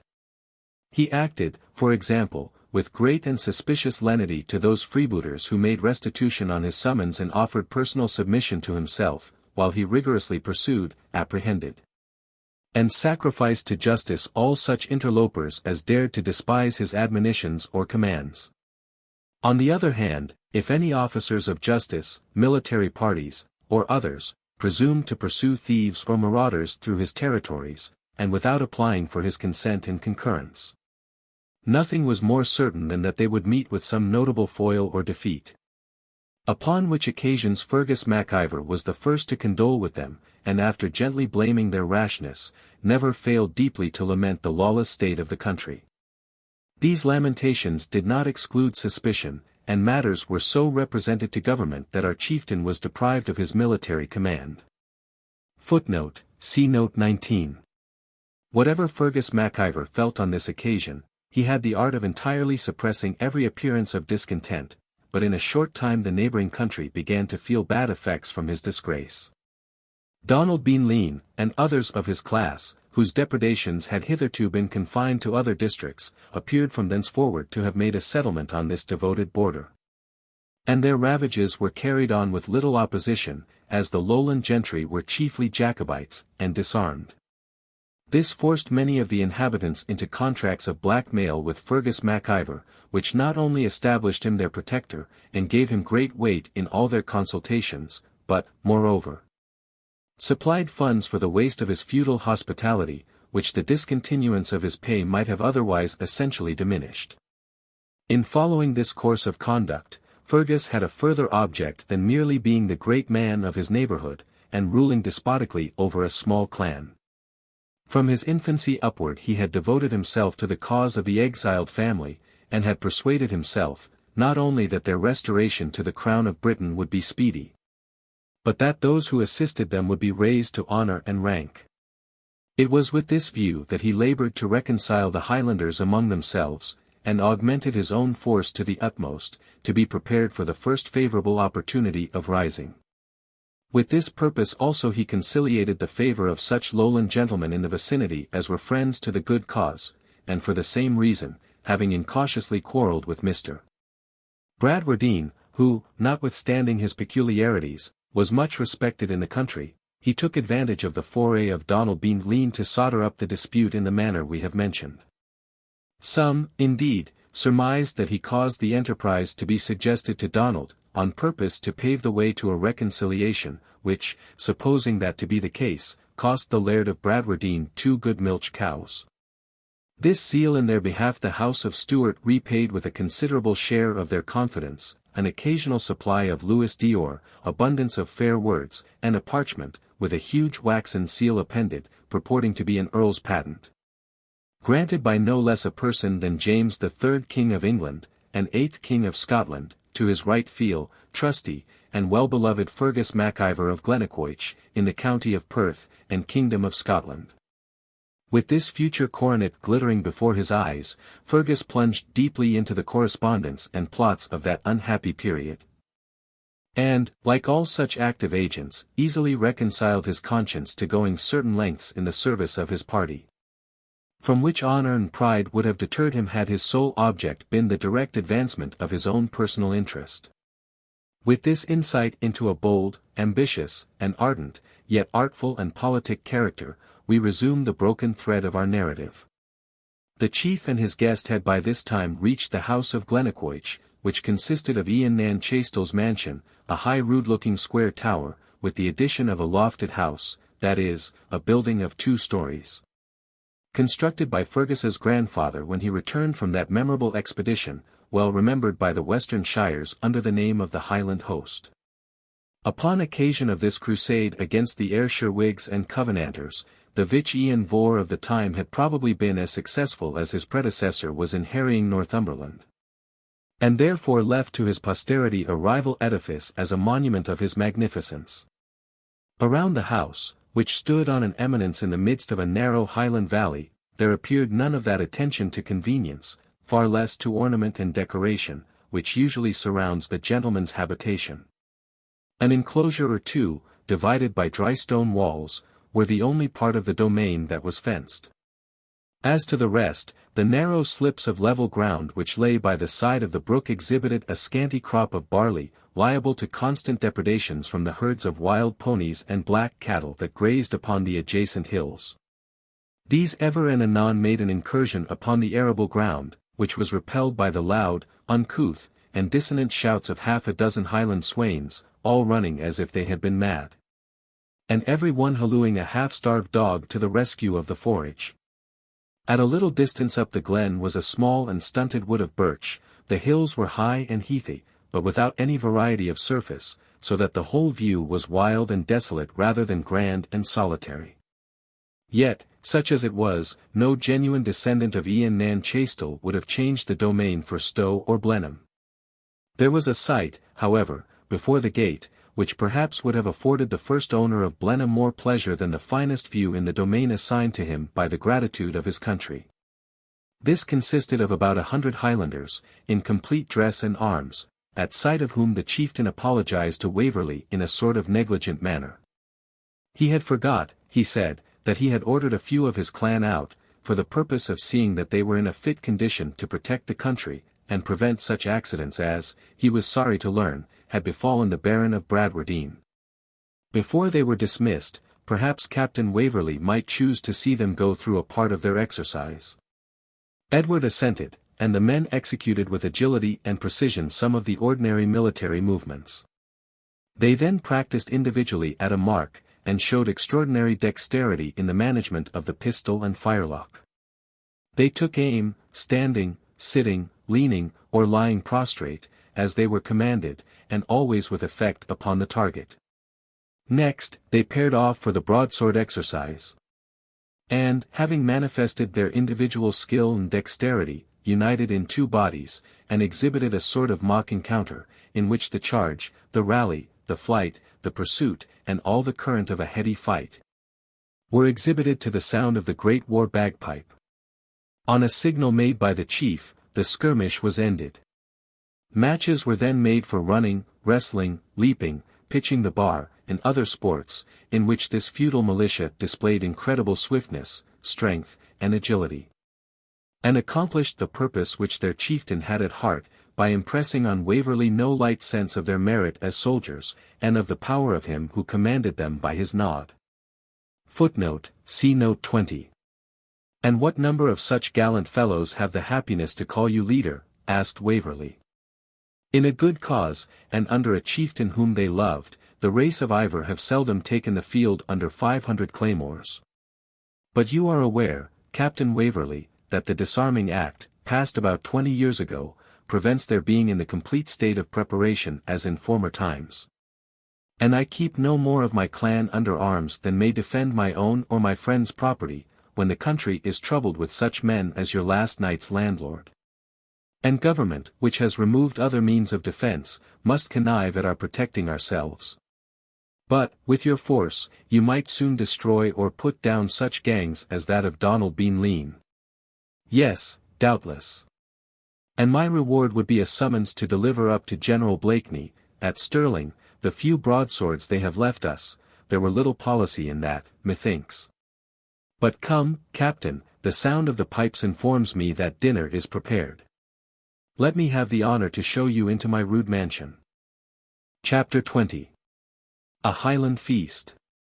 Ere Waverley entered the banqueting hall, he was offered the patriarchal refreshment of a bath for the feet, which the sultry weather, and the morasses he had traversed, rendered highly acceptable. He was not, indeed, so luxuriously attended upon this occasion as the heroic travellers in the Odyssey.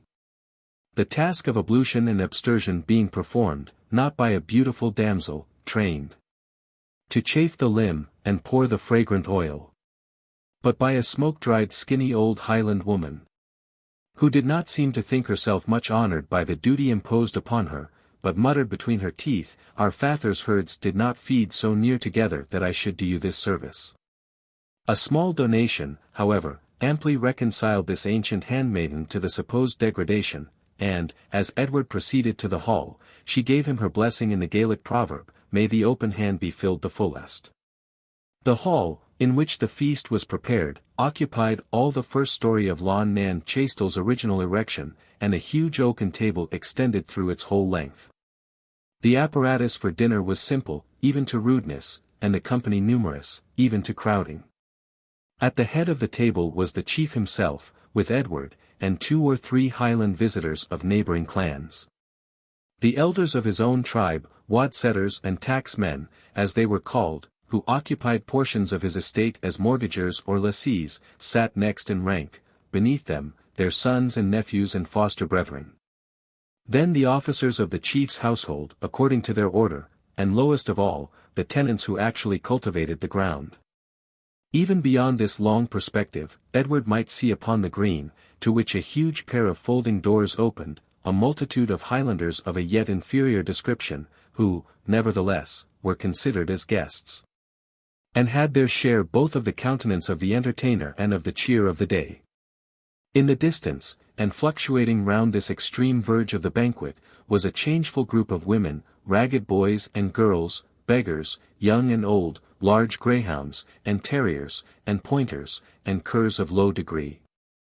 All of whom took some interest, more or less immediate, in the main action of the piece. This hospitality, apparently unbounded, had yet its line of economy. Some pains had been bestowed in dressing the dishes of fish, game, etc., which were at the upper end of the table, and immediately under the eye of the English stranger.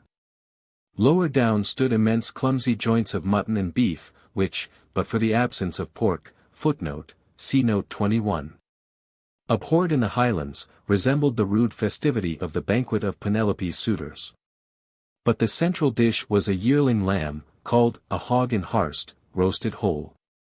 It was set upon its legs, with a bunch of parsley in its mouth, and was probably exhibited in that form to gratify the pride of the cook, who piqued himself more on the plenty than the elegance of his master's table.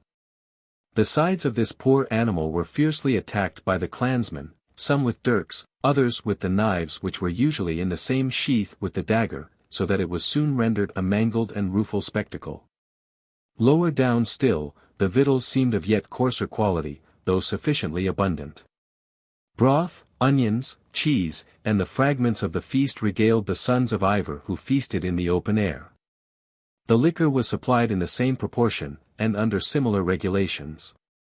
Excellent claret and champagne were liberally distributed among the chief's immediate neighbors. Whiskey, plain or diluted, and strong beer refreshed those who sat near the lower end. Nor did this inequality of distribution appear to give the least offense. Every one present understood that his taste was to be formed according to the rank which he held at table. And, consequently, the tacksmen and their dependents always professed the wine was too cold for their stomachs, and called, apparently out of choice, for the liquor which was assigned to them from economy. Footnote, see note 22. The bagpipers, 3 in number, screamed, during the whole time of dinner, a tremendous war tune. And the echoing of the vaulted roof, and clang of the Celtic tongue, produced such a babel of noises that Waverley dreaded his ears would never recover it. Mac Ivor, indeed, apologized for the confusion occasioned by so large a party, and pleaded the necessity of his situation, on which unlimited hospitality was imposed as a paramount duty. "These stout idle kinsmen of mine," he said, "account my estate as held in trust for their support. And I must find them beef and ale, while the rogues will do nothing for themselves but practice the broadsword, or wander about the hills, shooting, fishing, hunting, drinking, and making love to the lasses of the strath. But what can I do, Captain Waverley? Everything will keep after its kind, whether it be a hawk or a Highlander." Edward made the expected answer, in a compliment upon his possessing so many bold and attached followers. "Why, yes," replied the chief, "were I disposed, like my father, to put myself in the way of getting 1 blow on the head, or 2 on the neck, I believe the loons would stand by me. But who thinks of that in the present day, when the maxim is, better an old woman with a purse in her hand than 3 men with belted brands? Then, turning to the company, he proposed the health of Captain Waverley, a worthy friend of his kind neighbour and ally, the Baron of Bradwardine. "He is welcome hither," said one of the elders, "if he come from Cosmo Common Bradwardine." "I say nay to that," said an old man, who apparently did not mean to pledge the toast, "I say nay to that. While there is a green leaf in the forest, there will be fraud in a common." "There is nothing but honour in the Baron of Bradwardine," answered another ancient, "and the guest that comes hither from him should be welcome, though he came with blood on his hand, unless it were blood of the race of Ivor." The old man whose cup remained full replied, "There has been blood enough of the race of Ivor on the hand of Bradwardine." "Ah! Ballenkirk," replied the first, "you think rather of the flash of the carbine at the mains of Tully-Veolan than the glance of the sword that fought for the cause at Preston." "And well I may," answered Ballenkirk. "The flash of the gun cost me a fair-haired son, and the glance of the sword has done but little for King James." The chieftain, in 2 words of French, explained to Waverley that the Baron had shot this old man's son in a fray near Tully-Veolan, about 7 years before. And then hastened to remove Ballenkirk's prejudice, by informing him that Waverley was an Englishman, unconnected by birth or alliance with the family of Bradwardine. Upon which the old gentleman raised the hitherto untasted cup and courteously drank to his health. This ceremony being requited in kind, the chieftain made a signal for the pipes to cease, and said aloud, "Where is the song hidden, my friends, that Mac Murrough cannot find it?" Mac Murrough, the family baird, an aged man, immediately took the hint, and began to chant, with low and rapid utterance, a profusion of Celtic verses, which were received by the audience with all the applause of enthusiasm. As he advanced in his declamation, his ardour seemed to increase. He had at first spoken with his eyes fixed on the ground.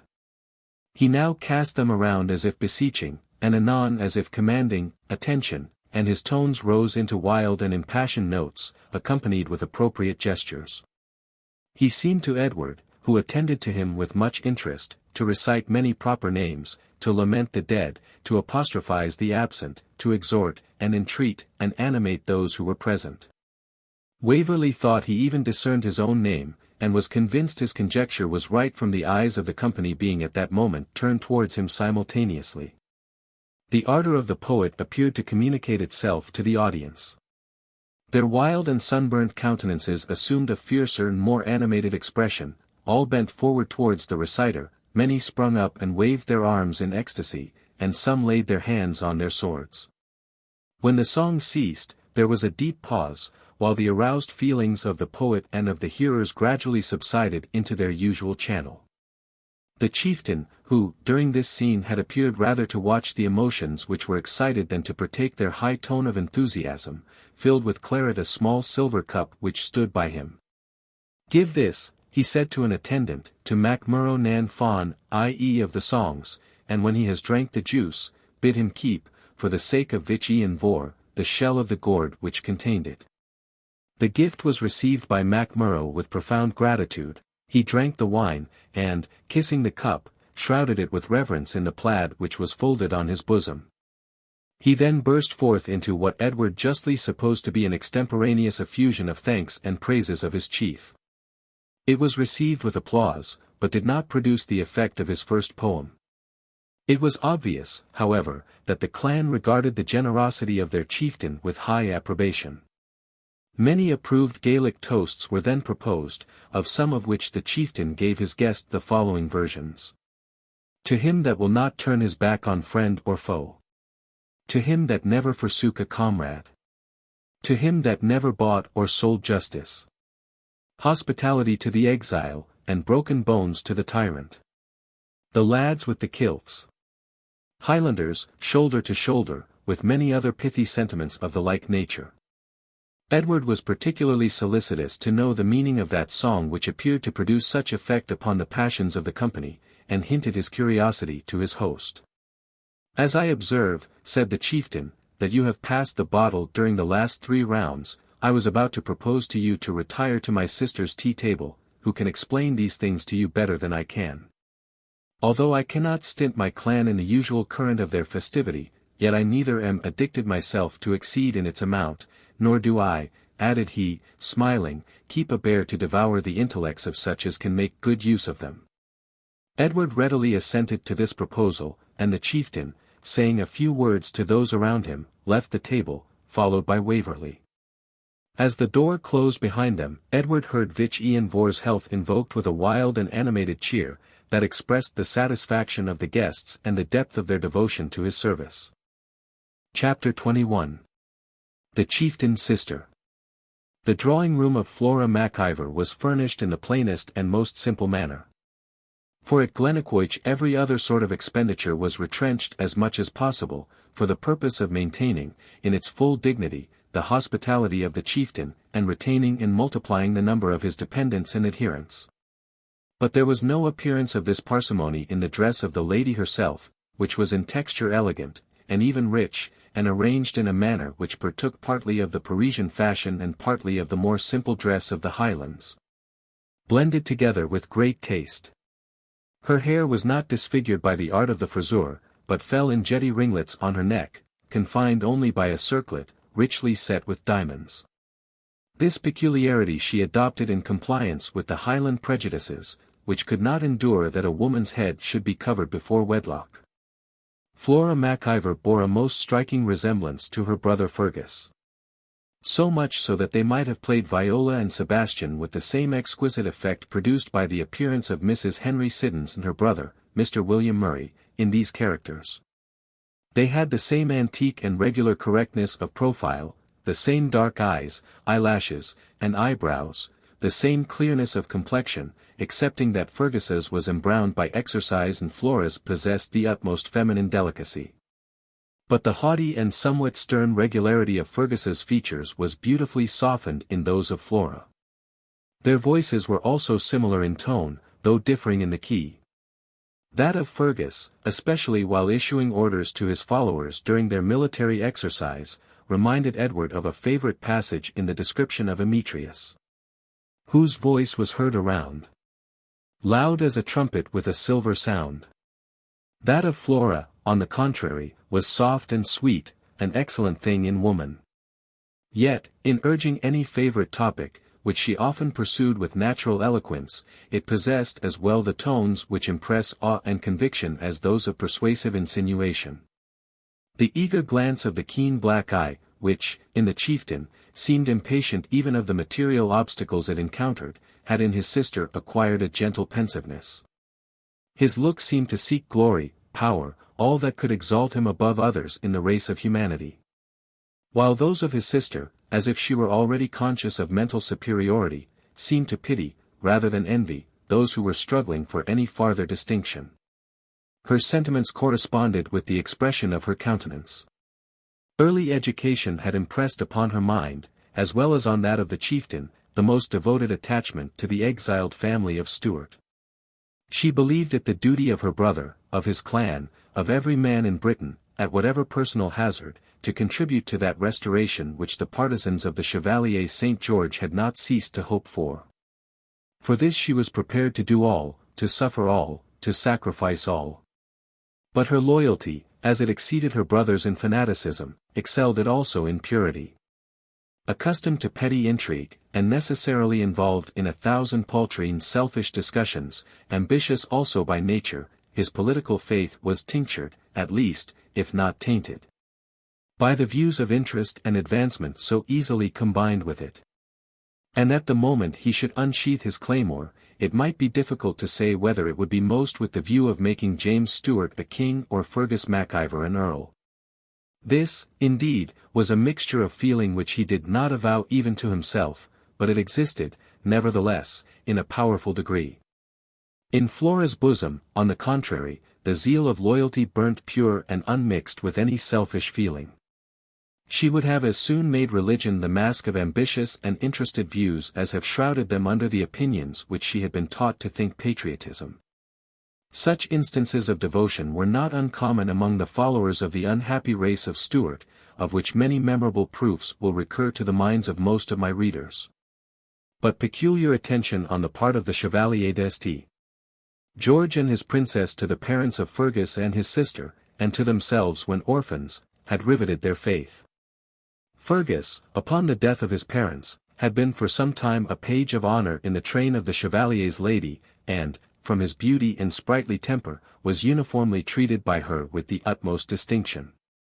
This was also extended to Flora, who was maintained for some time at a convent of the first order at the princess's expense, and removed from thence into her own family, where she spent nearly 2 years.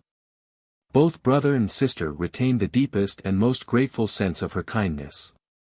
Having thus touched upon the leading principle of Flora's character, I may dismiss the rest more slightly. She was highly accomplished, and had acquired those elegant manners to be expected from one who, in early youth, had been the companion of a princess, yet she had not learned to substitute the gloss of politeness for the reality of feeling. When settled in the lonely regions of Glennaquoich, she found that her resources in French, English, and Italian literature were likely to be few and interrupted.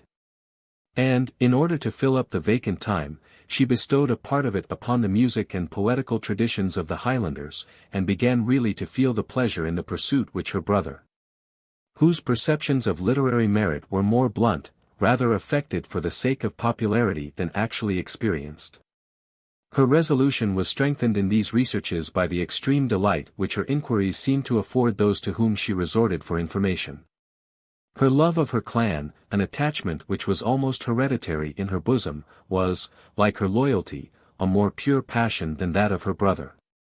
He was too thorough a politician, regarded his patriarchal influence too much as the means of accomplishing his own aggrandizement, that we should term him the model of a Highland chieftain. Flora felt the same anxiety for cherishing and extending their patriarchal sway, but it was with the generous desire of vindicating from poverty, or at least from want and foreign oppression, those whom her brother was by birth, according to the notions of the time and country, entitled to govern. The savings of her income, for she had a small pension from the Princess Sobieski, were dedicated, not to add to the comforts of the peasantry, for that was a word which they neither knew nor apparently wished to know, but to relieve their absolute necessities when in sickness or extreme old age. At every other period they rather toiled to procure something which they might share with the chief, as a proof of their attachment, than expected other assistance from him save what was afforded by the rude hospitality of his castle, and the general division and subdivision of his estate among them. Flora was so much beloved by them that, when MacMurrough composed a song in which he enumerated all the principal beauties of the district, and intimated her superiority by concluding, that the fairest apple hung on the highest bough, he received, in donatives from the individuals of the clan, more seed barley than would have sowed his Highland Parnassus, the Bard's Croft, as it was called, 10 times over. From situation as well as choice, Miss MacIvor's society was extremely limited. Her most intimate friend had been Rose Bradwardine, to whom she was much attached. And when seen together, they would have afforded an artist 2 admirable subjects for the gay and the melancholy muse. Indeed, Rose was so tenderly watched by her father, and her circle of wishes was so limited, that none arose but what he was willing to gratify, and scarce any which did not come within the compass of his power. With Flora it was otherwise. While almost a girl she had undergone the most complete change of scene, from gaiety and splendor to absolute solitude and comparative poverty.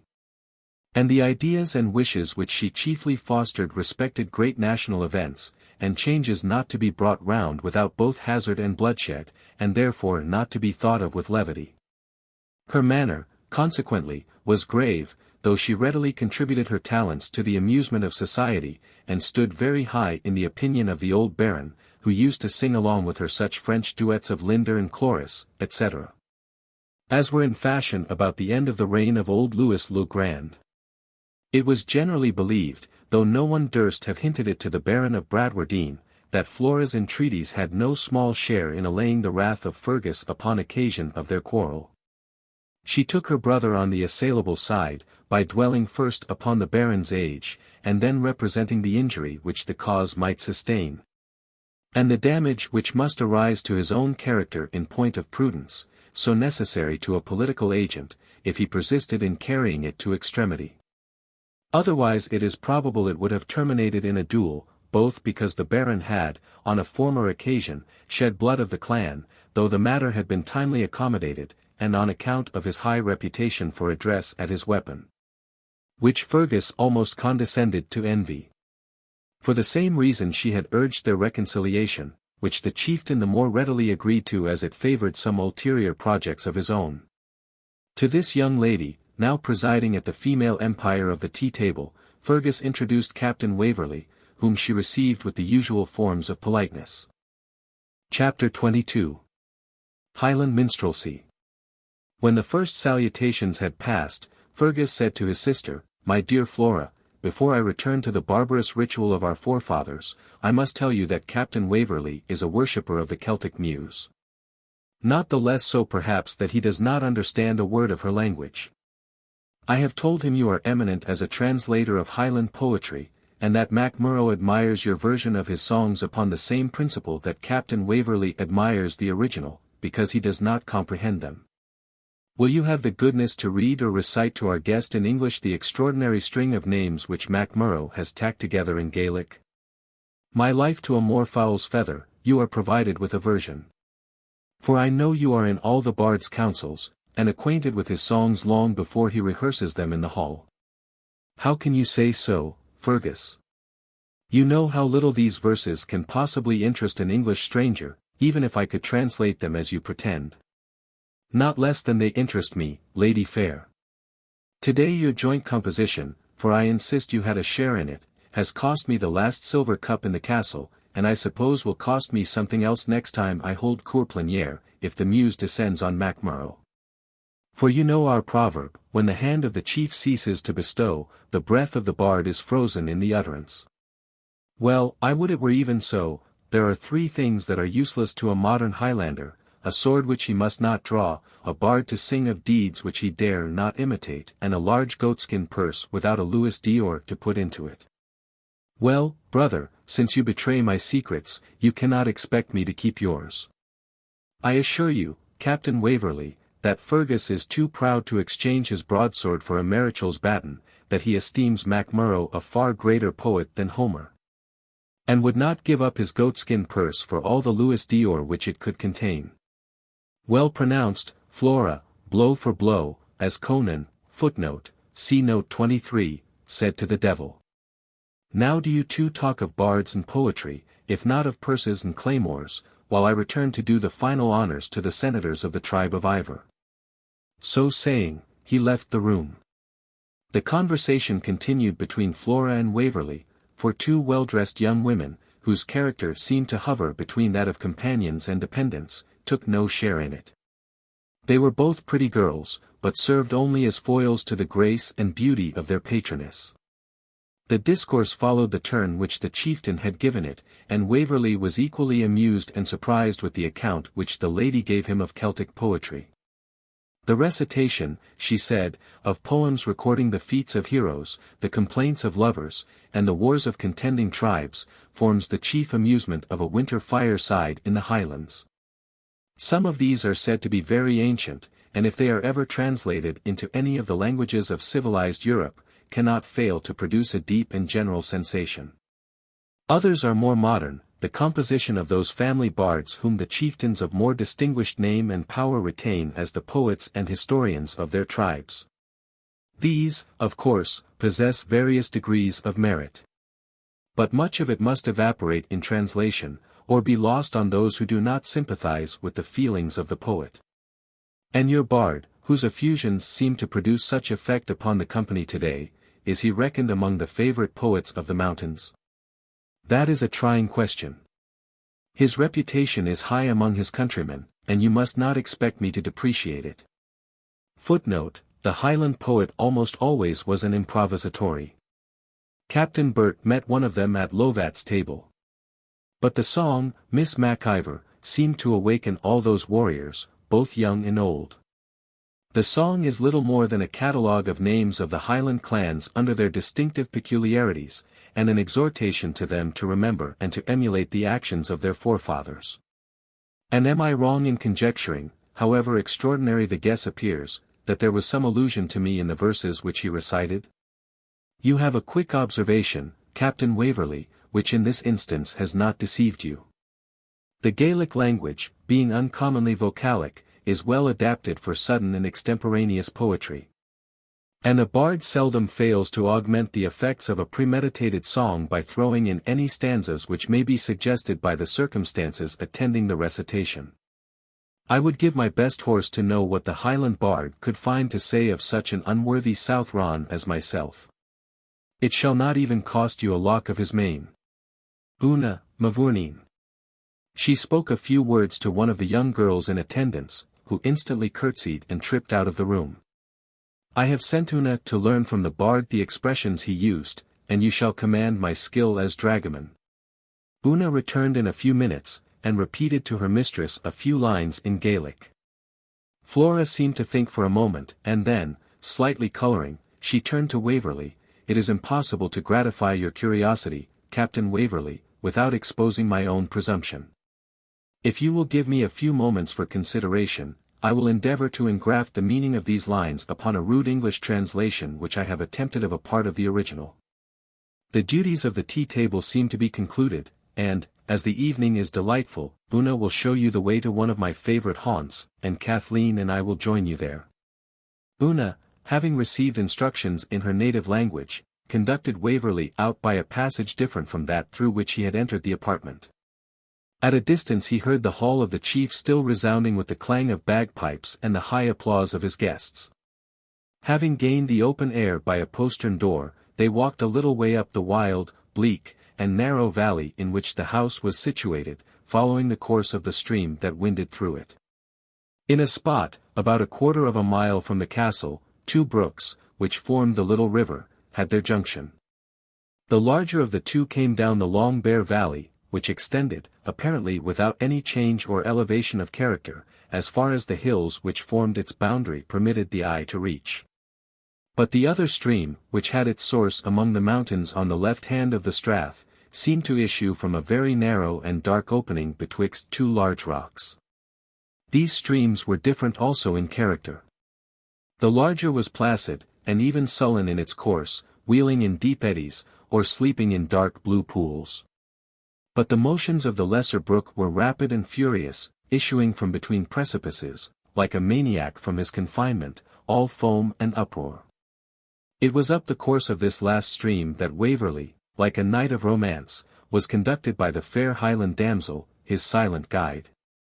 A small path, which had been rendered easy in many places for Flora's accommodation, led him through scenery of a very different description from that which he had just quitted. Around the castle all was cold, bare, and desolate, yet tame even in desolation, but this narrow glen, at so short a distance, seemed to open into the land of romance. The rocks assumed 1,000 peculiar and varied forms. In one place a crag of huge size presented its gigantic bulk, as if to forbid the passengers farther progress. And it was not until he approached its very base that Waverley discerned the sudden and acute turn by which the pathway wheeled its course around this formidable obstacle. In another spot the projecting rocks from the opposite sides of the chasm had approached so near to each other that two pine trees laid across, and covered with turf, formed a rustic bridge at the height of at least 150 feet. It had no ledges, and was barely 3 feet in breadth. While gazing at this pass of peril, which crossed, like a single black line, the small portion of blue sky not intercepted by the projecting rocks on either side, it was with a sensation of horror that Waverley beheld Flora and her attendant appear, like inhabitants of another region, propped, as it were, in mid-air, upon this trembling structure. She stopped upon observing him below, and, with an air of graceful ease which made him shudder, waved her handkerchief to him by way of signal. He was unable, from the sense of dizziness which her situation conveyed, to return the salute. And was never more relieved than when the fair apparition passed on from the precarious eminence which she seemed to occupy with so much indifference, and disappeared on the other side. Advancing a few yards, and passing under the bridge which he had viewed with so much terror, the path ascended rapidly from the edge of the brook, and the glen widened into a sylvan amphitheatre, waving with birch, young oaks, and hazels, with here and there a scattered yew tree. The rocks now receded, but still showed their grey and shaggy crests rising among the copse wood. Still higher rose eminences and peaks, some bare, some clothed with wood, some round and purple with heath, and others splintered into rocks and crags. At a short turning the path, which had for some furlongs lost sight of the brook, suddenly placed Waverley in front of a romantic waterfall. It was not so remarkable either for great height or quantity of water as for the beautiful accompaniments which made the spot interesting. After a broken cataract of about 20 feet, the stream was received in a large natural basin filled to the brim with water, which, where the bubbles of the fall subsided, was so exquisitely clear that, although it was of great depth, the eye could discern each pebble at the bottom. Eddying round this reservoir, the brook found its way as if over a broken part of the ledge, and formed a second fall, which seemed to seek the very abyss. Then, wheeling out beneath from among the smooth dark rocks which it had polished for ages, it wandered murmuring down the glen, forming the stream up which Waverley had just ascended. Footnote: see Note 24. The borders of this romantic reservoir corresponded in beauty, but it was beauty of a stern and commanding cast, as if in the act of expanding into grandeur. Mossy banks of turf were broken and interrupted by huge fragments of rock, and decorated with trees and shrubs, some of which had been planted under the direction of Flora, but so cautiously that they added to the grace without diminishing the romantic wildness of the scene. Here, like one of those lovely forms which decorate the landscapes of Poussin, Waverley found Flora gazing on the waterfall.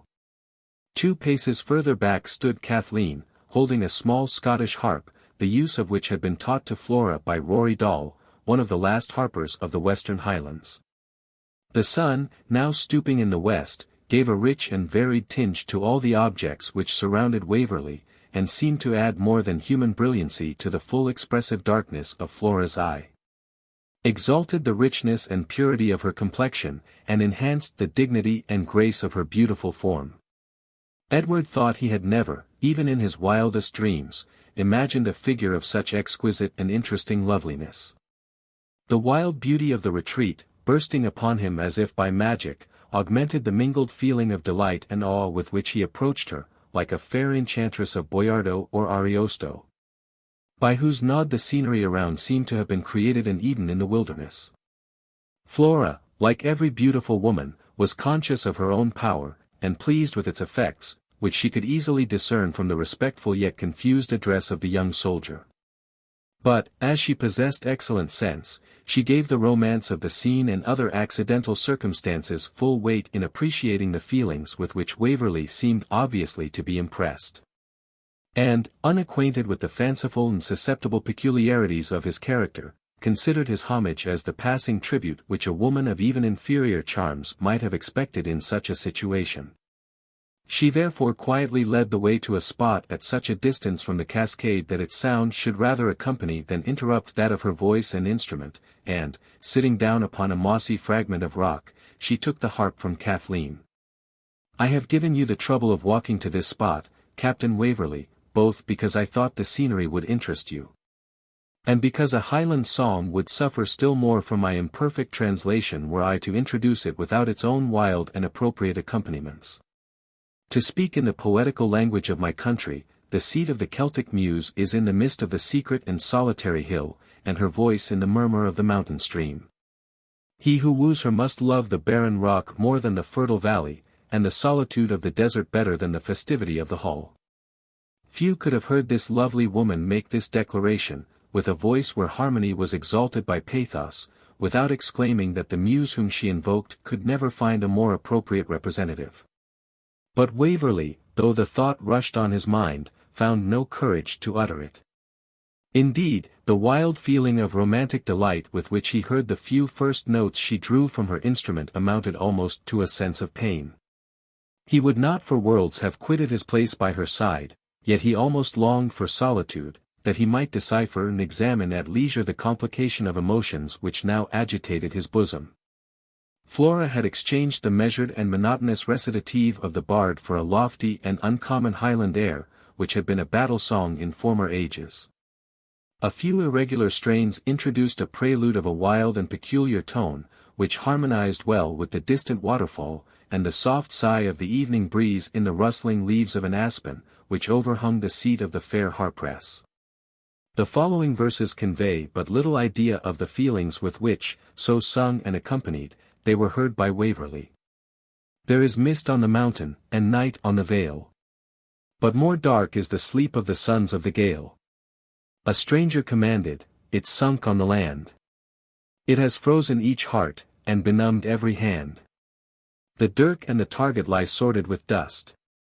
The bloodless claymore is but reddened with rust. On the hill or the glen if a gun should appear, it is only to war with the heathcock or deer. The deeds of our sires if our bards should rehearse, let a blush or a blow be the meed of their verse. Be mute every string, and be hushed every tone. That shall bid us remember the fame that is flown. But the dark hours of night and of slumber are past. The morn on our mountains is dawning at last. Glennaquoich's peaks are illumined with the rays, and the streams of Glenfinnan leap bright in the blaze. Footnote: the young and daring adventurer, Charles Edward, landed at Glennaquoich, in Moidart, and displayed his standard in the valley of Glenfinnan, mustering around it the MacDonalds, the Camerons, and other less numerous clans, whom he had prevailed on to join him. There is a monument erected on the spot, with a Latin inscription by the late Dr. Gregory. O high-minded Moray! The exiled! The dear! In the blush of the dawning the standard uprear. Wide, wide on the winds of the north let it fly, like the sun's latest flash when the tempest is nigh. Footnote: the Marquis of Tully-Veolan's elder brother, who, long exiled, returned to Scotland with Charles Edward in 1745. Ye sons of the strong, when that dawning shall break, need the harp of the aged remind you to wake. That dawn never beamed on your forefathers' eye, but it roused each high chieftain to vanquish or die. Oh, sprung from the kings who in Islay kept state, proud chiefs of Clan Ranald, Glengarry, and Sleat, combine like three streams from one mountain of snow, and resistless in union rush down on the foe. True son of Sir Evan, undaunted Lochiel, place thy targe on thy shoulder and burnish thy steel. Rough Keppoch, give breath to thy bugle's bold swell, till far Corrierick resound to the knell. Stern son of Lord Kenneth, high chief of Kintail, let the stag in thy standard bound wild in the gale. May the race of Clan Gillian, the fearless and free, remember Glenlivat, Harlaw, and Dundee. Let the clan of Grey Fingon, whose offspring has given such heroes to earth and such martyrs to heaven, unite with the race of renowned Rory Moore, to launch the long galley and stretch to the oar. How Mac Shimmy will joy when their chief shall display the yew-crested bonnet o'er tresses of grey. How the race of wronged Alpine and murdered Glencoe shall shout for revenge when they pour on the foe. Ye sons of Brown Dermid, who slew the wild boar, resume the pure faith of the great Callamore. MacNeil of the Islands, and Moy of the Lake, for honour, for freedom, for vengeance awake. Here a large greyhound, bounding up the glen, jumped upon Flora and interrupted her music by his importunate caresses. At a distant whistle he turned and shot down the path again with the rapidity of an arrow. That is Fergus's faithful attendant, Captain Waverley, and that was his signal. He likes no poetry but what is humorous, and comes in good time to interrupt my long catalogue of the tribes, whom one of your saucy English poets calls our bootless host of high-born beggars. Macleans, Mackenzies, and Macgregors. Waverley expressed his regret at the interruption. Oh, you cannot guess how much you have lost. The bard, as in duty bound, has addressed 3 long stanzas to Vich Ian Vor of the Banners, enumerating all his great properties, and not forgetting his being a cheerer of the harper and bard, a giver of bounteous gifts. Besides, you should have heard a practical admonition to the fair-haired son of the stranger, who lives in the land where the grass is always green, the rider on the shining pampered steed, whose hue is like the raven, and whose neigh is like the scream of the eagle for battle. This valiant horseman is affectionately conjured to remember that his ancestors were distinguished by their loyalty as well as by their courage. All this you have lost. But, since your curiosity is not satisfied, I judge, from the distant sound of my brother's whistle, I may have time to sing the concluding stanzas before he comes to laugh at my translation. Awake on your hills, on your islands awake. Brave sons of the mountain, the frith, and the lake. T is the bugle, but not for the chase is the call. T is the pibroch's shrill summons, but not to the hall. T is the summons of heroes for conquest or death.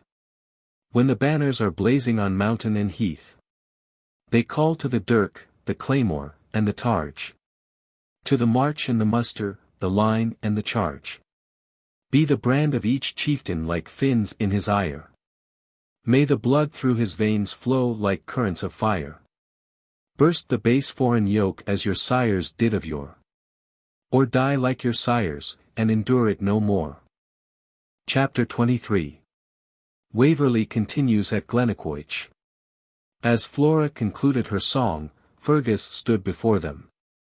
I knew I should find you here, even without the assistance of my friend Bran.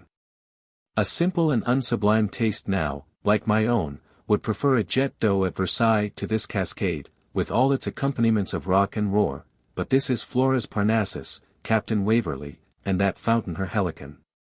It would be greatly for the benefit of my cellar if she could teach her coadjutor, Mac Murrough, the value of its influence. He has just drunk a pint of usquebaugh to correct, he said, the coldness of the claret.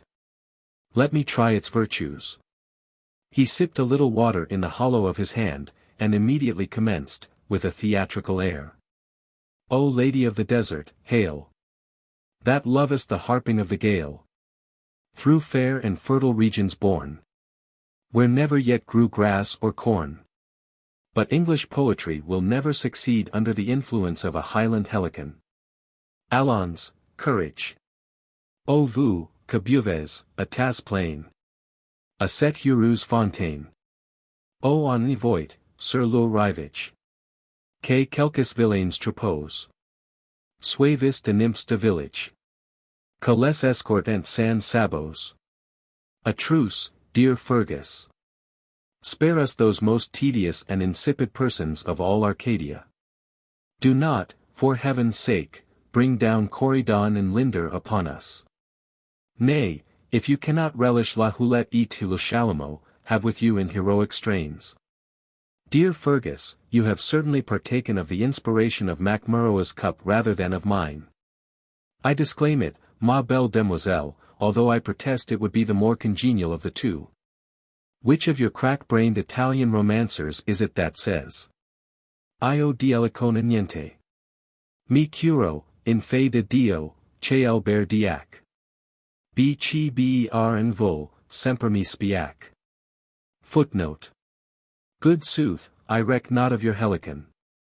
Drink water whoso will, in faith I will drink none. But if you prefer the Gaelic, Captain Waverley, here is little Kathleen shall sing you Dramindu. Come, Kathleen, Astor, i.e. My dear, begin, no apologies to the scene Kinney.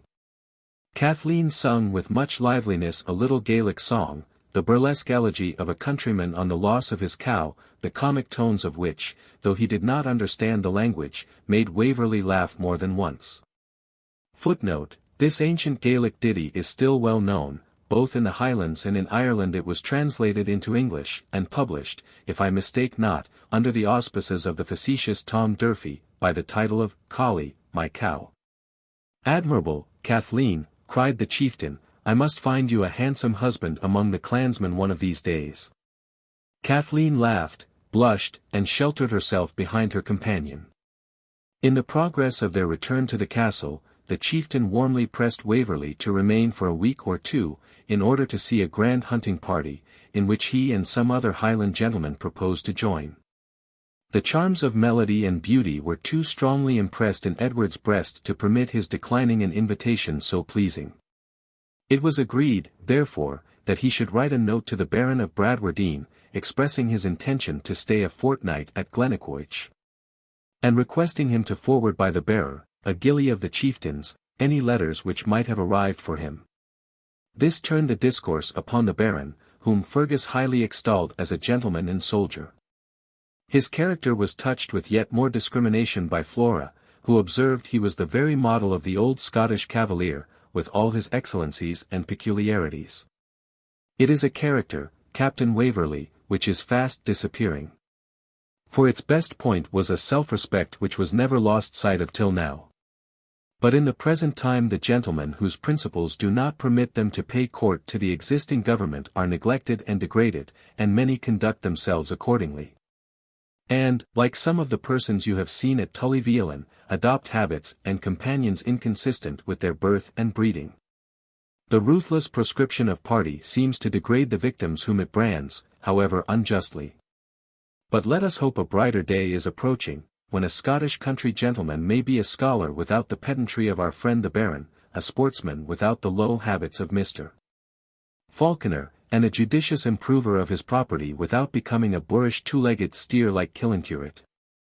Thus did Flora prophesy a revolution, which time indeed has produced, but in a manner very different from what she had in her mind. The amiable Rose was next mentioned, with the warmest encomium on her person, manners, and mind. That man, said Flora, will find an inestimable treasure in the affections of Rose Bradwardine who shall be so fortunate as to become their object. Her very soul is in home, and in the discharge of all those quiet virtues of which home is the centre. Her husband will be to her what her father now is, the object of all her care, solicitude, and affection. She will see nothing, and connect herself with nothing, but by him and through him. If he is a man of sense and virtue, she will sympathize in his sorrows, divert his fatigue, and share his pleasures. If she becomes the property of a churlish or negligent husband, she will suit his taste also, for she will not long survive his unkindness. And, alas! how great is the chance that some such unworthy lot may be that of my poor friend. Oh, that I were a queen this moment, and could command the most amiable and worthy youth of my kingdom to accept happiness with the hand of Rose Bradwardine. I wish you would command her to accept mine an attendant, said Fergus, laughing. I don't know by what caprice it was that this wish, however jocularly expressed, rather jarred on Edward's feelings, notwithstanding his growing inclination to Flora and his indifference to Miss Bradwardine. This is one of the inexplicabilities of human nature, which we leave without comment. Yours, brother, answered Flora, regarding him steadily. No, you have another bride, Honour. And the dangers you must run in pursuit of her rival would break poor Rose's heart. With this discourse they reached the castle, and Waverley soon prepared his dispatches for Tully-Veolan. As he knew the Baron was punctilious in such matters, he was about to impress his billet with a seal on which his armorial bearings were engraved, but he did not find it at his watch, and thought he must have left it at Tully-Veolan. He mentioned his loss, borrowing at the same time the family seal of the chieftain. Surely, said Miss MacIver, Donald Bean Lean would not.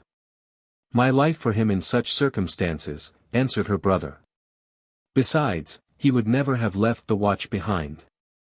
After all, Fergus, said Flora, and with every allowance, I am surprised you can countenance that man. I countenance him.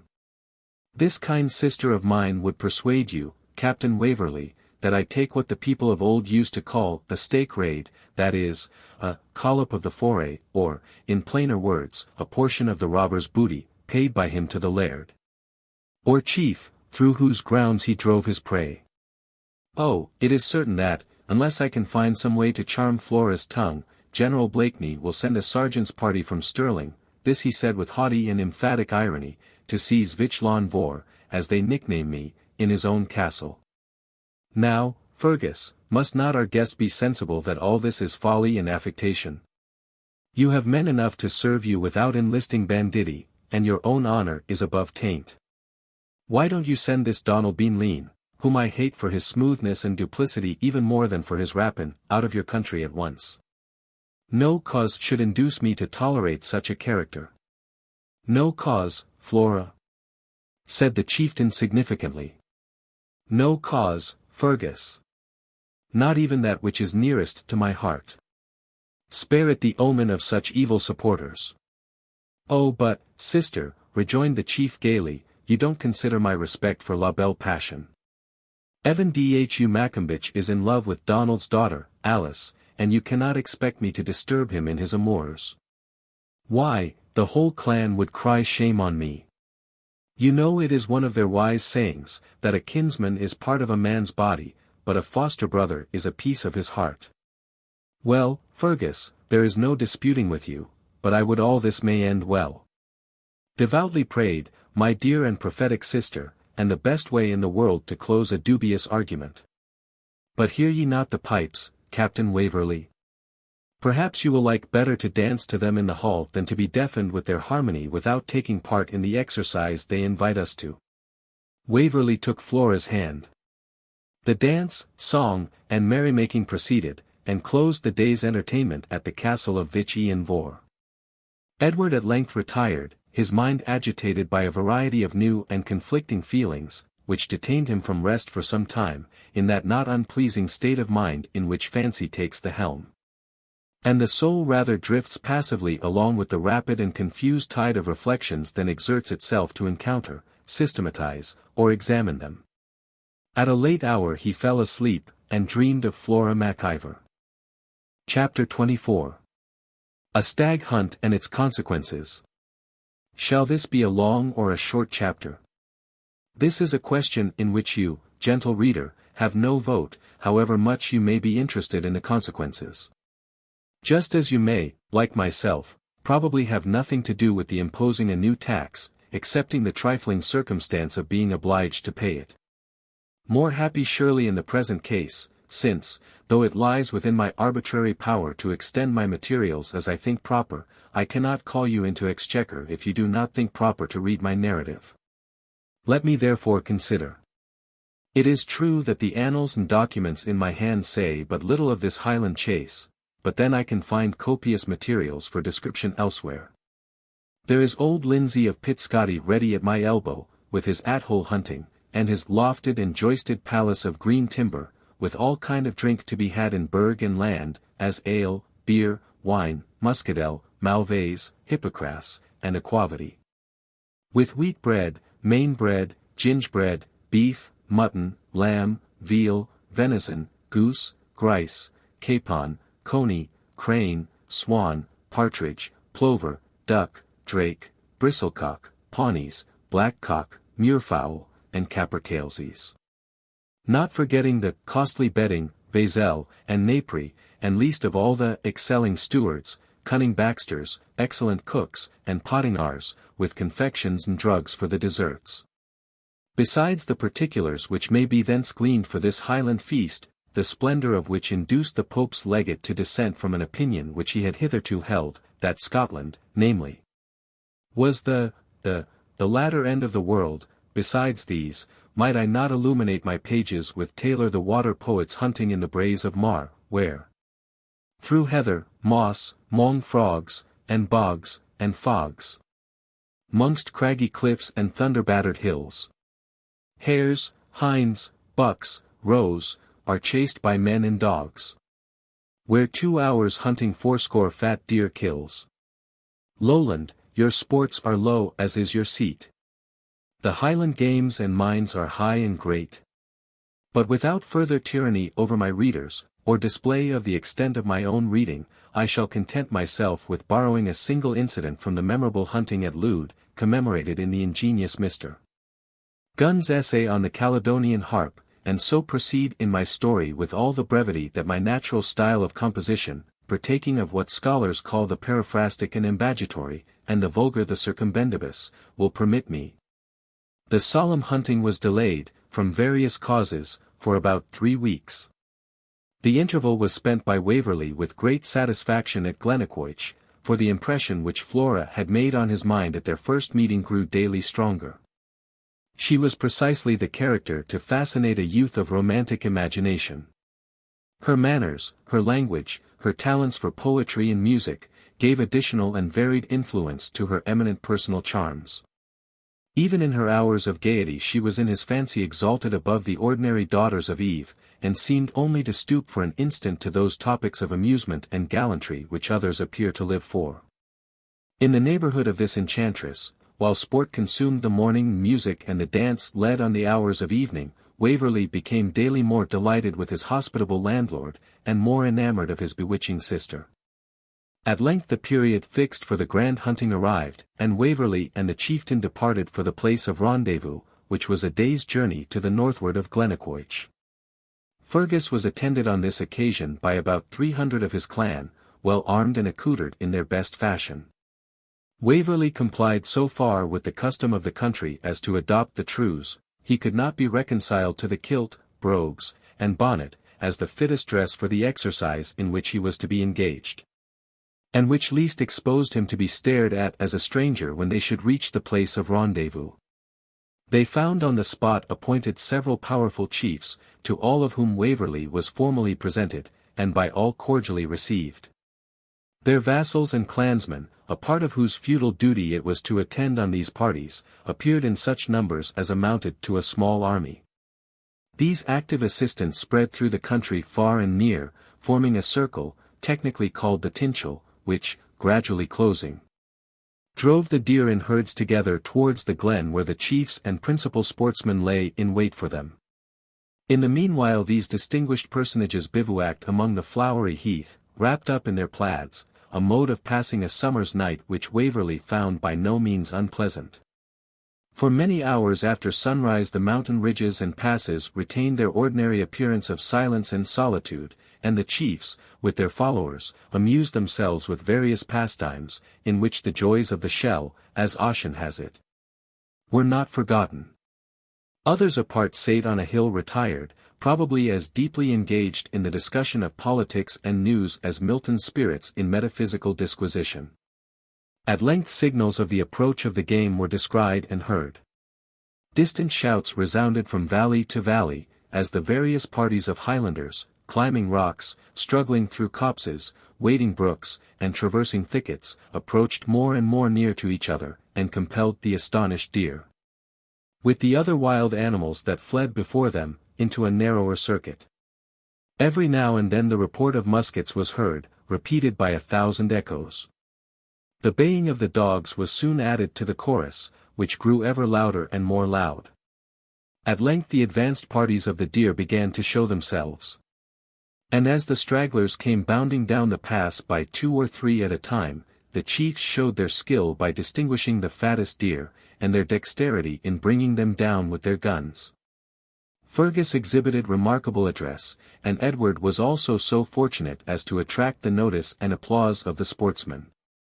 But now the main body of the deer appeared at the head of the glen, compelled into a very narrow compass, and presenting such a formidable phalanx that their antlers appeared at a distance, over the ridge of the steep pass, like a leafless grove.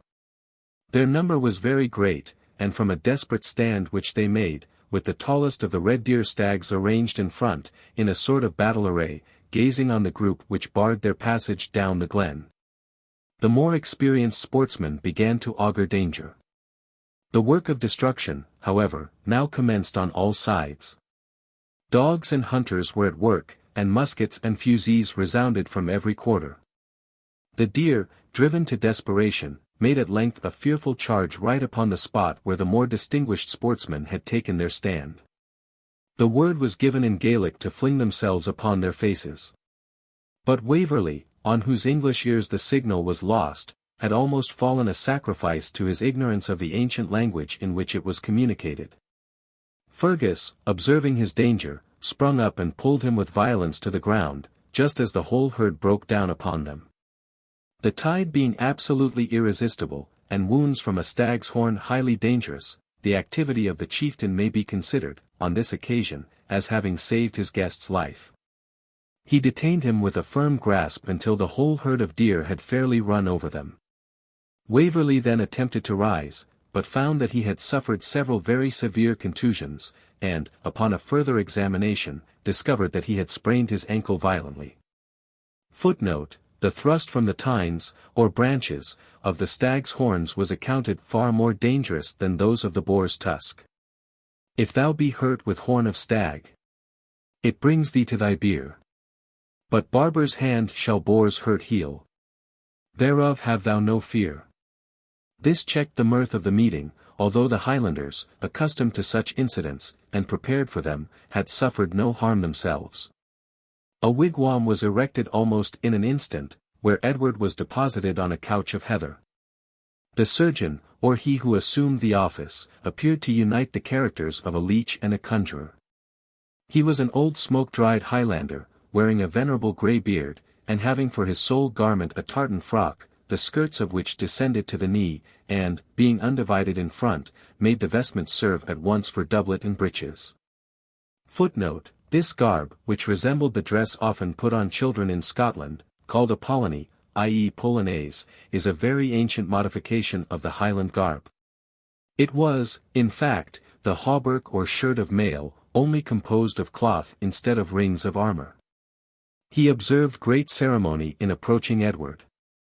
And though our hero was writhing with pain, would not proceed to any operation which might assuage it until he had perambulated his couch 3 times, moving from east to west, according to the course of the sun. This, which was called making the diesel, footnote, old Highlanders will still make the diesel around those whom they wish well to. To go round a person in the opposite direction, or withershins, German widershins, is unlucky, and a sort of incantation, both the leech and the assistant seem to consider as a matter of the last importance to the accomplishment of a cure. And Waverley, whom pain rendered incapable of expostulation, and who indeed saw no chance of its being attended to, submitted in silence. After this ceremony was duly performed, the old Aesculapius let his patient's blood with a cupping-glass with great dexterity, and proceeded, muttering all the while to himself in Gaelic, to boil on the fire certain herbs, with which he compounded an embrocation. He then fomented the parts which had sustained injury, never failing to murmur prayers or spells, which of the two Waverley could not distinguish, as his ear only caught the words Gasper Melchior Balthazar Max Prax Fax, and similar gibberish. The fomentation had a speedy effect in alleviating the pain and swelling, which our hero imputed to the virtue of the herbs or the effect of the chafing, but which was by the bystanders unanimously ascribed to the spells with which the operation had been accompanied. Edward was given to understand that not one of the ingredients had been gathered except during the full moon, and that the herbalist had, while collecting them, uniformly recited a charm, which in English ran thus: Hail to thee, thou holy herb, that sprung on holy ground, all in the Mount Olivet. First wert thou found. Thou art boot for many a bruise, and healest many a wound. In Our Lady's blessed name, I take thee from the ground. Footnote: This metrical spell, or something very like it, is preserved by Reginald Scott in his work on witchcraft. Edward observed with some surprise that even Fergus, notwithstanding his knowledge and education, seemed to fall in with the superstitious ideas of his countrymen.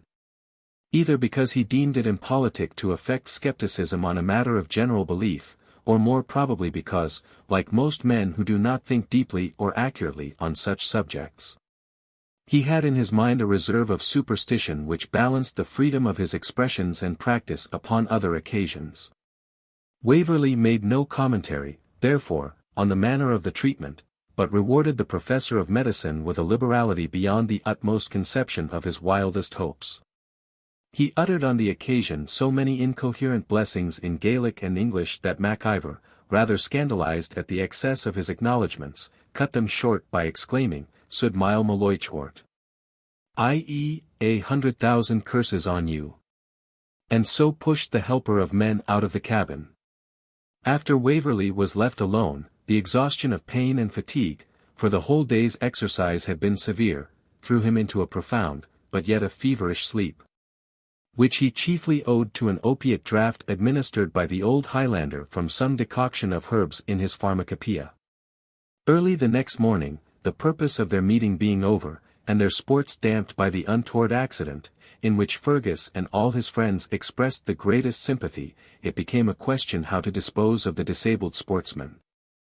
This was settled by Mac Ivor, who had a litter prepared, of birch and hazel grey.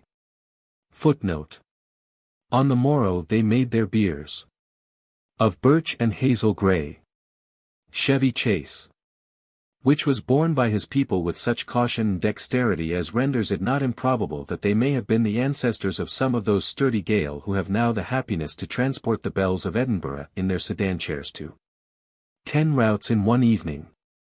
When Edward was elevated upon their shoulders he could not help being gratified with the romantic effect produced by the breaking up of this sylvan camp. Footnote, see Note 25. The various tribes assembled, each at the pibroch of their native clan, and each headed by their patriarchal ruler.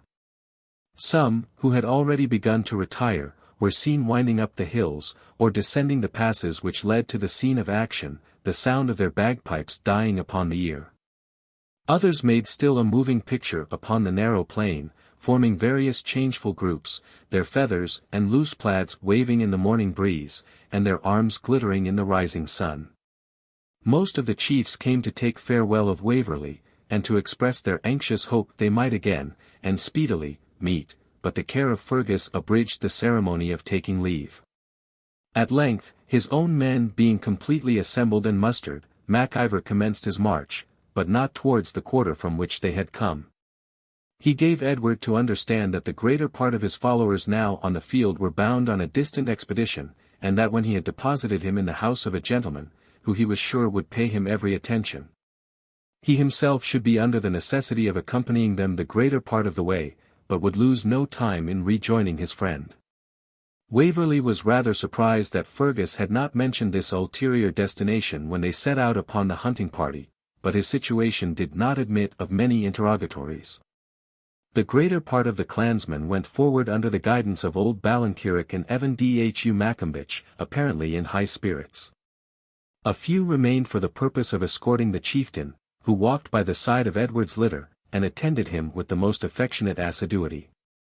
About noon, after a journey which the nature of the conveyance, the pain of his bruises, and the roughness of the way rendered inexpressibly painful, Waverley was hospitably received into the house of a gentleman related to Fergus, who had prepared for him every accommodation which the simple habits of living then universal in the Highlands put in his power. In this person, an old man about 70, Edward admired a relic of primitive simplicity. He wore no dress but what his estate afforded.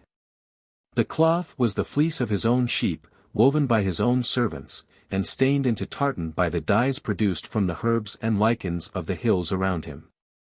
His linen was spun by his daughters and maidservants, from his own flax. Nor did his table, though plentiful, and varied with game and fish, offer an article but what was of native produce.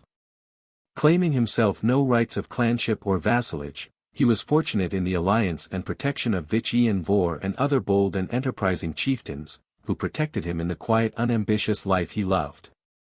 It is true, the youth born on his grounds were often enticed to leave him for the service of his more active friends. But a few old servants and tenants used to shake their grey locks when they heard their master censured for want of spirit, and observed, when the wind is still, the shower falls soft. This good old man, whose charity and hospitality were unbounded, would have received Waverley with kindness had he been the meanest Saxon peasant, since his situation required assistance. But his attention to a friend and guest of Vich Ian Vohr was anxious and unremitted. Other embrocations were applied to the injured limb, and new spells were put in practice. At length, after more solicitude than was perhaps for the advantage of his health, Fergus took farewell of Edward for a few days, when, he said, he would return to Tomanrate, and hoped by that time Waverley would be able to ride one of the Highland ponies of his landlord, and in that manner return to Glennaquoich. The next day, when his good old host appeared, Edward learned that his friend had departed with the dawn, leaving none of his followers except Callum Beg, the sort of foot-page who used to attend his person, and who had now in charge to wait upon Waverley. On asking his host if he knew where the chieftain was gone, the old man looked fixedly at him, with something mysterious and sad in the smile which was his only reply. Waverley repeated his question, to which his host answered in a proverb. What sent the messengers to hell? Was asking what they knew full well. Footnote, corresponding to the Lowland saying, Mony ane spears the gate they ken fu, wheel. He was about to proceed, but Callum Beg said, rather pertly, as Edward thought, that Ta Tigarnak, i.e. the chief, did not like Ta Sassenag Duin Huassel to be pingled wy, mickle speaking, as she was not at wheel. From this Waverley concluded he should disoblige his friend by inquiring of a stranger the object of a journey which he himself had not communicated. It is unnecessary to trace the progress of our hero's recovery. The 6th morning had arrived, and he was able to walk about with a staff, when Fergus returned with about a score of his men. He seemed in the highest spirits, congratulated Waverley on his progress towards recovery, and finding he was able to sit on horseback, proposed their immediate return to Glennaquoich. Waverley joyfully acceded, for the form of its fair mistress had lived in his dreams during all the time of his confinement. Now he has ridden o'er moor and moss, o'er hill and many a glen. Fergus, all the while with his myrmidons, striding stoutly by his side, or diverging to get a shot at a roe or a heathcock. Waverley's bosom beat thick when they approached the old tower of Ian nan Chaistel, and could distinguish the fair form of its mistress advancing to meet them. Fergus began immediately, with his usual high spirits, to exclaim, "Open your gates, incomparable princess, to the wounded Moor of Binderez, whom Rodrigo de Narvaez, constable of Antequera, conveys to your castle. Or open them, if you like it better, to the renowned Marquis of Mantua, the sad attendant of his half-slain friend Baldovinos of the Mountain. Ah, long rest to thy soul, Cervantes! Without quoting thy remnants, how should I frame my language to befit romantic ears?" Flora now advanced, and welcoming Waverley with much kindness, expressed her regret for his accident, of which she had already heard particulars. And her surprise that her brother should not have taken better care to put a stranger on his guard against the perils of the sport in which he engaged him. Edward easily exculpated the chieftain, who, indeed, at his own personal risk, had probably saved his life. This greeting over, Fergus said 3 or 4 words to his sister in Gaelic. The tears instantly sprung to her eyes, but they seemed to be tears of devotion and joy, for she looked up to heaven and folded her hands as in a solemn expression of prayer or gratitude. After the pause of a minute, she presented to Edward some letters which had been forwarded from Tully-Veolan during his absence, and at the same time delivered some to her brother. To the latter she likewise gave 3 or 4 numbers of the Caledonian Mercury, the only newspaper which was then published to the north of the Tweed. Both gentlemen retired to examine their dispatches, and Edward speedily found that those which he had received contained matters of very deep interest. Chapter 25. News from England. The letters which Waverley had hitherto received from his relations in England were not such as required any particular notice in this narrative. His father usually wrote to him with the pompous affectation of one who was too much oppressed by public affairs to find leisure to attend to those of his own family. Now and then he mentioned persons of rank in Scotland to whom he wished his son should pay some attention. But Waverley, hitherto occupied by the amusements which he had found at Tully-Veolan and Glennaquoich, dispensed with paying any attention to hints so coldly thrown out, especially as distance, shortness of leave of absence, and so forth furnished a ready apology. But latterly the burden of Mr. Richard Waverley's paternal epistles consisted in certain mysterious hints of greatness and influence which he was speedily to attain, and which would ensure his son's obtaining the most rapid promotion, should he remain in the military service. Sir Everard's letters were of a different tenor. They were short, for the good baronet was none of your illimitable correspondents, whose manuscript overflows the folds of their large post paper, and leaves no room for the seal. But they were kind and affectionate, and seldom concluded without some allusion to our hero's stud, some question about the state of his purse, and a special inquiry after such of his recruits as had preceded him from Waverley-Honour. Aunt Rachel charged him to remember his principles of religion, to take care of his health, to beware of Scotch mists, which, she had heard, would wet an Englishman through and through, never to go out at night without his greatcoat, and, above all, to wear flannel next to his skin. Mr. Pembroke only wrote to our hero 1 letter, but it was of the bulk of 6 epistles of these degenerate days, containing, in the moderate compass of 10 folio pages, closely written, a précis of a supplementary quarto manuscript of Addenda, Delenda. Edi Corrigenda in reference to the 2 tracts with which he had presented Waverley. This he considered as a mere sop in the pan to stay the appetite of Edward's curiosity until he should find an opportunity of sending down the volume itself, which was much too heavy for the post, and which he proposed to accompany with certain interesting pamphlets, lately published by his friend in Little Britain, with whom he had kept up a sort of literary correspondence.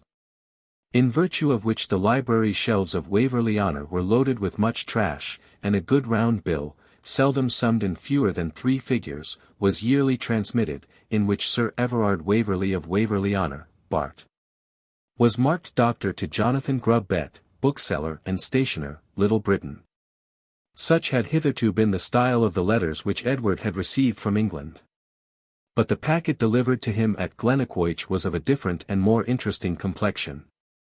It would be impossible for the reader, even were I to insert the letters at full length, to comprehend the real cause of their being written, without a glance into the interior of the British cabinet at the period in question. The ministers of the day happened, no very singular event, to be divided into 2 parties.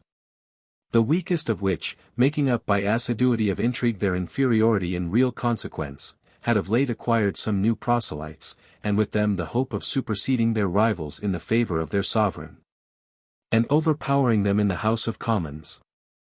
Amongst others, they had thought it worth while to practice upon Richard Waverley.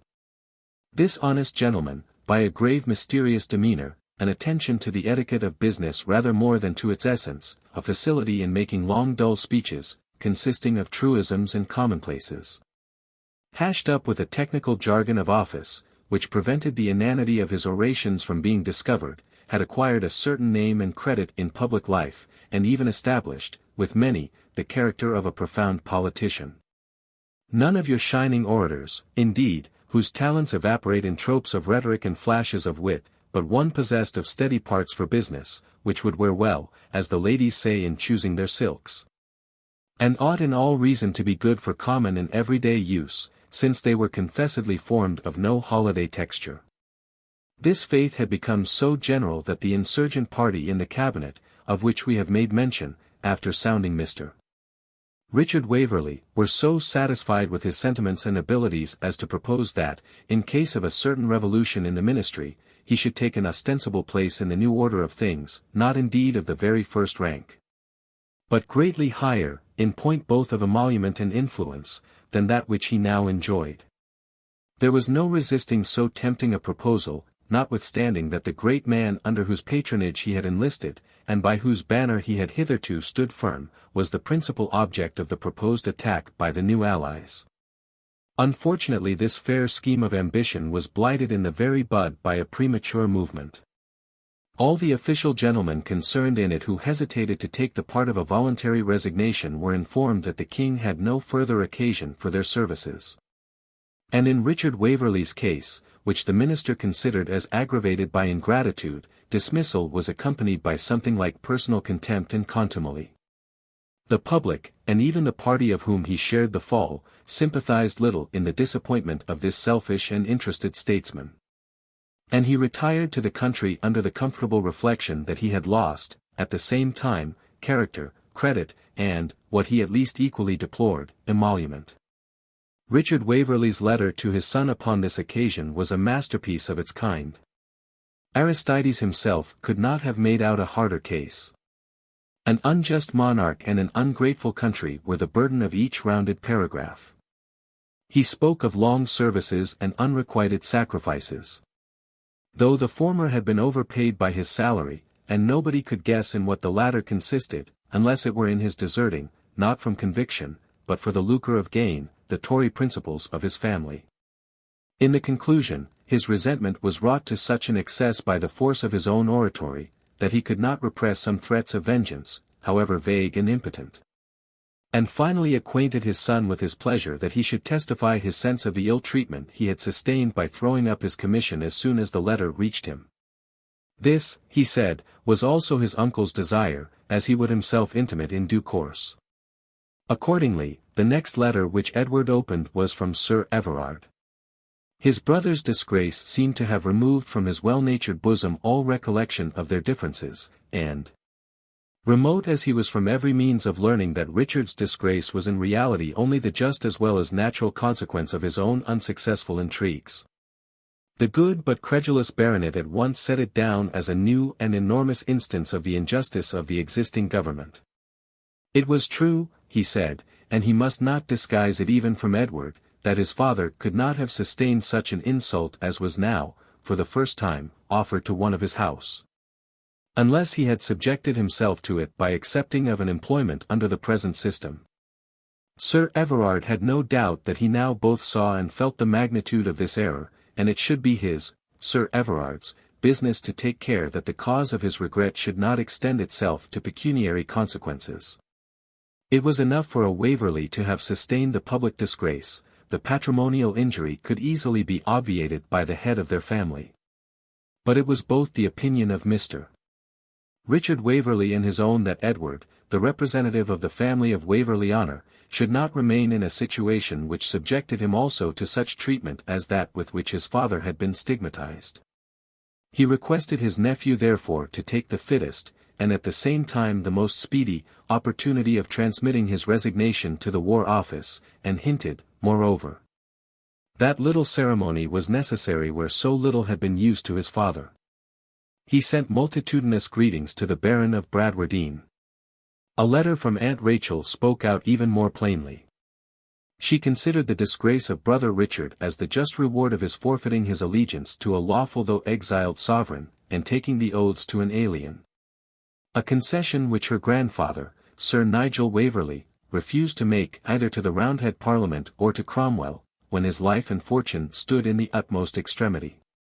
She hoped her dear Edward would follow the footsteps of his ancestors, and as speedily as possible get rid of the badge of servitude to the usurping family, and regard the wrongs sustained by his father as an admonition from heaven that every desertion of the line of loyalty becomes its own punishment.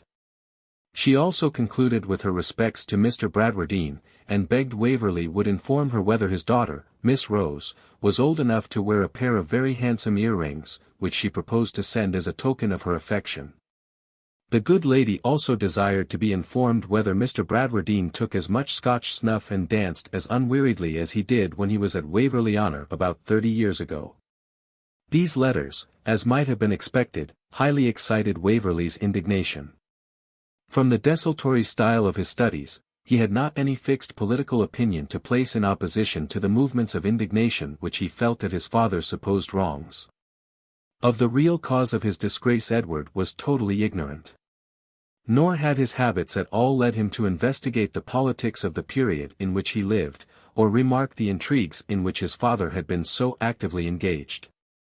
Indeed, any impressions which he had accidentally adopted concerning the parties of the times were, owing to the society in which he had lived at Waverley-Honour, of a nature rather unfavourable to the existing government and dynasty. He entered, therefore, without hesitation into the resentful feeling of the relations who had the best title to dictate his conduct, and not perhaps the less willingly when he remembered the tedium of his quarters, and the inferior figure which he had made among the officers of his regiment. If he could have had any doubt upon the subject it would have been decided by the following letter from his commanding officer, which, as it is very short, shall be inserted verbatim. Sir, having carried somewhat beyond the line of my duty and indulgence which even the lights of nature, and much more those of Christianity, direct towards errors which may arise from youth and inexperience, and that altogether without effect, I am reluctantly compelled, at the present crisis, to use the only remaining remedy which is in my power. You are, therefore, hereby commanded to repair to the headquarters of the regiment, within 3 days after the date of this letter. If you shall fail to do so, I must report you to the War Office as absent without leave, and also take other steps, which will be disagreeable to you as well as to Sir, your obedient servant, J. Gardiner, Lieutenant Col. Commanding the Raked Dragoons. Edward's blood boiled within him as he read this letter. He had been accustomed from his very infancy to possess in a great measure the disposal of his own time, and thus acquired habits which rendered the rules of military discipline as unpleasing to him in this as they were in some other respects. An idea that in his own case they would not be enforced in a very rigid manner had also obtained full possession of his mind, and had hitherto been sanctioned by the indulgent conduct of his lieutenant colonel. Neither had anything occurred, to his knowledge, that should have induced his commanding officer, without any other warning than the hints we noticed at the end of the 14th chapter, so suddenly to assume a harsh and, as Edward deemed it, so insolent a tone of dictatorial authority. Connecting it with the letters he had just received from his family, he could not but suppose that it was designed to make him feel, in his present situation, the same pressure of authority which had been exercised in his father's case. And that the whole was a concerted scheme to depress and degrade every member of the Waverley family. Without a pause, therefore, Edward wrote a few cold lines, thanking his lieutenant colonel for past civilities, and expressing regret that he should have chosen to efface the remembrance of them by assuming a different tone towards him. The strain of his letter, as well as what he, Edward, conceived to be his duty in the present crisis, called upon him to lay down his commission. And he therefore enclosed the formal resignation of a situation which subjected him to so unpleasant a correspondence, and requested Colonel Gardiner would have the goodness to forward it to the proper authorities. Having finished this magnanimous epistle, he felt somewhat uncertain concerning the terms in which his resignation ought to be expressed, upon which subject he resolved to consult Fergus Mac Ivor. It may be observed in passing that the bold and prompt habits of thinking, acting, and speaking which distinguished this young chieftain had given him a considerable ascendancy over the mind of Waverley. Endowed with at least equal powers of understanding, and with much finer genius, Edward yet stooped to the bold and decisive activity of an intellect which was sharpened by the habit of acting on a preconceived and regular system, as well as by extensive knowledge of the world. When Edward found his friend, the latter had still in his hand the newspaper which he had perused, and advanced to meet him with the embarrassment of one who has unpleasing news to communicate. "Do your letters, Captain Waverley, confirm the unpleasing information which I find in this paper?" He put the paper into his hand, where his father's disgrace was registered in the most bitter terms, transferred probably from some London journal. At the end of the paragraph was this remarkable innuendo: "We understand that, this same Richard who hath done all this, is not the only example of the wavering honour of Waverley-Honour. See the Gazette of this day." With hurried and feverish apprehension our hero turned to the place referred to, and found therein recorded, Edward Waverley, Captain in, Regiment Dragoons, superseded for absence without leave. And in the list of military promotions, referring to the same regiment, he discovered this farther article: Lieutenant Julius Butler, to be Captain, Vice Edward Waverley, superseded. Our hero's bosom glowed with the resentment which undeserved and apparently premeditated insult was calculated to excite in the bosom of one who had aspired after honour, and was thus wantonly held up to public scorn and disgrace.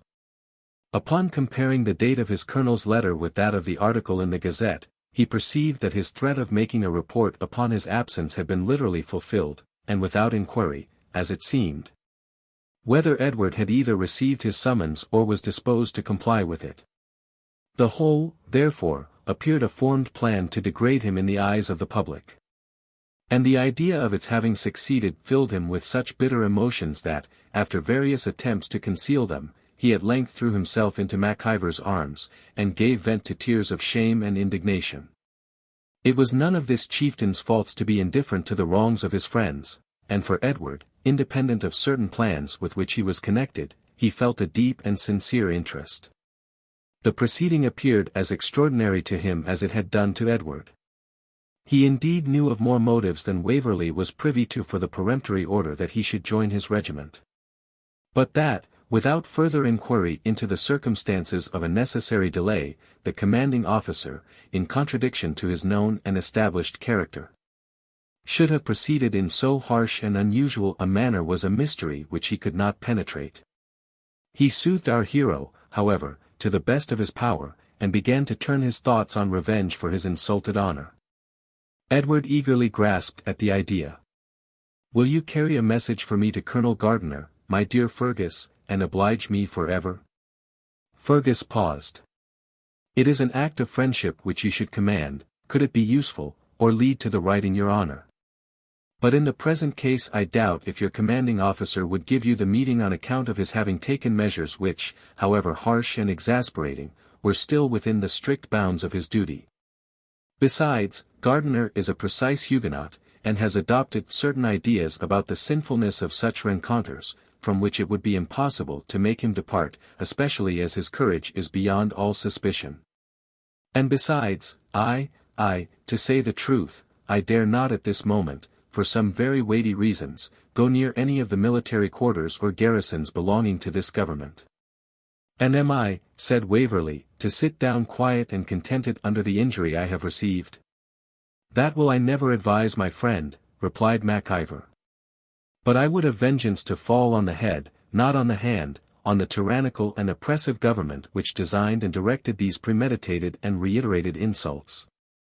Not on the tools of office which they employed in the execution of the injuries they aimed at you. On the government, said Waverley. Yes, replied the impetuous Highlander, on the usurping house of Hanover, whom your grandfather would no more have served than he would have taken wages of red-hot gold from the great fiend of hell. But since the time of my grandfather 2 generations of this dynasty have possessed the throne, said Edward coolly. True, replied the chieftain. And because we have passively given them so long the means of showing their native character, because both you and I myself have lived in quiet submission, have even truckled to the times so far as to accept commissions under them. And thus have given them an opportunity of disgracing us publicly by resuming them, are we not on that account to resent injuries which our fathers only apprehended, but which we have actually sustained? Or is the cause of the unfortunate Stuart family become less just, because their title has devolved upon an heir who is innocent of the charges of misgovernment brought against his father? Do you remember the lines of your favourite poet? Had Richard unconstrained resigned the throne? A king can give no more than is his own. The title stood entailed had Richard had a son. You see, my dear Waverley, I can quote poetry as well as Flora and you. But come, clear your moody brow, and trust to me to show you an honourable road to a speedy and glorious revenge. Let us seek Flora, who perhaps has more news to tell us of what has occurred during our absence. She will rejoice to hear that you are relieved of your servitude. But first add a postscript to your letter, marking the time when you received this Calvinistical colonel's first summons, and express your regret that the hastiness of his proceedings prevented your anticipating them by sending your resignation. Then let him blush for his injustice. The letter was sealed accordingly, covering a formal resignation of the commission, and Mac Ivor dispatched it with some letters of his own by a special messenger, with charge to put them into the nearest post office in the Lowlands. Chapter 26. An Eclaircissement. The hint which the chieftain had thrown out respecting Flora was not unpremeditated. He had observed with great satisfaction the growing attachment of Waverley to his sister, nor did he see any bar to their union, excepting the situation which Waverley's father held in the ministry, and Edward's own commission in the army of George II. These obstacles were now removed, and in a manner which apparently paved the way for the sons becoming reconciled to another allegiance. In every other respect the match would be most eligible. The safety, happiness, and honourable provision of his sister, whom he dearly loved, appeared to be ensured by the proposed union. And his heart swelled when he considered how his own interest would be exalted in the eyes of the ex-monarch to whom he had dedicated his service, by an alliance with one of those ancient, powerful, and wealthy English families of the steady Cavalier faith, to awaken whose decayed attachment to the Stuart family was now a matter of such vital importance to the Stuart cause. Nor could Fergus perceive any obstacle to such a scheme. Waverley's attachment was evident, and as his person was handsome, and his taste apparently coincided with her own, he anticipated no opposition on the part of Flora. Indeed, between his ideas of patriarchal power and those which he had acquired in France respecting the disposal of females in marriage, any opposition from his sister, dear as she was to him, would have been the last obstacle on which he would have calculated, even had the union been less eligible. Influenced by these feelings, the chief now led Waverley in quest of Miss Mac Ivor, not without the hope that the present agitation of his guest's spirits might give him courage to cut short what Fergus termed the romance of the courtship. They found Flora, with her faithful attendants, Una and Kathleen, busied in preparing what appeared to Waverley to be white bridal favours. Disguising as well as he could the agitation of his mind, Waverley asked for what joyful occasion Miss Mac Ivor made such ample preparation. It is for Fergus's bridal, she said, smiling. Indeed, said Edward, he has kept his secret well. I hope you will allow me to be his bridesman. That is a man's office, but not yours, as Beatrice says, retorted Flora. And who is the fair lady, may I be permitted to ask, Miss MacIver? Did not I tell you long since that Fergus would no bride but honour, answered Flora. And am I then incapable of being his assistant and counsellor in the pursuit of honour, said our hero, colouring deeply. Do I rank so low in your opinion? Far from it, Captain Waverley. I would to God you were of our determination. And made use of the expression which displeased you, solely. Because you are not of our quality. But stand against us as an enemy. That time is past, sister, said Fergus, and you may wish Edward Waverley, no longer captain, joy of being freed from the slavery to an usurper, implied in that sable and ill-omened emblem. Yes, said Waverley, undoing the cockade from his hat, it has pleased the king who bestowed this badge upon me to resume it in a manner which leaves me little reason to regret his service. Thank God for that, cried the enthusiast. And oh that they may be blind enough to treat every man of honour who serves them with the same indignity, that I may have less to sigh for when the struggle approaches. And now, sister, said the chieftain, replace his cockade with one of a more lively colour. I think it was the fashion of the ladies of yore to arm and send forth their knights to high achievement. Not, replied the lady, till the knight adventurer had well weighed the justice and the danger of the cause, Fergus. Mr. Waverley is just now too much agitated by feelings of recent emotion for me to press upon him a resolution of consequence. Waverley felt half alarmed at the thought of adopting the badge of what was by the majority of the kingdom esteemed rebellion, yet he could not disguise his chagrin at the coldness with which Flora parried her brother's hint. Miss MacIver, I perceive, thinks the knight unworthy of her encouragement and favour, said he, somewhat bitterly. Not so, Mr. Waverley, she replied, with great sweetness. Why should I refuse my brother's valued friend a boon which I am distributing to his whole clan? Most willingly would I enlist every man of honour in the cause to which my brother has devoted himself. But Fergus has taken his measures with his eyes open. His life has been devoted to this cause from his cradle, with him its call is sacred, were it even a summons to the tomb. But how can I wish you, Mr. Waverley, so new to the world, so far from every friend who might advise and ought to influence you, in a moment, too, of sudden pique and indignation, how can I wish you to plunge yourself at once into so desperate an enterprise? Fergus, who did not understand these delicacies, strode through the apartment biting his lip, and then, with a constrained smile, said, Well, sister. I leave you to act your new character of mediator between the Elector of Hanover and the subjects of your lawful sovereign and benefactor, and left the room. There was a painful pause, which was at length broken by Miss MacIver. My brother is unjust, she said, because he can bear no interruption that seems to thwart his loyal zeal. And do you not share his ardour? Asked Waverley. Do I not? Answered Flora. God knows mine exceeds his, if that be possible. But I am not, like him, wrapped by the bustle of military preparation, and the infinite detail necessary to the present undertaking, beyond consideration of the grand principles of justice and truth, on which our enterprise is grounded. And these, I am certain, can only be furthered by measures in themselves true and just. To operate upon your present feelings, my dear Mr. Waverley, to induce you to an irretrievable step, of which you have not considered either the justice or the danger, is, in my poor judgment, neither the one nor the other. Incomparable Flora, said Edward, taking her hand, how much do I need such a monitor? A better one by far, said Flora, gently withdrawing her hand, Mr. Waverley will always find in his own bosom, when he will give its small still voice leisure to be heard.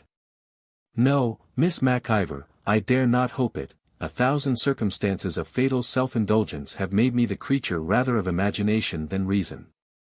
Durst I but hope, could I but think, that you would deign to be to me that affectionate, that condescending friend, who would strengthen me to redeem my errors, my future life. Hush, my dear sir. Now you carry your joy at escaping the hands of a Jacobite recruiting officer to an unparalleled excess of gratitude. Nay, dear Flora, trifle with me no longer. You cannot mistake the meaning of those feelings which I have almost involuntarily expressed, and since I have broken the barrier of silence, let me profit by my audacity. Or may I, with your permission, mention to your brother? Not for the world, Mr. Waverley. What am I to understand? Said Edward. Is there any fatal bar, has any prepossession? None, sir, answered Flora. I owe it to myself to say that I never yet saw the person on whom I thought with reference to the present subject. The shortness of our acquaintance, perhaps, if Miss MacIver will deign to give me time. I have not even that excuse. Captain Waverley's character is so open, is, in short, of that nature that it cannot be misconstrued, either in its strength or its weakness. And for that weakness you despise me, said Edward. Forgive me, Mr. Waverley, and remember it is but within this half hour that there existed between us a barrier of a nature to me insurmountable. Since I never could think of an officer in the service of the Elector of Hanover in any other light than as a casual acquaintance. Permit me then to arrange my ideas upon so unexpected a topic, and in less than an hour I will be ready to give you such reasons for the resolution I shall express as may be satisfactory at least, if not pleasing to you. So saying Flora withdrew, leaving Waverley to meditate upon the manner in which she had received his addresses. Ere he could make up his mind whether to believe his suit had been acceptable or no, Fergus re-entered the apartment. What, a la mort, Waverley, he cried. Come down with me to the court, and you shall see a sight worth all the tirades of your romances. 100 firelocks, my friend, and as many broadswords, just arrived from good friends. And 200 or 300 stout fellows almost fighting which shall first possess them. But let me look at you closer. Why, a true Highlander would say you had been blighted by an evil eye. Or can it be this silly girl that has thus blanked your spirit? Never mind her, dear Edward, the wisest of her sex are fools in what regards the business of life. Indeed, my good friend, answered Waverley, all that I can charge against your sister is, that she is too sensible, too reasonable. If that be all, I insure you for a Louis d'Or against the mood lasting 24 hours. No woman was ever steadily sensible for that period, and I will engage, if that will please you, Flora shall be as unreasonable tomorrow as any of her sex. You must learn, my dear Edward, to consider women en mousquetaire. So saying, he seized Waverley's arm and dragged him off to review his military preparations. Chapter 27. Upon the same subject. Fergus MacIver had too much tact and delicacy to renew the subject which he had interrupted. His head was, or appeared to be, so full of guns, broadswords, bonnets, canteens, and tartan hose that Waverley could not for some time draw his attention to any other topic. Are you to take the field so soon, Fergus, he asked, that you are making all these martial preparations? When we have settled that you go with me, you shall know all, but otherwise, the knowledge might rather be prejudicial to you. But are you serious in your purpose, with such inferior forces, to rise against an established government? It is mere frenzy. Laissez-faire Don Antoine, I shall take good care of myself. We shall at least use the compliment of Conan, who never got a stroke but he gave one. I would not, however, continued the chieftain, have you think me mad enough to stir till a favourable opportunity, I will not slip my dog before the game's afoot. But, once more, will you join with us, and you shall know all. How can I? Said Waverley, I, who have so lately held that commission which is now posting back to those that gave it. My accepting it implied a promise of fidelity, and an acknowledgment of the legality of the government. A rash promise, answered Fergus, is not a steel handcuff, it may be shaken off, especially when it was given under deception, and has been repaid by insult. But if you cannot immediately make up your mind to a glorious revenge, go to England, and ere you cross the Tweed you will hear tidings that will make the world ring.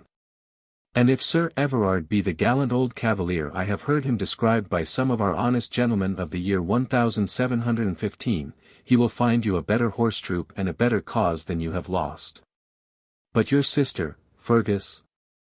Out, hyperbolical fiend, replied the chief, laughing, how vexest thou this man? Speak'st thou of nothing but of ladies? Nay, be serious, my dear friend, said Waverley. I feel that the happiness of my future life must depend upon the answer which Miss MacIver shall make to what I ventured to tell her this morning. And is this your very sober earnest, said Fergus, more gravely, or are we in the land of romance and fiction? My earnest, undoubtedly. How could you suppose me jesting on such a subject? Then, in very sober earnest, answered his friend, I am very glad to hear it, and so highly do I think of Flora, that you are the only man in England for whom I would say so much. But before you shake my hand so warmly, there is more to be considered. Your own family, will they approve your connecting yourself with the sister of a high-born Highland beggar? My uncle's situation, said Waverley, his general opinions, and his uniform indulgence, entitle me to say, that birth and personal qualities are all he would look to in such a connection. And where can I find both united in such excellence as in your sister? Oh, nowhere. C'est la vie sans dire, replied Fergus, with a smile. But your father will expect a father's prerogative in being consulted. Surely. But his late breach with the ruling powers removes all apprehension of objection on his part, especially as I am convinced that my uncle will be warm in my cause. Religion perhaps, said Fergus, may make obstacles, though we are not bigot Catholics. My grandmother was of the Church of Rome, and her religion was never objected to by my family. Do not think of my friends, dear Fergus. Let me rather have your influence where it may be more necessary to remove obstacles, I mean with your lovely sister.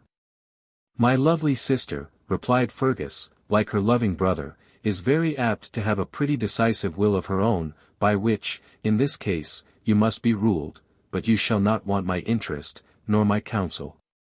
And, in the first place, I will give you one hint, loyalty is her ruling passion.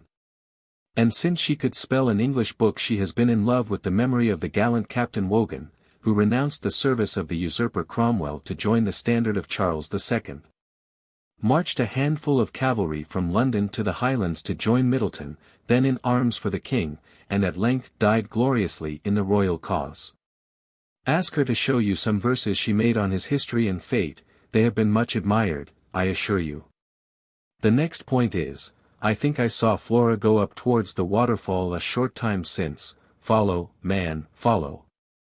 Don't allow the garrison time to strengthen its purposes of resistance. Allard à la muraille. Seek Flora out, and learn her decision as soon as you can, and Cupid go with you, while I go to look over belts and cartouche boxes. Waverley ascended the glen with an anxious and throbbing heart. Love, with all its romantic train of hopes, fears, and wishes, was mingled with other feelings of a nature less easily defined. He could not but remember how much this morning had changed his fate, and into what a complication of perplexity it was likely to plunge him. Sunrise had seen him possessed of an esteemed rank in the honourable profession of arms, his father to all appearance rapidly rising in the favour of his sovereign. All this had passed away like a dream, he himself was dishonoured, his father disgraced, and he had become involuntarily the confidant at least, if not the accomplice, of plans, dark, deep, and dangerous, which must infer either the subversion of the government he had so lately served or the destruction of all who had participated in them. Should Flora even listen to his suit favourably, what prospect was there of its being brought to a happy termination amid the tumult of an impending insurrection? Or how could he make the selfish request that she should leave Fergus, to whom she was so much attached, and, retiring with him to England, wait, as a distant spectator, the success of her brother's undertaking? Or the ruin of all his hopes and fortunes? Or, on the other hand, to engage himself, with no other aid than his single arm, in the dangerous and precipitate counsels of the chieftain, to be whirled along by him, the partaker of all his desperate and impetuous motions? Renouncing almost the power of judging, or deciding upon the rectitude or prudence of his actions, this was no pleasing prospect for the secret pride of Waverley to stoop to. And yet what other conclusion remained, saving the rejection of his addresses by Flora, an alternative not to be thought of in the present high-wrought state of his feelings with anything short of mental agony? Pondering the doubtful and dangerous prospect before him, he at length arrived near the cascade, where, as Fergus had augured, he found Flora seated. She was quite alone, and as soon as she observed his approach she rose and came to meet him. Edward attempted to say something within the verge of ordinary compliment and conversation, but found himself unequal to the task. Flora seemed at first equally embarrassed, but recovered herself more speedily, and, an unfavourable augury for Waverley's suit, was the first to enter upon the subject of their last interview. "It is too important, in every point of view, Mr. Waverley, to permit me to leave you in doubt on my sentiments." "Do not speak them speedily," said Waverley, much agitated, "unless they are such as I fear, from your manner, I must not dare to anticipate. Let time, let my future conduct, let your brother's influence."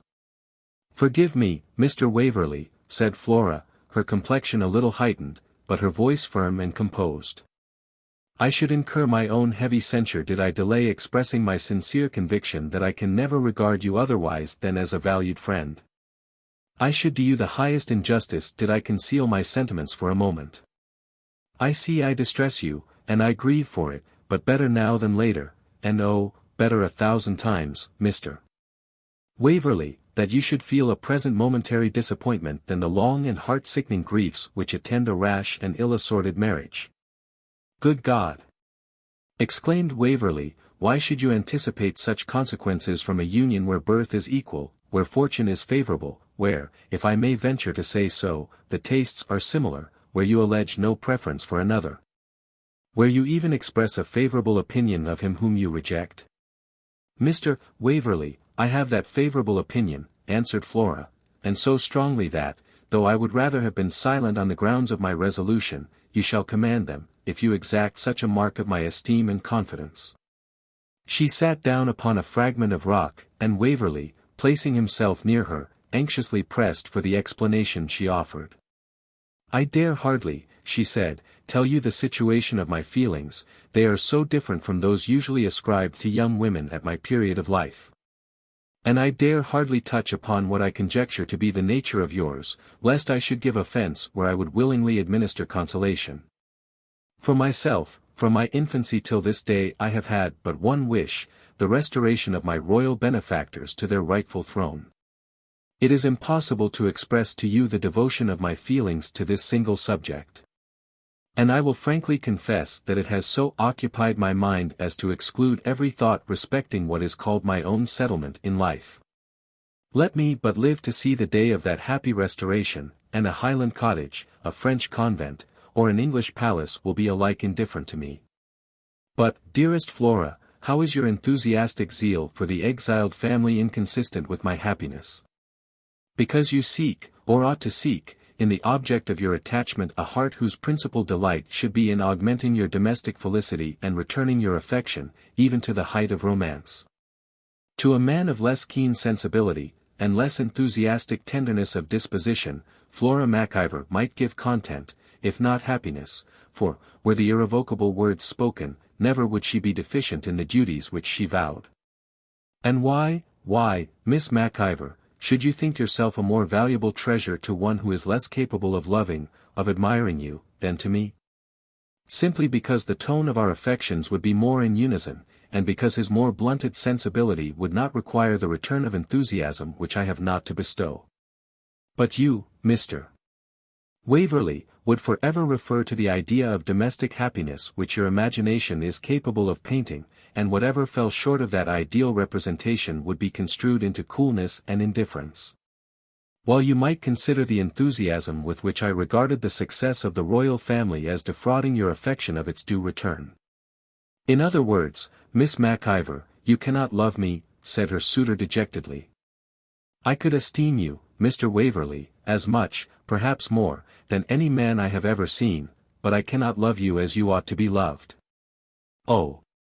Do not, for your own sake, desire so hazardous an experiment. The woman whom you marry ought to have affections and opinions molded upon yours. Her studies ought to be your studies. Her wishes, her feelings, her hopes, her fears, should all mingle with yours. She should enhance your pleasures, share your sorrows, and cheer your melancholy. And why will not you, Miss MacIver, who can so well describe a happy union, why will not you be yourself the person you describe? Is it possible you do not yet comprehend me? Answered Flora. Have I not told you that every keener sensation of my mind is bent exclusively towards an event upon which, indeed, I have no power but those of my earnest prayers? And might not the granting the suit I solicit, said Waverley, too earnest on his purpose to consider what he was about to say, even advance the interest to which you have devoted yourself? My family is wealthy and powerful, inclined in principles to the Stuart race, and should a favourable opportunity. A favourable opportunity, said Flora, somewhat scornfully. Inclined in principles. Can such lukewarm adherence be honourable to yourselves, or gratifying to your lawful sovereign? Think, from my present feelings, what I should suffer when I held the place of member in a family where the rights which I hold most sacred are subjected to cold discussion, and only deemed worthy of support when they shall appear on the point of triumphing without it. Your doubts, quickly replied Waverley, are unjust as far as concerns myself. The cause that I shall assert, I dare support through every danger, as undauntedly as the boldest who draws sword in its behalf. Of that, answered Flora, I cannot doubt for a moment. But consult your own good sense and reason rather than a prepossession hastily adopted, probably only because you have met a young woman possessed of the usual accomplishments in a sequestered and romantic situation. Let your part in this great and perilous drama rest upon conviction, and not on a hurried and probably a temporary feeling. Waverley attempted to reply, but his words failed him. Every sentiment that Flora had uttered vindicated the strength of his attachment. For even her loyalty, although wildly enthusiastic, was generous and noble, and disdained to avail itself of any indirect means of supporting the cause to which she was devoted. After walking a little way in silence down the path, Flora thus resumed the conversation. One word more, Mr. Waverley, ere we bid farewell to this topic for ever, and forgive my boldness if that word have the air of advice. My brother Fergus is anxious that you should join him in his present enterprise. But do not consent to this. You could not, by your single exertions, further his success, and you would inevitably share his fall, if it be God's pleasure that fall he must. Your character would also suffer irretrievably. Let me beg you will return to your own country. And, having publicly freed yourself from every tie to the usurping government, I trust you will see cause, and find opportunity, to serve your injured sovereign with effect, and stand forth, as your loyal ancestors, at the head of your natural followers and adherents, a worthy representative of the House of Waverley. And should I be so happy as thus to distinguish myself, might I not hope? Forgive my interruption, said Flora. The present time only is ours, and I can but explain to you with candour the feelings which I now entertain. How they might be altered by a train of events too favourable perhaps to be hoped for, it were in vain even to conjecture. Only be assured, Mr. Waverley, that, after my brother's honour and happiness, there is none which I shall more sincerely pray for than for yours. With these words she parted from him, for they were now arrived where two paths separated. Waverley reached the castle amidst a medley of conflicting passions. He avoided any private interview with Fergus, as he did not find himself able either to encounter his raillery or reply to his solicitations. The wild revelry of the feast, for MacIver kept open table for his clan, served in some degree to stun reflection. When their festivity was ended, he began to consider how he should again meet Miss MacIver after the painful and interesting explanation of the morning. But Flora did not appear. Fergus, whose eyes flashed when he was told by Kathleen that her mistress designed to keep her apartment that evening, went himself in quest of her. But apparently his remonstrances were in vain, for he returned with a heightened complexion and manifest symptoms of displeasure. The rest of the evening passed on without any allusion, on the part either of Fergus or Waverley, to the subject which engrossed the reflections of the latter, and perhaps of both. When retired to his own apartment, Edward endeavoured to sum up the business of the day. That the repulse he had received from Flora would be persisted in for the present, there was no doubt. But could he hope for ultimate success in case circumstances permitted the renewal of his suit? Would the enthusiastic loyalty, which at this animating moment left no room for a softer passion, survive, at least in its engrossing force, the success or the failure of the present political machinations? And if so, could he hope that the interest which she had acknowledged him to possess in her favour might be improved into a warmer attachment? He taxed his memory to recall every word she had used, with the appropriate looks and gestures which had enforced them, and ended by finding himself in the same state of uncertainty. It was very late before sleep brought relief to the tumult of his mind, after the most painful and agitating day which he had ever passed. Chapter 28. A letter from Tully-Veolan. In the morning, when Waverley's troubled reflections had for some time given way to repose, there came music to his dreams, but not the voice of Selma. He imagined himself transported back to Tully-Veolan, and that he heard Davy Gelatly singing in the court those matins which used generally to be the first sounds that disturbed his repose while a guest of the Baron of Bradwardine. The notes which suggested this vision continued, and waxed louder, until Edward awoke in earnest. The illusion, however, did not seem entirely dispelled. The apartment was in the fortress of Lawn Nan Chaistel, but it was still the voice of Davy Gelatly that made the following lines resound under the window. My heart's in the Highlands, my heart is not here. My heart's in the Highlands chasing the deer. Chasing the wild deer, and following the roe. My heart's in the Highlands wherever I go. Footnote: these lines form the burden of an old song to which Burns wrote additional verses. Curious to know what could have determined Mr. Gelatly on an excursion of such unwonted extent, Edward began to dress himself in all haste, during which operation the minstrelsy of Davy changed its tune more than once. There's not in the Highlands but sibos and leeks. And lang-legged Collins gone wanting the breeks. Wanting the breeks, and without hose and shoon. But we'll win the breeks when King Jamie comes hame. Footnote: these lines are also ancient, and I believe to the tune of We'll never hae peace till Jamie comes hame, to which Burns likewise wrote some verses. By the time Waverley was dressed and had issued forth, David had associated himself with 2 or 3 of the numerous Highland loungers who always graced the gates of the castle with their presence, and was capering and dancing full merrily in the doubles and full career of a Scotch foursome reel, to the music of his own whistling. In this double capacity of dancer and musician he continued, until an idle piper, who observed his zeal, obeyed the unanimous call of side suas, i.e. blow up, and relieved him from the latter part of his trouble. Young and old then mingled in the dance as they could find partners. The appearance of Waverley did not interrupt David's exercise, though he contrived, by grinning, nodding, and throwing 1 or 2 inclinations of the body into the graces with which he performed the Highland fling, to convey to our hero symptoms of recognition.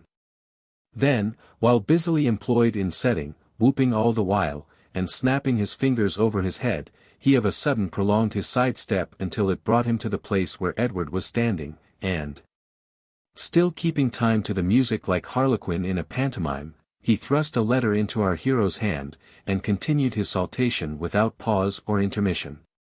Edward, who perceived that the address was in Rose's handwriting, retired to peruse it, leaving the faithful bearer to continue his exercise until the piper or he should be tired out. The contents of the letter greatly surprised him. It had originally commenced with "Dear Sir," but these words had been carefully erased, and the monosyllable "Sir" substituted in their place. The rest of the contents shall be given in Rose's own language. I fear I am using an improper freedom by intruding upon you, yet I cannot trust to any one else to let you know some things which have happened here, with which it seems necessary you should be acquainted. Forgive me, if I am wrong in what I am doing, for, alas, Mr. Waverley, I have no better advice than that of my own feelings. My dear father is gone from this place, and when he can return to my assistance and protection, God alone knows. You have probably heard that, in consequence of some troublesome news from the Highlands, warrants were sent out for apprehending several gentlemen in these parts, and, among others, my dear father. In spite of all my tears and entreaties that he would surrender himself to the government, he joined with Mr. Falconer and some other gentlemen, and they have all gone northwards, with a body of about 40 horsemen. So I am not so anxious concerning his immediate safety as about what may follow afterwards, for these troubles are only beginning. But all this is nothing to you, Mr. Waverley, only I thought you would be glad to learn that my father has escaped, in case you happen to have heard that he was in danger. The day after my father went off there came a party of soldiers to Tully-Veolan, and behaved very rudely to Bailie Macwheeble, but the officer was very civil to me, only said his duty obliged him to search for arms and papers. My father had provided against this by taking away all the arms except the old useless things which hung in the hall, and he had put all his papers out of the way. But oh, Mr. Waverley, how shall I tell you, that they made strict inquiry after you, and asked when you had been at Tully-Veolan, and where you now were. The officer is gone back with his party, but a non-commissioned officer and 4 men remain as a sort of garrison in the house. They have hitherto behaved very well, as we are forced to keep them in good humour. But these soldiers have hinted as if, on your falling into their hands, you would be in great danger. I cannot prevail on myself to write what wicked falsehoods they said, for I am sure they are falsehoods. But you will best judge what you ought to do. The party that returned carried off your servant prisoner, with your 2 horses, and everything that you left at Tully-Veolan. I hope God will protect you, and that you will get safe home to England, where you used to tell me there was no military violence nor fighting among clans permitted. But everything was done according to an equal law that protected all who were harmless and innocent. I hope you will exert your indulgence as to my boldness in writing to you, where it seems to me, though perhaps erroneously, that your safety and honour are concerned. I am sure, at least I think, my father would approve of my writing, for Mr. Rubrick is fled to his cousins at the Duckren, to be out of danger from the soldiers and the Whigs, and Bailie Macwheeble does not like to meddle, he says, in other men's concerns. Though I hope what may serve my father's friend at such a time as this cannot be termed improper interference. Farewell, Captain Waverley. I shall probably never see you more, for it would be very improper to wish you to call at Tully-Veolan just now, even if these men were gone. But I will always remember with gratitude your kindness in assisting so poor a scholar as myself, and your attentions to my dear, dear father. I remain, your obliged servant. Rose Common Bradwardine. P.S. I hope you will send me a line by David Gellatley, just to say you have received this and that you will take care of yourself. And forgive me if I entreat you, for your own sake, to join none of these unhappy cabals, but escape, as fast as possible, to your own fortunate country. My compliments to my dear Flora and to Glennaquoich. Is she not as handsome and accomplished as I have described her? Thus concluded the letter of Rose Bradwardine, the contents of which both surprised and affected Waverley. That the Baron should fall under the suspicions of government, in consequence of the present stir among the partisans of the House of Stuart, seemed only the natural consequence of his political predilections. But how he himself should have been involved in such suspicions, conscious that until yesterday he had been free from harbouring a thought against the prosperity of the reigning family, seemed inexplicable. Both at Tully-Veolan and Glennaquoich his hosts had respected his engagements with the existing government. And though enough passed by accidental innuendo that might induce him to reckon the Baron and the chief among those disaffected gentlemen who were still numerous in Scotland. Yet until his own connection with the army had been broken off by the resumption of his commission, he had no reason to suppose that they nourished any immediate or hostile attempts against the present establishment. Still he was aware that, unless he meant at once to embrace the proposal of Fergus Mac Ivor, it would deeply concern him to leave the suspicious neighbourhood without delay, and repair where his conduct might undergo a satisfactory examination.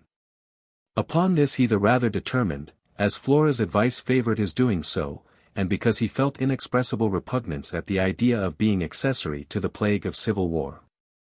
Whatever were the original rights of the Stuarts, calm reflection told him that, omitting the question how far James II could forfeit those of his posterity, he had, according to the united voice of the whole nation, justly forfeited his own. Since that period 4 monarchs had reigned in peace and glory over Britain, sustaining and exalting the character of the nation abroad and its liberties at home. Reason asked, was it worth while to disturb a government so long settled and established, and to plunge a kingdom into all the miseries of civil war, for the purpose of replacing upon the throne the descendants of a monarch by whom it had been wilfully forfeited? If, on the other hand, his own final conviction of the goodness of their cause, or the commands of his father or uncle, should recommend to him allegiance to the Stuarts, still it was necessary to clear his own character by showing that he had not, as seemed to be falsely insinuated, taken any step to this purpose during his holding the commission of the reigning monarch. The affectionate simplicity of Rose and her anxiety for his safety, his sense too of her unprotected state, and of the terror and actual dangers to which she might be exposed, made an impression upon his mind. And he instantly wrote to thank her in the kindest terms for her solicitude on his account, to express his earnest good wishes for her welfare and that of her father, and to assure her of his own safety. The feelings which this task excited were speedily lost in the necessity which he now saw of bidding farewell to Flora Mac Ivor, perhaps for ever. The pang attending this reflection was inexpressible. For her high-minded elevation of character, her self-devotion to the cause which she had embraced, united to her scrupulous rectitude as to the means of serving it, had vindicated to his judgment the choice adopted by his passions. But time pressed, calumny was busy with his fame, and every hour's delay increased the power to injure it. His departure must be instant. With this determination he sought out Fergus, and communicated to him the contents of Rose's letter, with his own resolution instantly to go to Edinburgh, and put into the hands of some one or other of those persons of influence to whom he had letters from his father his exculpation from any charge which might be preferred against him. "You run your head into the lion's mouth," answered Mac Ivor. "You do not know the severity of a government harassed by just apprehensions, and a consciousness of their own illegality and insecurity. I shall have to deliver you from some dungeon in Stirling or Edinburgh Castle. My innocence, my rank, my father's intimacy with Lord M, General G, etc., will be a sufficient protection," said Waverley. "You will find the contrary," replied the chieftain. "These gentlemen will have enough to do about their own matters. Once more, will you take the plaid, and stay a little while with us among the mists and the crows, in the bravest cause ever sword was drawn in?"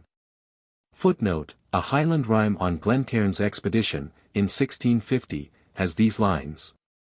"We'll bide a while amang ta crows. We'll whisk ta sword and bend ta bows. For many reasons, my dear Fergus, you must hold me excused." "Well then," said Mac Ivor, "I shall certainly find you exerting your poetical talents in elegies upon a prison, or your antiquarian researches in detecting the Ogham." Footnote: the Ogham is a species of the Old Irish character. The idea of the correspondence betwixt the Celtic and Punic, founded on a scene in Plautus, was not started till General Vallancey set up his theory. Long after the date of Fergus Mac Ivor, character or some Punic hieroglyphic upon the keystones of a vault, curiously arched. Or what say you to un petit pendiment bien joli? Against which awkward ceremony I don't warrant you, should you meet a body of the armed West Country Whigs. "And why should they use me so?" said Waverley. "For 100 good reasons," answered Fergus. "First, you are an Englishman; secondly, a gentleman; thirdly, a prelatist abjured; and, fourthly, they have not had an opportunity to exercise their talents on such a subject this long while. But don't be cast down, beloved, all will be done in the fear of the Lord. Well, I must run my hazard." "You are determined, then?" "I am." "Wilful will do't," said Fergus. "But you cannot go on foot, and I shall want no horse, as I must march on foot at the head of the children of Ivor. You shall have Brown Dermot. If you will sell him, I shall certainly be much obliged. If your proud English heart cannot be obliged by a gift or loan, I will not refuse money at the entrance of a campaign. His price is 20 guineas. Remember, reader, it was 60 years since. And when do you propose to depart?" "The sooner the better," answered Waverley. You are right, since go you must, or rather, since go you will. I will take Flora's pony and ride with you as far as Ballybruff. Callum Beg, see that our horses are ready, with a pony for yourself, to attend and carry Mr. Waverley's baggage as far as, naming a small town, where he can have a horse and guide to Edinburgh. Put on a Lowland dress, Callum, and see you keep your tongue close, if you would not have me cut it out. Mr. Waverley rides Dermot. Then turning to Edward, you will take leave of my sister. Surely, that is, if Miss MacIver will honour me so far. Kathleen, let my sister know Mr. Waverley wishes to bid her farewell before he leaves us.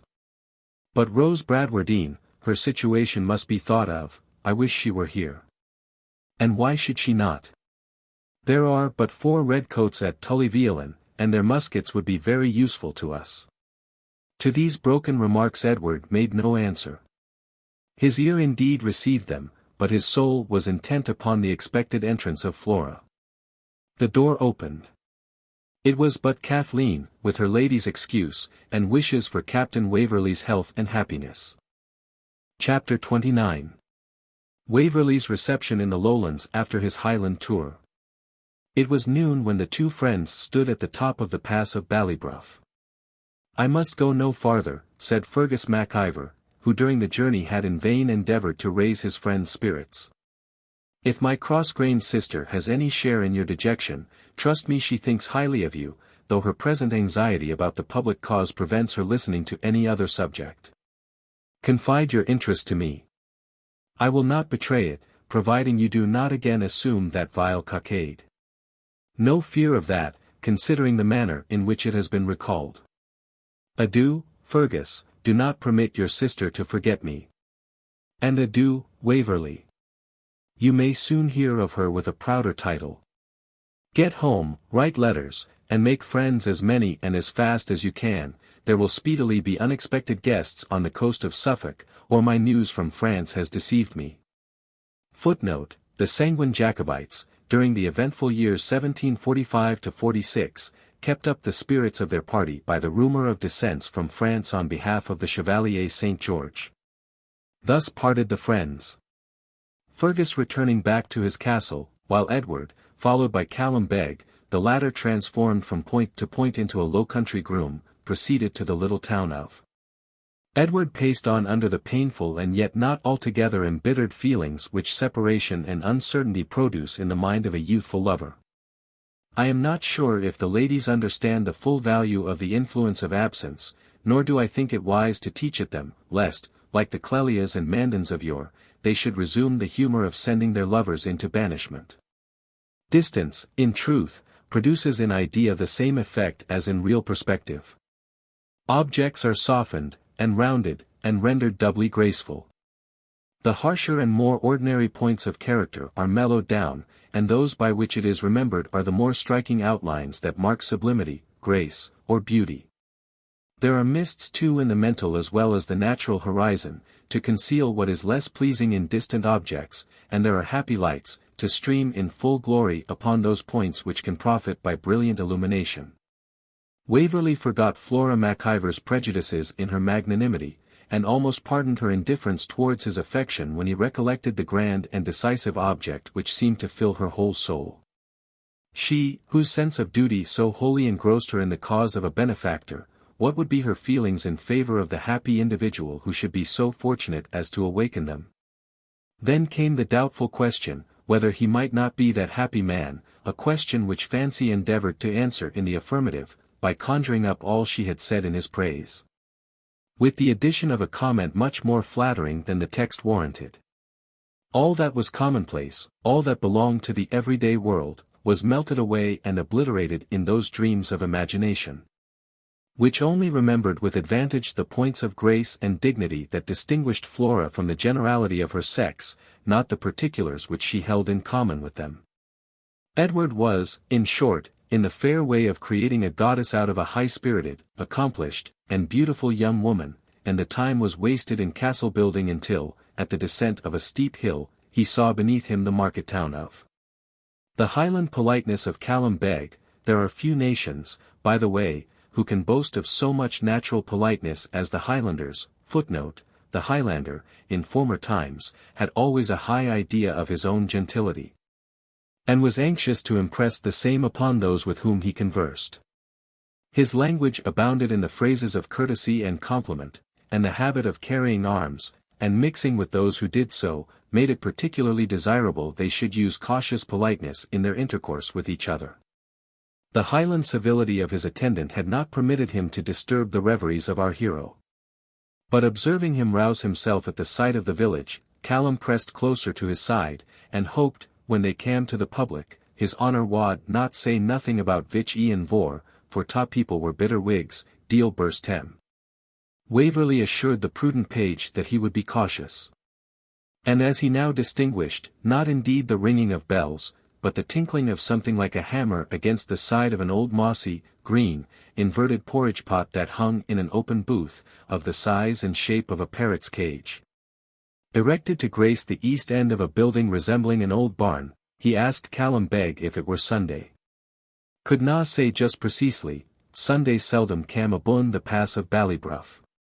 On entering the town, however, and advancing towards the most apparent public house which presented itself, the numbers of old women, in tartan screens and red cloaks, who streamed from the barn-resembling building, debating as they went the comparative merits of the blessed youth Jabish Rentaul and that chosen vessel Maester Gaukthrappel, induced Callum to assure his temporary master, that it was either ta muckle Sunday hersel, or ta little government Sunday that they see aid ta fast. On alighting at the sign of the seven-branched golden candlestick, which, for the further delectation of the guests, was graced with a short Hebrew motto, they were received by mine host, a tall thin puritanical figure, who seemed to debate with himself whether he ought to give shelter to those who travelled on such a day. Reflecting, however, in all probability, that he possessed the power of mulcting them for this irregularity, a penalty which they might escape by passing into Gregor Duncanson's, at the sign of the Highlander and the Hoyt Gill, Mr. Ebenezer Cruikshanks condescended to admit them into his dwelling. To this sanctified person Waverley addressed his request that he would procure him a guide, with a saddle-horse, to carry his portmanteau to Edinburgh. "And where may ye be coming from?" demanded mine host of the candlestick. "I have told you where I wish to go, I do not conceive any further information necessary either for the guide or his saddle-horse." "Hem! Ahem!" returned he of the candlestick, somewhat disconcerted at this rebuff. "It's the general fast, sir, and I cannot enter into ony carnal transactions on sic a day, when the people should be humbled and the backsliders should return, as worthy Mr. Gaukthrappel said, and moreover when, as the precious Mr. Jabish Rentaul did will observe, the land was mourning for covenants burnt, broken, and buried." "My good friend," said Waverley, "if you cannot let me have a horse and guide, my servant shall seek them elsewhere." "Aweel. Your servant? And what for gangs he not forward why you himsel?" Waverley had but very little of a captain of horse's spirit within him, I mean of that sort of spirit which I have been obliged to when I happened, in a mail coach or diligence, to meet some military man who has kindly taken upon him the disciplining of the waiters and the taxing of reckonings. Some of this useful talent our hero had, however, acquired during his military service, and on this gross provocation it began seriously to arise. "Look ye, sir, I came here for my own accommodation, and not to answer impertinent questions.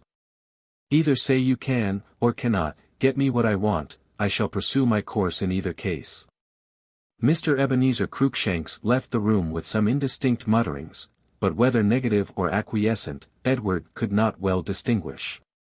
The hostess, a civil, quiet, laborious drudge, came to take his orders for dinner, but declined to make answer on the subject of the horse and guide, for the Salique law, it seems, extended to the stables of the Golden Candlestick. From a window which overlooked the dark and narrow court in which Callum Beg rubbed down the horses after their journey, Waverley heard the following dialogue betwixt the subtle foot-page of Vich Ian Vor and his landlord. "Ye'll be frae the north, young man," began the latter. "And ye may say that," answered Callum. "And ye'll hae ridden a lang way the day, it may will be." "Sae lang, that I could will tack a dram. Good wife, bring the gill stoup. Here's some compliments past fitting the occasion, when my host of the Golden Candlestick, having, as he thought, opened his guest's heart by this hospitable propitiation, resumed his scrutiny. Ye'll no hae mickle better whisky than that abune the pass. I am nae frae abune the pass. Ye're a Highland man by your tongue. Na, I am but just Aberdeen away. And did your master come frae Aberdeen? Why, you? Aye. That's when I left it missile, answered the cool and impenetrable Callum Beg. And what kind of a gentleman is he? I believe he is ane o' King George's state officers. At least he's aye for ganging on to the south, and he has a hantle siller, and never grudges a nithing till a poor body, or in the way of a lawing. He wants a guide and a horse frae hence to Edinburgh. Aye, and ye maun find it him forthwith. Ahem. It will be chargeable. He cares na for that a bodle. Aweel, Duncan, did ye say your name was Duncan, or Donald? Na, man, Jamie Steenson, I tell't ye before. This last undaunted Perry altogether foiled Mr. Cruikshanks, who, though not quite satisfied either with the reserve of the master or the extreme readiness of the man, was contented to lay a tax on the reckoning and horse hire that might compound for his ungratified curiosity. The circumstance of its being the fast day was not forgotten in the charge, which, on the whole, did not, however, amount to much more than double what in fairness it should have been. Callum Beg soon after announced in person the ratification of this treaty, adding, "Ta auld devil was ganging to ride wy ta doin whassel hersel." That will not be very pleasant, Callum, nor altogether safe, for our host seems a person of great curiosity, but a traveller must submit to these inconveniences. Meanwhile, my good lad, here is a trifle for you to drink vich Ian Vore's health. The hawk's eye of Callum flashed delight upon a golden guinea, with which these last words were accompanied. He hastened, not without a curse on the intricacies of a Saxon breeches pocket, or splucken, as he called it, to deposit the treasure in his fob. And then, as if he conceived the benevolence called for some requital on his part, he gathered close up to Edward, with an expression of countenance peculiarly knowing, and spoke in an undertone. If his honour thought ta auld devil wig Carl was a bit dangerous, she could easily provide for him, and teal ain ta wiser. How, and in what manner? Her ein sell, replied Callum, could wait for him a wee bit frae the tune, and kittle his quarters wy her skeenackle. Skeenackle. What's that? Callum unbuttoned his coat, raised his left arm, and, with an emphatic nod, pointed to the hilt of a small dirk, snugly deposited under it, in the lining of his jacket. Waverley thought he had misunderstood his meaning. He gazed in his face, and discovered in Callum's very handsome though embrowned features just the degree of roguish malice with which a lad of the same age in England would have brought forward a plan for robbing an orchard. Good God, Callum, would you take the man's life? Indeed, answered the young desperado, and I think he has had just a lang enough lease o', when he's for betraying honest folk that come to spend siller at his public. Edward saw nothing was to be gained by argument, and therefore contented himself with enjoining Callum to lay aside all practices against the person of Mr. Ebenezer Cruikshanks. In which injunction the page seemed to acquiesce with an air of great indifference. Ta doin wassel might please himsel, ta auld Ruda's loon had never done Callum nae ill.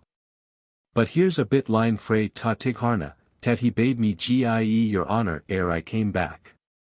The letter from the chief contained Flora's lines on the fate of Captain Wogan, whose enterprising character is so well drawn by Clarendon. He had originally engaged in the service of the Parliament, but had abjured that party upon the execution of Charles I. And upon hearing that the royal standard was set up by the Earl of Glencairn and General Middleton in the Highlands of Scotland, took leave of Charles II, who was then at Paris, passed into England. Assembled a body of cavaliers in the neighbourhood of London, and traversed the kingdom, which had been so long under domination of the usurper, by marches conducted with such skill, dexterity, and spirit that he safely united his handful of horsemen with the body of Highlanders then in arms. After several months of desultory warfare, in which Wogan's skill and courage gained him the highest reputation, he had the misfortune to be wounded in a dangerous manner. And no surgical assistance being within reach, he terminated his short but glorious career. There were obvious reasons why the politic chieftain was desirous to place the example of this young hero under the eye of Waverley, with whose romantic disposition it coincided so peculiarly. But his letter turned chiefly upon some trifling commissions which Waverley had promised to execute for him in England, and it was only toward the conclusion that Edward found these words: "I owe Flora a grudge for refusing us her company yesterday. And, as I am giving you the trouble of reading these lines, in order to keep in your memory your promise to procure me the fishing tackle and crossbow from London, I will enclose her verses on the grave of Wogan. This I know will tease her. For, to tell you the truth, I think her more in love with the memory of that dead hero than she is likely to be with any living one, unless he shall tread a similar path. But English squires of our day keep their oak trees to shelter their deer parks, or repair the losses of an evening at White's, and neither invoke them to wreathe their brows nor shelter their graves. Let me hope for one brilliant exception in a dear friend, to whom I would most gladly give a dearer title." The verses were inscribed, "To an oak tree, in the churchyard of, in the Highlands of Scotland, said to mark the grave of Captain Wogan, killed in 1649. Emblem of England's ancient faith. Full proudly may thy branches wave, where loyalty lies low in death, and valor fills a timeless grave. And thou, brave tenant of the tomb, repine not if our clime deny, above thine honored sod to bloom, the flowerets of a milder sky. These owe their birth to genial May, beneath a fiercer sun they pine, before the winter storm decay. And can their worth be type of thine? No. For, mid storms of fate opposing, still higher swelled thy dauntless heart. And, while despair the scene was closing, commenced thy brief but brilliant part. Was then thou sought'st on Albion's hill, when England's sons the strife resigned, a rugged race resisting still, and unsubdued though unrefined. Thy death's hour heard no kindred wail, no holy knell thy requiem rung.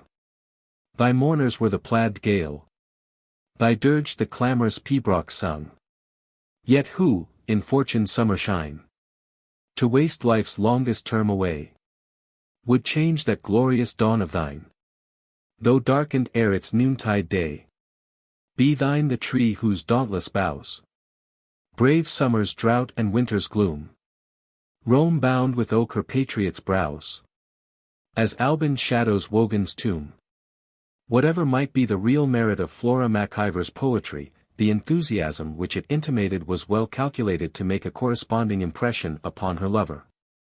The lines were read again, then deposited in Waverley's bosom, then again drawn out, and read line by line, in a low and smothered voice, and with frequent pauses which prolonged the mental treat, as an epicure protracts, by sipping slowly the enjoyment of a delicious beverage.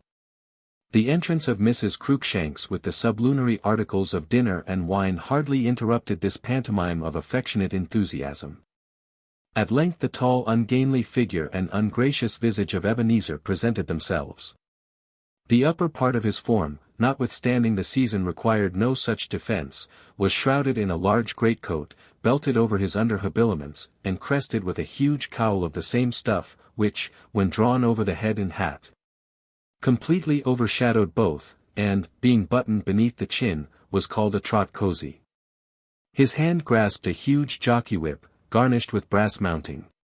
His thin legs tenanted a pair of gambadoes, fastened at the sides with rusty clasps. Thus accoutred, he stalked into the midst of the apartment, and announced his errand in brief phrase: "Your horses are ready. You go with me yourself then, landlord?" "I do, as far as Perth, where ye may be supplied with a guide to Embro, as your occasions shall require." Thus saying, he placed under Waverley's eye the bill which he held in his hand, and at the same time, self-invited, filled a glass of wine and drank devoutly to a blessing on their journey.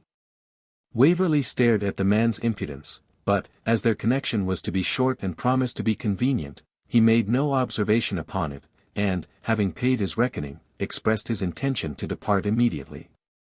He mounted Dermot accordingly and sallied forth from the Golden Candlestick, followed by the puritanical figure we have described, after he had, at the expense of some time and difficulty, and by the assistance of a looping on stane, or structure of masonry erected for the traveller's convenience in front of the house, elevated his person to the back of a long-backed, raw-boned, thin-gutted phantom of a broken-down blood-horse, on which Waverley's portmanteau was deposited.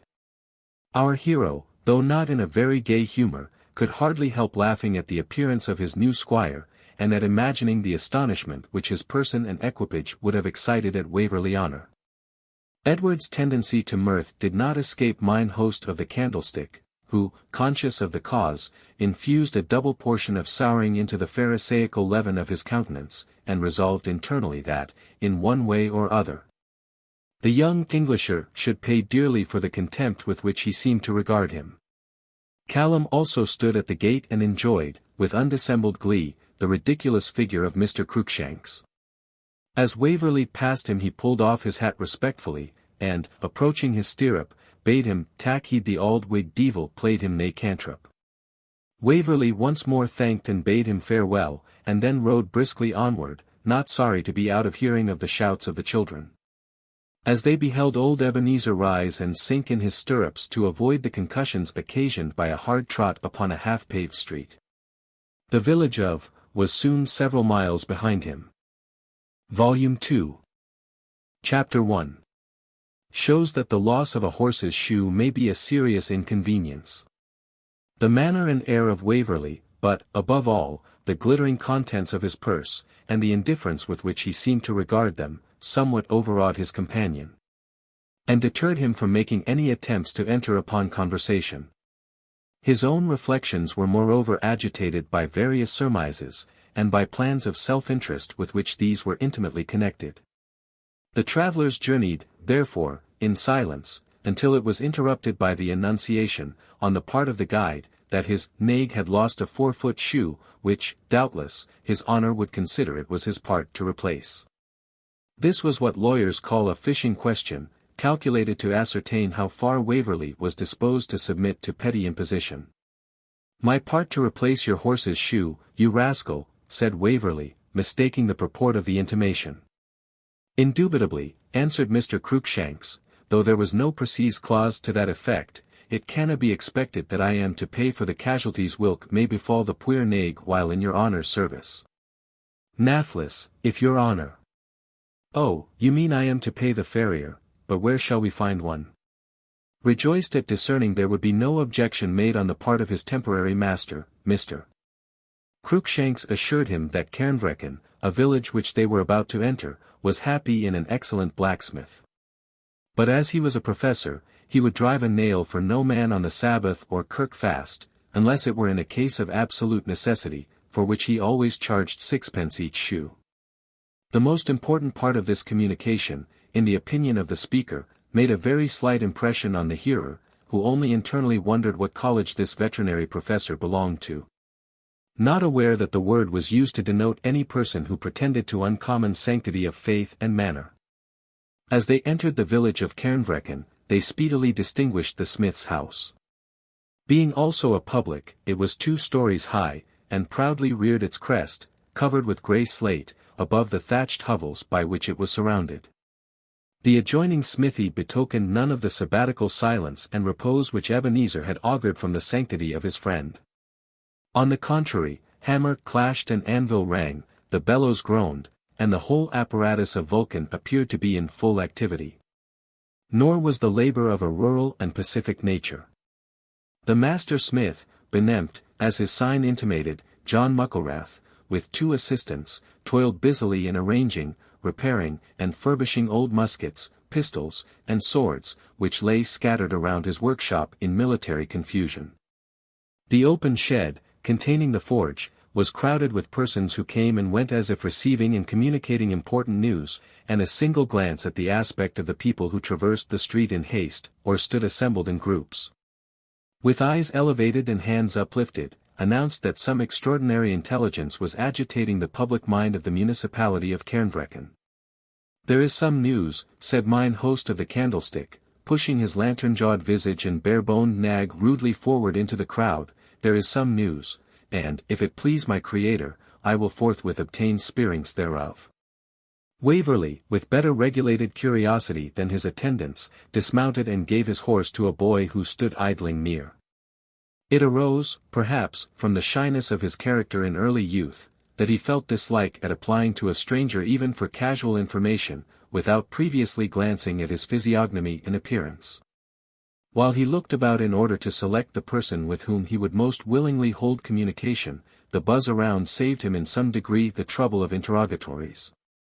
The names of Lochiel, Clanronald, Glengarry, and other distinguished Highland chiefs, among whom Vich Ian Vohr was repeatedly mentioned, were as familiar in men's mouths as household words. And from the alarm generally expressed, he easily conceived that their descent into the Lowlands, at the head of their armed tribes, had either already taken place or was instantly apprehended. Ere Waverley could ask particulars, a strong, large-boned, hard-featured woman, about 40, dressed as if her clothes had been flung on with a pitchfork, her cheeks flushed with a scarlet red where they were not smutted with soot and lampblack, jostled through the crowd, and, brandishing high a child of 2 years old, which she danced in her arms without regard to its screams of terror, sang forth with all her might. "Charlie is my darling, my darling, my darling. Charlie is my darling. The young chevalier. D'ye hear what's come ower ye now," continued the virago, "ye whinging Whig carles. D'ye hear was coming to cow your cracks? Little what ye was coming. Little what ye was coming. The wild macraws are coming."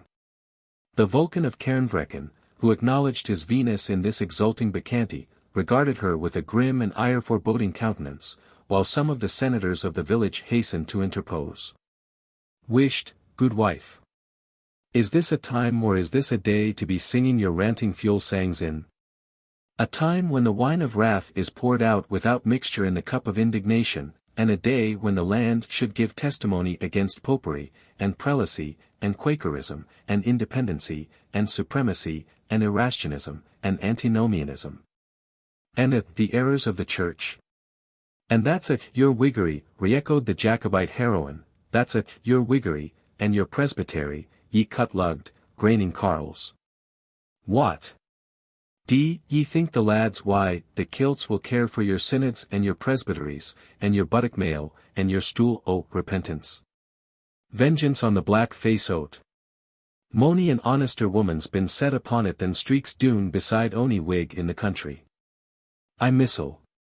Here John Mucklewrath, who dreaded her entering upon a detail of personal experience, interposed his matrimonial authority. "Gie hame, NBD, that I should say SAE, and put on the sowens for supper." "And you, ye doiled dotard," replied his gentle helpmate, her wrath, which had hitherto wandered abroad over the whole assembly, being at once and violently impelled into its natural channel. "Why ye stand there hammering dogheads for fools that will never snap them at a Highlandman, instead of earning bread for your family and shoeing this winsome young gentleman's horse that's just come frae the north? ISE warrant him none of your whinging King George folk, but a gallant Gordon, at the least him." The eyes of the assembly were now turned upon Waverley, who took the opportunity to beg the smith to shoe his guide's horse with all speed, as he wished to proceed on his journey. For he had heard enough to make him sensible that there would be danger in delaying long in this place. The smith's eyes rested on him with a look of displeasure and suspicion, not lessened by the eagerness with which his wife enforced Waverley's mandate. "D'ye hear what the weel-favoured young gentleman says, ye drunken and do good?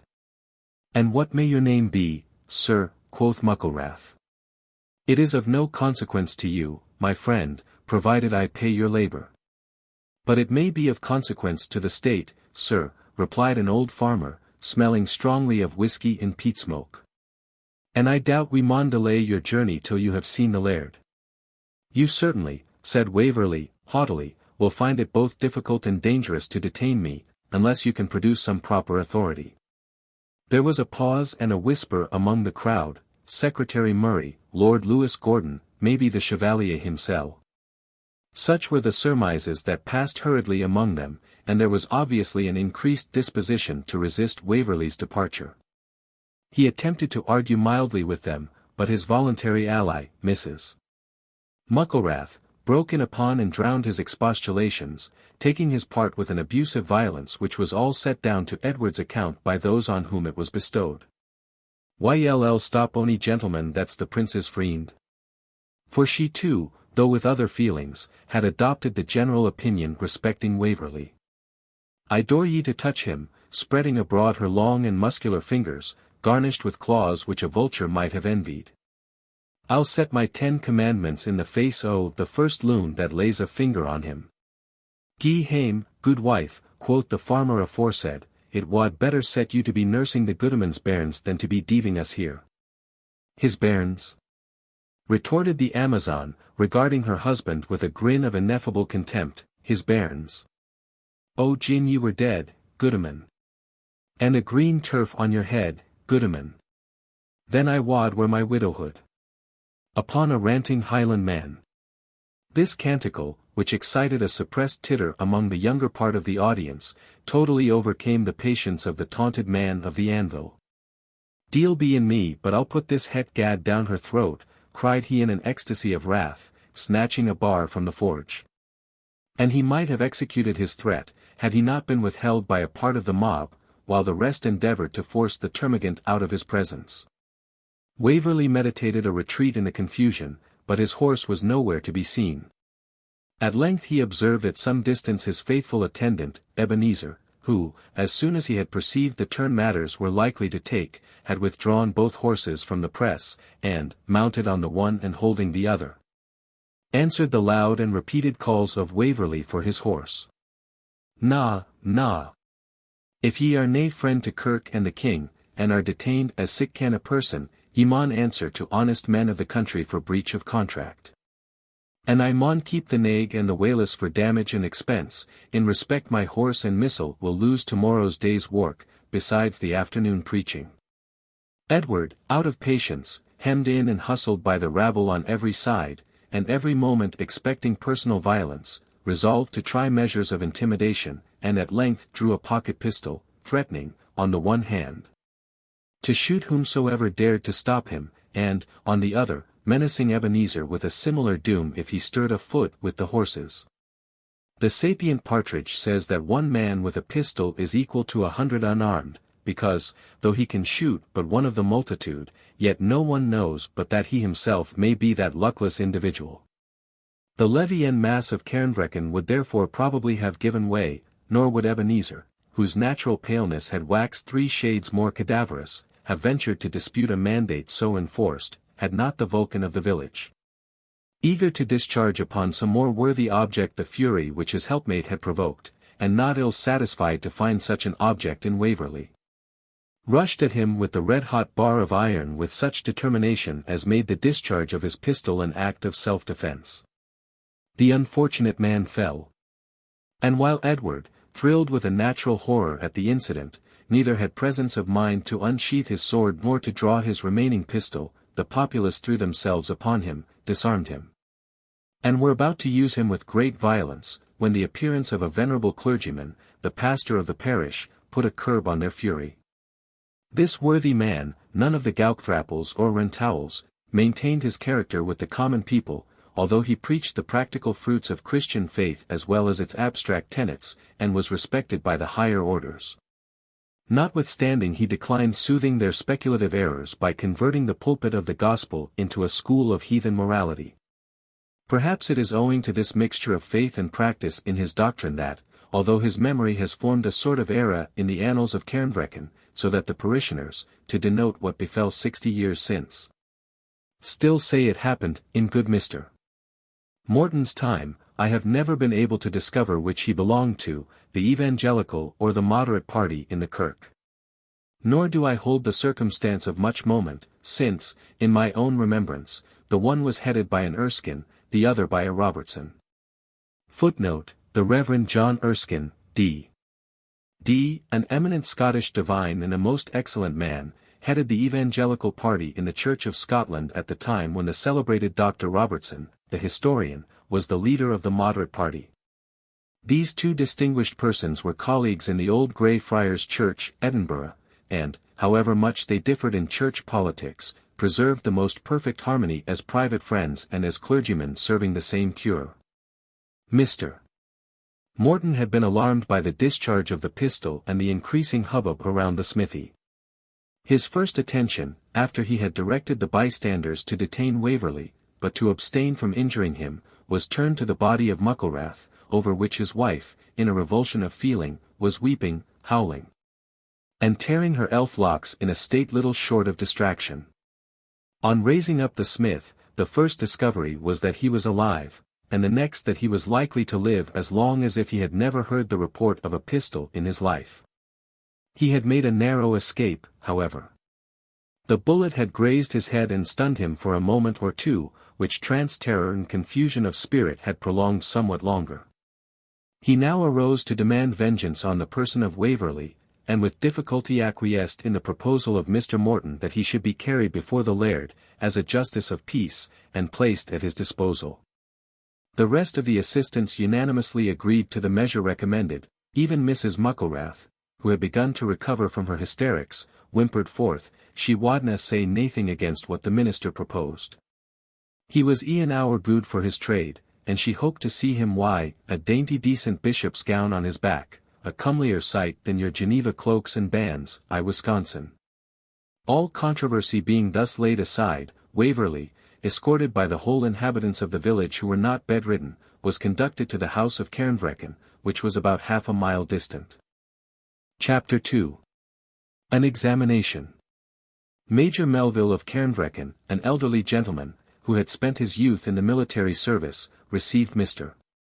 Morton with great kindness, and our hero with civility, which the equivocal circumstances wherein Edward was placed rendered constrained and distant. The nature of the smith's hurt was inquired into, and, as the actual injury was likely to prove trifling, and the circumstances in which it was received rendered the infliction on Edward's part a natural act of self-defence, the Major conceived he might dismiss that matter on Waverley's depositing in his hands a small sum for the benefit of the wounded person. "I could wish, sir," continued the Major, "that my duty terminated here, but it is necessary that we should have some further inquiry into the cause of your journey through the country at this unfortunate and distracted time." Mr. Ebenezer Cruikshanks now stood forth, and communicated to the magistrate all he knew or suspected from the reserve of Waverley and the evasions of Callum Beg. The horse upon which Edward rode, he said, he knew to belong to Vich Ian Vohr, though he dared not tax Edward's former attendant with the fact, lest he should have his house and stables burnt over his head some night by that godless gang, the MacIvors. He concluded by exaggerating his own services to Kirk and State, as having been the means, under God, as he modestly qualified the assertion, of attaching this suspicious and formidable delinquent. He intimated hopes of future reward, and of instant reimbursement for loss of time, and even of character, by travelling on the state business on the fast day. To this Major Melville answered, with great composure, that so far from claiming any merit in this affair, Mr. Cruikshanks ought to deprecate the imposition of a very heavy fine for neglecting to lodge, in terms of the recent proclamation, an account with the nearest magistrate of any stranger who came to his inn, that, as Mr. Cruikshanks boasted so much of religion and loyalty, he should not impute this conduct to disaffection, but only suppose that his zeal for Kirk and State had been lulled asleep by the opportunity of charging a stranger with double horse hire. That, however, feeling himself incompetent to decide singly upon the conduct of a person of such importance, he should reserve it for consideration of the next quarter sessions. Now our history for the present saith no more of him of the Candlestick, who wended dolorous and malcontent back to his own dwelling. Major Melville then commanded the villagers to return to their homes, excepting two, who officiated as constables, and whom he directed to wait below. The apartment was thus cleared of every person but Mr. Morton, whom the Major invited to remain. A sort of factor, who acted as clerk, and Waverley himself. There ensued a painful and embarrassed pause, till Major Melville, looking upon Waverley with much compassion, and often consulting a paper or memorandum which he held in his hand, requested to know his name. "Edward Waverley." I thought so. Late of the Dragoons, and nephew of Sir Everard Waverley of Waverley-Honour. The same. Young gentleman, I am extremely sorry that this painful duty has fallen to my lot. Duty, Major Melville, renders apologies superfluous. True, sir. Permit me, therefore, to ask you how your time has been disposed of since you obtained leave of absence from your regiment, several weeks ago, until the present moment? My reply, said Waverley, to so general a question must be guided by the nature of the charge which renders it necessary. I request to know what that charge is, and upon what authority I am forcibly detained to reply to it. The charge, Mr. Waverley, I grieve to say, is of a very high nature, and affects your character both as a soldier and a subject. In the former capacity you are charged with spreading mutiny and rebellion among the men you commanded, and setting them the example of desertion, by prolonging your own absence from the regiment. Contrary to the express orders of your commanding officer. The civil crime of which you stand accused is that of high treason and levying war against the king, the highest delinquency of which a subject can be guilty. And by what authority am I detained to reply to such heinous calumnies? By one which you must not dispute, nor I disobey.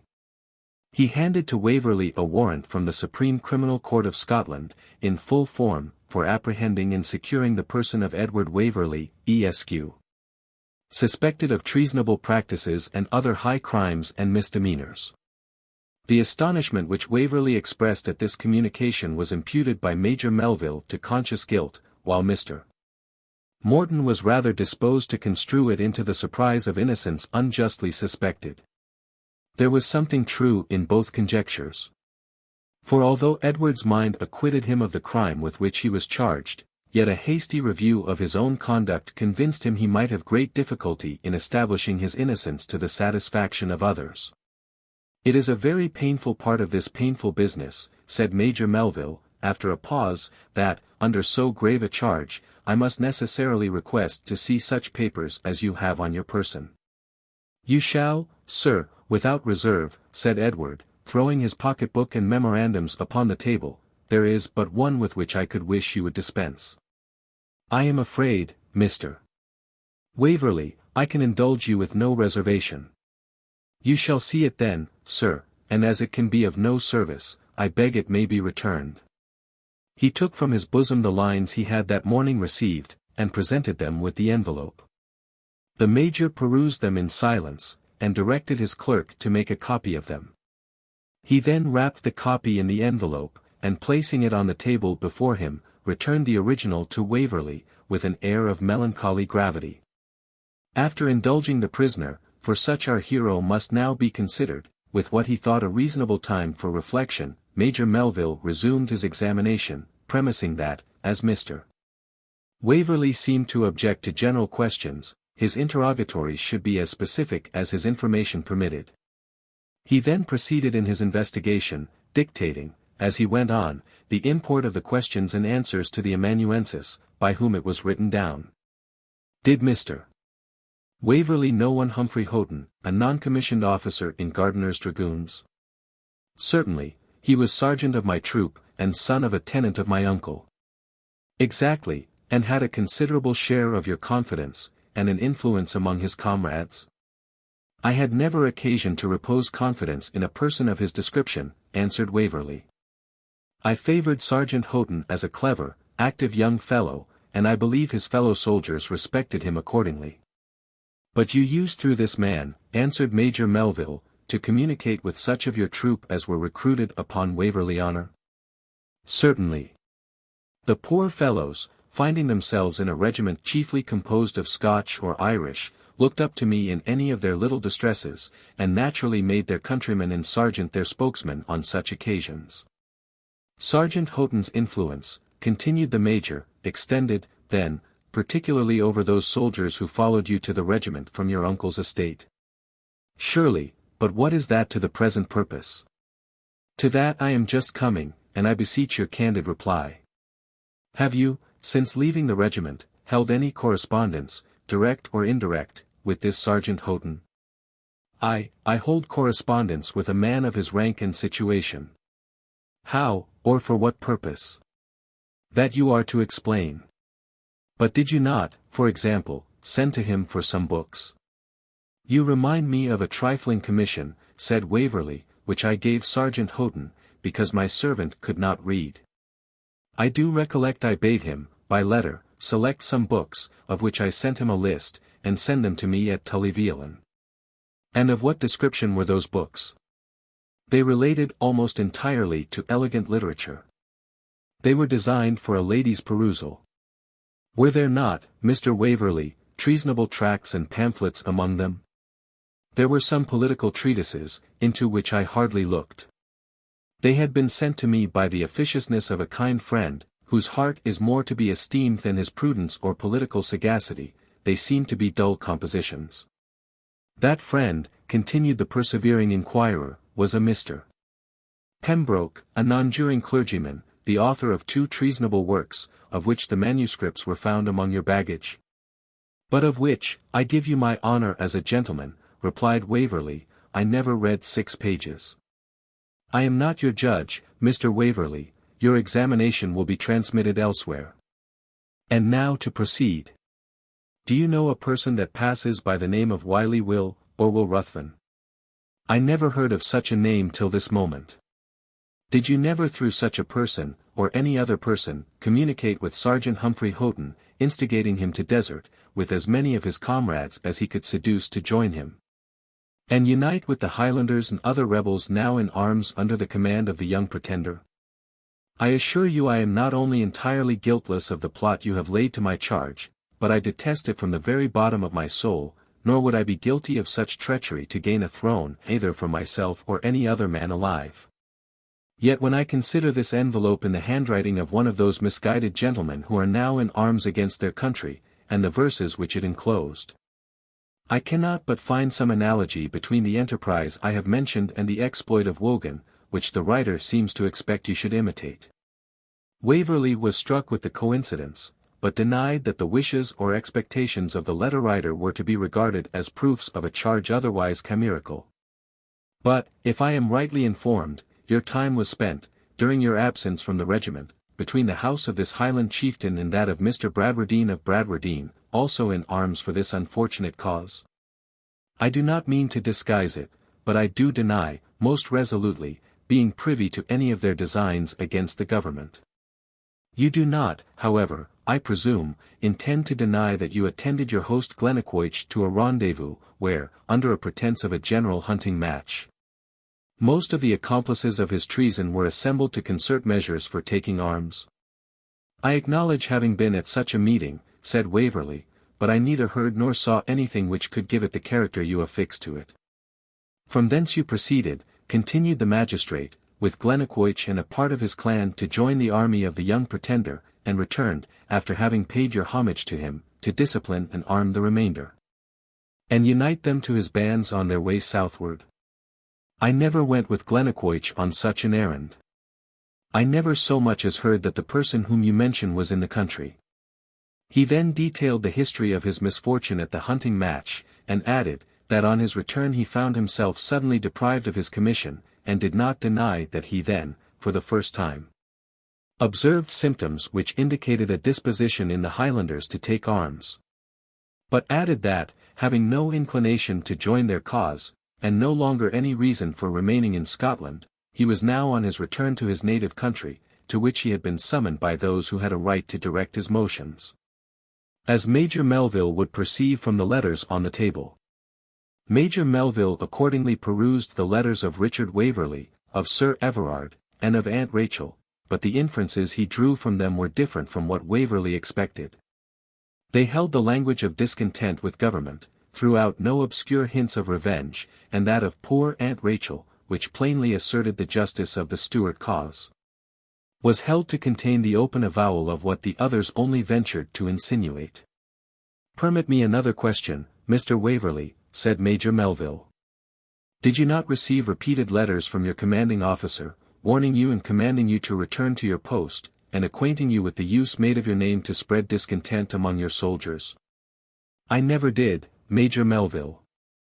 One letter, indeed, I received from him, containing a civil intimation of his wish that I would employ my leave of absence otherwise than in constant residence at Bradwardine, as to which, I own, I thought he was not called on to interfere. And, finally, I received, on the same day on which I observed myself superseded in the Gazette, a second letter from Colonel Gardiner, commanding me to join the regiment, an order which, owing to my absence, already mentioned and accounted for, I received too late to be obeyed. If there were any intermediate letters, and certainly from the Colonel's high character I think it probable that there were, they have never reached me. I have omitted, Mr. Waverley, continued Major Melville, to inquire after a matter of less consequence, but which has nevertheless been publicly talked of to your disadvantage. It is said that a treasonable toast having been proposed in your hearing and presence, you, holding His Majesty's commission, suffered the task of resenting it to devolve upon another gentleman of the company. This, sir, cannot be charged against you in a court of justice. But if, as I am informed, the officers of your regiment requested an explanation of such a rumor, as a gentleman and soldier I cannot but be surprised that you did not afford it to them. This was too much. Beset and pressed on every hand by accusations, in which gross falsehoods were blended with such circumstances of truth as could not fail to procure them credit, alone, unfriended, and in a strange land. Waverley almost gave up his life and honour for lost, and, leaning his head upon his hand, resolutely refused to answer any further questions, since the fair and candid statement he had already made had only served to furnish arms against him. Without expressing either surprise or displeasure at the change in Waverley's manner, Major Melville proceeded composedly to put several other queries to him. "What does it avail me to answer you?" said Edward sullenly. "You appear convinced of my guilt, and rest every reply I have made to support your own preconceived opinion. Enjoy your supposed triumph, then, and torment me no further. If I am capable of the cowardice and treachery your charge burdens me with, I am not worthy to be believed in any reply I can make to you.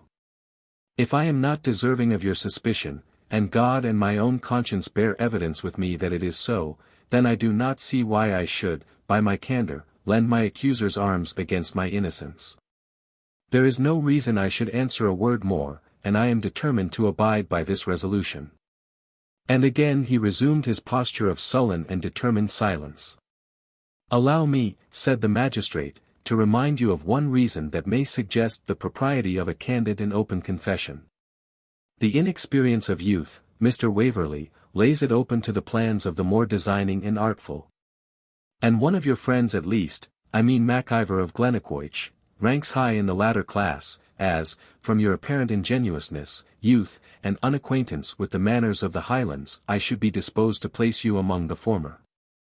In such a case, a false step or error like yours, which I shall be happy to consider as involuntary, may be atoned for, and I would willingly act as intercessor. But, as you must necessarily be acquainted with the strength of the individuals in this country who have assumed arms, with their means and with their plans, I must expect you will merit this mediation on my part by a frank and candid avowal of all that has come to your knowledge upon these heads. In which case, I think I can venture to promise that a very short personal restraint will be the only ill consequence that can arise from your accession to these unhappy intrigues." Waverley listened with great composure until the end of this exhortation, when, springing from his seat with an energy he had not yet displayed, he replied, "Major Melville, since that is your name, I have hitherto answered your questions with candour, or declined them with temper, because their import concerned myself alone. But, as you presume to esteem me mean enough to commence informer against others, who received me, whatever may be their public misconduct, as a guest and friend, I declare to you that I consider your questions as an insult infinitely more offensive than your calumnious suspicions. And that, since my hard fortune permits me no other mode of resenting them than by verbal defiance, you should sooner have my heart out of my bosom than a single syllable of information on subjects which I could only become acquainted with in the full confidence of unsuspecting hospitality."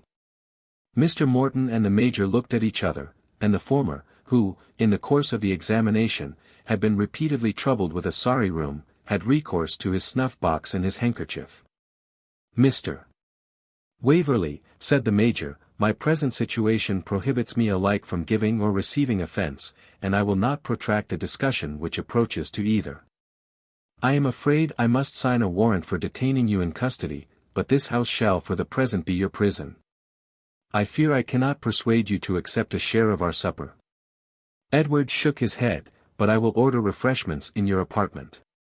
Our hero bowed and withdrew, under guard of the officers of justice, to a small but handsome room, where, declining all offers of food or wine, he flung himself on the bed, and, stupefied by the harassing events and mental fatigue of this miserable day, he sunk into a deep and heavy slumber.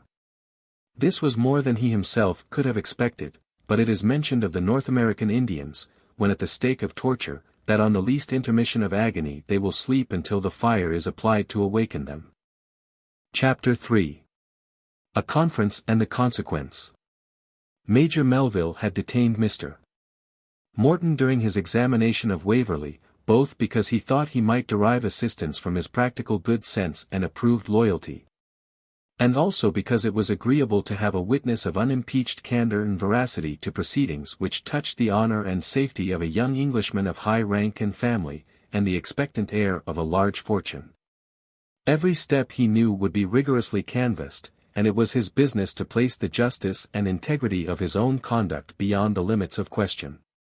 When Waverley retired, the laird and clergyman of Cairnvreckan sat down in silence to their evening meal. While the servants were in attendance, neither chose to say anything on the circumstances which occupied their minds, and neither felt it easy to speak upon any other.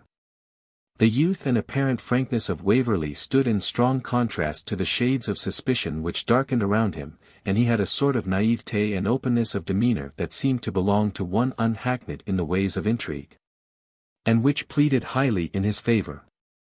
Each mused over the particulars of the examination, and each viewed it through the medium of his own feelings. Both were men of ready and acute talent, and both were equally competent to combine various parts of evidence, and to deduce from them the necessary conclusions. But the wide difference of their habits and education often occasioned a great discrepancy in their respective deductions from admitted premises. Major Melville had been versed in camps and cities. He was vigilant by profession and cautious from experience, had met with much evil in the world, and therefore, though himself an upright magistrate and an honourable man, his opinions of others were always strict, and sometimes unjustly severe. Mr. Morton, on the contrary, had passed from the literary pursuits of a college, where he was beloved by his companions and respected by his teachers, to the ease and simplicity of his present charge, where his opportunities of witnessing evil were few, and never dwelt upon but in order to encourage repentance and amendment, and where the love and respect of his parishioners repaid his affectionate zeal in their behalf by endeavouring to disguise from him what they knew would give him the most acute pain, namely, their own occasional transgressions of the duties which it was the business of his life to recommend. Thus it was a common saying in the neighbourhood, though both were popular characters, that the laird knew only the ill in the parish and the minister only the good. A love of letters, though kept in subordination to his clerical studies and duties, also distinguished the pastor of Cairnvreckan, and had tinged his mind in earlier days with a slight feeling of romance, which no after incidents of real life had entirely dissipated. The early loss of an amiable young woman whom he had married for love, and who was quickly followed to the grave by an only child, had also served, even after the lapse of many years, to soften a disposition naturally mild and contemplative. His feelings on the present occasion were therefore likely to differ from those of the severe disciplinarian, strict magistrate, and distrustful man of the world. When the servants had withdrawn, the silence of both parties continued, until Major Melville, filling his glass and pushing the bottle to Mr. Morton, commenced. "A distressing affair this, Mr. Morton. I fear this youngster has brought himself within the compass of a halter." "God forbid," answered the clergyman. "Marry, and amen," said the temporal magistrate, "but I think even your merciful logic will hardly deny the conclusion." "Surely, Major," answered the clergyman, "I should hope it might be averted, for aught we have heard tonight." "Indeed," replied Melville. "But, my good parson, you are one of those who would communicate to every criminal the benefit of clergy." Unquestionably I would. Mercy and long-suffering are the grounds of the doctrine I am called to teach. True, religiously speaking, but mercy to a criminal may be gross injustice to the community. I don't speak of this young fellow in particular, who I heartily wish may be able to clear himself, for I like both his modesty and his spirit. But I fear he has rushed upon his fate. And why?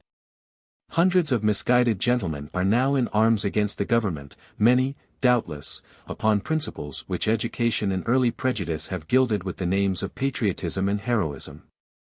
Justice, when she selects her victims from such a multitude, for surely all will not be destroyed, must regard the moral motive. He whom ambition or hope of personal advantage has led to disturb the peace of a well-ordered government, let him fall a victim to the laws, but surely youth, misled by the wild visions of chivalry and imaginary loyalty, may plead for pardon. If visionary chivalry and imaginary loyalty come within the predicament of high treason, replied the magistrate, I know no court in Christendom, my dear Mr. Morton, where they can sue out their habeas corpus. But I cannot see that this youth's guilt is at all established to my satisfaction, said the clergyman. Because your good nature blinds your good sense, replied Major Melville. Observe now, this young man, descended of a family of hereditary Jacobites, his uncle the leader of the Tory interest in the county of, his father a disobliged and discontented courtier.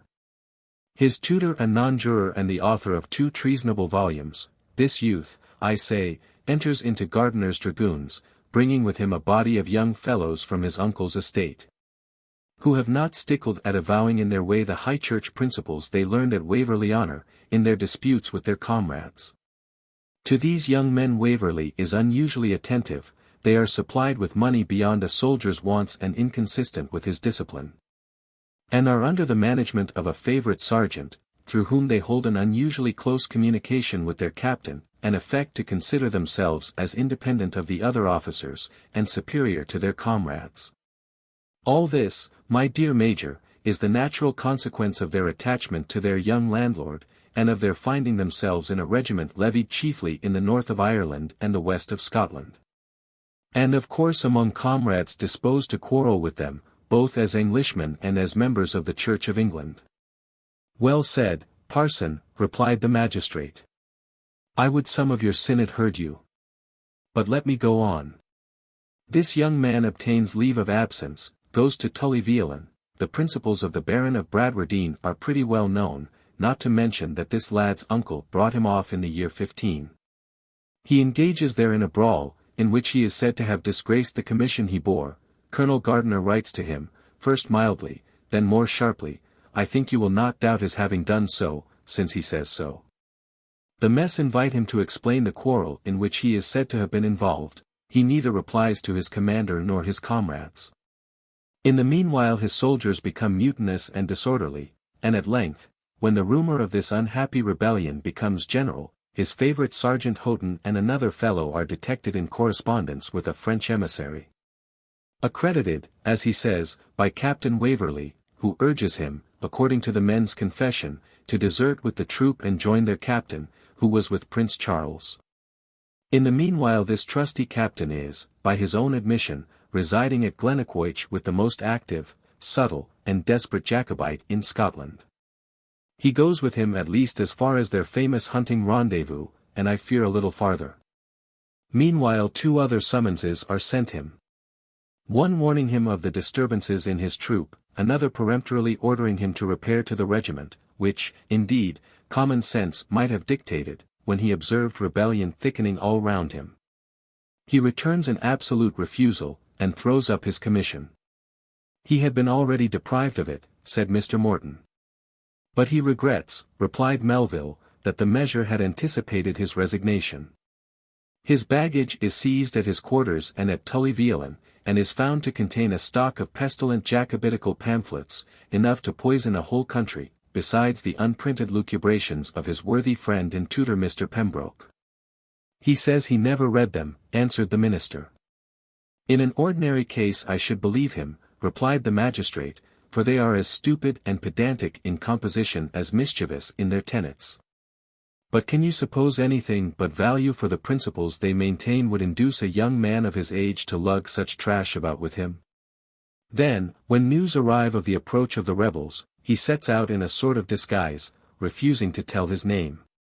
And, if yon old fanatic tell truth, attended by a very suspicious character, and mounted on a horse known to have belonged to Glennaquoich, and bearing on his person letters from his family expressing high rancour against the House of Brunswick.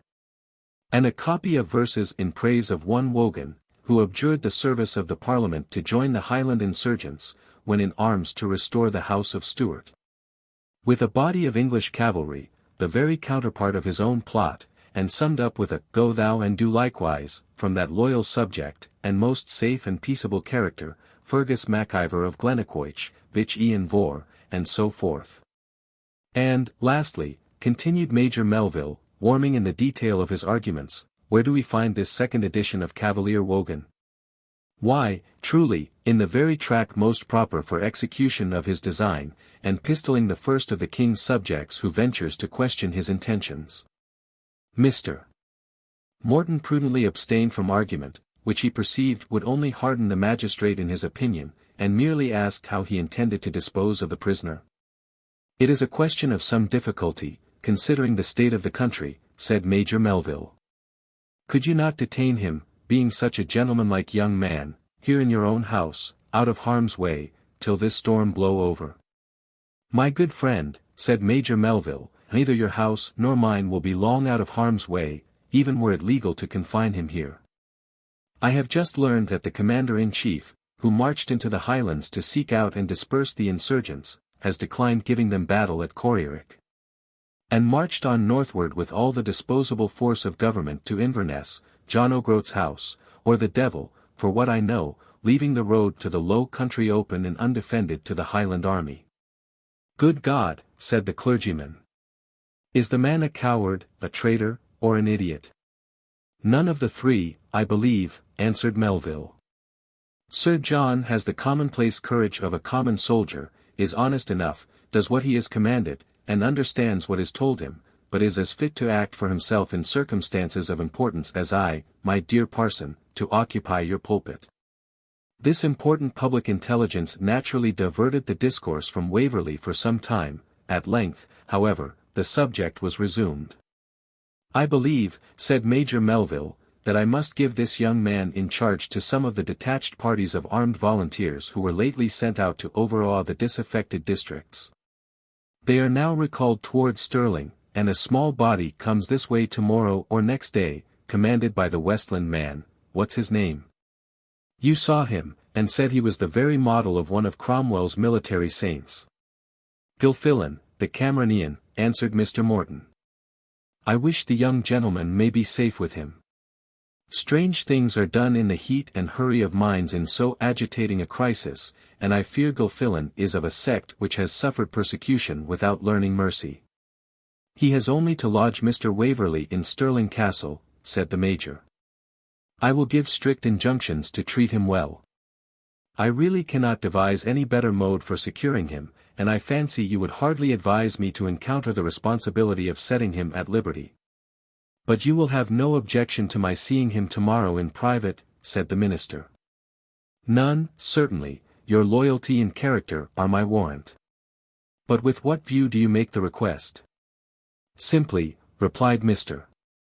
Morton, "to make the experiment whether he may not be brought to communicate to me some circumstances which may hereafter be useful to alleviate, if not to exculpate, his conduct." The friends now parted and retired to rest, each filled with the most anxious reflections on the state of the country. Chapter 4. A Confidant. Waverley awoke in the morning from troubled dreams and unrefreshing slumbers to a full consciousness of the horrors of his situation. How it might terminate he knew not.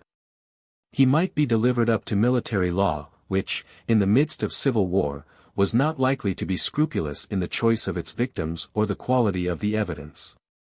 Nor did he feel much more comfortable at the thoughts of a trial before a Scottish court of justice, where he knew the laws and forms differed in many respects from those of England, and had been taught to believe, however erroneously, that the liberty and rights of the subject were less carefully protected. A sentiment of bitterness rose in his mind against the government, which he considered as the cause of his embarrassment and peril, and he cursed internally his scrupulous rejection of MacIvor's invitation to accompany him to the field. Why did not I, he said to himself, like other men of honour, take the earliest opportunity to welcome to Britain the descendant of her ancient kings and lineal heir of her throne? Why did not I unthread the rude eye of rebellion, and welcome home again discarded faith? Seek out Prince Charles, and fall before his feet? All that has been recorded of excellence and worth in the House of Waverley has been founded upon their loyal faith to the House of Stuart. From the interpretation which this Scotch magistrate has put upon the letters of my uncle and father, it is plain that I ought to have understood them as marshalling me to the course of my ancestors. And it has been my gross dullness, joined to the obscurity of expression which they adopted for the sake of security, that has confounded my judgment.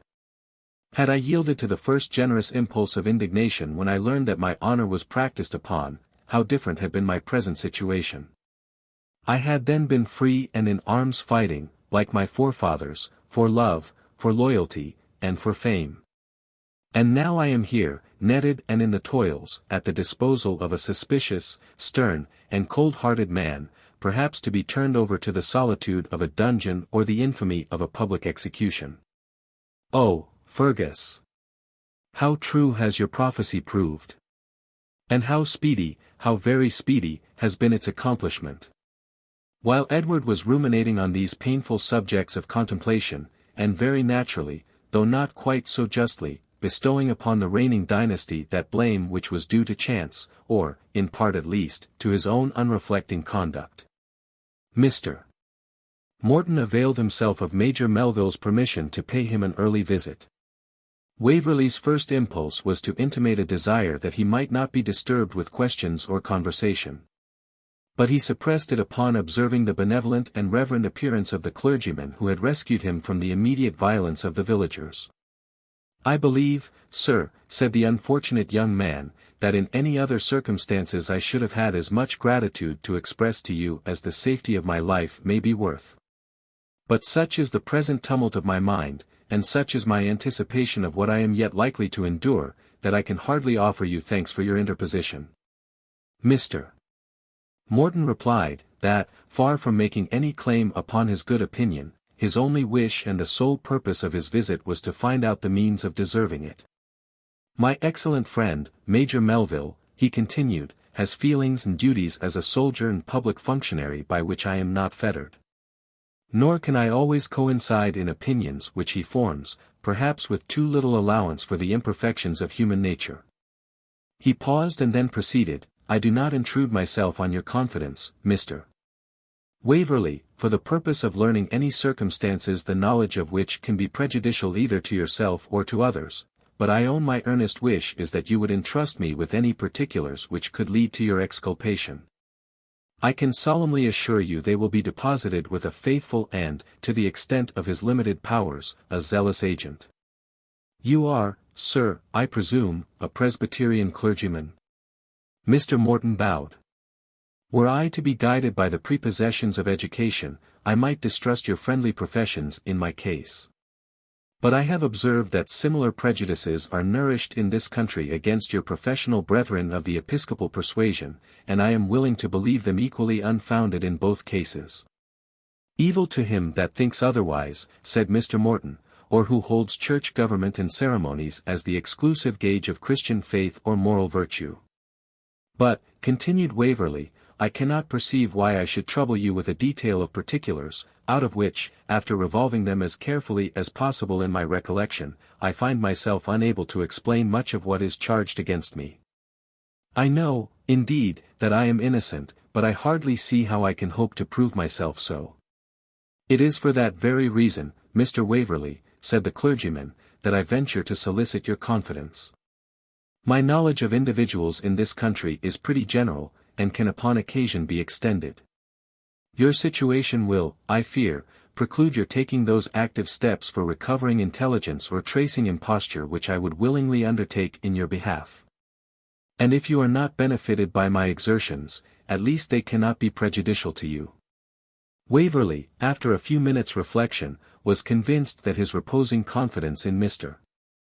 Morton, so far as he himself was concerned, could hurt neither Mr. Bradwardine nor Fergus MacIvor, both of whom had openly assumed arms against the government, and that it might possibly, if the professions of his new friend corresponded in sincerity with the earnestness of his expression, be of some service to himself. He therefore ran briefly over most of the events with which the reader is already acquainted, suppressing his attachment to Flora, and indeed neither mentioning her nor Rose Bradwardine in the course of his narrative. Mr. Morton seemed particularly struck with the account of Waverley's visit to Donald Bean Lean. "I am glad," he said, "you did not mention this circumstance to the Major. It is capable of great misconstruction on the part of those who do not consider the power of curiosity and the influence of romance as motives of youthful conduct. When I was a young man like you, Mr. Waverley, any such harebrained expedition, I beg your pardon for the expression, would have had inexpressible charms for me. But there are men in the world who will not believe that danger and fatigue are often incurred without any very adequate cause, and therefore who are sometimes led to assign motives of action entirely foreign to the truth. This man Bean Lean is renowned through the country as a sort of Robin Hood, and the stories which are told of his address and enterprise are the common tales of the winter fireside. He certainly possesses talents beyond the rude sphere in which he moves. And, being neither destitute of ambition nor encumbered with scruples, he will probably attempt, by every means, to distinguish himself during the period of these unhappy commotions." Mr. Morton then made a careful memorandum of the various particulars of Waverley's interview with Donald Bean Lean and the other circumstances which he had communicated. The interest which this good man seemed to take in his misfortunes, above all, the full confidence he appeared to repose in his innocence, had the natural effect of softening Edward's heart, whom the coldness of Major Melville had taught to believe that the world was leagued to oppress him. He shook Mr. Morton warmly by the hand, and, assuring him that his kindness and sympathy had relieved his mind of a heavy load, told him that, whatever might be his own fate, he belonged to a family who had both gratitude and the power of displaying it. The earnestness of his thanks called drops to the eyes of the worthy clergyman, who was doubly interested in the cause for which he had volunteered his services, by observing the genuine and undissembled feelings of his young friend. Edward now inquired if Mr. Morton knew what was likely to be his destination. "Stirling Castle," replied his friend, "and so far I am well pleased for your sake, for the governor is a man of honour and humanity. But I am more doubtful of your treatment upon the road. Major Melville is involuntarily obliged to entrust the custody of your person to another." "I am glad of it," answered Waverley. "I detest that cold-blooded calculating Scotch magistrate. I hope he and I shall never meet more. He had neither sympathy with my innocence nor with my wretchedness. And the petrifying accuracy with which he attended to every form of civility, while he tortured me by his questions, his suspicions, and his inferences, was as tormenting as the racks of the Inquisition. Do not vindicate him, my dear sir, for that I cannot bear with patience. Tell me rather who is to have the charge of so important a state prisoner as I am." "I believe a person called Gilfillan, one of the sect who are termed Cameronians." "I never heard of them before." "They claim," said the clergyman, "to represent the more strict and severe Presbyterians, who, in Charles II's and James II's days, refused to profit by the toleration, or indulgence, as it was called, which was extended to others of that religion. They held conventicles in the open fields, and, being treated with great violence and cruelty by the Scottish government, more than once took arms during those reigns. They take their name from their leader, Richard Cameron." "I recollect," said Waverley, "but did not the triumph of Presbytery at the Revolution extinguish that sect?" "By no means," replied Morton. "That great event fell yet far short of what they proposed, which was nothing less than the complete establishment of the Presbyterian Church upon the grounds of the old Solemn League and Covenant. Indeed, I believe they scarce knew what they wanted. But being a numerous body of men, and not unacquainted with the use of arms, they kept themselves together as a separate party in the state. and at the time of the Union had nearly formed a most unnatural league with their old enemies the Jacobites to oppose that important national measure. Since that time their numbers have gradually diminished, but a good many are still to be found in the western counties, and several, with a better temper than in 1707, have now taken arms for government.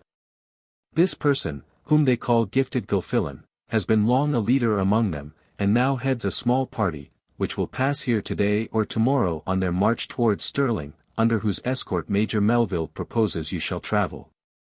I would willingly speak to Gilfillan in your behalf. But, having deeply imbibed all the prejudices of his sect, and being of the same fierce disposition, he would pay little regard to the remonstrances of an Iris-Tion divine, as he would politely term me. And now, farewell, my young friend. For the present I must not weary out the Major's indulgence, that I may obtain his permission to visit you again in the course of the day. Chapter 5. Things mend a little. About noon Mr. Morton returned and brought an invitation from Major Melville that Mr. Waverley would honour him with his company to dinner, notwithstanding the unpleasant affair which detained him at Cairnvreckan, from which he should heartily rejoice to see Mr. Waverley completely extricated. The truth was that Mr. Morton's favourable report and opinion had somewhat staggered the preconceptions of the old soldier concerning Edward's supposed accession to the mutiny in the regiment. And in the unfortunate state of the country the mere suspicion of disaffection or an inclination to join the insurgent Jacobites might infer criminality indeed, but certainly not dishonour. Besides, a person whom the Major trusted had reported to him, though, as it proved, inaccurately, a contradiction of the agitating news of the preceding evening. According to this second edition of the intelligence, the Highlanders had withdrawn from the lowland frontier with the purpose of following the army in their march to Inverness. The Major was at a loss, indeed, to reconcile his information with the well-known abilities of some of the gentlemen in the Highland army, yet it was the course which was likely to be most agreeable to others. He remembered the same policy had detained them in the north in the year 1715, and he anticipated a similar termination to the insurrection as upon that occasion. This news put him in such good humour that he readily acquiesced in Mr. Morton's proposal to pay some hospitable attention to his unfortunate guest, and voluntarily added, he hoped the whole affair would prove a youthful escapade, which might be easily atoned by a short confinement. The kind mediator had some trouble to prevail on his young friend to accept the invitation. He dared not urge to him the real motive, which was a good-natured wish to secure a favourable report of Waverley's case from Major Melville to Governor Blakeney. He remarked, from the flashes of our hero's spirit, that touching upon this topic would be sure to defeat his purpose. He therefore pleaded that the invitation argued the Major's disbelief of any part of the accusation which was inconsistent with Waverley's conduct as a soldier and a man of honour. And that to decline his courtesy might be interpreted into a consciousness that it was unmerited. In short, he so far satisfied Edward that the manly and proper course was to meet the Major on easy terms that, suppressing his strong dislike again to encounter his cold and punctilious civility, Waverley agreed to be guided by his new friend.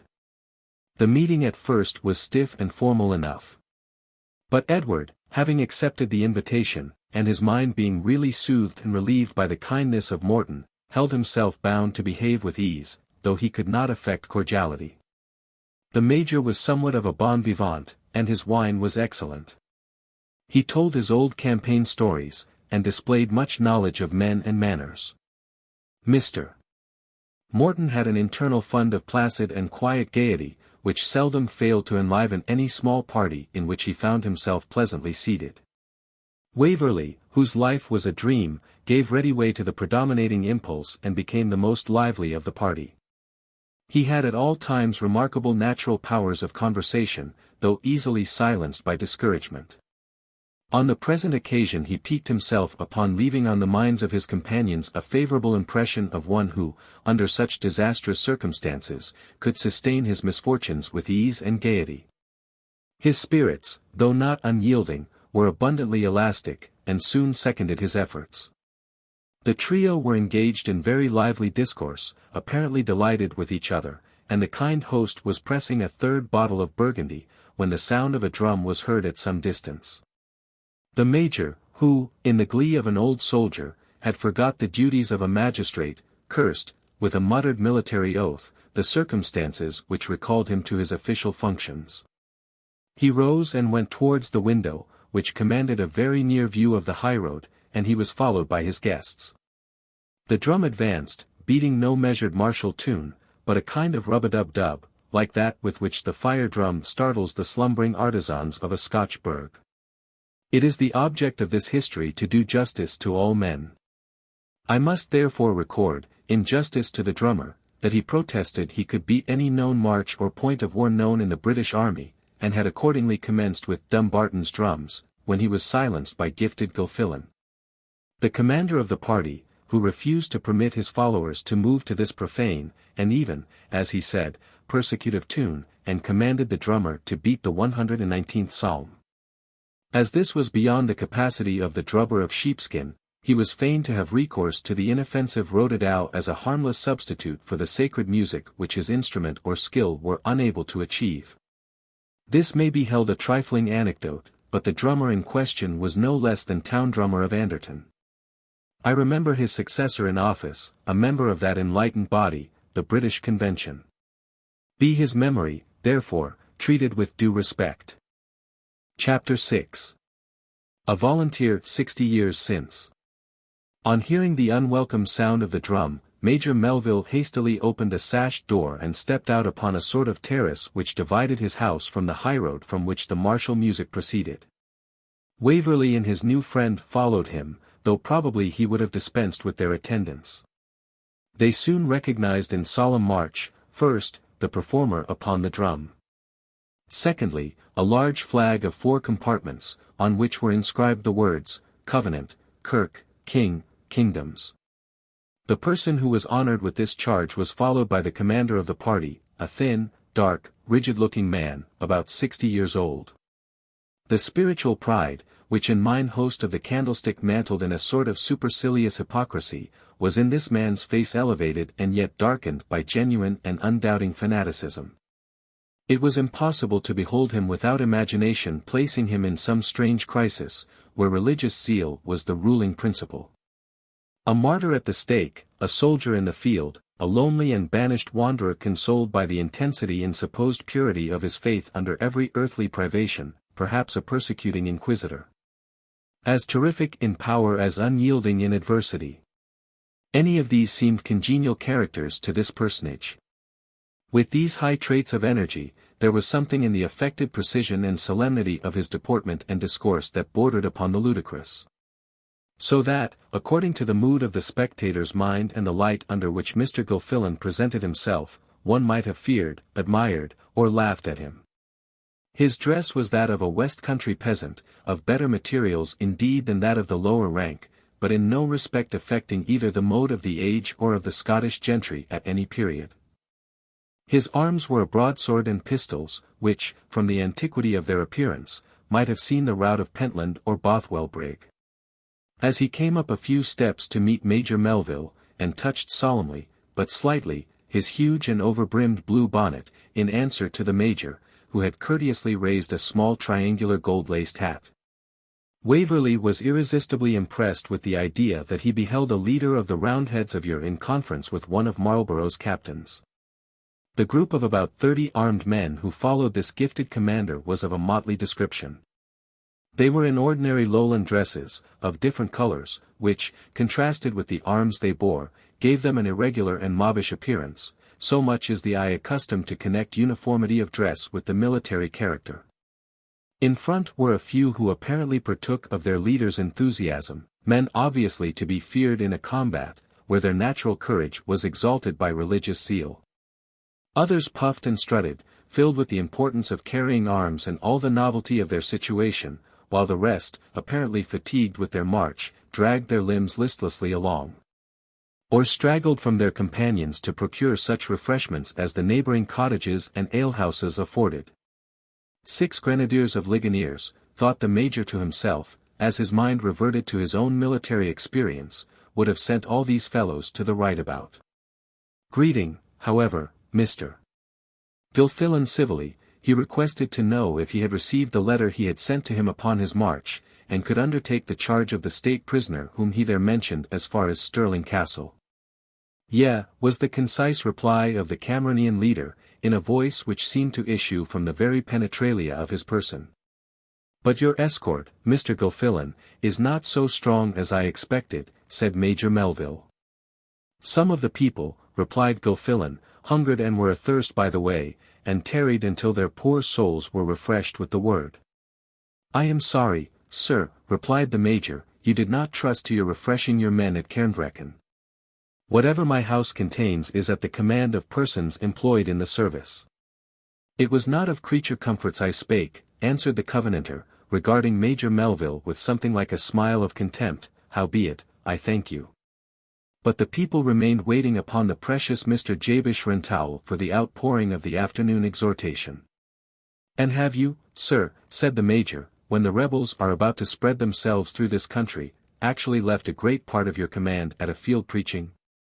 Gilfillan again smiled scornfully as he made this indirect answer, "Even thus are the children of this world wiser in their generation than the children of light."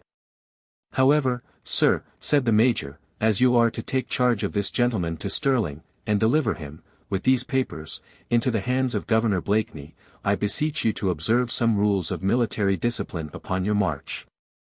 For example, I would advise you to keep your men more closely together, and that each in his march should cover his file leader, instead of straggling like geese upon a common. And, for fear of surprise, I further recommend to you to form a small advance party of your best men, with a single vidette in front of the whole march. So that when you approach a village or a wood," here the Major interrupted himself, "but as I don't observe you listen to me, Mr. Gilfillan, I suppose I need not give myself the trouble to say more upon the subject. You are a better judge, unquestionably, than I am of the measures to be pursued. But one thing I would have you well aware of, that you are to treat this gentleman, your prisoner, with no rigour nor incivility, and are to subject him to no other restraint than is necessary for his security." "I have looked into my commission," said Mr. Gilfillan, "subscribed by a worthy and professing nobleman, William, Earl of Glencairn. Nor do I find it therein set down that I am to receive any charges or commands anent my doings from Major William Melville of Cairnvreckan." Major Melville reddened even to the well-powdered ears which appeared beneath his neat military side curls, the more so as he observed Mr. Morton smile at the same moment. "Mr. Gilfillan," he answered, with some asperity, "I beg 10,000 pardons for interfering with a person of your importance. I thought, however, that as you have been bred a grazier, if I mistake not, there might be occasion to remind you of the difference between Highlanders and Highland cattle. And if you should happen to meet with any gentleman who has seen service, and is disposed to speak upon the subject, I should still imagine that listening to him would do you no sort of harm. But I have done, and have only once more to recommend this gentleman to your civility as well as to your custody. Mr. Waverley, I am truly sorry we should part in this way.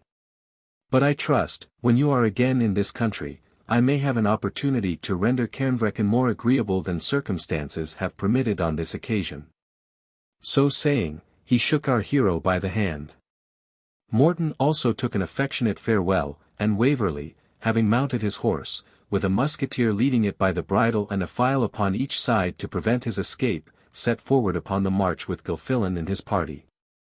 Through the little village they were accompanied with the shouts of the children, who cried out, See to the Southland gentleman that's gone to be hanged for shooting Lang John Mucklewrath, the smith."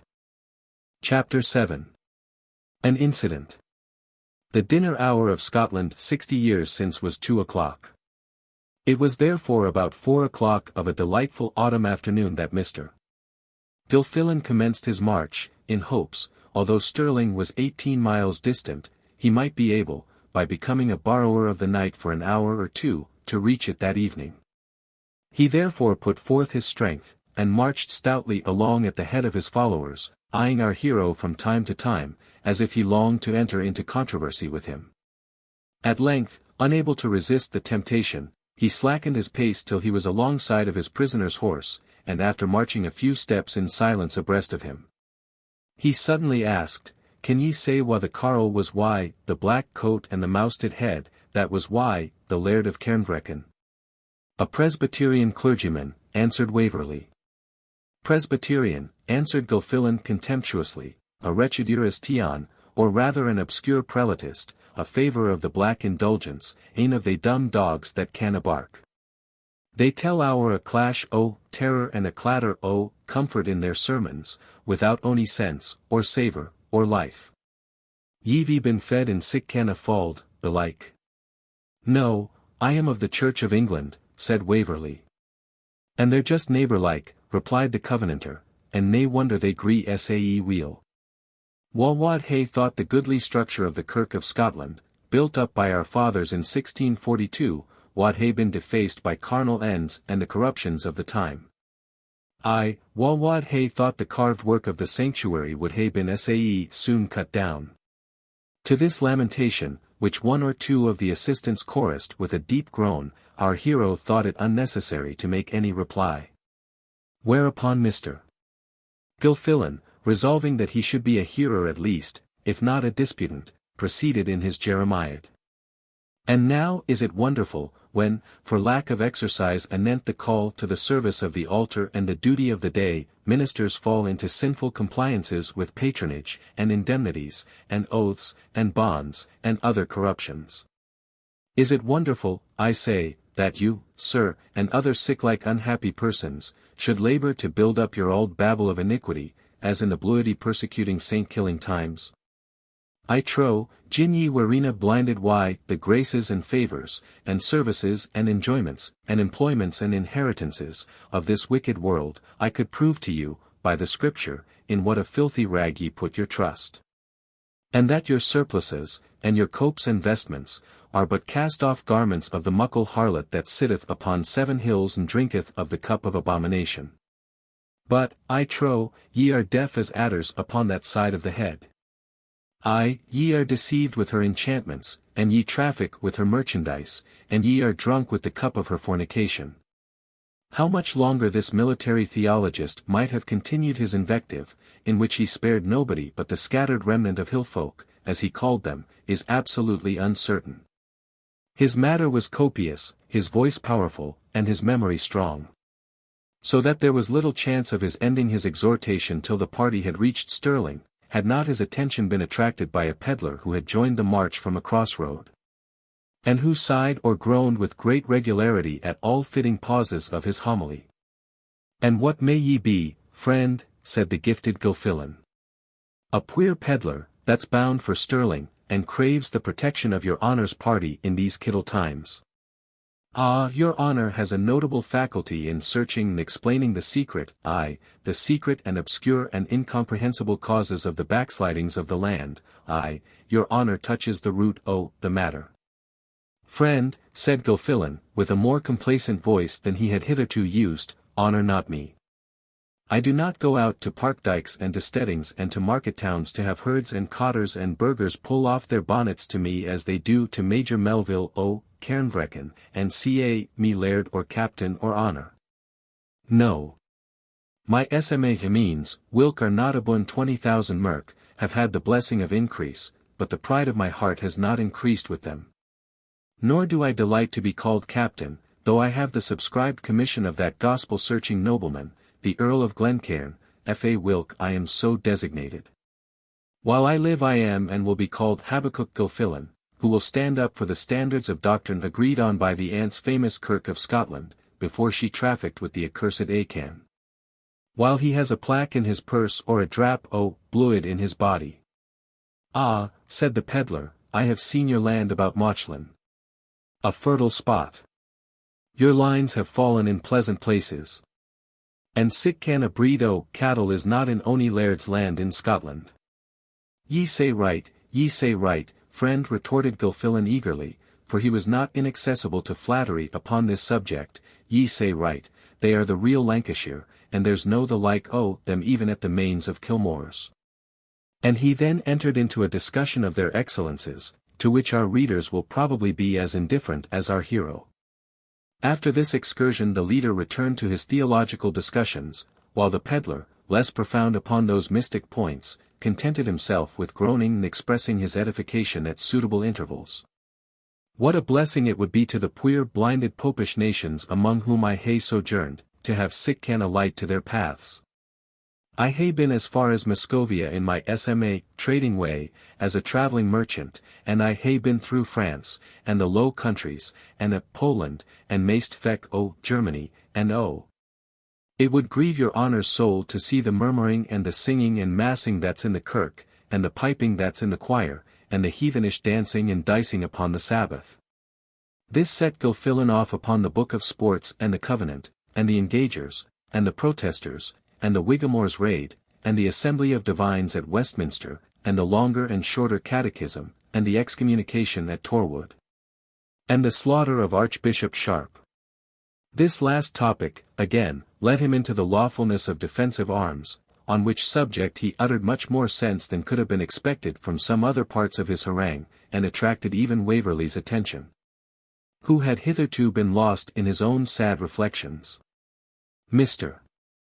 Gilfillan then considered the lawfulness of a private man standing forth as the avenger of public oppression, and as he was labouring with great earnestness the cause of Moss James Mitchell, who fired at the Archbishop of St. Andrews some years before the prelate's assassination on Magesmuir. An incident occurred which interrupted his harangue. The rays of the sun were lingering on the very verge of the horizon as the party ascended a hollow and somewhat steep path which led to the summit of a rising ground. The country was unenclosed, being part of a very extensive heath or common. But it was far from level, exhibiting in many places hollows filled with furze and broom, in others, little dingles of stunted brushwood. A thicket of the latter description crowned the hill up which the party ascended. The foremost of the band, being the stoutest and most active, had pushed on, and, having surmounted the ascent, were out of ken for the present. Gilfillan, with the pedlar and the small party who were Waverley's more immediate guard, were near the top of the ascent, and the remainder straggled after them at a considerable interval. Such was the situation of matters when the pedlar, missing, as he said, a little doggy which belonged to him, began to halt and whistle for the animal. This signal, repeated more than once, gave offence to the rigour of his companion, the rather because it appeared to indicate inattention to the treasures of theological and controversial knowledge which were pouring out for his edification. He therefore signified gruffly that he could not waste his time in waiting for an useless cur. But if your honour wad consider the case of Tobit. Tobit, exclaimed Gilfillan, with great heat. Tobit and his dog Baith are altogether heathenish and apocryphal, and none but a prelatist or a papist would draw them into question. I doubt I hae been mista'en in you, friend. Very likely, answered the pedlar, with great composure. But any earthless, I shall take leave to whistle again upon puir body. This last signal was answered in an unexpected manner. For 6 or 8 stout Highlanders, who lurked among the copse and brushwood, sprung into the hollow way and began to lay about them with their claymores. Gilfillan, unappalled at this undesirable apparition, cried out manfully, the sword of the Lord and of Gideon. And, drawing his broadsword, would probably have done as much credit to the good old cause as any of its doughty champions at Drumclog, when, behold, the pedlar, snatching a musket from the person who was next him, bestowed the butt of it with such emphasis on the head of his late instructor in the Cameronian creed that he was forthwith levelled to the ground. In the confusion which ensued, the horse which bore our hero was shot by one of Gilfillan's party, as he discharged his firelock at random. Waverley fell with, and indeed under, the animal, and sustained some severe contusions. But he was almost instantly extricated from the fallen steed by 2 Highlanders, who, each seizing him by the arm, hurried him away from the scuffle and from the highroad. They ran with great speed, half supporting and half dragging our hero, who could, however, distinguish a few dropping shots fired about the spot which he had left. This, as he afterwards learned, proceeded from Gilfillan's party, who had now assembled, the stragglers in front and rear having joined the others. At their approach the Highlanders drew off, but not before they had rifled Gilfillan and 2 of his people, who remained on the spot grievously wounded. A few shots were exchanged betwixt them and the Westlanders.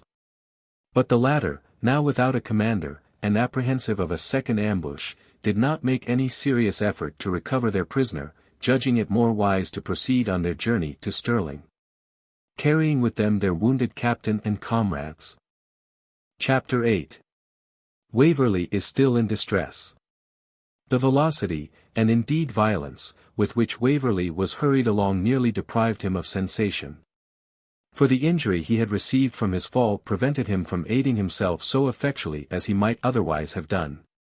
When this was observed by his conductors, they called to their aid 2 or 3 others of the party, and, swathing our hero's body in one of their plaids, divided his weight by that means among them, and transported him at the same rapid rate as before, without any exertion of his own. They spoke little, and that in Gaelic, and did not slacken their pace till they had run nearly 2 miles, when they abated their extreme rapidity, but continued still to walk very fast, relieving each other occasionally. Our hero now endeavoured to address them, but was only answered with Chian al Burl Agam, i.e. I have no English, being, as Waverley well knew, the constant reply of a Highlander when he either does not understand or does not choose to reply to an Englishman or Lowlander. He then mentioned the name of Vich Lon Vor, concluding that he was indebted to his friendship for his rescue from the clutches of gifted Gilfillan, but neither did this produce any mark of recognition from his escort. The twilight had given place to moonshine when the party halted upon the brink of a precipitous glen, which, as partly enlightened by the moonbeams, seemed full of trees and tangled brushwood. 2 of the Highlanders dived into it by a small footpath, as if to explore its recesses, and one of them returning in a few minutes, said something to his companions, who instantly raised their burden and bore him, with great attention and care, down the narrow and abrupt descent. Notwithstanding their precautions, however, Waverley's person came more than once into contact, rudely enough, with the projecting stumps and branches which overhung the pathway. At the bottom of the descent, and, as it seemed, by the side of a brook, for Waverley heard the rushing of a considerable body of water, although its stream was invisible in the darkness. The party again stopped before a small and rudely constructed hovel. The door was open, and the inside of the premises appeared as uncomfortable and rude as its situation and exterior foreboded. There was no appearance of a floor of any kind, the roof seemed rent in several places. The walls were composed of loose stones and turf, and the thatch of branches of trees. The fire was in the centre, and filled the whole wigwam with smoke, which escaped as much through the door as by means of a circular aperture in the roof. An old Highland sibyl, the only inhabitant of this forlorn mansion, appeared busy in the preparation of some food. By the light which the fire afforded Waverley could discover that his attendants were not of the clan of Ivor. For Fergus was particularly strict in requiring from his followers that they should wear the tartan striped in the mode peculiar to their race. A mark of distinction anciently general through the Highlands, and still maintained by those chiefs who were proud of their lineage or jealous of their separate and exclusive authority. Edward had lived at Glennaquoich long enough to be aware of a distinction which he had repeatedly heard noticed, and now satisfied that he had no interest with his attendants, he glanced a disconsolate eye around the interior of the cabin. The only furniture, excepting a washing tub and a wooden press, called in Scotland an ambry, sorely decayed, was a large wooden bed, planked, as is usual, all around, and opening by a sliding panel. In this recess the Highlanders deposited Waverley, after he had by signs declined any refreshment.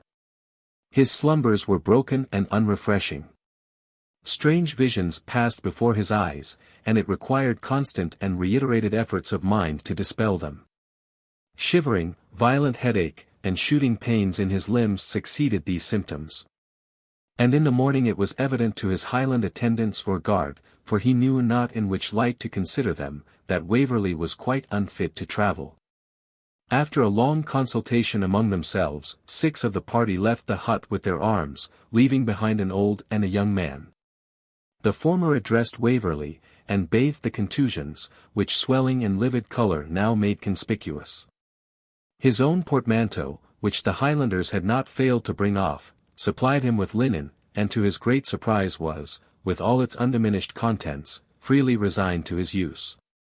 The bedding of his couch seemed clean and comfortable, and his aged attendant closed the door of the bed, for it had no curtain, after a few words of Gaelic, from which Waverley gathered that he exhorted him to repose. So behold our hero for a second time the patient of a Highland Aesculapius, but in a situation much more uncomfortable than when he was the guest of the worthy Tomanrate. The symptomatic fever which accompanied the injuries he had sustained did not abate till the third day, when it gave way to the care of his attendants and the strength of his constitution, and he could now raise himself in his bed. Though not without pain. He observed, however, that there was a great disinclination on the part of the old woman who acted as his nurse, as well as on that of the elderly Highlander, to permit the door of the bed to be left open, so that he might amuse himself with observing their motions. And at length, after Waverley had repeatedly drawn open and they had as frequently shut the hatchway of his cage, the old gentleman put an end to the contest by securing it on the outside with a nail so effectually that the door could not be drawn till this exterior impediment was removed. While musing upon the cause of this contradictory spirit in persons whose conduct intimated no purpose of plunder, and who, in all other points, appeared to consult his welfare and his wishes, it occurred to our hero that, during the worst crisis of his illness, a female figure, younger than his old Highland nurse, had appeared to flit around his couch. Of this, indeed, he had but a very indistinct recollection, but his suspicions were confirmed when, attentively listening, he often heard, in the course of the day, the voice of another female conversing in whispers with his attendant. Who could it be? And why should she apparently desire concealment? Fancy immediately aroused herself and turned to Flora MacIvor. But after a short conflict between his eager desire to believe she was in his neighbourhood, guarding, like an angel of mercy, the couch of his sickness, Waverley was compelled to conclude that his conjecture was altogether improbable. Since, to suppose she had left her comparatively safe situation at Glennaquoich to descend into the Low Country, now the seat of civil war, and to inhabit such a lurking place as this, was a thing hardly to be imagined. Yet his heart bounded as he sometimes could distinctly hear the trip of a light female step glide to or from the door of the hut, or the suppressed sounds of a female voice, of softness and delicacy. Whole dialogue with the hoarse inward croak of old Janet, for so he understood his antiquated attendant was denominated. Having nothing else to amuse his solitude, he employed himself in contriving some plan to gratify his curiosity, in despite of the sedulous caution of Janet and the old Highland Janizary. For he had never seen the young fellow since the first morning. At length, upon accurate examination, the infirm state of his wooden prison house appeared to supply the means of gratifying his curiosity, for out of a spot which was somewhat decayed he was able to extract a nail. Through this minute aperture he could perceive a female form, wrapped in a plaid, in the act of conversing with Janet. But, since the days of our grandmother Eve, the gratification of inordinate curiosity has generally borne its penalty in disappointment. The form was not that of Flora, nor was the face visible. And, to crown his vexation, while he laboured with the nail to enlarge the hole, that he might obtain a more complete view, a slight noise betrayed his purpose, and the object of his curiosity instantly disappeared, nor, so far as he could observe, did she again revisit the cottage. All precautions to blockade his view were from that time abandoned, and he was not only permitted but assisted to rise, and quit what had been, in a literal sense, his couch of confinement. But he was not allowed to leave the hut. For the young Highlander had now rejoined his senior, and one or other was constantly on the watch. Whenever Waverley approached the cottage door the sentinel upon duty civilly, but resolutely, placed himself against it and opposed his exit, accompanying his action with signs which seemed to imply there was danger in the attempt and an enemy in the neighbourhood. Old Janet appeared anxious and upon the watch, and Waverley, who had not yet recovered strength enough to attempt to take his departure in spite of the opposition of his hosts, was under the necessity of remaining patient. His fare was, in every point of view, better than he could have conceived, for poultry, and even wine, were no strangers to his table. The Highlanders never presumed to eat with him, and, unless in the circumstance of watching him, treated him with great respect. His sole amusement was gazing from the window, or rather the shapeless aperture which was meant to answer the purpose of a window, upon a large and rough brook, which raged and foamed through a rocky channel, closely canopied with trees and bushes, about 10 feet beneath the site of his house of captivity. Upon the 6th day of his confinement Waverley found himself so well that he began to meditate his escape from this dull and miserable prison-house. Thinking any risk which he might incur in the attempt preferable to the stupefying and intolerable uniformity of Janet's retirement. The question indeed occurred, whither he was to direct his course when again at his own disposal. Two schemes seemed practicable, yet both attended with danger and difficulty. One was to go back to Glennaquoich and join Fergus Mac Ivor, by whom he was sure to be kindly received. And in the present state of his mind, the rigour with which he had been treated fully absolved him, in his own eyes, from his allegiance to the existing government. The other project was to endeavour to attain a Scottish seaport, and thence to take shipping for England. His mind wavered between these plans, and probably, if he had effected his escape in the manner he proposed, he would have been finally determined by the comparative facility by which either might have been executed. But his fortune had settled that he was not to be left to his option. Upon the evening of the 7th day the door of the hut suddenly opened, and two Highlanders entered, whom Waverley recognized as having been a part of his original escort to this cottage. They conversed for a short time with the old man and his companion, and then made Waverley understand, by very significant signs, that he was to prepare to accompany them. This was a joyful communication. What had already passed during his confinement made it evident that no personal injury was designed to him. And his romantic spirit, having recovered during his repose much of that elasticity which anxiety, resentment, disappointment, and the mixture of unpleasant feelings excited by his late adventures had for a time subjugated, was now wearied with inaction. His passion for the wonderful, although it is the nature of such dispositions to be excited by that degree of danger which merely gives dignity to the feeling of the individual exposed to it, had sunk under the extraordinary and apparently insurmountable evils by which he appeared environed at Cairnvreckan.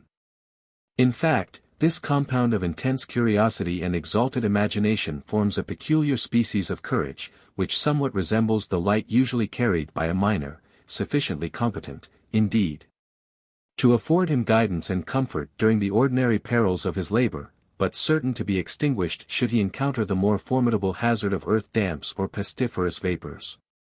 It was now, however, once more rekindled, and with a throbbing mixture of hope, awe, and anxiety, Waverley watched the group before him, as those who were just arrived snatched a hasty meal, and the others assumed their arms and made brief preparations for their departure. As he sat in the smoky hut, at some distance from the fire, around which the others were crowded, he felt a gentle pressure upon his arm. He looked round. It was Alice, the daughter of Donald Bean Lean. She showed him a packet of papers in such a manner that the motion was remarked by no one else, put her finger for a second to her lips, and passed on, as if to assist old Janet in packing Waverley's clothes in his portmanteau. It was obviously her wish that he should not seem to recognize her, yet she repeatedly looked back at him, as an opportunity occurred of doing so unobserved, and when she saw that he remarked what she did, she folded the packet with great address and speed in one of his shirts, which she deposited in the portmanteau. Here then was fresh food for conjecture. Was Alice his unknown warden, and was this maiden of the cavern the tutelar genius that watched his bed during his sickness? Was he in the hands of her father? And if so, what was his purpose?